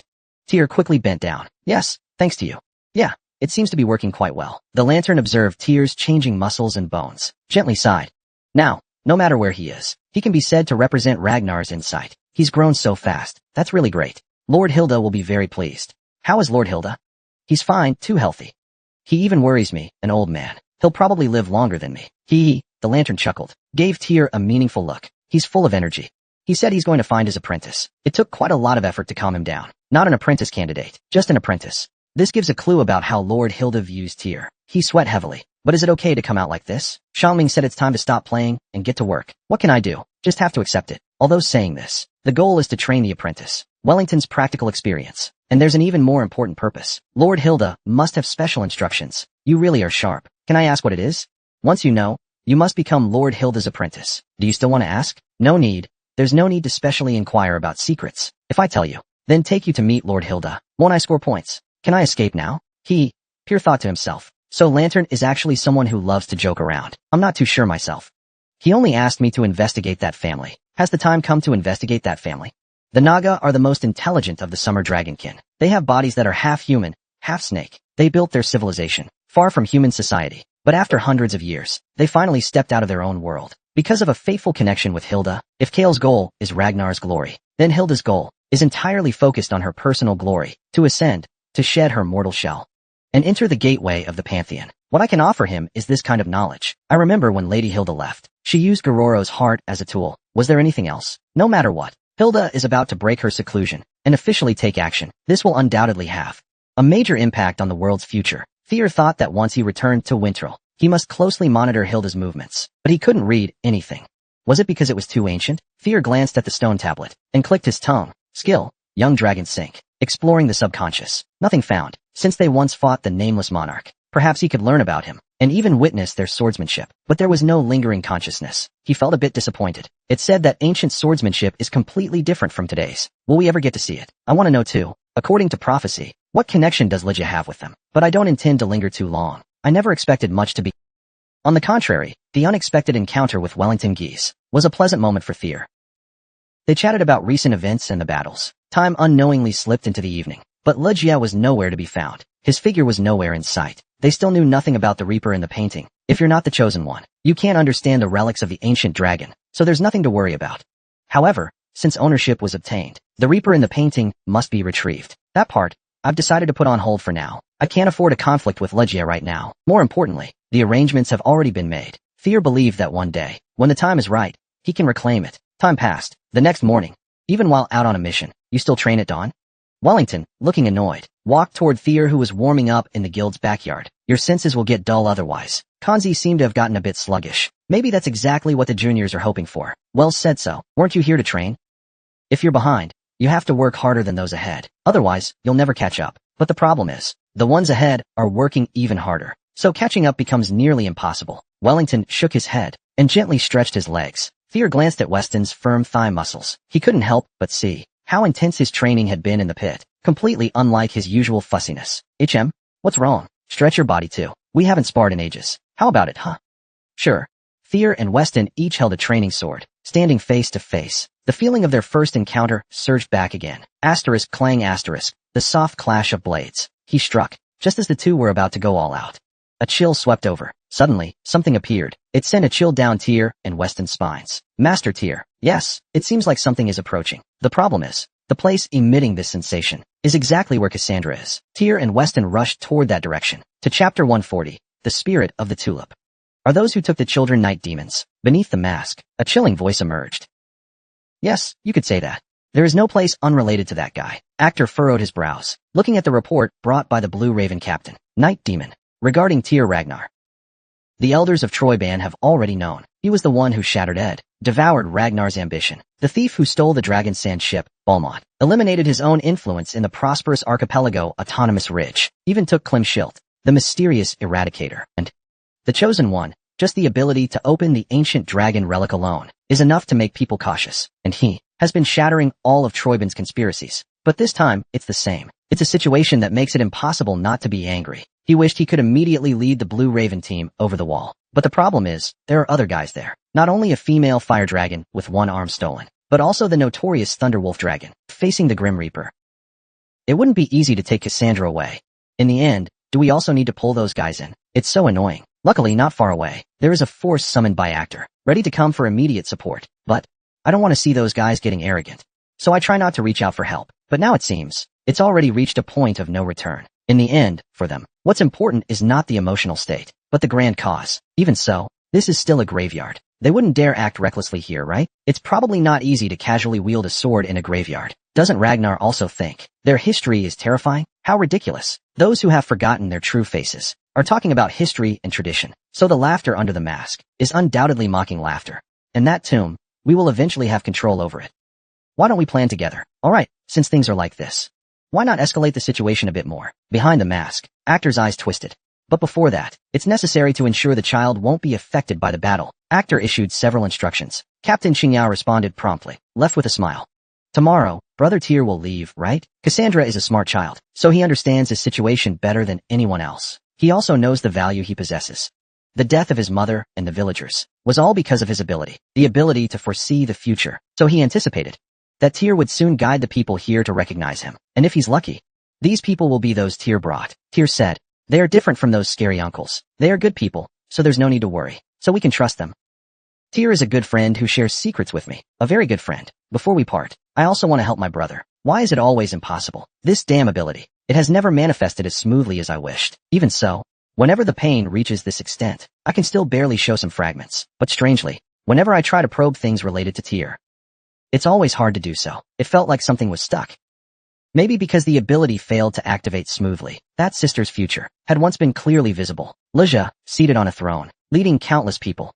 That image was still vividly etched in Cassandra's memory. Although all those people, without exception, gave off a presence unlike ordinary humans. They all obeyed Lizha's orders. So their abilities clearly hadn't reached their limit. It's just that it can't be seen anymore. Big Brother Tyr seems completely isolated from this world. Although Cassandra had these thoughts on the tip of her tongue, she ultimately didn't say them aloud. She feared that saying so would make Tyr seem less human. Asterisk knock knock asterisk Lady Cassandra. I've brought some refreshments. Would you like to enjoy some? Just as Cassandra's thoughts were spiraling, there was a knock at the door, followed by the voice of a servant. Snacks have arrived. In an instant, a blush spread across Cassandra's once melancholic face. Snacks she could never have back in the slums. Here, she could have them just by asking. That was the second reason Cassandra believed Ragnar was a good place. Oh, pardon me. The door opened, and the sound of the servant's footsteps came in. Asterisk step step step step asterisk. But the steps coming from that side made Cassandra tilt her head in confusion. Sister. Yes, Lady Cassandra? It was clearly the maid who had just been chatting with her. Did you bump into something? The sound of your footsteps seems a bit different. I twisted my ankle while moving something just now. I hope it didn't disturb you. No, not at all. I was just worried you might be hurt. I'm glad to hear that. I'll place the refreshments on the table over here. Okay, thank you. Although Cassandra nodded, her doubts still remained. Every time the maid brought something, she was always worried about Cassandra's mobility, so she placed things on the bedside table. But why on the table? At that moment, Cassandra's vision darkened slightly. A new scene appeared. A woman in a maid's outfit placed the refreshments on the table, but beneath the tray was a very small needle. The needle would soon pierce the back of her neck as she ate the cookie. Her vision darkened again. Cassandra instinctively recoiled. Did I get caught? Her face, voice, and mannerisms had all been imitated perfectly. How could they have noticed? Was it because of my ability? Help! Cassandra wanted to scream. But the assassin disguised as the maid made the first move. The assassin planned to take Cassandra out in one blow, then quietly leave, because there are very capable helpers here. But just as the assassin was about to reach Cassandra, a shadow moved upward. An ugly grayish-white monster tore through the shadow, roaring and snapping. What is this? Because I was worried Cassandra might get bored alone. Fear had arranged for Umbra in advance. Although Umbra could serve as her bodyguard if needed, I never expected Troyben would attack where Troyben, the dragon, and Lejo were. What luck! Couldn't break through. Umbra. The hard scales bounced off. Umbra tried to bite the assassin with its serrated teeth. Asterisk crunch asterisk. The assassin narrowly dodged the attack, taking a large step back. Though the assassin tried to get closer to Cassandra, Umbra's size was too large.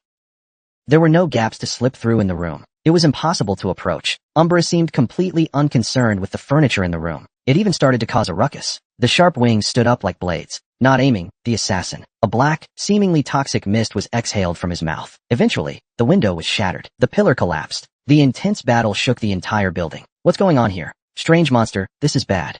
It's the assassin. Quickly notify the upper levels. The guild guards, late to arrive, discovered Umbra and the assassin. To protect Cassandra, the Grim Reaper squad also sprang into action. The assassin frowned. The tightening encirclement around him started to feel like pressure. He came to secretly kidnap Cassandra, but his plan to escape was already ruined. He pulled a cylinder from his chest, tightened the fuse, threw it toward the collapsing ceiling. Soon, a red signal flare burst in the sky. Boom. The alarm rang loudly around. The Blue Raven team, on standby outside, launched a collective assault. Damn, enemy combatants. Troyban is trying to attack Lin Miao. Block them. We must hold this place at all costs. The Grim Reaper squad, go protect the child. Don't let them get close. What's with the child? Not just Troyban, the Holy Demon Church. The Holy Demon Church is here too. What do those cultists think this place is? Urgent screams and chaotic sounds echoed all around. The followers of the false faith. The assassin sneered, watching Umbra and the swordsman standing in front of him. Your misplaced loyalty will never earn the ancestors' favor or protection. Only wrath and curses will await. The assassin muttered incomprehensible words, charging toward Cassandra. In an instant, his skin turned bright red, as if he was about to explode. The Reverse Blizzard Palace and the Light Leak Fusion. Damn it, activating both at the same time. Crazy, the bad reputation of the Reverse Blizzard Palace. Are you crazy? The infamous reputation of the Reverse Blizzard Palace. Are you crazy? The infamous reputation of the Reverse Blizzard Palace, already widely known in Ragnar, a self-explosion that reversed the flow of magic at the cost of life, plus the proud lifetime memory of the St. Mark Church. The aura that man emits is enough to make the air tremble. Asterisk growl asterisk Umbra lowered its posture tightly, charging toward the assassin. The swordsman also prepared nervously for battle. Asterisk clash asterisk suddenly. Two figures fell from the sky, blocking the assassin's path with a crash. Boom. Fear was the first to use his magic charge staff to violently deflect the assassin's attack. Wellington, who arrived just a bit later, darted into a blind spot and struck. The assassin's head was cleanly separated, flying into the air. A brilliant combination strike. But Fear and Wellington did not relax their guard, because now, from all directions, there were more people like the assassin charging toward them. An even stronger fluctuation. Fear, my lord, I can tell this is going to be a tough battle. Fear and Wellington's gazes simultaneously turned to the same spot. On the roof of the building, a dozen odd-looking figures, arranged in a row. Fear Ragnar. As expected, it's you again. The eerie voice from beneath the wooden mask echoed. The same face I saw in Noziba. Don't compare me to that kind of poison. The foolish one is you. Missing a spleen and still trying to pick fresh. Fear wasn't surprised by Actor's appearance, because he had already heard from Wellington about the clash with Troyben's storm before. Arriving at the Tulip Floral Group, his left arm is empty too. It must be Lantern's doing. Actor, upon being reminded he had already lost to Lantern once, looked quite displeased, frowning. That's a big mouth. A failed plan will be worse. Chasing phantoms, child, I'll tear you apart. Only on the road of dreams. You'll correct everything. My opponent seems to not be you. What kind of place is this? How dare you step into this filthy land? Above the sky, with a thunderous echo, Lantern appeared on the rooftop across from Actor, with the force of a storm. Yes, I knew you'd appear, finishing the last unfinished victory. Let's continue, neck. Actor and lantern collided fiercely in the air. The massive shockwave completely shook the mansion. Will, and I will guard you here. Take the child and leave. Lantern's voice sharply pierced Tyr's ear. Where to go? Go to the White Tower. The White Tower ruins. This place is the border between Ragnar and Troyban. Both sides have long fought for control of this land. After the Northern War began, this place saw the I understand. Tyr exchanged a glance with Weston, moved toward Cassandra. Due to the need for stealth, they couldn't greet with words, but the two could communicate much with just their eyes. Master Tyr, please rise. Those military titles weren't even meant for you. Weston had no doubt about Tyr's achievements. That position was too much for him. Just temporarily holding it for Tyr, and the glory of that position would return to its rightful owner. While thinking this, he tried to stop the elite troops rushing toward Cassandra. Why is the Grim Reaper squad here? Weston quickly turned his head. He noticed movement from the other side heading toward Cassandra. Master Tyr, the Grim Reaper squad, like protecting a shaken Cassandra, surrounded him. Liege stood at the front, facing Tyr. What is this? What does this mean, sister? Brother, your words are truly disappointing. Leja gave a cold glance, stretching out his hand to grip the side's handle. I'm just doing what I'm supposed to do. Chapter 141. The Spirits of the Hall of Heroes. Plus Tyr could understand Leja's thoughts. You want to take Cassandra away in the chaos? Speak clearly. Brother, hasn't your mission already ended? My mission just changed to safely transfer Cassandra to another location. If that's the case, don't worry. We will protect her. Is sister the leader of this mission? Leja smiled silently. Tyr finally had confidence in his guess. As expected, it's not you. I'm the heir. In an emergency, I have the right to make appropriate judgments and issue orders. That so-called appropriate judgment, hiding Cassandra from the other brothers? That can be considered one example of judgment. If this child is discovered by the spirits of Winterl, what treatment will he receive? Isn't it obvious? As expected, Tyr gritted his teeth. Leja seemed to no longer intend to hide his intentions. Cassandra's prophetic ability, whether used or not, will have a huge impact on the future situation. Not just relying on prophecy, it's truly possible to firmly hold power. And if Leja knows Cassandra's identity, then what? That would be disastrous. He will surely find ways to recklessly squander power. Tyr knew Leja's hunger for power very well, sometimes even blindly tolerating Tokel's failures. And because of that, you're not even going to listen to Cassandra's opinion. Why are you always rambling like an outsider? You know very well. This child is safest under my protection. If necessary, Leja's eyes slightly lifted. Your relationship with him seems rather special. Perhaps I can arrange for you to meet occasionally. You also need Cassandra's abilities, don't you? Then join me. That is to say, come down. Maybe you will hide him very securely, never letting him show. In the end, Tyr made his decision. All right, I understand. Oh, how to do it? As expected, Cassandra can't be given to sister. Tyr took Aji's helmet out of his backpack and put it on his face. Gotcha, didn't sister just say? In an emergency, the heir has the right to make appropriate judgments and issue orders based on authority. The helmet descended, revealing platinum armor, instantly covering Tyr's entire body. The warrior who once shone on the prosperous archipelago, Klimshilt, was trying to resurrect in the center of the continent. Then I will also act as the heir. By my judgment, I will act. Tyr took out Drake's blade, activated his internal force. Whoosh, whoosh, whoosh. Hot air surged. Along the fiery blade, dragon scales began to emerge. Just because of a child? You want to start an internal conflict? You still want to make a move on me? It's different from what you heard. You can't even tell the company apart. Really a piece of junk. Liege showed an incredulous expression, scraping the floor violently with his scythe. The Grim Reaper squad swordsmen were about to step forward, but they were waved back by him. Yes, it's even better. I also have something to ask you. Swish, along the long blade, black flames violently shook the furnace of purgatory. This is the ultimate skill that gave Liege the title of Black Death. Even better. If it can't be used by me, then crush him before he gets any stronger. Liege planned to subdue Tyr, who wore strange armor. It certainly looked intimidating, but he didn't think he would be defeated by someone of this level. He defeated dozens of people, not to mention the hundreds of people from the extended Ragnar family, and was chosen as the 5th-generation candidate, a powerful warrior. He was already chosen as the next generation of the 9 dragons. It's impossible for a rookie to defeat him. We can also confirm what he did to the scythe, the blade of hell, like the Grim Reapers. Leja increased the black flame's intensity, and suddenly struck at Tyr's neck. It was a sharp blow that seemed capable of cutting through space. Tyr tried to block the attack. With Drake's blade, upwards, Leja sneered inwardly. The flames of the hell furnace are not just ordinary flames. Attribute magic. Once touched, it will continue to burn, until it completely burns the opponent. Hellfire. Plus the clever ability of his partner, the scythe. The power is indescribable. Blocking it with a sword not fully covered by combat aura is already reckless. Function disabled. At this moment, Tyr's muttering reached Leja's ears. The black flames that were coiled around the scythe like a lie, instantly extinguished. Not only that, The magic power cycle infused into the scythe was interrupted. The backlash caused the magic circuit to stop working. It was as if the scythe was fiercely rejecting him. As a result, Leja's body instantly stiffened. What's happening? Fear changed the direction of Drake's blade and slashed Leja's abdomen. Boom. Ah, Lord Leja.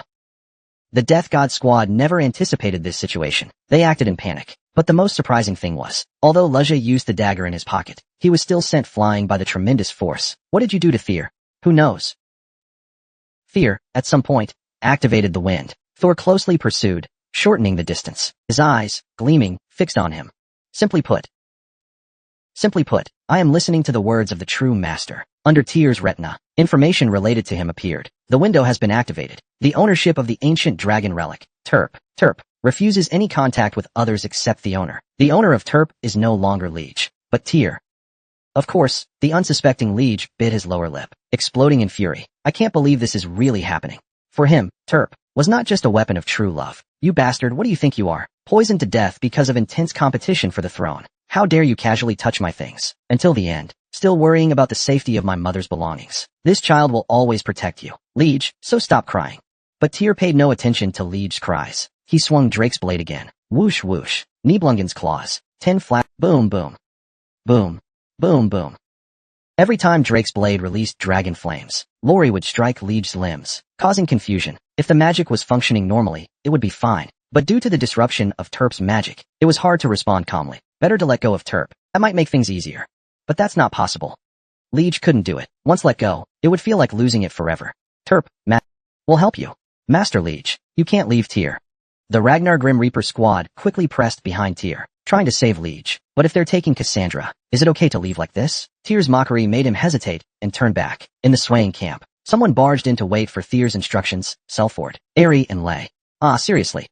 Stop making me do all these hard tasks. Quick, grab Lay and hold Cassandra in your arms. Selford and Aerie took charge of blocking the Death God squad's approach, blocking them from getting close. Even though the Death God squad was Leja's, the white-armored dragon cavalry is also Ragnar's proud elite. They could not be easily repelled. And for the Death God squad, there's a more deadly issue. They've been delayed too long by fear. Saint Magic Frenzy. The sound of the frenzied followers roared from afar. The Death God squad turned their heads in unison. How could there be so many fools driven by useless desires? They must be cleansed by blood. In Cassandra's battle for control, a new presence appeared. The Saint Magic Church. Dozens of bishops from the church stormed in together and clashed with the Death God squad. Actor, although unwilling to bring them, had no choice but to bring these reinforcements. Boom. Everyone held the line. Block them first. Leja hesitated for a moment. Should he block them or pursue Cassandra? If the camp collapses like this, we'll be surrounded by the enemy immediately. But Cassandra's presence is also a crucial key for Leja's future. But since the time isn't long, what's important now is the Death God squad's safety. To do that, the first thing needed is to hold the line. In the end, the Death God squad blocked the Saint Magic Church's approach. Selford and the others rode Umbra, who appeared from the shadows, preparing to fly into the sky. Enough. The sky is the domain of the white-armored dragon cavalry, as always. The enemy could no longer pursue. This was Selford and Aerie's thought. So you've been plotting this all along. Leja looked at the sky. Liege watched as it soared in the sky. Umbra and Selford's group, flying with all their might, gritted their teeth. It was originally the sister who first disobeyed the dragon god's orders. Acting on her own, that child, she would only bring more chaos. Can the sister disregard the child's will and freely manipulate his life? Tyr remained calm. Gotcha, Liege finally understood. Tyr was not someone anyone could contain. He and Tyr would always remain parallel. I will come again to reclaim the Grim Reaper's scythe. Please keep it well before then. Tyr sneered at Liege, pressuring him, then suddenly flew into the air. Liege tried to chase him, but Tyr had already used a telekinetic chain to grab Umbra's leg. They took off into the sky. Aha, Liege shouted anxiously. The Grim Reaper squad, the Holy Ma Church invasion squad, can only act like chasing dogs. Looks like things are being handled thoroughly. The dragon's back also carried a faint smile, while Actor remained unresponsive. His eyes under the mask were deep, making it hard to gauge his thoughts. And, I thought I was really going to die. In the enemy's encirclement, in the competition for inheritance, I thought I was going to be the small shrimp caught in the crossfire of a whale fight. Selford and Arlen finally breathed a sigh of relief, sitting at the bottom of Umbra, sighing deeply. Tears still hung on Umbra's leg, sending a message through thought. Sorry. Sorry for what?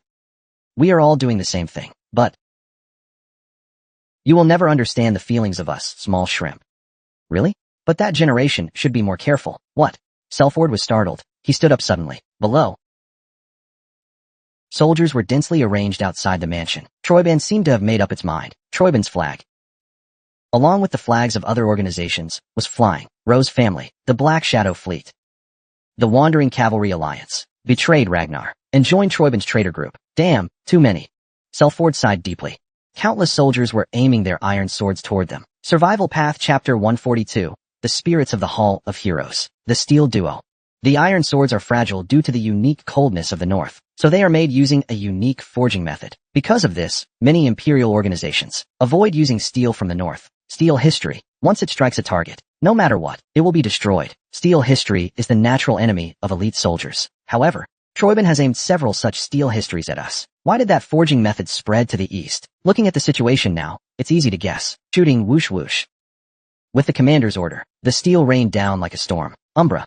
Asterisk clap clap clap asterisk Umbra flapped its wings forcefully, flying higher into the sky. Although it barely dodged the steel attack, the enemy's attack was not over. The Magic Legion advances. Figures cloaked in robes appeared from all directions of the encirclement. They all pointed their staffs at the sky, chanting something. This time, fireballs descended from the sky. I heard the magic tower stands with Troiban. Looks like they've prepared well. Too many. In the north there's Ragnar's Grand Palace. In the east, there's Troiban and the Magic Tower. The Magic Tower is small in number, but excels at using magic. They are certainly not to be ignored. Aerie and Selford quickly released sword energy into the air. Lay condensed the surrounding air, barely pushing away the unchecked magic. But this won't work. It looks like, to deal with the situation of Cassandra being stolen from Ladna, we've prepared for aerial combat. Especially when passing through the first encirclement, the second encirclement appeared. The normally laid-back Selford also showed a weary expression. Are these guys really going to end it here? Huge cannons were arranged in a fan shape, ready for action. Anti-air cannons. Recently, in the Northern War, the active Dragon Knights and Troiban had created these. In response, even if the dragons are wearing tough armor, being struck by those arrows would still be deadly. The problem is, there are usually only about 10 anti-air cannons on the battlefield, but there are too many here. What should we do? Selford felt, his back growing cold. Normally, cannons are installed on the ground, and Dragon Knights have difficulty directly countering them, handled by other swordsmen instead. But now, it's hard to do so. I don't know what to do. Take care of it. Tyr, what are you saying? That crossbow is different from what you know, senior. What? It was specifically made for hunting white dragons. The arrowheads have explosive magic embedded, and the arrow shafts have simple tracking magic carved into them. It can even adjust its angle. Selford's eyes widened. So let me use it. How do you know all this? Black Snow warned me, and the information contained these details. I didn't expect to use it this quickly, though it can't be called future knowledge. This excuse sounds reasonable. How do you plan to join? Don't you recognize me? What more certain answer could there be? In the end, Selford sighed, agreeing to the request. Tyr then released the telekinetic chain, and thanked him. Tyr wrapped his body in telekinesis, safely slowing his descent. The empty shell will catch him first. The commander of the Cannon Legion discovered fear, ordered the guard to unleash sword energy together. Fear watched. Did this begin to trigger magical resonance? Steam rose above Tyr's body. Asterisk pop asterisk. 4 death bats leapt into the air, transforming into lightning dragons. Boom boom boom. Accompanied by violent explosions. Thick smoke filled the air. Oh, is it over?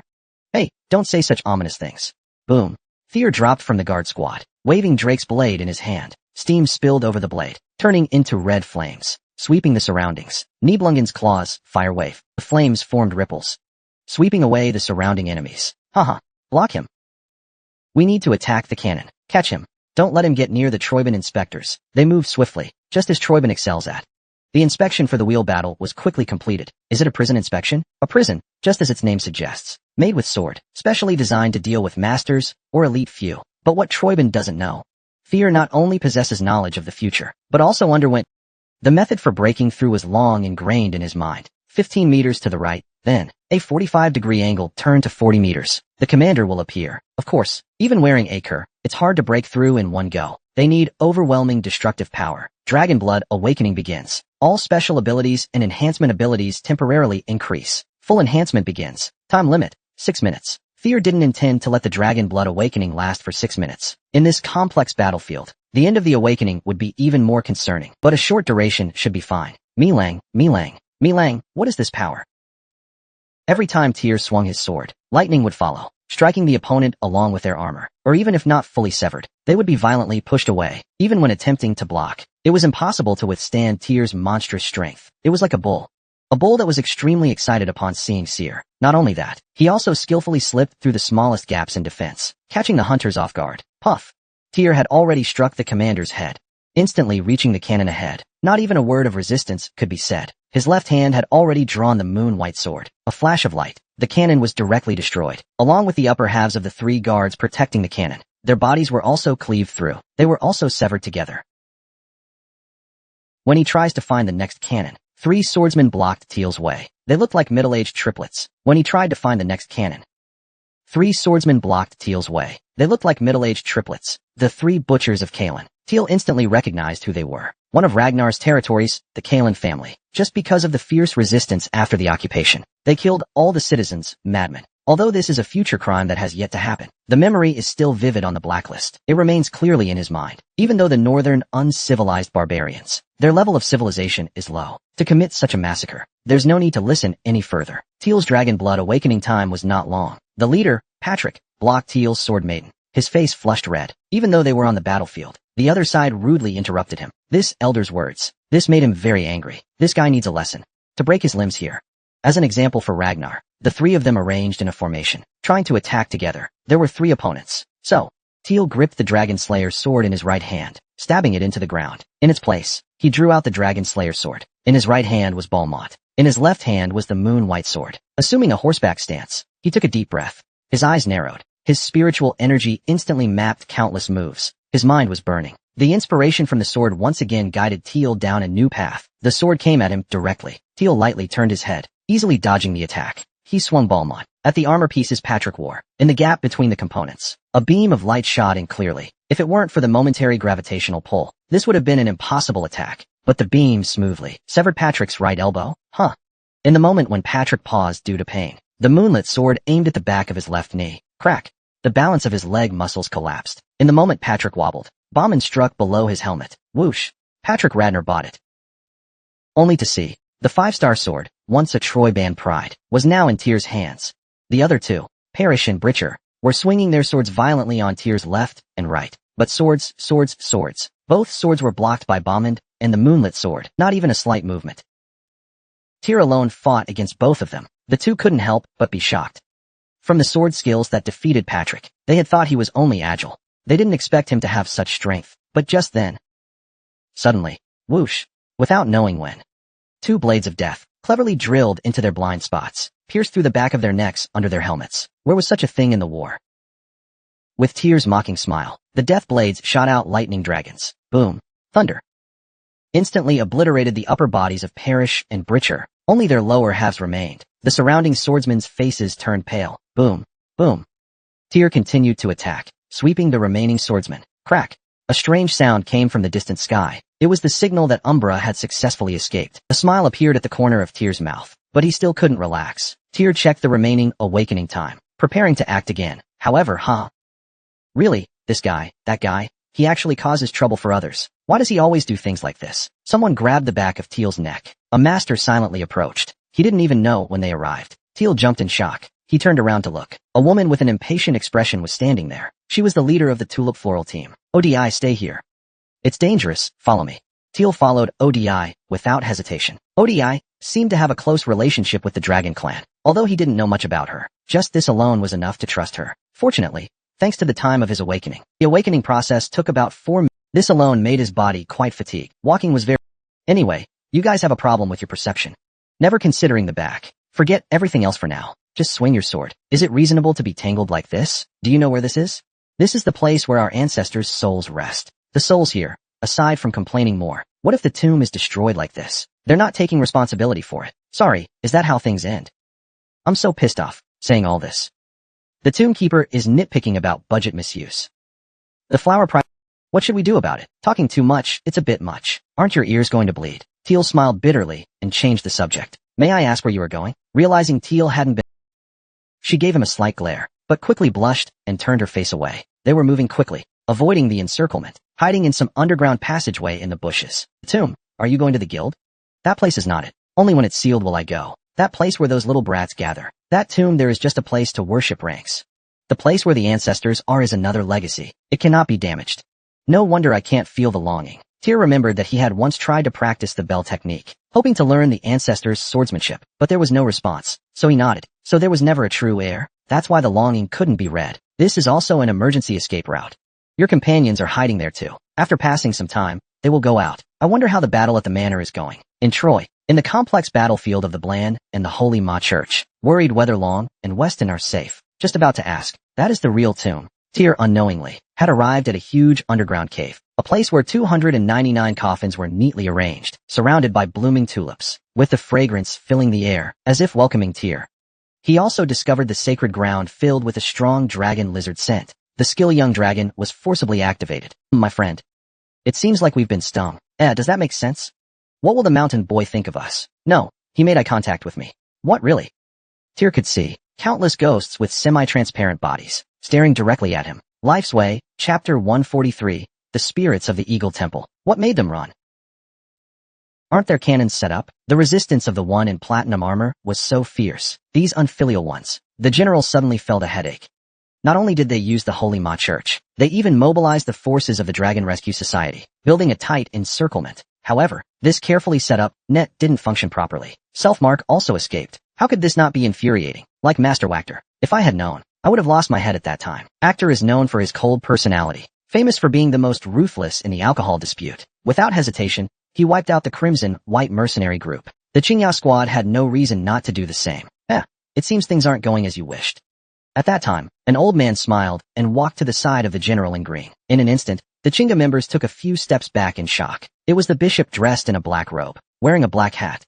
Apostle, cardinal, archbishop, and diocesan bishop, blood priest, among these 6 ranks, he belonged to the middle rank. Therefore, the power he emitted was not to be underestimated. Bishop Kali. In this raid, he was the commander of the Saint Magic Church forces. Yet, General Qinghe frowned.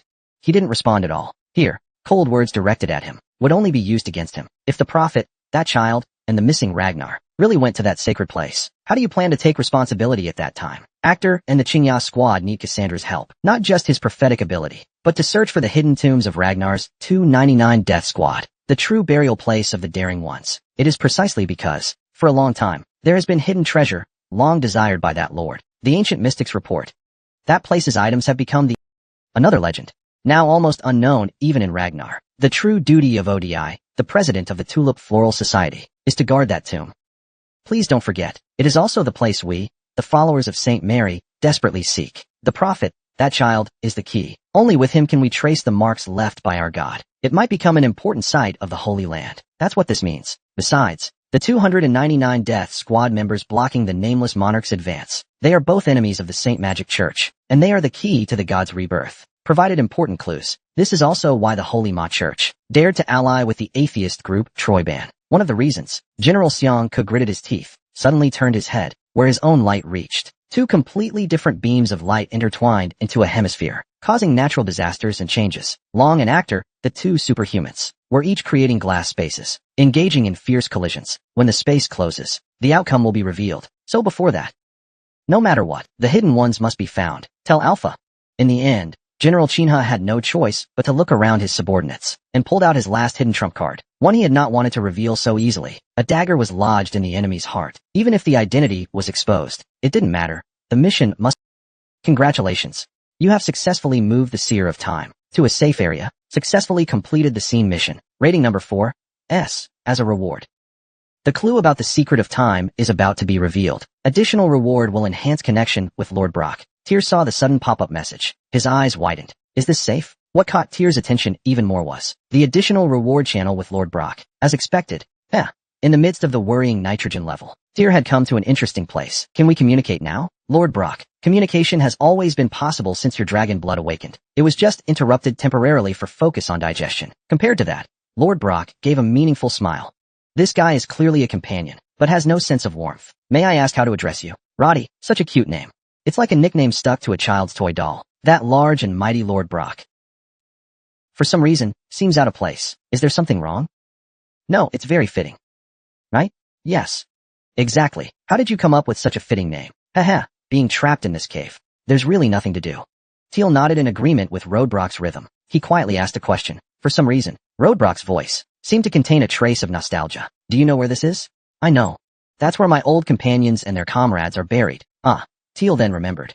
The owners of the coffins buried here were the ones who fought against the nameless monarch. So, even if one of them was called the Selector, it wouldn't be surprising. However, I didn't expect the souls of those comrades to be so vivid. Roadbrock, using Teal's eyes, saw ghosts standing or crowding in the coffins. He couldn't help but smile bitterly. Really, what we're seeing is truly real. Wow, they're alive. I can talk to living people. Hooray.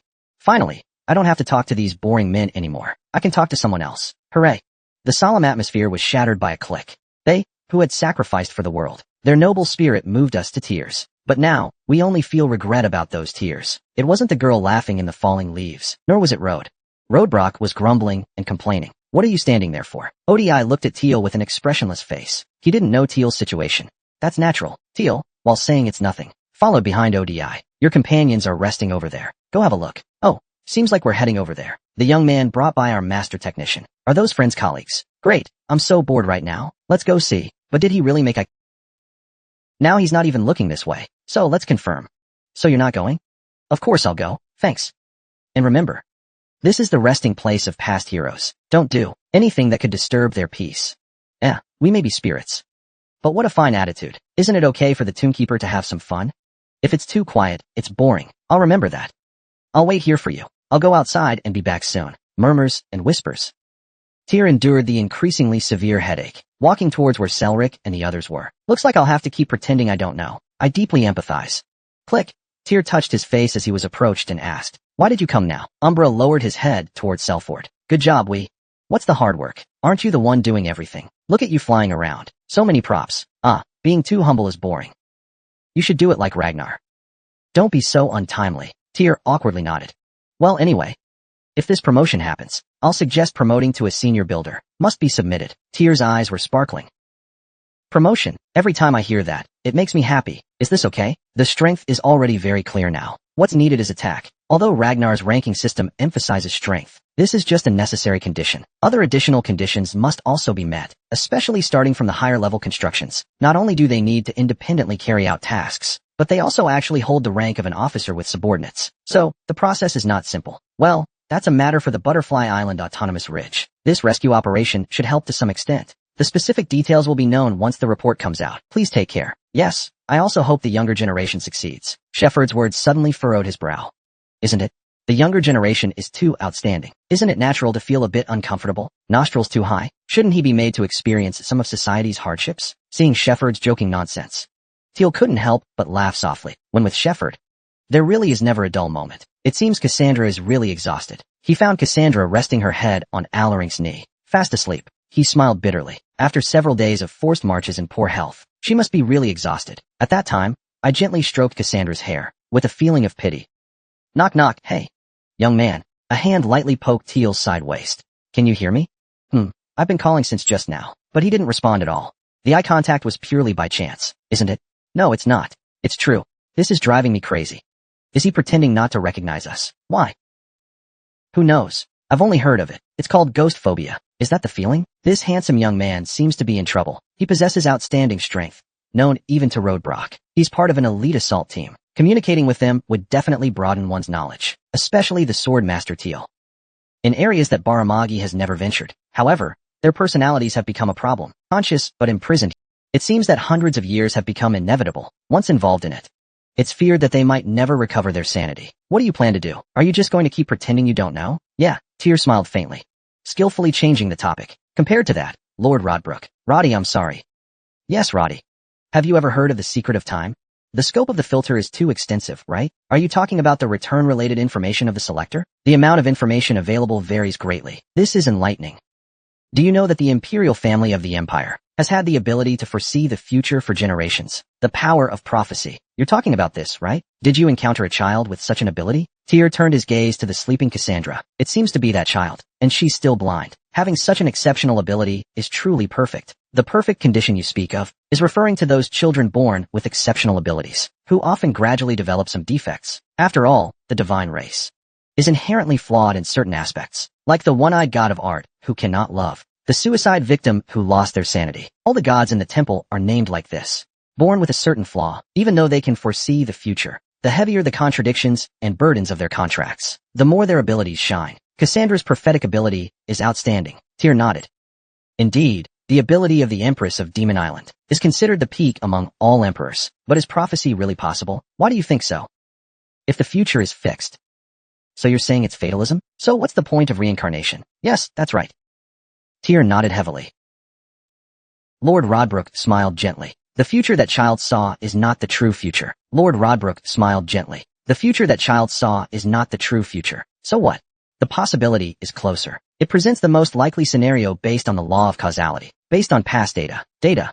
The so-called precognitive ability is slightly different from what you call precognition. It allows things that have not yet happened to become a reality. You can think of it as reviewing the abandoned old universe. Data remnants. Although these words are difficult to understand, before the return, there was also reincarnation. Teal, with a part of the memories of Earth still lingering, for some reason, felt somewhat crazy. I once had this kind of thought. What you are saying now, are you saying that you typically see time as an infinitely extending straight line? Right, but it's not like that. Rodbrock seemed to find Teal's reaction amusing. He laughed. Time is a circle, not an infinite cycle, like the Ouroboros, always spinning, to bite its own tail. Rodbrock's voice gradually became more powerful. This world repeats endlessly, just like you. From Rodbrock, I got some information about the mystery of time. A new mission is about to begin. The mission has arrived. Urgent quest warning, level. Based on the recently obtained information about the secrets of time, deeply explore Cassandra's supernatural abilities. Unveil the secret of the return. Difficulty, S reward, return ability. Failure results in death. Teal stared at the mission and still couldn't fully regain consciousness. Now there are more concrete facts that need to be clarified. Rode, if time really is like you say, an infinite circle, then who is the one that brings it back to the origin? It seems you have already noticed, isn't it? Teal's face stiffened. Then, that being is the nameless monarch. Ask about the way of life. Chapter 144, The Infant Spirits of the Infant Souls. Success in discovering. Sending more hidden information about the secret of time. You are now peeking into a corner of the world's mysteries. Looking at the message window, Tyr seemed to vaguely guess the identity of the nameless monarch. Do you know what else the nameless monarch is called? Rodbrook's voice still carried a smile, but Tyr didn't miss the hidden resentment and lament. The one who calls for the end. That's how people call him. The one who ends and stops time. He originally started with an end and returned to the beginning. He is the guardian. The guardian of shame once said. This refers to those who oppose the nameless monarch, their own name. This raises a question. For a long time, what is the obstacle that the nameless monarch cannot overcome? Ragnar. What exactly is it? And what is the selector who has the ability to escape from the ape and reverse time? What is that? If Cassandra's prophetic ability is a synthesis of the many relics left by the ape, then what is the return of the selectors? Is it because they are the only ones who can fight against the apes? What does that mean? Sometimes you will. Then Lord Rodbrook's voice became too loud. I can't understand. Isn't that enough? I think I must try harder to learn more about the secrets of the world. It seems hard to say, because of some restrictions, but for Theo, this is already enough. The direct way to solve the task might be to solve it on my own. First, I understand what you mean. Alright, I'm glad. Now I have to decide how to deal with these people. Theo sighed, looking at the ghosts still by his side. Blue light was radiating from them. The blue light not only enveloped the ghosts, but also the entire tomb. That means, the answer to the mission is directly related to Liang Miao. Really? So, Theo exchanged glances with the most talkative ghost. He asked this group to now pretend not to notice any of his strange behavior. What? It seems like they're watching me. Hey, stop it. Although I've been standing around here for a while, no one has looked at me once. Hello, wow. You greeted us. Not long ago, I was with a group of people, so I didn't properly greet them. I'll greet you properly next time. I'm Theo. Ragnar. The polite greeting made the ghost flip upside down. It's true. We can actually be seen. How long has it been? Wait, you said Ragnar. Yes, that's right. It's a descendant. For hundreds of years, the first person to speak to humans is actually the descendant they've always protected. The feelings of gratitude grew stronger. Sure enough, Ragnar is safe and sound. Our sacrifice was not in vain. I've always believed this. Damn, hey. We all know Ragnar is fine. Why are you so excited? Even after hundreds of years, you're still so clueless. Can't you at least cooperate with... The ghosts themselves were shaking. Suddenly, one person looked at Teal. Teal tilted his head in confusion. The person opened their eyes. Are you really Ragnar? It doesn't feel like it. What is he saying? I don't know. That guy has been crazy for a long... Black hair, eyes. It's definitely our Ragnar. What's the problem? You idiots, stop spouting nonsense. Although they share the same traits as us, don't you think there's something strange you haven't noticed? He speaks like a detective. Waving his index finger from side to side, Tyr looked at him in confusion, trying to figure out what he was saying. So what's so strange? He's too handsome. Too handsome what? Talking nonsense again. What? Look at your faces. Can that kind of face give birth to such a face? What's wrong with our faces? Although Kane's face is hard to imagine, I think it's totally possible. Is it my descendant? Stop talking nonsense. Yad, your face is almost ground flat against the ground. What? What did you say? Your face looks like a rotten potato that's been lying around for 3 years. What's wrong with me? Honestly, I never thought I was handsome. But in here, I'm the most handsome, right? What are you saying? Fool. The most handsome here is obviously me. Ting. Compared to you guys, I'm just disgusted. Mumbling. I think I'm pretty good. The ghosts now started tugging at each other's collars, arguing. A few simply stepped aside, looking at their faces in the ice surface, carefully examining them. Chaos. Tyr didn't want to get involved. He said nothing. The detective ghost who caused the commotion suddenly raised his hand, and this guy isn't the decisive evidence of our descendants. What else? Arts. If you keep talking nonsense, shut up. So rude. Our Ragnar family. How could we have such polite descendants, who speak so gently? The detective ghost suddenly stood up. What he said made all the ghosts nod silently. Yes, that's right. Our Ragnar family's humanity has already been shattered. How could we have such descendants? What should we do? What about my emotions? Give it back to me. Who are you really? The ghosts were all staring at Teal, as if trying to uncover his hidden identity. Teal let out a deep sigh. Because humanity seems so upright, it's impossible for him to be from the Ragnar family. Where else in the world would there be such a person? The problem is, Teal didn't have much to say. Ragnar, am not wrong. No, impossible. If you're not Ragnar, would I greet you? As expected, it's Ragnar. An outstanding Ragnar. Teal paused to seriously think. Is this really okay for Ragnar? Since the beginning. That's the personality. There shouldn't be any problem in the future. He sighed again. Then, why do the ancestors stay in this world? Why don't they become Buddhas? Yes. Is there something they are attached to? No. I have such things. I do too. Is there such a thing? I've never said such things. It's because it's hard to say. I'm worried the spring collection hidden under the bed might be found by my wife. Oh, you too. Hey, me too. Because there are too many people. Whenever someone asks, everyone just hides to the side. Teal felt he had to focus. Don't waver. It seemed like everyone wasn't staying here because of attachment. Hey, descendant.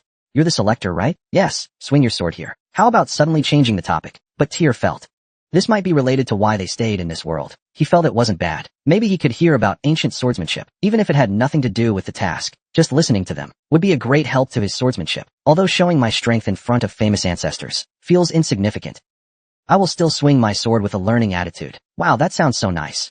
Can it be politics too? Hey, descendant. Are you really a Ragnar? Could it be that your bloodline is impure? After all, your direct lineage. You also have inheritance rights. Hey.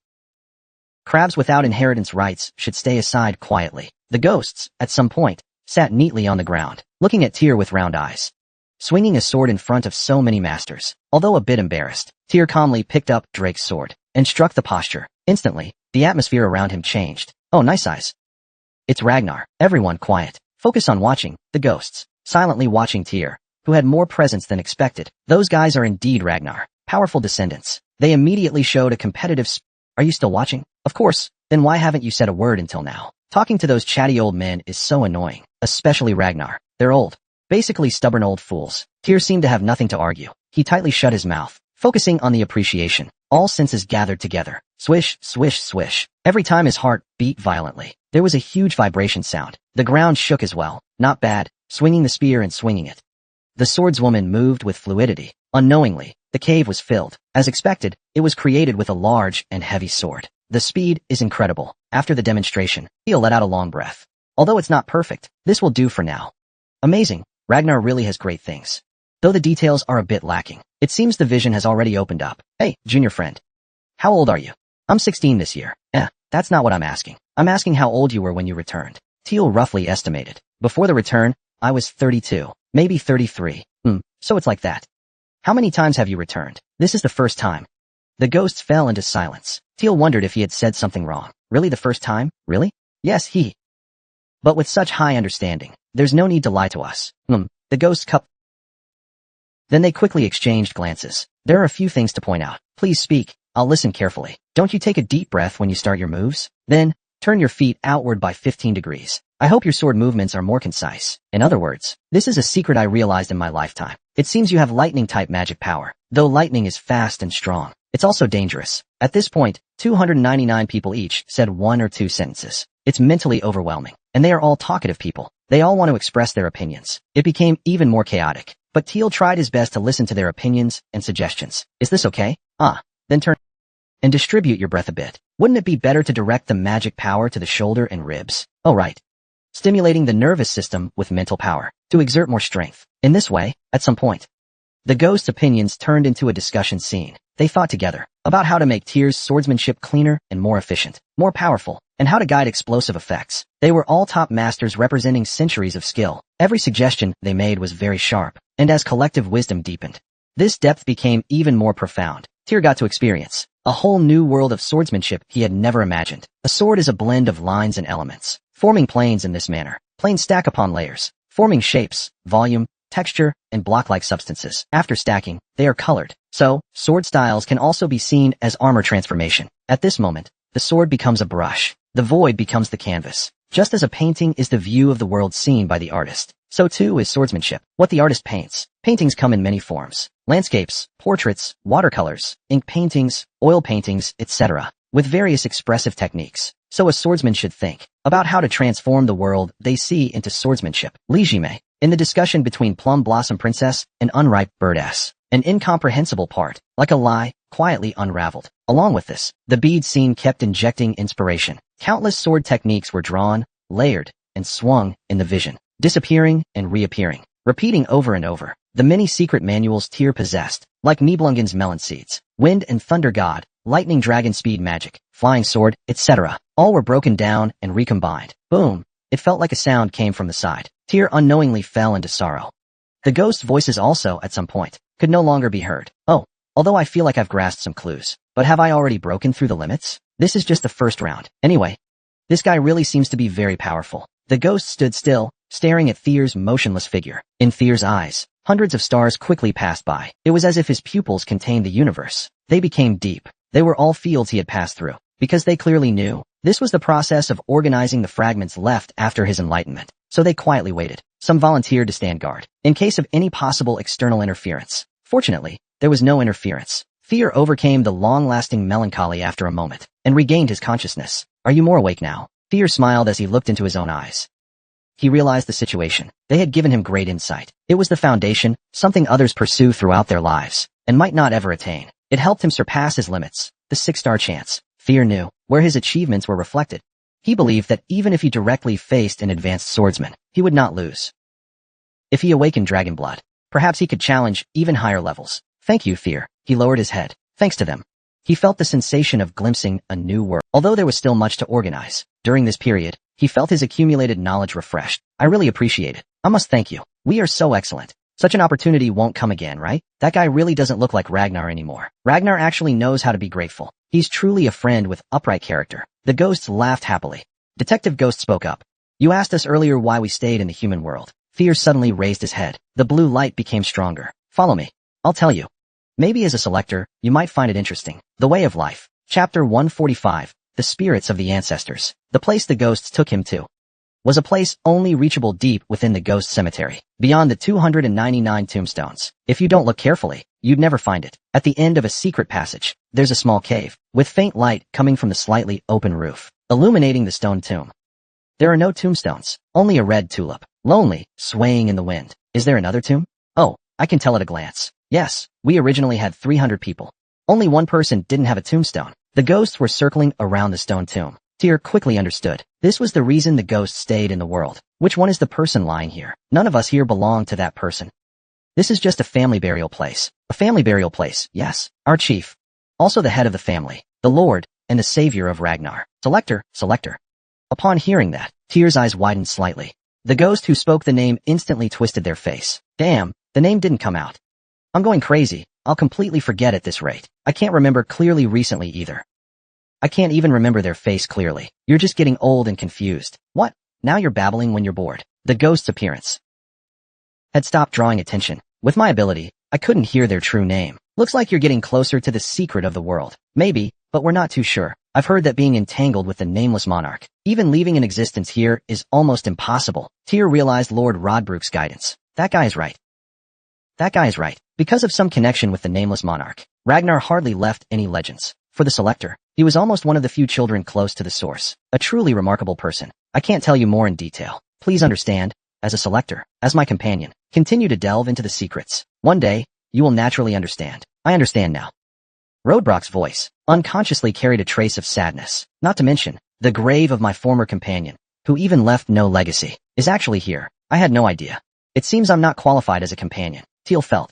Now is not the time to talk to lorn old block. So, there was a moment of silence. Cursed by the nameless lord, one loses their name and existence. The definition of name and existence in this world is how people remember an existence. If it is recorded, that name will spread widely. The sense of existence will also spread. Sometimes, it even becomes deified, worshipped in temples. But what happens if the name is erased? That means the death of existence. For Ragna, who desires to leave a name in history, there is no greater disgrace. Ragna remembers the 299 Death Squad, who fought against the nameless lord beyond great strength. But he can't remember their leader, or even their chief. Even the clan leader of Ragna can't remember. The Death Squad members, even in ghost form, probably still exist because of this reason. If they had no special attachment, yet still remain among the living, it is because they don't want to lose their leader's existence. But they are not the living. They are the dead. This attachment will eventually end. Even so, their actions can be seen as a form of struggle. So, did the ancestors hope to find the remains of the deceased savior, to build a true tomb? Is that how the story unfolds? Haha, that interpretation works too. Yeah, that's also a good interpretation. That works too. The swordsman didn't leave a grave. What's there to complain about? In the battlefield, death could come at any time. It's our fate. As long as that spirit and will remain, and someone remembers, that place will be our grave. Exactly. They believe they remember their captain. So it's fine. So we hope to restore the captain's sword manual. It was completely unexpected. Fear's eyes widened. All 299 ghosts were laughing. Didn't we say it before? As long as someone remembers our spirit and will, that place is our grave. We already have a grave. Even though fewer people come now, there are still gravekeepers. But what happens after we leave? There will be none at all. That's why we need a grave. Someone who remembers our captain. And that is what the sword manual is for. Exactly. If the captain's legacy remains in this world, then those who remember him will too. And the grave will never. Of course, the captain did not leave no descendants. Most of the ultimate techniques have been lost. They're just half-baked. Hard to call them true descendants. Fear instantly thought of something. Could that legacy be the advice you once gave me? The detective ghost nodded. Yes, the captain's legacy also came from Ragnar, forged through his sword. So, I believe your sword will also be forged through contact. We don't know the captain's vision. We've forgotten, but the insights gained from it, or the mysteries glimpsed, remain as fragments. Those scattered fragments, I will piece them together, and use my sword to fill in the missing parts. That will be the captain's vision. Of course, it might differ from the captain's original vision, but isn't that better for you?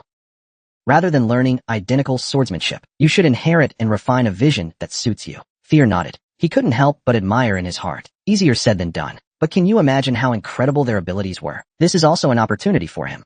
An ancient vision. If this is also one of the visions recognized by Roadbrock, then its value must be extraordinary. Even just a brief taste, the realm has improved. The desire to restore the vision grew stronger in Tyr's heart. But to achieve this, he didn't know how much time it would take. I can't stay here forever. Is there anything I can do to help? Without the ancient chooser's items, even synchronizing with the young dragon wouldn't help. Suddenly, Tyr thought, the encounter with the ghosts might be related to the mission. He thought of a way. Perhaps there's a method to quickly restore the vision. Would you be willing to try? What? There's such a method. Tyr looked at his ghosts and spoke. Where did Tyr go? Yeah, he was just here. Ray, do you know anything? Shiver. Ray shook his head regarding Selford and Aaron's questions. He had been focused on the breathing method just now. He hadn't noticed anything else. Selford was worried something might have happened. He was about to go look for Tyr. Suddenly, Cassandra moved, nudging him. She turned her head. Cassandra slowly stood up. Her eyes were quiet. Is this you? Are you all right, Cassandra? Aaron looked at Cassandra with concern. Cassandra silently stared at him. She didn't answer, though her vision was unclear. Her unfocused pupils still seemed to be watching him. Cassandra, you are Aaron Negative, right? Known for the Gale Sword. What? Aaron felt an intense sense of dissonance. This was not Cassandra's way of speaking. It was as if an adult had possessed Cassandra's small body. You are Selford, known with the nickname Gardener and the white-haired monster sword. You are the illegitimate child of the Gardener family. Is everything all right here? And you, Rilanya, are the daughter of the Narcissus princess, right? Though she has an ice attribute, her heart is still warm. It must be thanks to Tyr. It was Selford who drew his sword, pointing it at Cassandra's chin. Cassandra wasn't intimidated by the blade. She pushed the sword away with her hand. If you ask who I am, I'll say I'm Cassandra. But if you ask if I'm the young Cassandra, a faint smile appeared on Cassandra's lips. I'm afraid I can only say no. What does that even mean? She's Cassandra, but not the young Cassandra. Selford believed the presence occupying Cassandra's body was playing a trick. No, this is definitely no trick. I understand why you find this hard to believe. Even if I were in your place, I'd probably react the same way, no matter how brave. Rather than calling it was more like Selford felt a chill down his spine. The being possessing Cassandra could not only predict their actions, but also read their minds. It was simply absurd. Just as Selford was about to speak, Cassandra suddenly shifted her gaze to the side. I am Cassandra, Fear can vouch for that. He will testify for me. Her companions also turned their heads. Fear was walking over. Everyone can lower their guard for now. Fear. I vouch that this Cassandra here is truly Cassandra. Fear looked at Cassandra. Cassandra didn't answer. She just smiled. Yes, since you say so. Then it must be true. Self-Ward finally took a step back. The fact that Cassandra possessed special abilities, he had already noticed. The way Cassandra looked now, he believed this was one of them. Luckily, nothing happened. But do you need my help? Cassandra's gaze turned towards Tyr. Everyone here now? Couldn't tell that Cassandra was blind. This is troublesome. Is such a transformation state possible?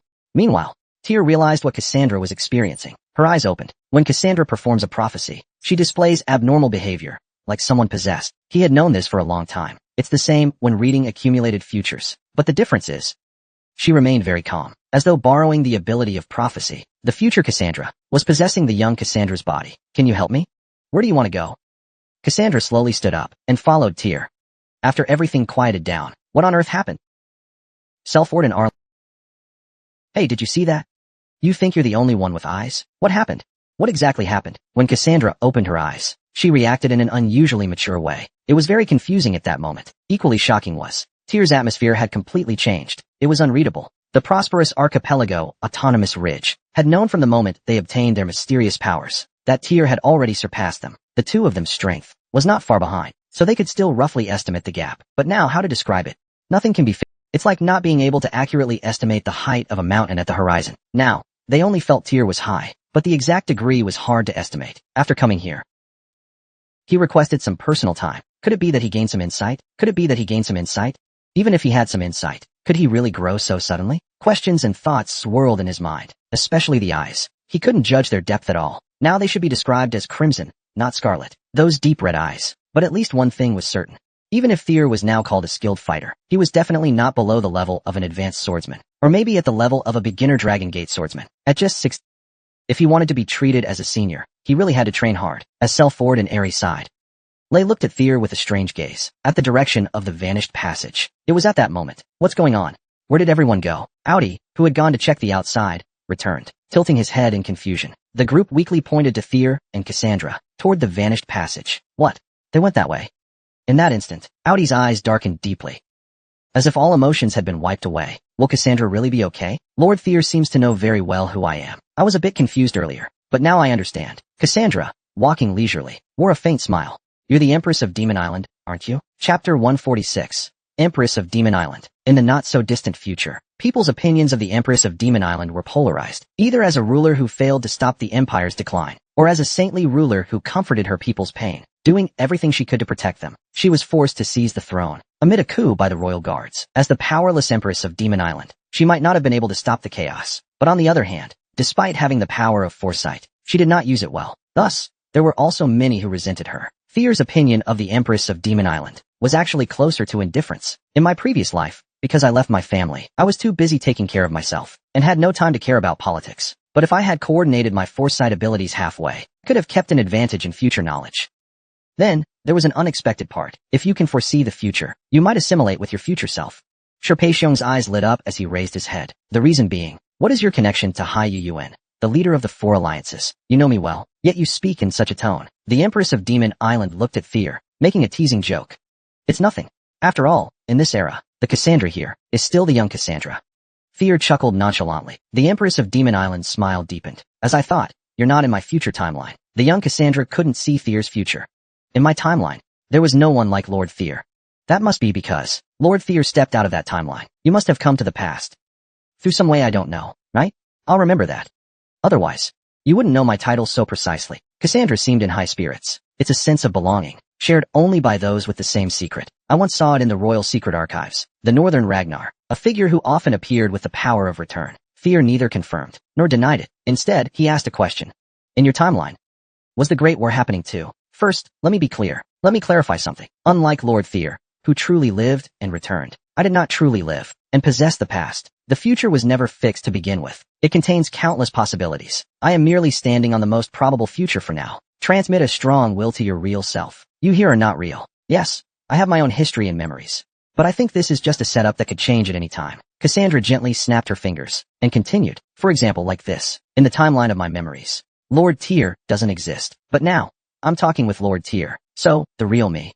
How will the young Cassandra be affected? Tyr nodded. So, the real me, the young Cassandra, might make a different choice than the original one. As a result, the possible future would immediately be corrected. Then, I would disappear as well. Has the setup already changed? Correct. You are indeed clever. Why possess the young Cassandra intentionally? To change the future? After the setup changes, you will disappear. That's natural. Cassandra's smile turned into a bitter one. Because the future I belong to is best not to meet. You asked if there would be a great war, right? I'm sorry, but it's not a matter of degree. In my setup, the world no longer exists. Cassandra stared directly at Tyr. It was as if using the future tense. She saw what Tyr was seeing. Based on my past life, it was after the Great War. I died long after that. That scene, Tyr couldn't even imagine. So, choosing this era is the most suitable time to change your setup, right? That's right, Lord Tyr. It's because of your special existence that I met you in this era, and this you is exactly what I need. And my era is also necessary for me. What can I do? The captain of the death squad, Ragnar, and the secret of the clan head's disappearance. To restore that, don't you need me? Teo clicked her tongue softly. Looks like she came here knowing everything. But there's still something suspicious. In your scenario, there's no such person as Teo Ragnar, is there? That's why you came to this era. The only deviation in my scenario was meeting you. Cassandra clenched her fists tightly. Originally, that is to say, according to my scenario, I never received Ragnar's rescue. I was directly kidnapped by Troyben and powerlessly brought to this tomb.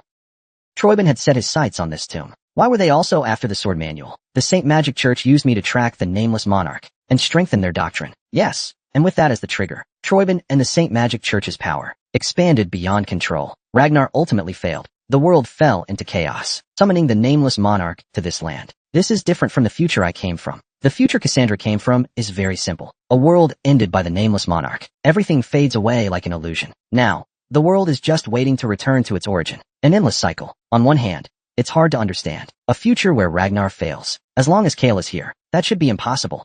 And if the weight of the treasure is...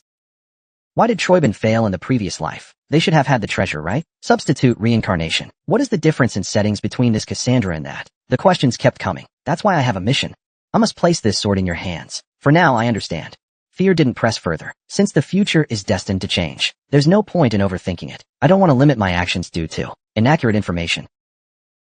I see. Oh, is it here?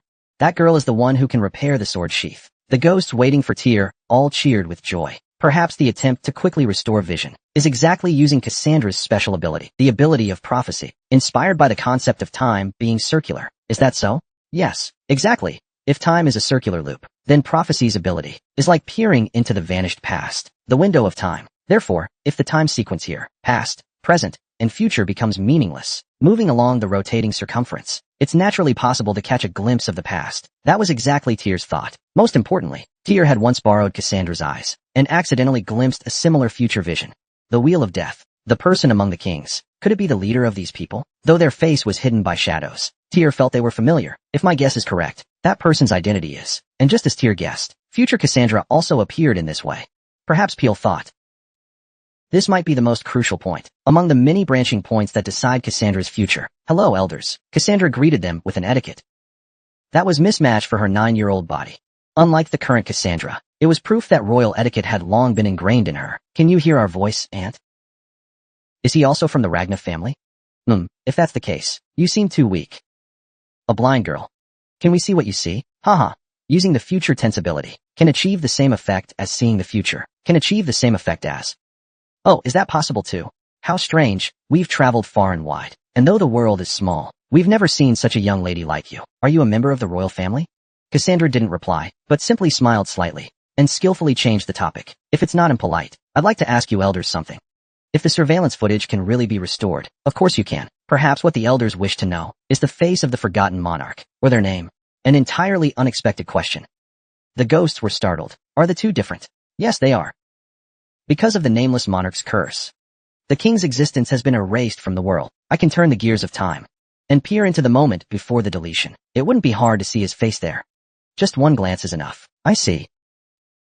However, that's not the same as a name. Recognizing his existence would go against the will of the nameless king. I may end up bearing the curse again, perhaps after trying. Whether I succeed or not, my possession will also end. For a moment, the ghost silently gazed at her face, the face or the name.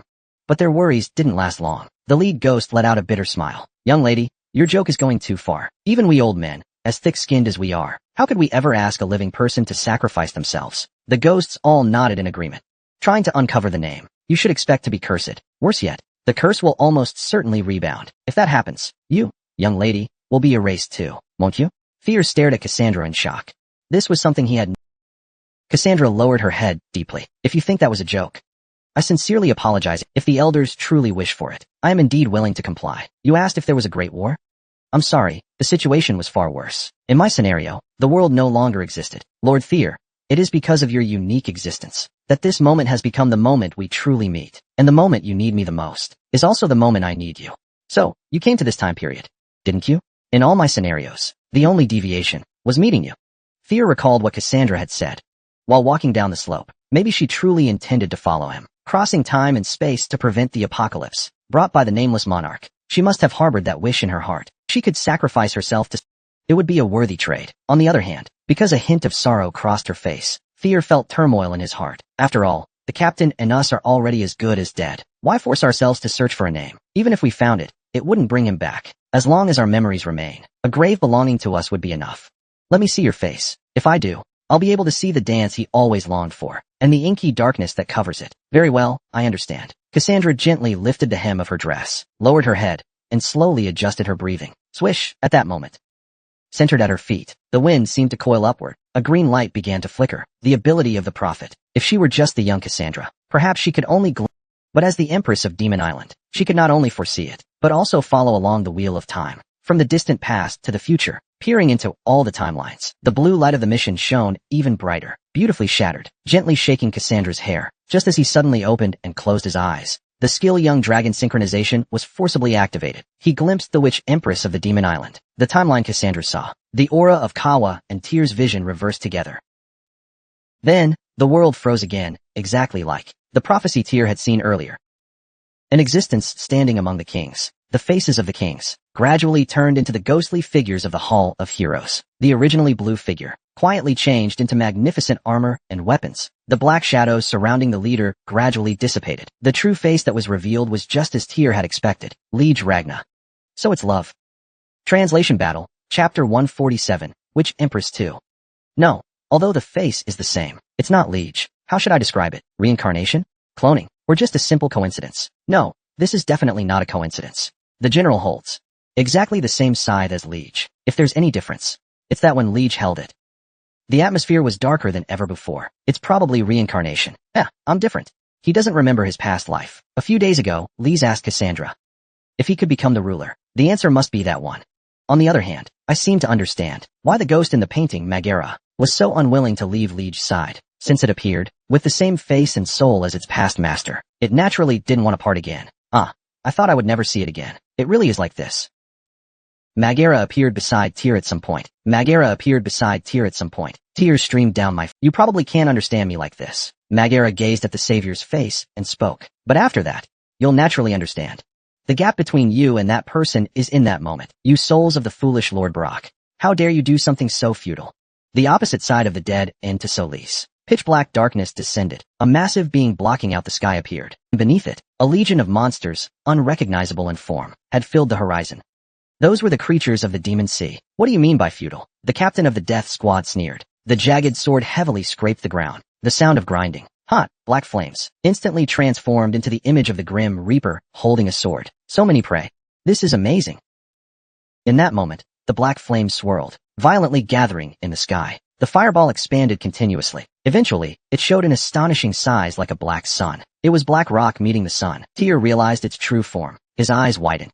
The master of Troyban. Granada showed the absolute vision to Kale. Why is it appearing here? Is this how you refer to that vision? Tyr turned to look at Magera, who was grinning. That's not the name that should be used for that. Damn it.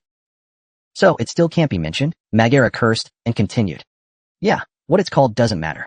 Anyway, it's the masters. The one who gathered all of Ragna's swordsmanship and breathing techniques. Becoming your tailor-made ultimate skill. It's both swordsmanship and not swordsmanship. It's breathing techniques and not breathing techniques. A secret technique of the third. It even surpasses the realm of magic and supernatural powers. The sheath Cassandra obtained from Troyban is precisely black rock and the sun. Granada disguised it as their own illusory human. I can't admit you are my master.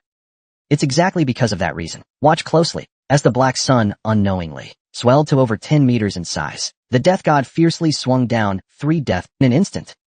The black sun was sliced diagonally, splitting apart vertically, and then darkness descended. As soon as the crack formed, The black sun exploded during the eclipse. The shattered fragments turned into burning meteors, raining down upon the monster army. Boom, boom. The monsters were obliterated in the explosions, the scattered black flames devouring them completely. Everyone move it, charge. With the captain's bold command, 299 Suicide Squad members all began sprinting across the plains. What an ingenious idea. You used the Mahai poison, not to detoxify, but to enhance its toxicity, and infused it into your technique. The nameless monarch watched his ranks rapidly dwindle, yet for some reason, he seemed rather delighted. But in the end, he couldn't catch me. The source, could he? The you I've seen during this time should not be such a fragile child. Of course not. Did you think I'd end here? He began to walk slowly toward the nameless monarch. With each step he took, monsters emerged from somewhere, attempting to attack him. But quickly, they were beheaded by the death god's scythe. Wherever he walked, violent tremors arose. The ground, flames erupted, as if the world itself was being recreated. Iron gates burst from the earth all around, engraved with chaotic patterns of entangled monsters. The iron gates creaked open, and as they did, more black flames poured out, and from them emerged terrifying creatures, whose monstrousness rivaled even the demons of the underworld. Among them, there are dragon-shaped statues of various forms, smaller than 2/10 of hellfire. The Demon Sea is just the Demon Sea. Those who call themselves the guardians of the world, who would have thought they would also become monsters? Who said that? Facing the abyssal monsters, you will also... After entangling with you for so long, unconsciously, I've become like this. The monsters of the Demon Sea clashed with the monsters of hell. Cry, cry, cry, cry. A fierce battle as if the world was about to be destroyed. Unconsciously, the general standing before the nameless lord picked up his head. Although his size seemed too small compared to the massive lord who could block the sky, for some reason, his presence did not seem diminished. Now, what will be demonstrated again? The nameless lord looked at the one who had fought him for so long, in an interesting way, feeling immensely pleased at this moment. This was because his longtime enemy had specially created a series of targeted techniques, just to completely crack his martial arts. On the other hand, he could roughly guess the thought. To capture the nameless lord, wasn't it necessary to personally become the nameless lord himself? Wasn't that the thought? This little enemy, what kind of eyes would he use to look at himself, and how would he interpret it? What methods would he use to create another nameless lord that surpasses the nameless lord? It's truly intriguing. The black flames of hell, spinning furiously, surrounded the general and transformed into a tornado, rising into the sky. It then revealed a new form. The shape revealed after just 3 moments of time. It was a mind forcibly stabilized. With the end of the prophecy, the real world descended again. Magara's voice faintly echoed in the mind, and then quietly disappeared. The Black Sun, huh? Anyway, using such a ridiculous name to describe the master's vision is simply impossible. So, it's better to discard that foolish idea of trying to repair his sword manual. It'll be fine, because that was something that belonged only to him. The ghosts anxiously gathered around Fear. Well, did you see it? Did you see it? The sword treasure. Do you think it can be restored? Say something. Give it a try. My head is pounding. Fear raised his hand to calm them down, gathering his thoughts. Indeed, Granada's obsidian sun was no match for the sword blade. Though Fear had never seen Granada's vision in person, he had heard some rumors. It was nowhere near enough to rival the nameless monarch. Most importantly, the fact that he had been defeated by Kale said it all. Maybe for Granada, simply imitating the sword dance was the best choice. After all, Ragnar and Troyben pursued different paths in swordsmanship and knew nothing of the foundation that made up the sword manual. But Fear was different. Not only did he know many of Ragnar's techniques, he had even created new swordsmanship based on them. Most importantly of all, he had learned from those who understood its structure better than anyone. Fear looked uneasily at the 299 ghosts staring at him. Restoration seems possible. What? Really? That's wonderful. The ghost spirits rose in excitement. In truth, they had already half given up on restoring the sword manual. Fear nodded. Yes, though I don't know how long it will take. The direction is clear now. And it's all thanks to you, elders. With the claw of Nibelungen and the brain dragon method, and with the help of the ghost. This is all thanks to the efforts of you elders. With the claw of Nibelungen and the brain dragon's rapid method, and with the help of the ghost, reassembled and thoroughly established as a swordsmanship system. In fact, when the sword sheath is fully restored, the phenomenon that appears, whether it is truly identical, is yet to be known. But Tyr judged, its power or direction should not change. Most importantly, the courage I pursue remains unchanged. Instead, my vision has broadened. I don't know if it's because of the sword jewel, but unlike Magara's grandiose speech, Tyr truly gained more inspiration. So this is possible. Finally, I can build a tomb for the Lord. The ghost standing in front began to cry. Other ghost sighs followed. Oh, it's been so long, old now. Why cry? It's disgusting. Aren't you the one crying the most? This is just some dust in my eyes. How could there be dust on a ghost? Tyr silently turned his gaze to the solid wood, on the ceiling, in the pouring light. A gently swaying tulip caught his eye. Tulips are no ordinary flower. A long time ago, he received the blessing of the flower goddess, transforming into the appearance of the ancestors. Even after the head-facing winter lode turned into a flower, his body became the black branches that supported him. The limbs in prayer turned into leaves and roots. Remaining on this land, Ode's words suddenly resurfaced in his mind. Tear felt. The tulip on the solid wood also resembled the captain's image, like when gazing at the nameless lord. That bold gaze, the sharpness of blackness, was as sharp as a scythe slaying monsters. It felt as though he saw the hands that once controlled black flames, and the feet that walked on the remains of the undead. That's right, this absolutely cannot be handed over to Troy. How could I tolerate a trap set to capture the nameless lord, being associated with Troy, who colluded with the nameless lord, taken by the likes of the Trojan forces? That was the moment when Thier made his firm resolve. He had not yet fully... Cassandra, she seemed not yet fully free from the lingering... Unconsciously, she spoke again. It seems the Empress of Demon Island's possession has not completely faded. They still covet the treasure. Thier suddenly looked up, wondering if this too was part of the prophecy. Asterisk rumble, rumble, asterisk. The tombstone trembled slightly. Somehow, they had found this place. But Dixie began moving once again. However, even so, I won't let them take anything. Asterisk clang. Asterisk Thier gripped Drake's blade tightly, his hand straining with tension. A fire even lit in. I will do just that. Way of Life, Chapter 148. Empress of Demon Island, Part 3. Here, there's a way here. We've reached Ragnar's place. Damn it, the passage is too narrow. The entrance to the underground tomb was hidden behind rocks, difficult to notice, but they still managed to find it. The Ancient Dragon Association subordinates were trying to get in, but the passage was too narrow and low. They couldn't enter together, so those who went in were picked off one by one, slowing their advance. Hurry up and get in. What's wrong with you lot? Can't you see? You're blocking the way yourselves. Damn it. Then you go first. Shove your head in first. Dead for sure. What do you expect me to do? Figure it out yourselves. Otherwise, you'll die by the hands of those human butchers behind. Damn it. Soldiers of the Red-White Mercenary Corps groaned helplessly at the front lines. Just because they were seen as thorns in the captain's side, they were forced to take on the most dangerous mission. Commander Ching promised that if they achieved great merit, they would not only be pardoned, but might even be taken into the family and promoted. When truly stepping onto the clearly visible path of death, trembling is unavoidable. However, outside the cave, the Hydro Armor team was staring with wide eyes, closely watching them. If they delay entering, they might be killed by the Hydro Armor team. In any case, death is the same. Well, who knows?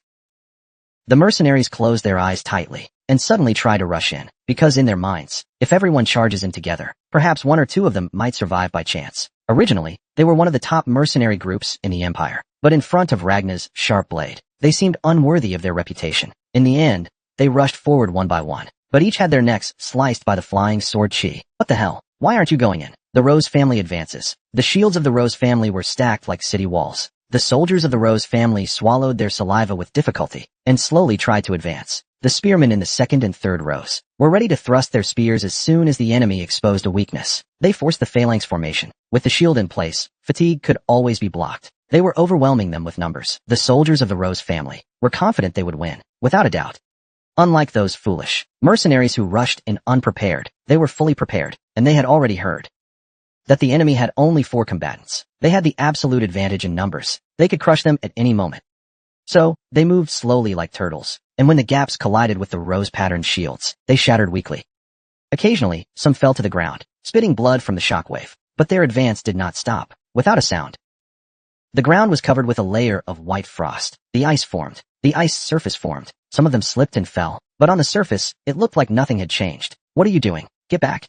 But Ragnar didn't miss the opportunity. Aaron, who was hanging from the ceiling of the cave, suddenly fell with a thud. Shield soldiers are only good at long-range combat. Once they are drawn in close, the situation turns against them. In an instant, deep slashes appeared across the shield soldiers' necks. The spearmen screamed as their wrists were severed. My precious baby. Ghosts. There are ghosts here. Aaron first aimed at the invaders' torches, taking advantage of the narrow visibility of the cave. That was the plan. Eventually, the vanguard collapsed, as sword energy poured down once more. The Rose family's army was completely annihilated. The ground was soaked in the blood of the dead. Push harder. Looking back, from the entrance they had been advancing all along, but exhaustion was already showing. Keep the pressure on. The Day Fleet will maintain formation. The Shadow Fleet will split up and search thoroughly. The Wandering Knights Alliance must guard against surprise attacks, even if Ragnar is highly skilled and good at using the terrain, without proper rest. Dealing with this relentless assault will be extremely difficult. The Old Dragon Association was gradually gaining victory. They always seem to carve out a path somehow. This is ridiculous. To catch 4 people, dozens have already fallen in a pool of blood. The first-class knight of the Wandering Knights Union is a king. Kant sighed deeply. It made the president of the daytime guild next to him tut. Barasa giggled. Every time he laughed, the cigarette in his mouth would shake. White smoke swirled around. You shouldn't find this funny, right? Is this for real? Frustrated by his helpless situation, he couldn't help. The corner of Barasa's mouth twisted. As long as he stays quiet, money will automatically gather like a rake. But greed made him try to grab more. In the end, he picked the wrong side. The name Spray Sword Club seems like a swordsmanship organization, but it's actually closer to a gang. Due to the harsh environment, the sparsely populated northern areas have a lot of wasteland. The daytime guild rents these lands to grow drugs like marijuana and poppy, especially recently. With the political instability in the empire, the security situation has worsened, but business is booming. Therefore, he believes that now is the best time to expand the daytime guild. However, this was a mistake. He called Ed, the huge route from the north to the east, to capture that market, ultimately led to decline. They didn't even understand the theme. Greed was their downfall. There would definitely be problems somewhere. Although I made an offer, they could bring the girl detained here. I would reuse them, but they have to survive first. Barasa spoke again. Anyway, let's open the way first. We don't have any good choices anyway, right? Kant frowned, seemingly unhappy with that statement, but had to nod in agreement, because what he said is indeed true. Whoosh whoosh. In the end, Kant slowly drew the sword tied to his waist. First, we have to survive too. Kant suddenly lunged forward. At that moment, Ares' sword swung toward the Wanderer Knights Guild, but it was blocked halfway. Captain Chung Dang. Everyone, don't bunch up together. You'll only become an easy target for them. No matter what, we must flush out those rats hiding in the shadows. I will come out Zun Ming. Zun Ming, the Wanderer Knights Guild, formed by a group of masterless wandering knights. They banded together for mutual gain. They roam the world. Though skilled in combat and courtly manners, they have never shown true loyalty. Because of this, wealthy merchants often see them as expensive mercenaries, while the nobles mostly believe they carry the seeds of betrayal and regard them with suspicion. Because of this, they naturally could only take root in the north, serving humble merchants, something that wounded the knights' pride. But to survive under noble rejection, there was no better place than the north. In truth, Ragnar never questioned their past. The north is a barren land.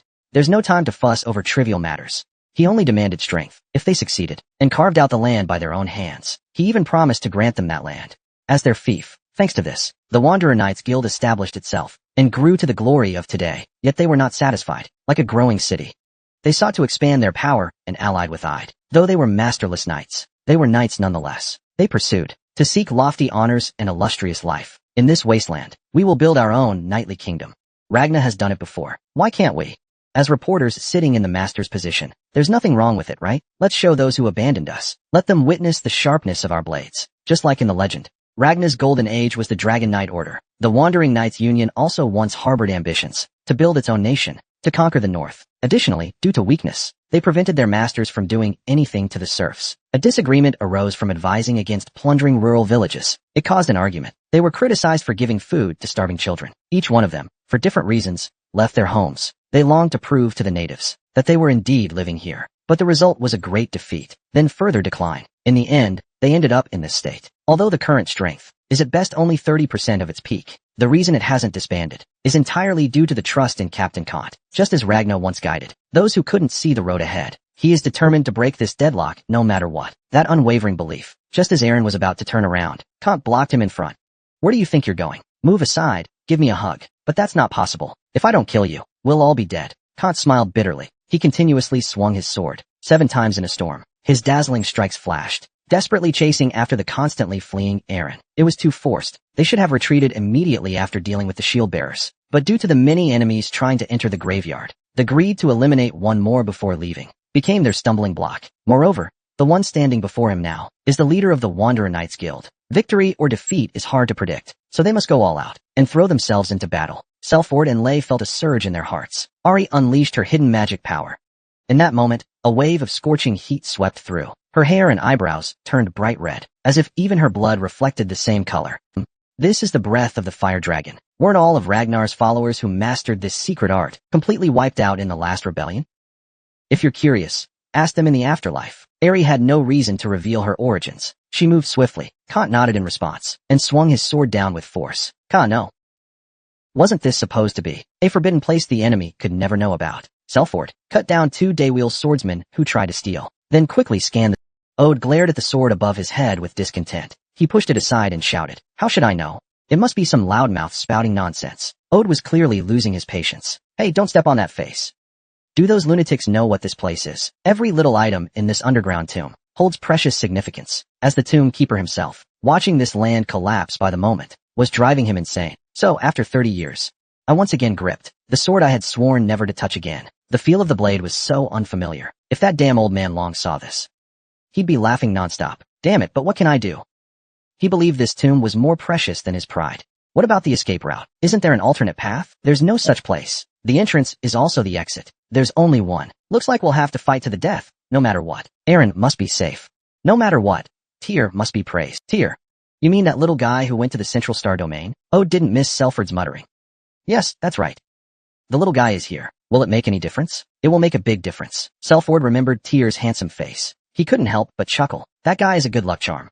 A talisman that has never failed. Ode's expression subtly changed. Selford suddenly noticed the white smoke rising from the ground. Without hesitation, he waved the aura power down. Boom. Oh no. I wanted to follow secretly, but as expected, Ragnar is not so simple. The scattered smoke gathered in the air, gradually forming a humanoid figure with only the upper body visible. Barasa, holding a cigarette, smirked coldly. The smoke from the cigarette intertwined with his body, exactly as he envisioned. The smoke flowed. Do you think, when I was wandering those battlefields, there were many rodents like you? Rodents, huh? That's too insulting. Yeah. The white smoke sprayed out like gas, filling the entire space in an instant. Experimenting with little mice is actually my specialty. Smoke assault poison. Selford quickly covered his mouth with his sleeve to ease the intense headache that made him nauseous. The vision blurred. The cigarette smoke was clearly mixed with poisonous substances. Breathing here is a shortcut to death. One cannot live long without breathing. As time passes, the toxicity will deepen. What are you going to do? Selford hesitated for a moment. Should he reveal his vision here? Although he had always avoided thinking about his family that had left, keeping it buried deep inside, he wouldn't go as far as sacrificing his life. So, just as he was about to turn around, Gardner's teeth, famed for their unyielding bite force, would not loosen until the enemy drew their last breath. However, what if you strike before they bite? What then, man?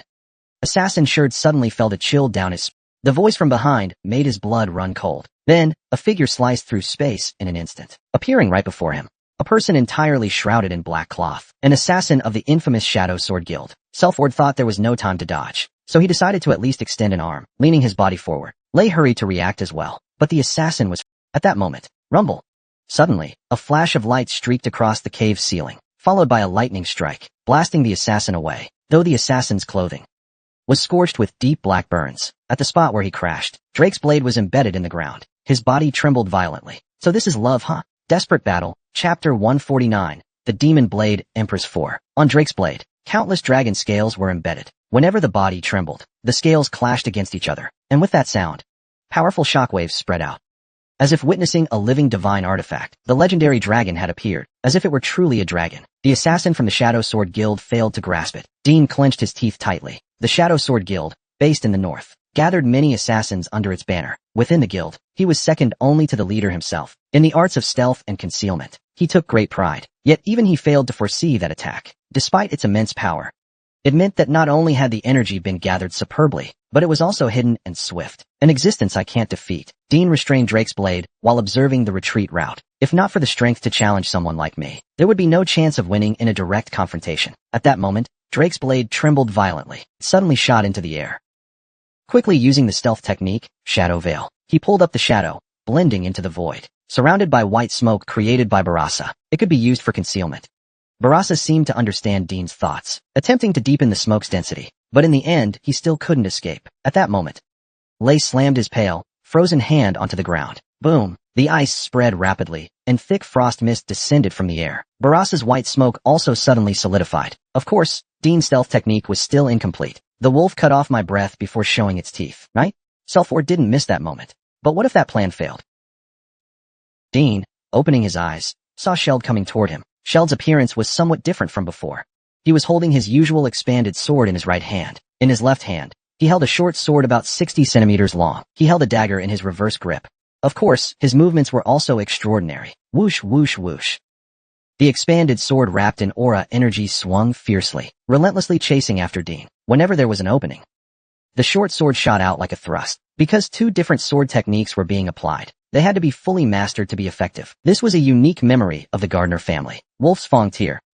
Dean struggled desperately to dodge Selford, but the broad-bladed sword kept entangling him. hindering the use of his stealth technique. Suddenly, the wolf's teeth bit into one side of Dean's neck. A soft thud, blood splattered, covering Selford's face. Yeah, when given the chance, I should have hit me instead. A soft thud, blood splattered, covering Selford's face. Yeah, when given the chance, I should have hit me instead. In the end, even the ultimate move he never wanted to use had to be unleashed. Shepard's eyes were filled with madness. Blood dripped down, drop by drop. Hatred and fury overflowed from within. He originally didn't want to reveal anything that might remind people of Gardner. But since things were already ruined, he had to claim his compensation. You're a traitor. If you're going to spout nonsense, then say it in hell instead. Dean seemed to want to say something. His lips were moving. But suddenly, Selford swung his broad sword without hesitation, as if he never considered the consequences. The blade severed Dean's neck, and then he started running again, toward where Barros's true body might be. A trail of bright red footprints marked the pristine ice. Damn it. I've never even heard of something like this. Barrosa increased the poison in the mist to the max, while desperately trying to escape this danger. If his judgment wasn't wrong, Shepard was no ordinary combatant. Clearly, that was the legendary, lost Gardner family secret technique. How could they possibly fight against a wraith that vanished along with the Light Dragon Emperor? Ragnar's predecessor, the Light Dragon Emperor, vanished during Kale's rebellion. In the process, the loyal followers of the Light Dragon Emperor also disappeared. People called them the Light Dragon Order. It was the former Gardner clan head of the Light Dragon Order who unleashed this ultimate technique. However, after the old clan leader vanished, the Lanya technique was completely lost. It was replaced by the clan's new secret art, also called Lanya. Yet, after so many years, Lanya has reappeared in the world, and no less, within the white-armored dragon cavalry. The demon dragon knew nothing of this, which is why he deliberately avoided the scene. That's the only explanation. The white-armored dragon cavalry had hidden their claws, but here, they bared them without hesitation. This much was obvious. Now that they've seen the anomaly, of course, he must be killed. The reason for choosing to escape is precisely that. He didn't want to die here for nothing. He had also thought about whether telling Troybin about the inheritance of the Light Dragon Society and the fact that it exists within the white-armored dragon cavalry. Would it be possible to preserve the guild? The problem is, Selford showed a speed of madness, much faster than expected. Wow, Ale. The suspicious breathing. The freezing also gradually intensified. This cannot be ignored.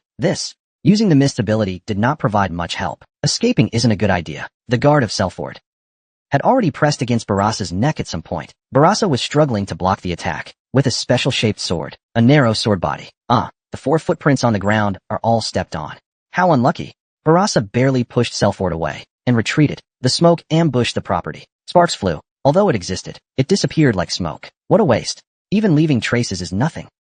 Selford sneered and turned sideways. Even if the smoke clears, there will still be a core position. Shallow footprints of Barassa were left on the ice surface. Selford's pursuit began. No matter what, Barassa wanted to try to escape, but the house was caught by Hey, can you take this seriously? Are you really going to leave traces just to rest? Ha. Due to continuous injuries, he eventually reached the point where using healing abilities didn't matter. Might as well not do it. If he doesn't use his abilities, at least his magic wouldn't drain so quickly. In the end, Barassa used his bloodshot eyes to perform his last resort.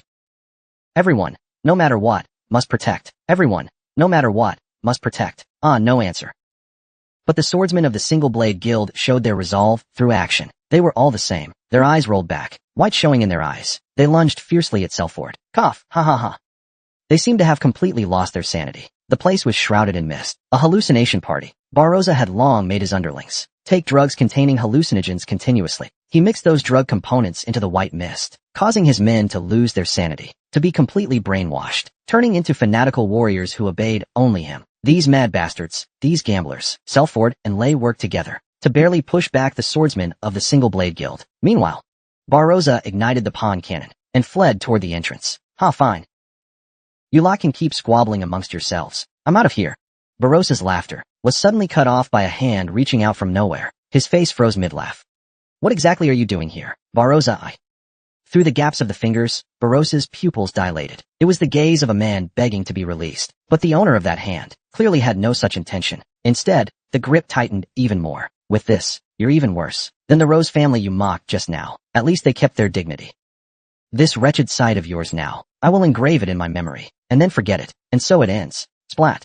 Barrosa's head burst in an instant. Blood and flesh scattered, falling everywhere. When Selford saw the one who killed Barrosa, his expression immediately turned grim. His left hand hung limp at his side, covered in blood. That's Aaron's blood. Kantoma, leader of the Wandering Knights Union, slowly spoke. Your companion. I will return them. Kant indifferently threw Aaron towards Selford. Sheffield quickly caught Aaron, checking her breath. Luai stepped forward, blocking the way. Don't worry about that. It's just excessive magic consumption causing confusion. She's not in danger. Sheffield confirmed that Kant's words were correct. What do you want? The other side betrayed Ragnar, now even personally wielding a sword. Becoming an enemy, leaving him alive, has its own reason. Is it Cassandra? As long as you give me that child, I won't do anything further. I'll quietly leave. Just saying you'll leave. Hard to believe, right? But we continue this war. Feeling many burdens, let's negotiate within the limits where we can both give way.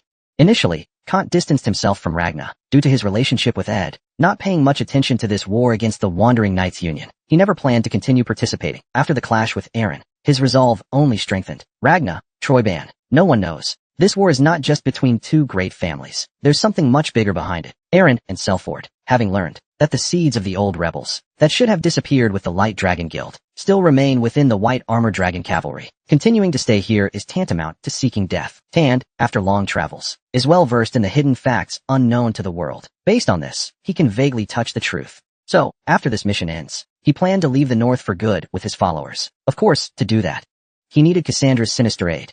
Selford tried to object, saying not to talk nonsense, but then realized Kant's gaze wasn't on him. It was aimed behind him, so he turned around. Tap, tap.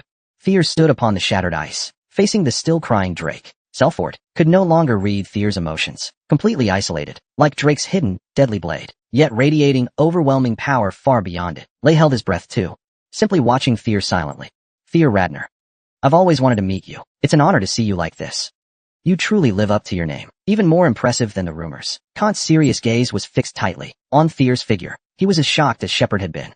No, perhaps even more so. To see such power in one so young. He deliberately placed his hand on his sword hilt, trying to hide the slight If this could end without a fight, wouldn't that be ideal? What do you say? Thier gave no reply. Instead, he drew Drake's blade, taking a cavalry charge stance.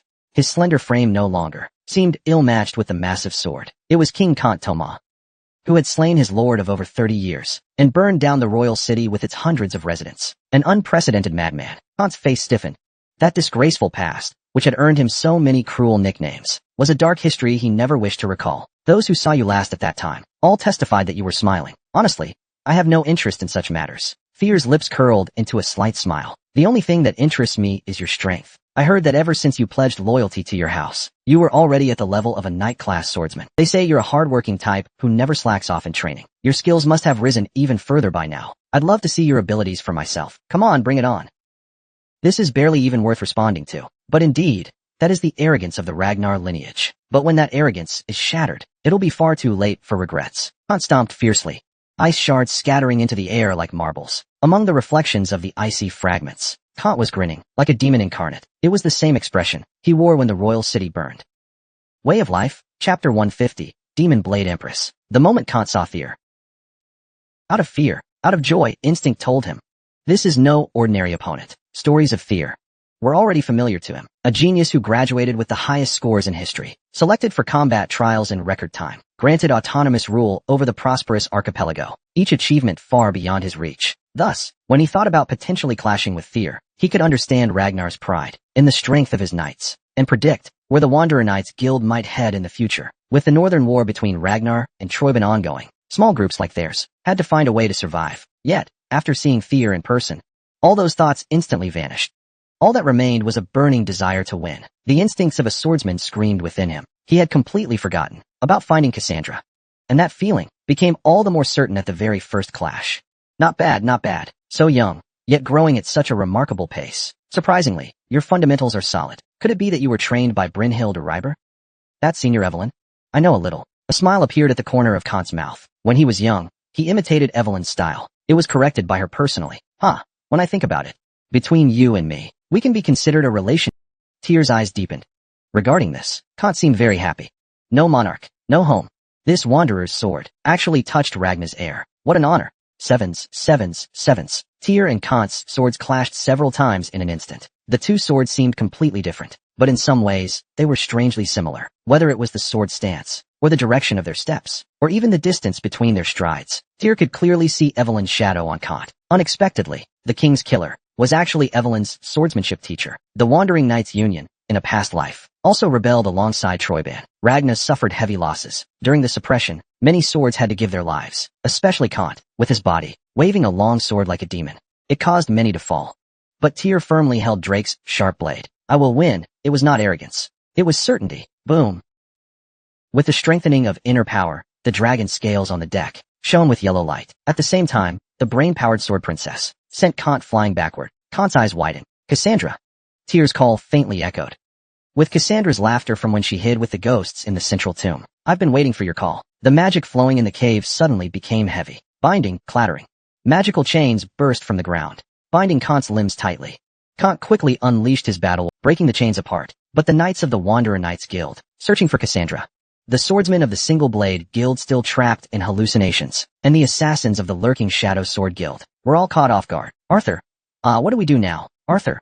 Why did magic appear here all of a sudden? Damn it. Our mana is being drained. What makes the mana-draining magic chains terrifying is their incredible speed at stealing mana. Only high-level mages of at least tier 6 can cast such magic. Could there be a mage in the group? Since when? For Kant. Not noticing such signs beforehand made his expression stiffen. Cassandra never imagined that he would bring back a legendary mage known as the Empress of Magic Island from the distant future. Because of this unexpected move, he could only react with such a stunned expression. Fear had no need to answer. He desperately recalled the sword techniques he had learned before. Darkness meets the sun. Once the vision of the Troiban family leader. Arthur, the ancient vision of Ragnar. Bottom.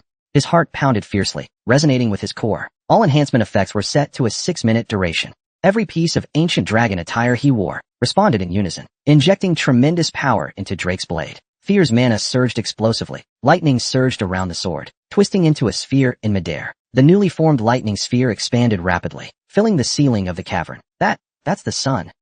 The sun has risen. Did he replace the general's black rock with pure willpower? The general's wish lives on. Now, I can close my eyes without regret. Without realizing it, the spirits, seeing the light illuminating the cave, they were filled with awe. Some were even moved to tears. Memories that had long since grown blurry now surfaced vividly.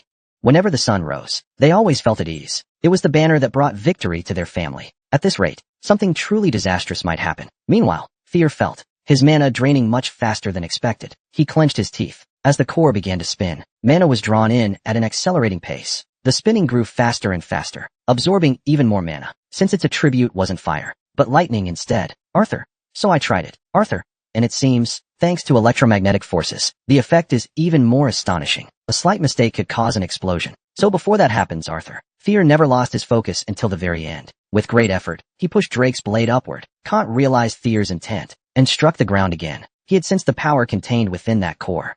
Because of the heat radiating inside the cave, the air was already hot enough to burn skin. Every time sparks flared, the airwaves churned. But just before that, the Nibelungen Fong, with a beam of light, Arthur tore through the thunderclouds in sight. Swish! The split core slid apart to both sides. Arthur, right at the moment, the cave plunged into darkness, as if it had never known light. The split core exploded, fragments scattering everywhere, like bolts of falling lightning. They struck the ground violently. No! Rumble! The screams of the swordsmen who had been momentarily bound were completely drowned out by thunder, and vanished without a trace. Their bodies were the same.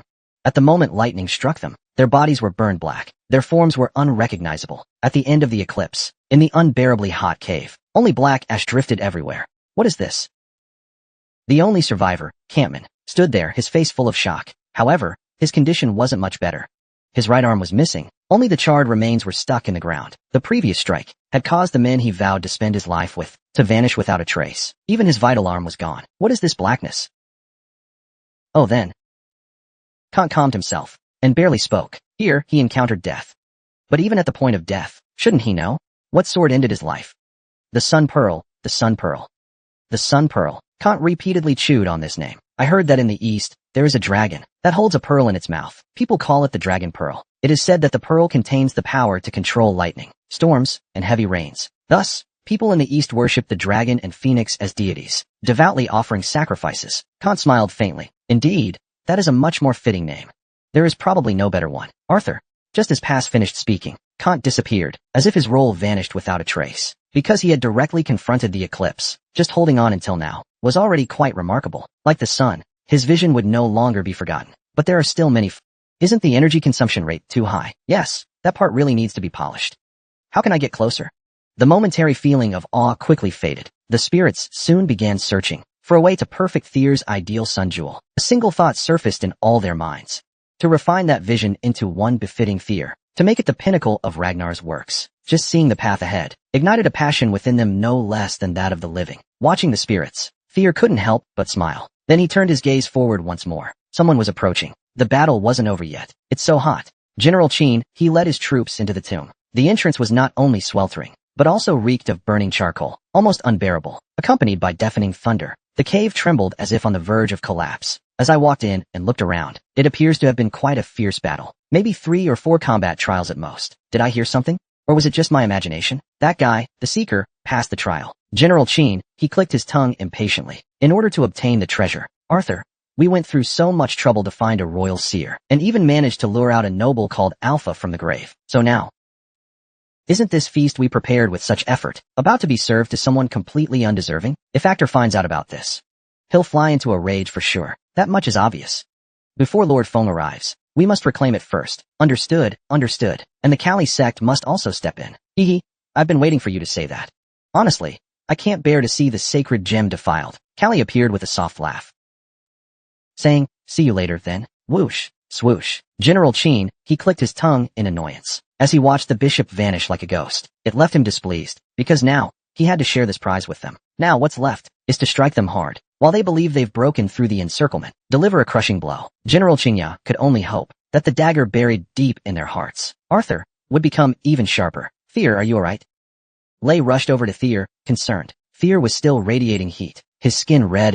If left untreated, his body would surely suffer. So Lei planned to use his ice attribute to cool Fear's overheated body. But wait, Lei. Lei halted his steps. He glanced over, unable to grasp why Fear was looking at Audi like that. Wasn't he the one who helped them escape Troyben's siege? Even though during the battle, he hadn't shown much contribution, and when Kant and Barroso appeared, he didn't even show himself. No one knew where he had hidden. Even so, he had long managed Suzuki, and had deep ties with Lantern. He had remained loyal to Ragnar all along. Since when did it start, I wonder? Even Ragnar himself felt a twinge. Of course, Selford, who had been checking on Aaron's condition, also quickly turned his gaze to Audi. Audi let out a bitter smile. What are you saying? Let's not play dumb now. If no one had leaked the information about this tomb, Arthur, there's no way they could have known. About Lord Audi, you said so yourself. Moreover, Fear paused for a moment, glancing at the surrounding spirits. The spirits solemnly nodded their heavy heads, as if confirming his suspicion. Thanks to that, Fear's conviction only deepened. Most importantly, Lord Audi, that sword technique you displayed earlier, wasn't it strikingly similar to that of the absent Death Squad captain? Isn't that right? Audi's face stiffened instantly.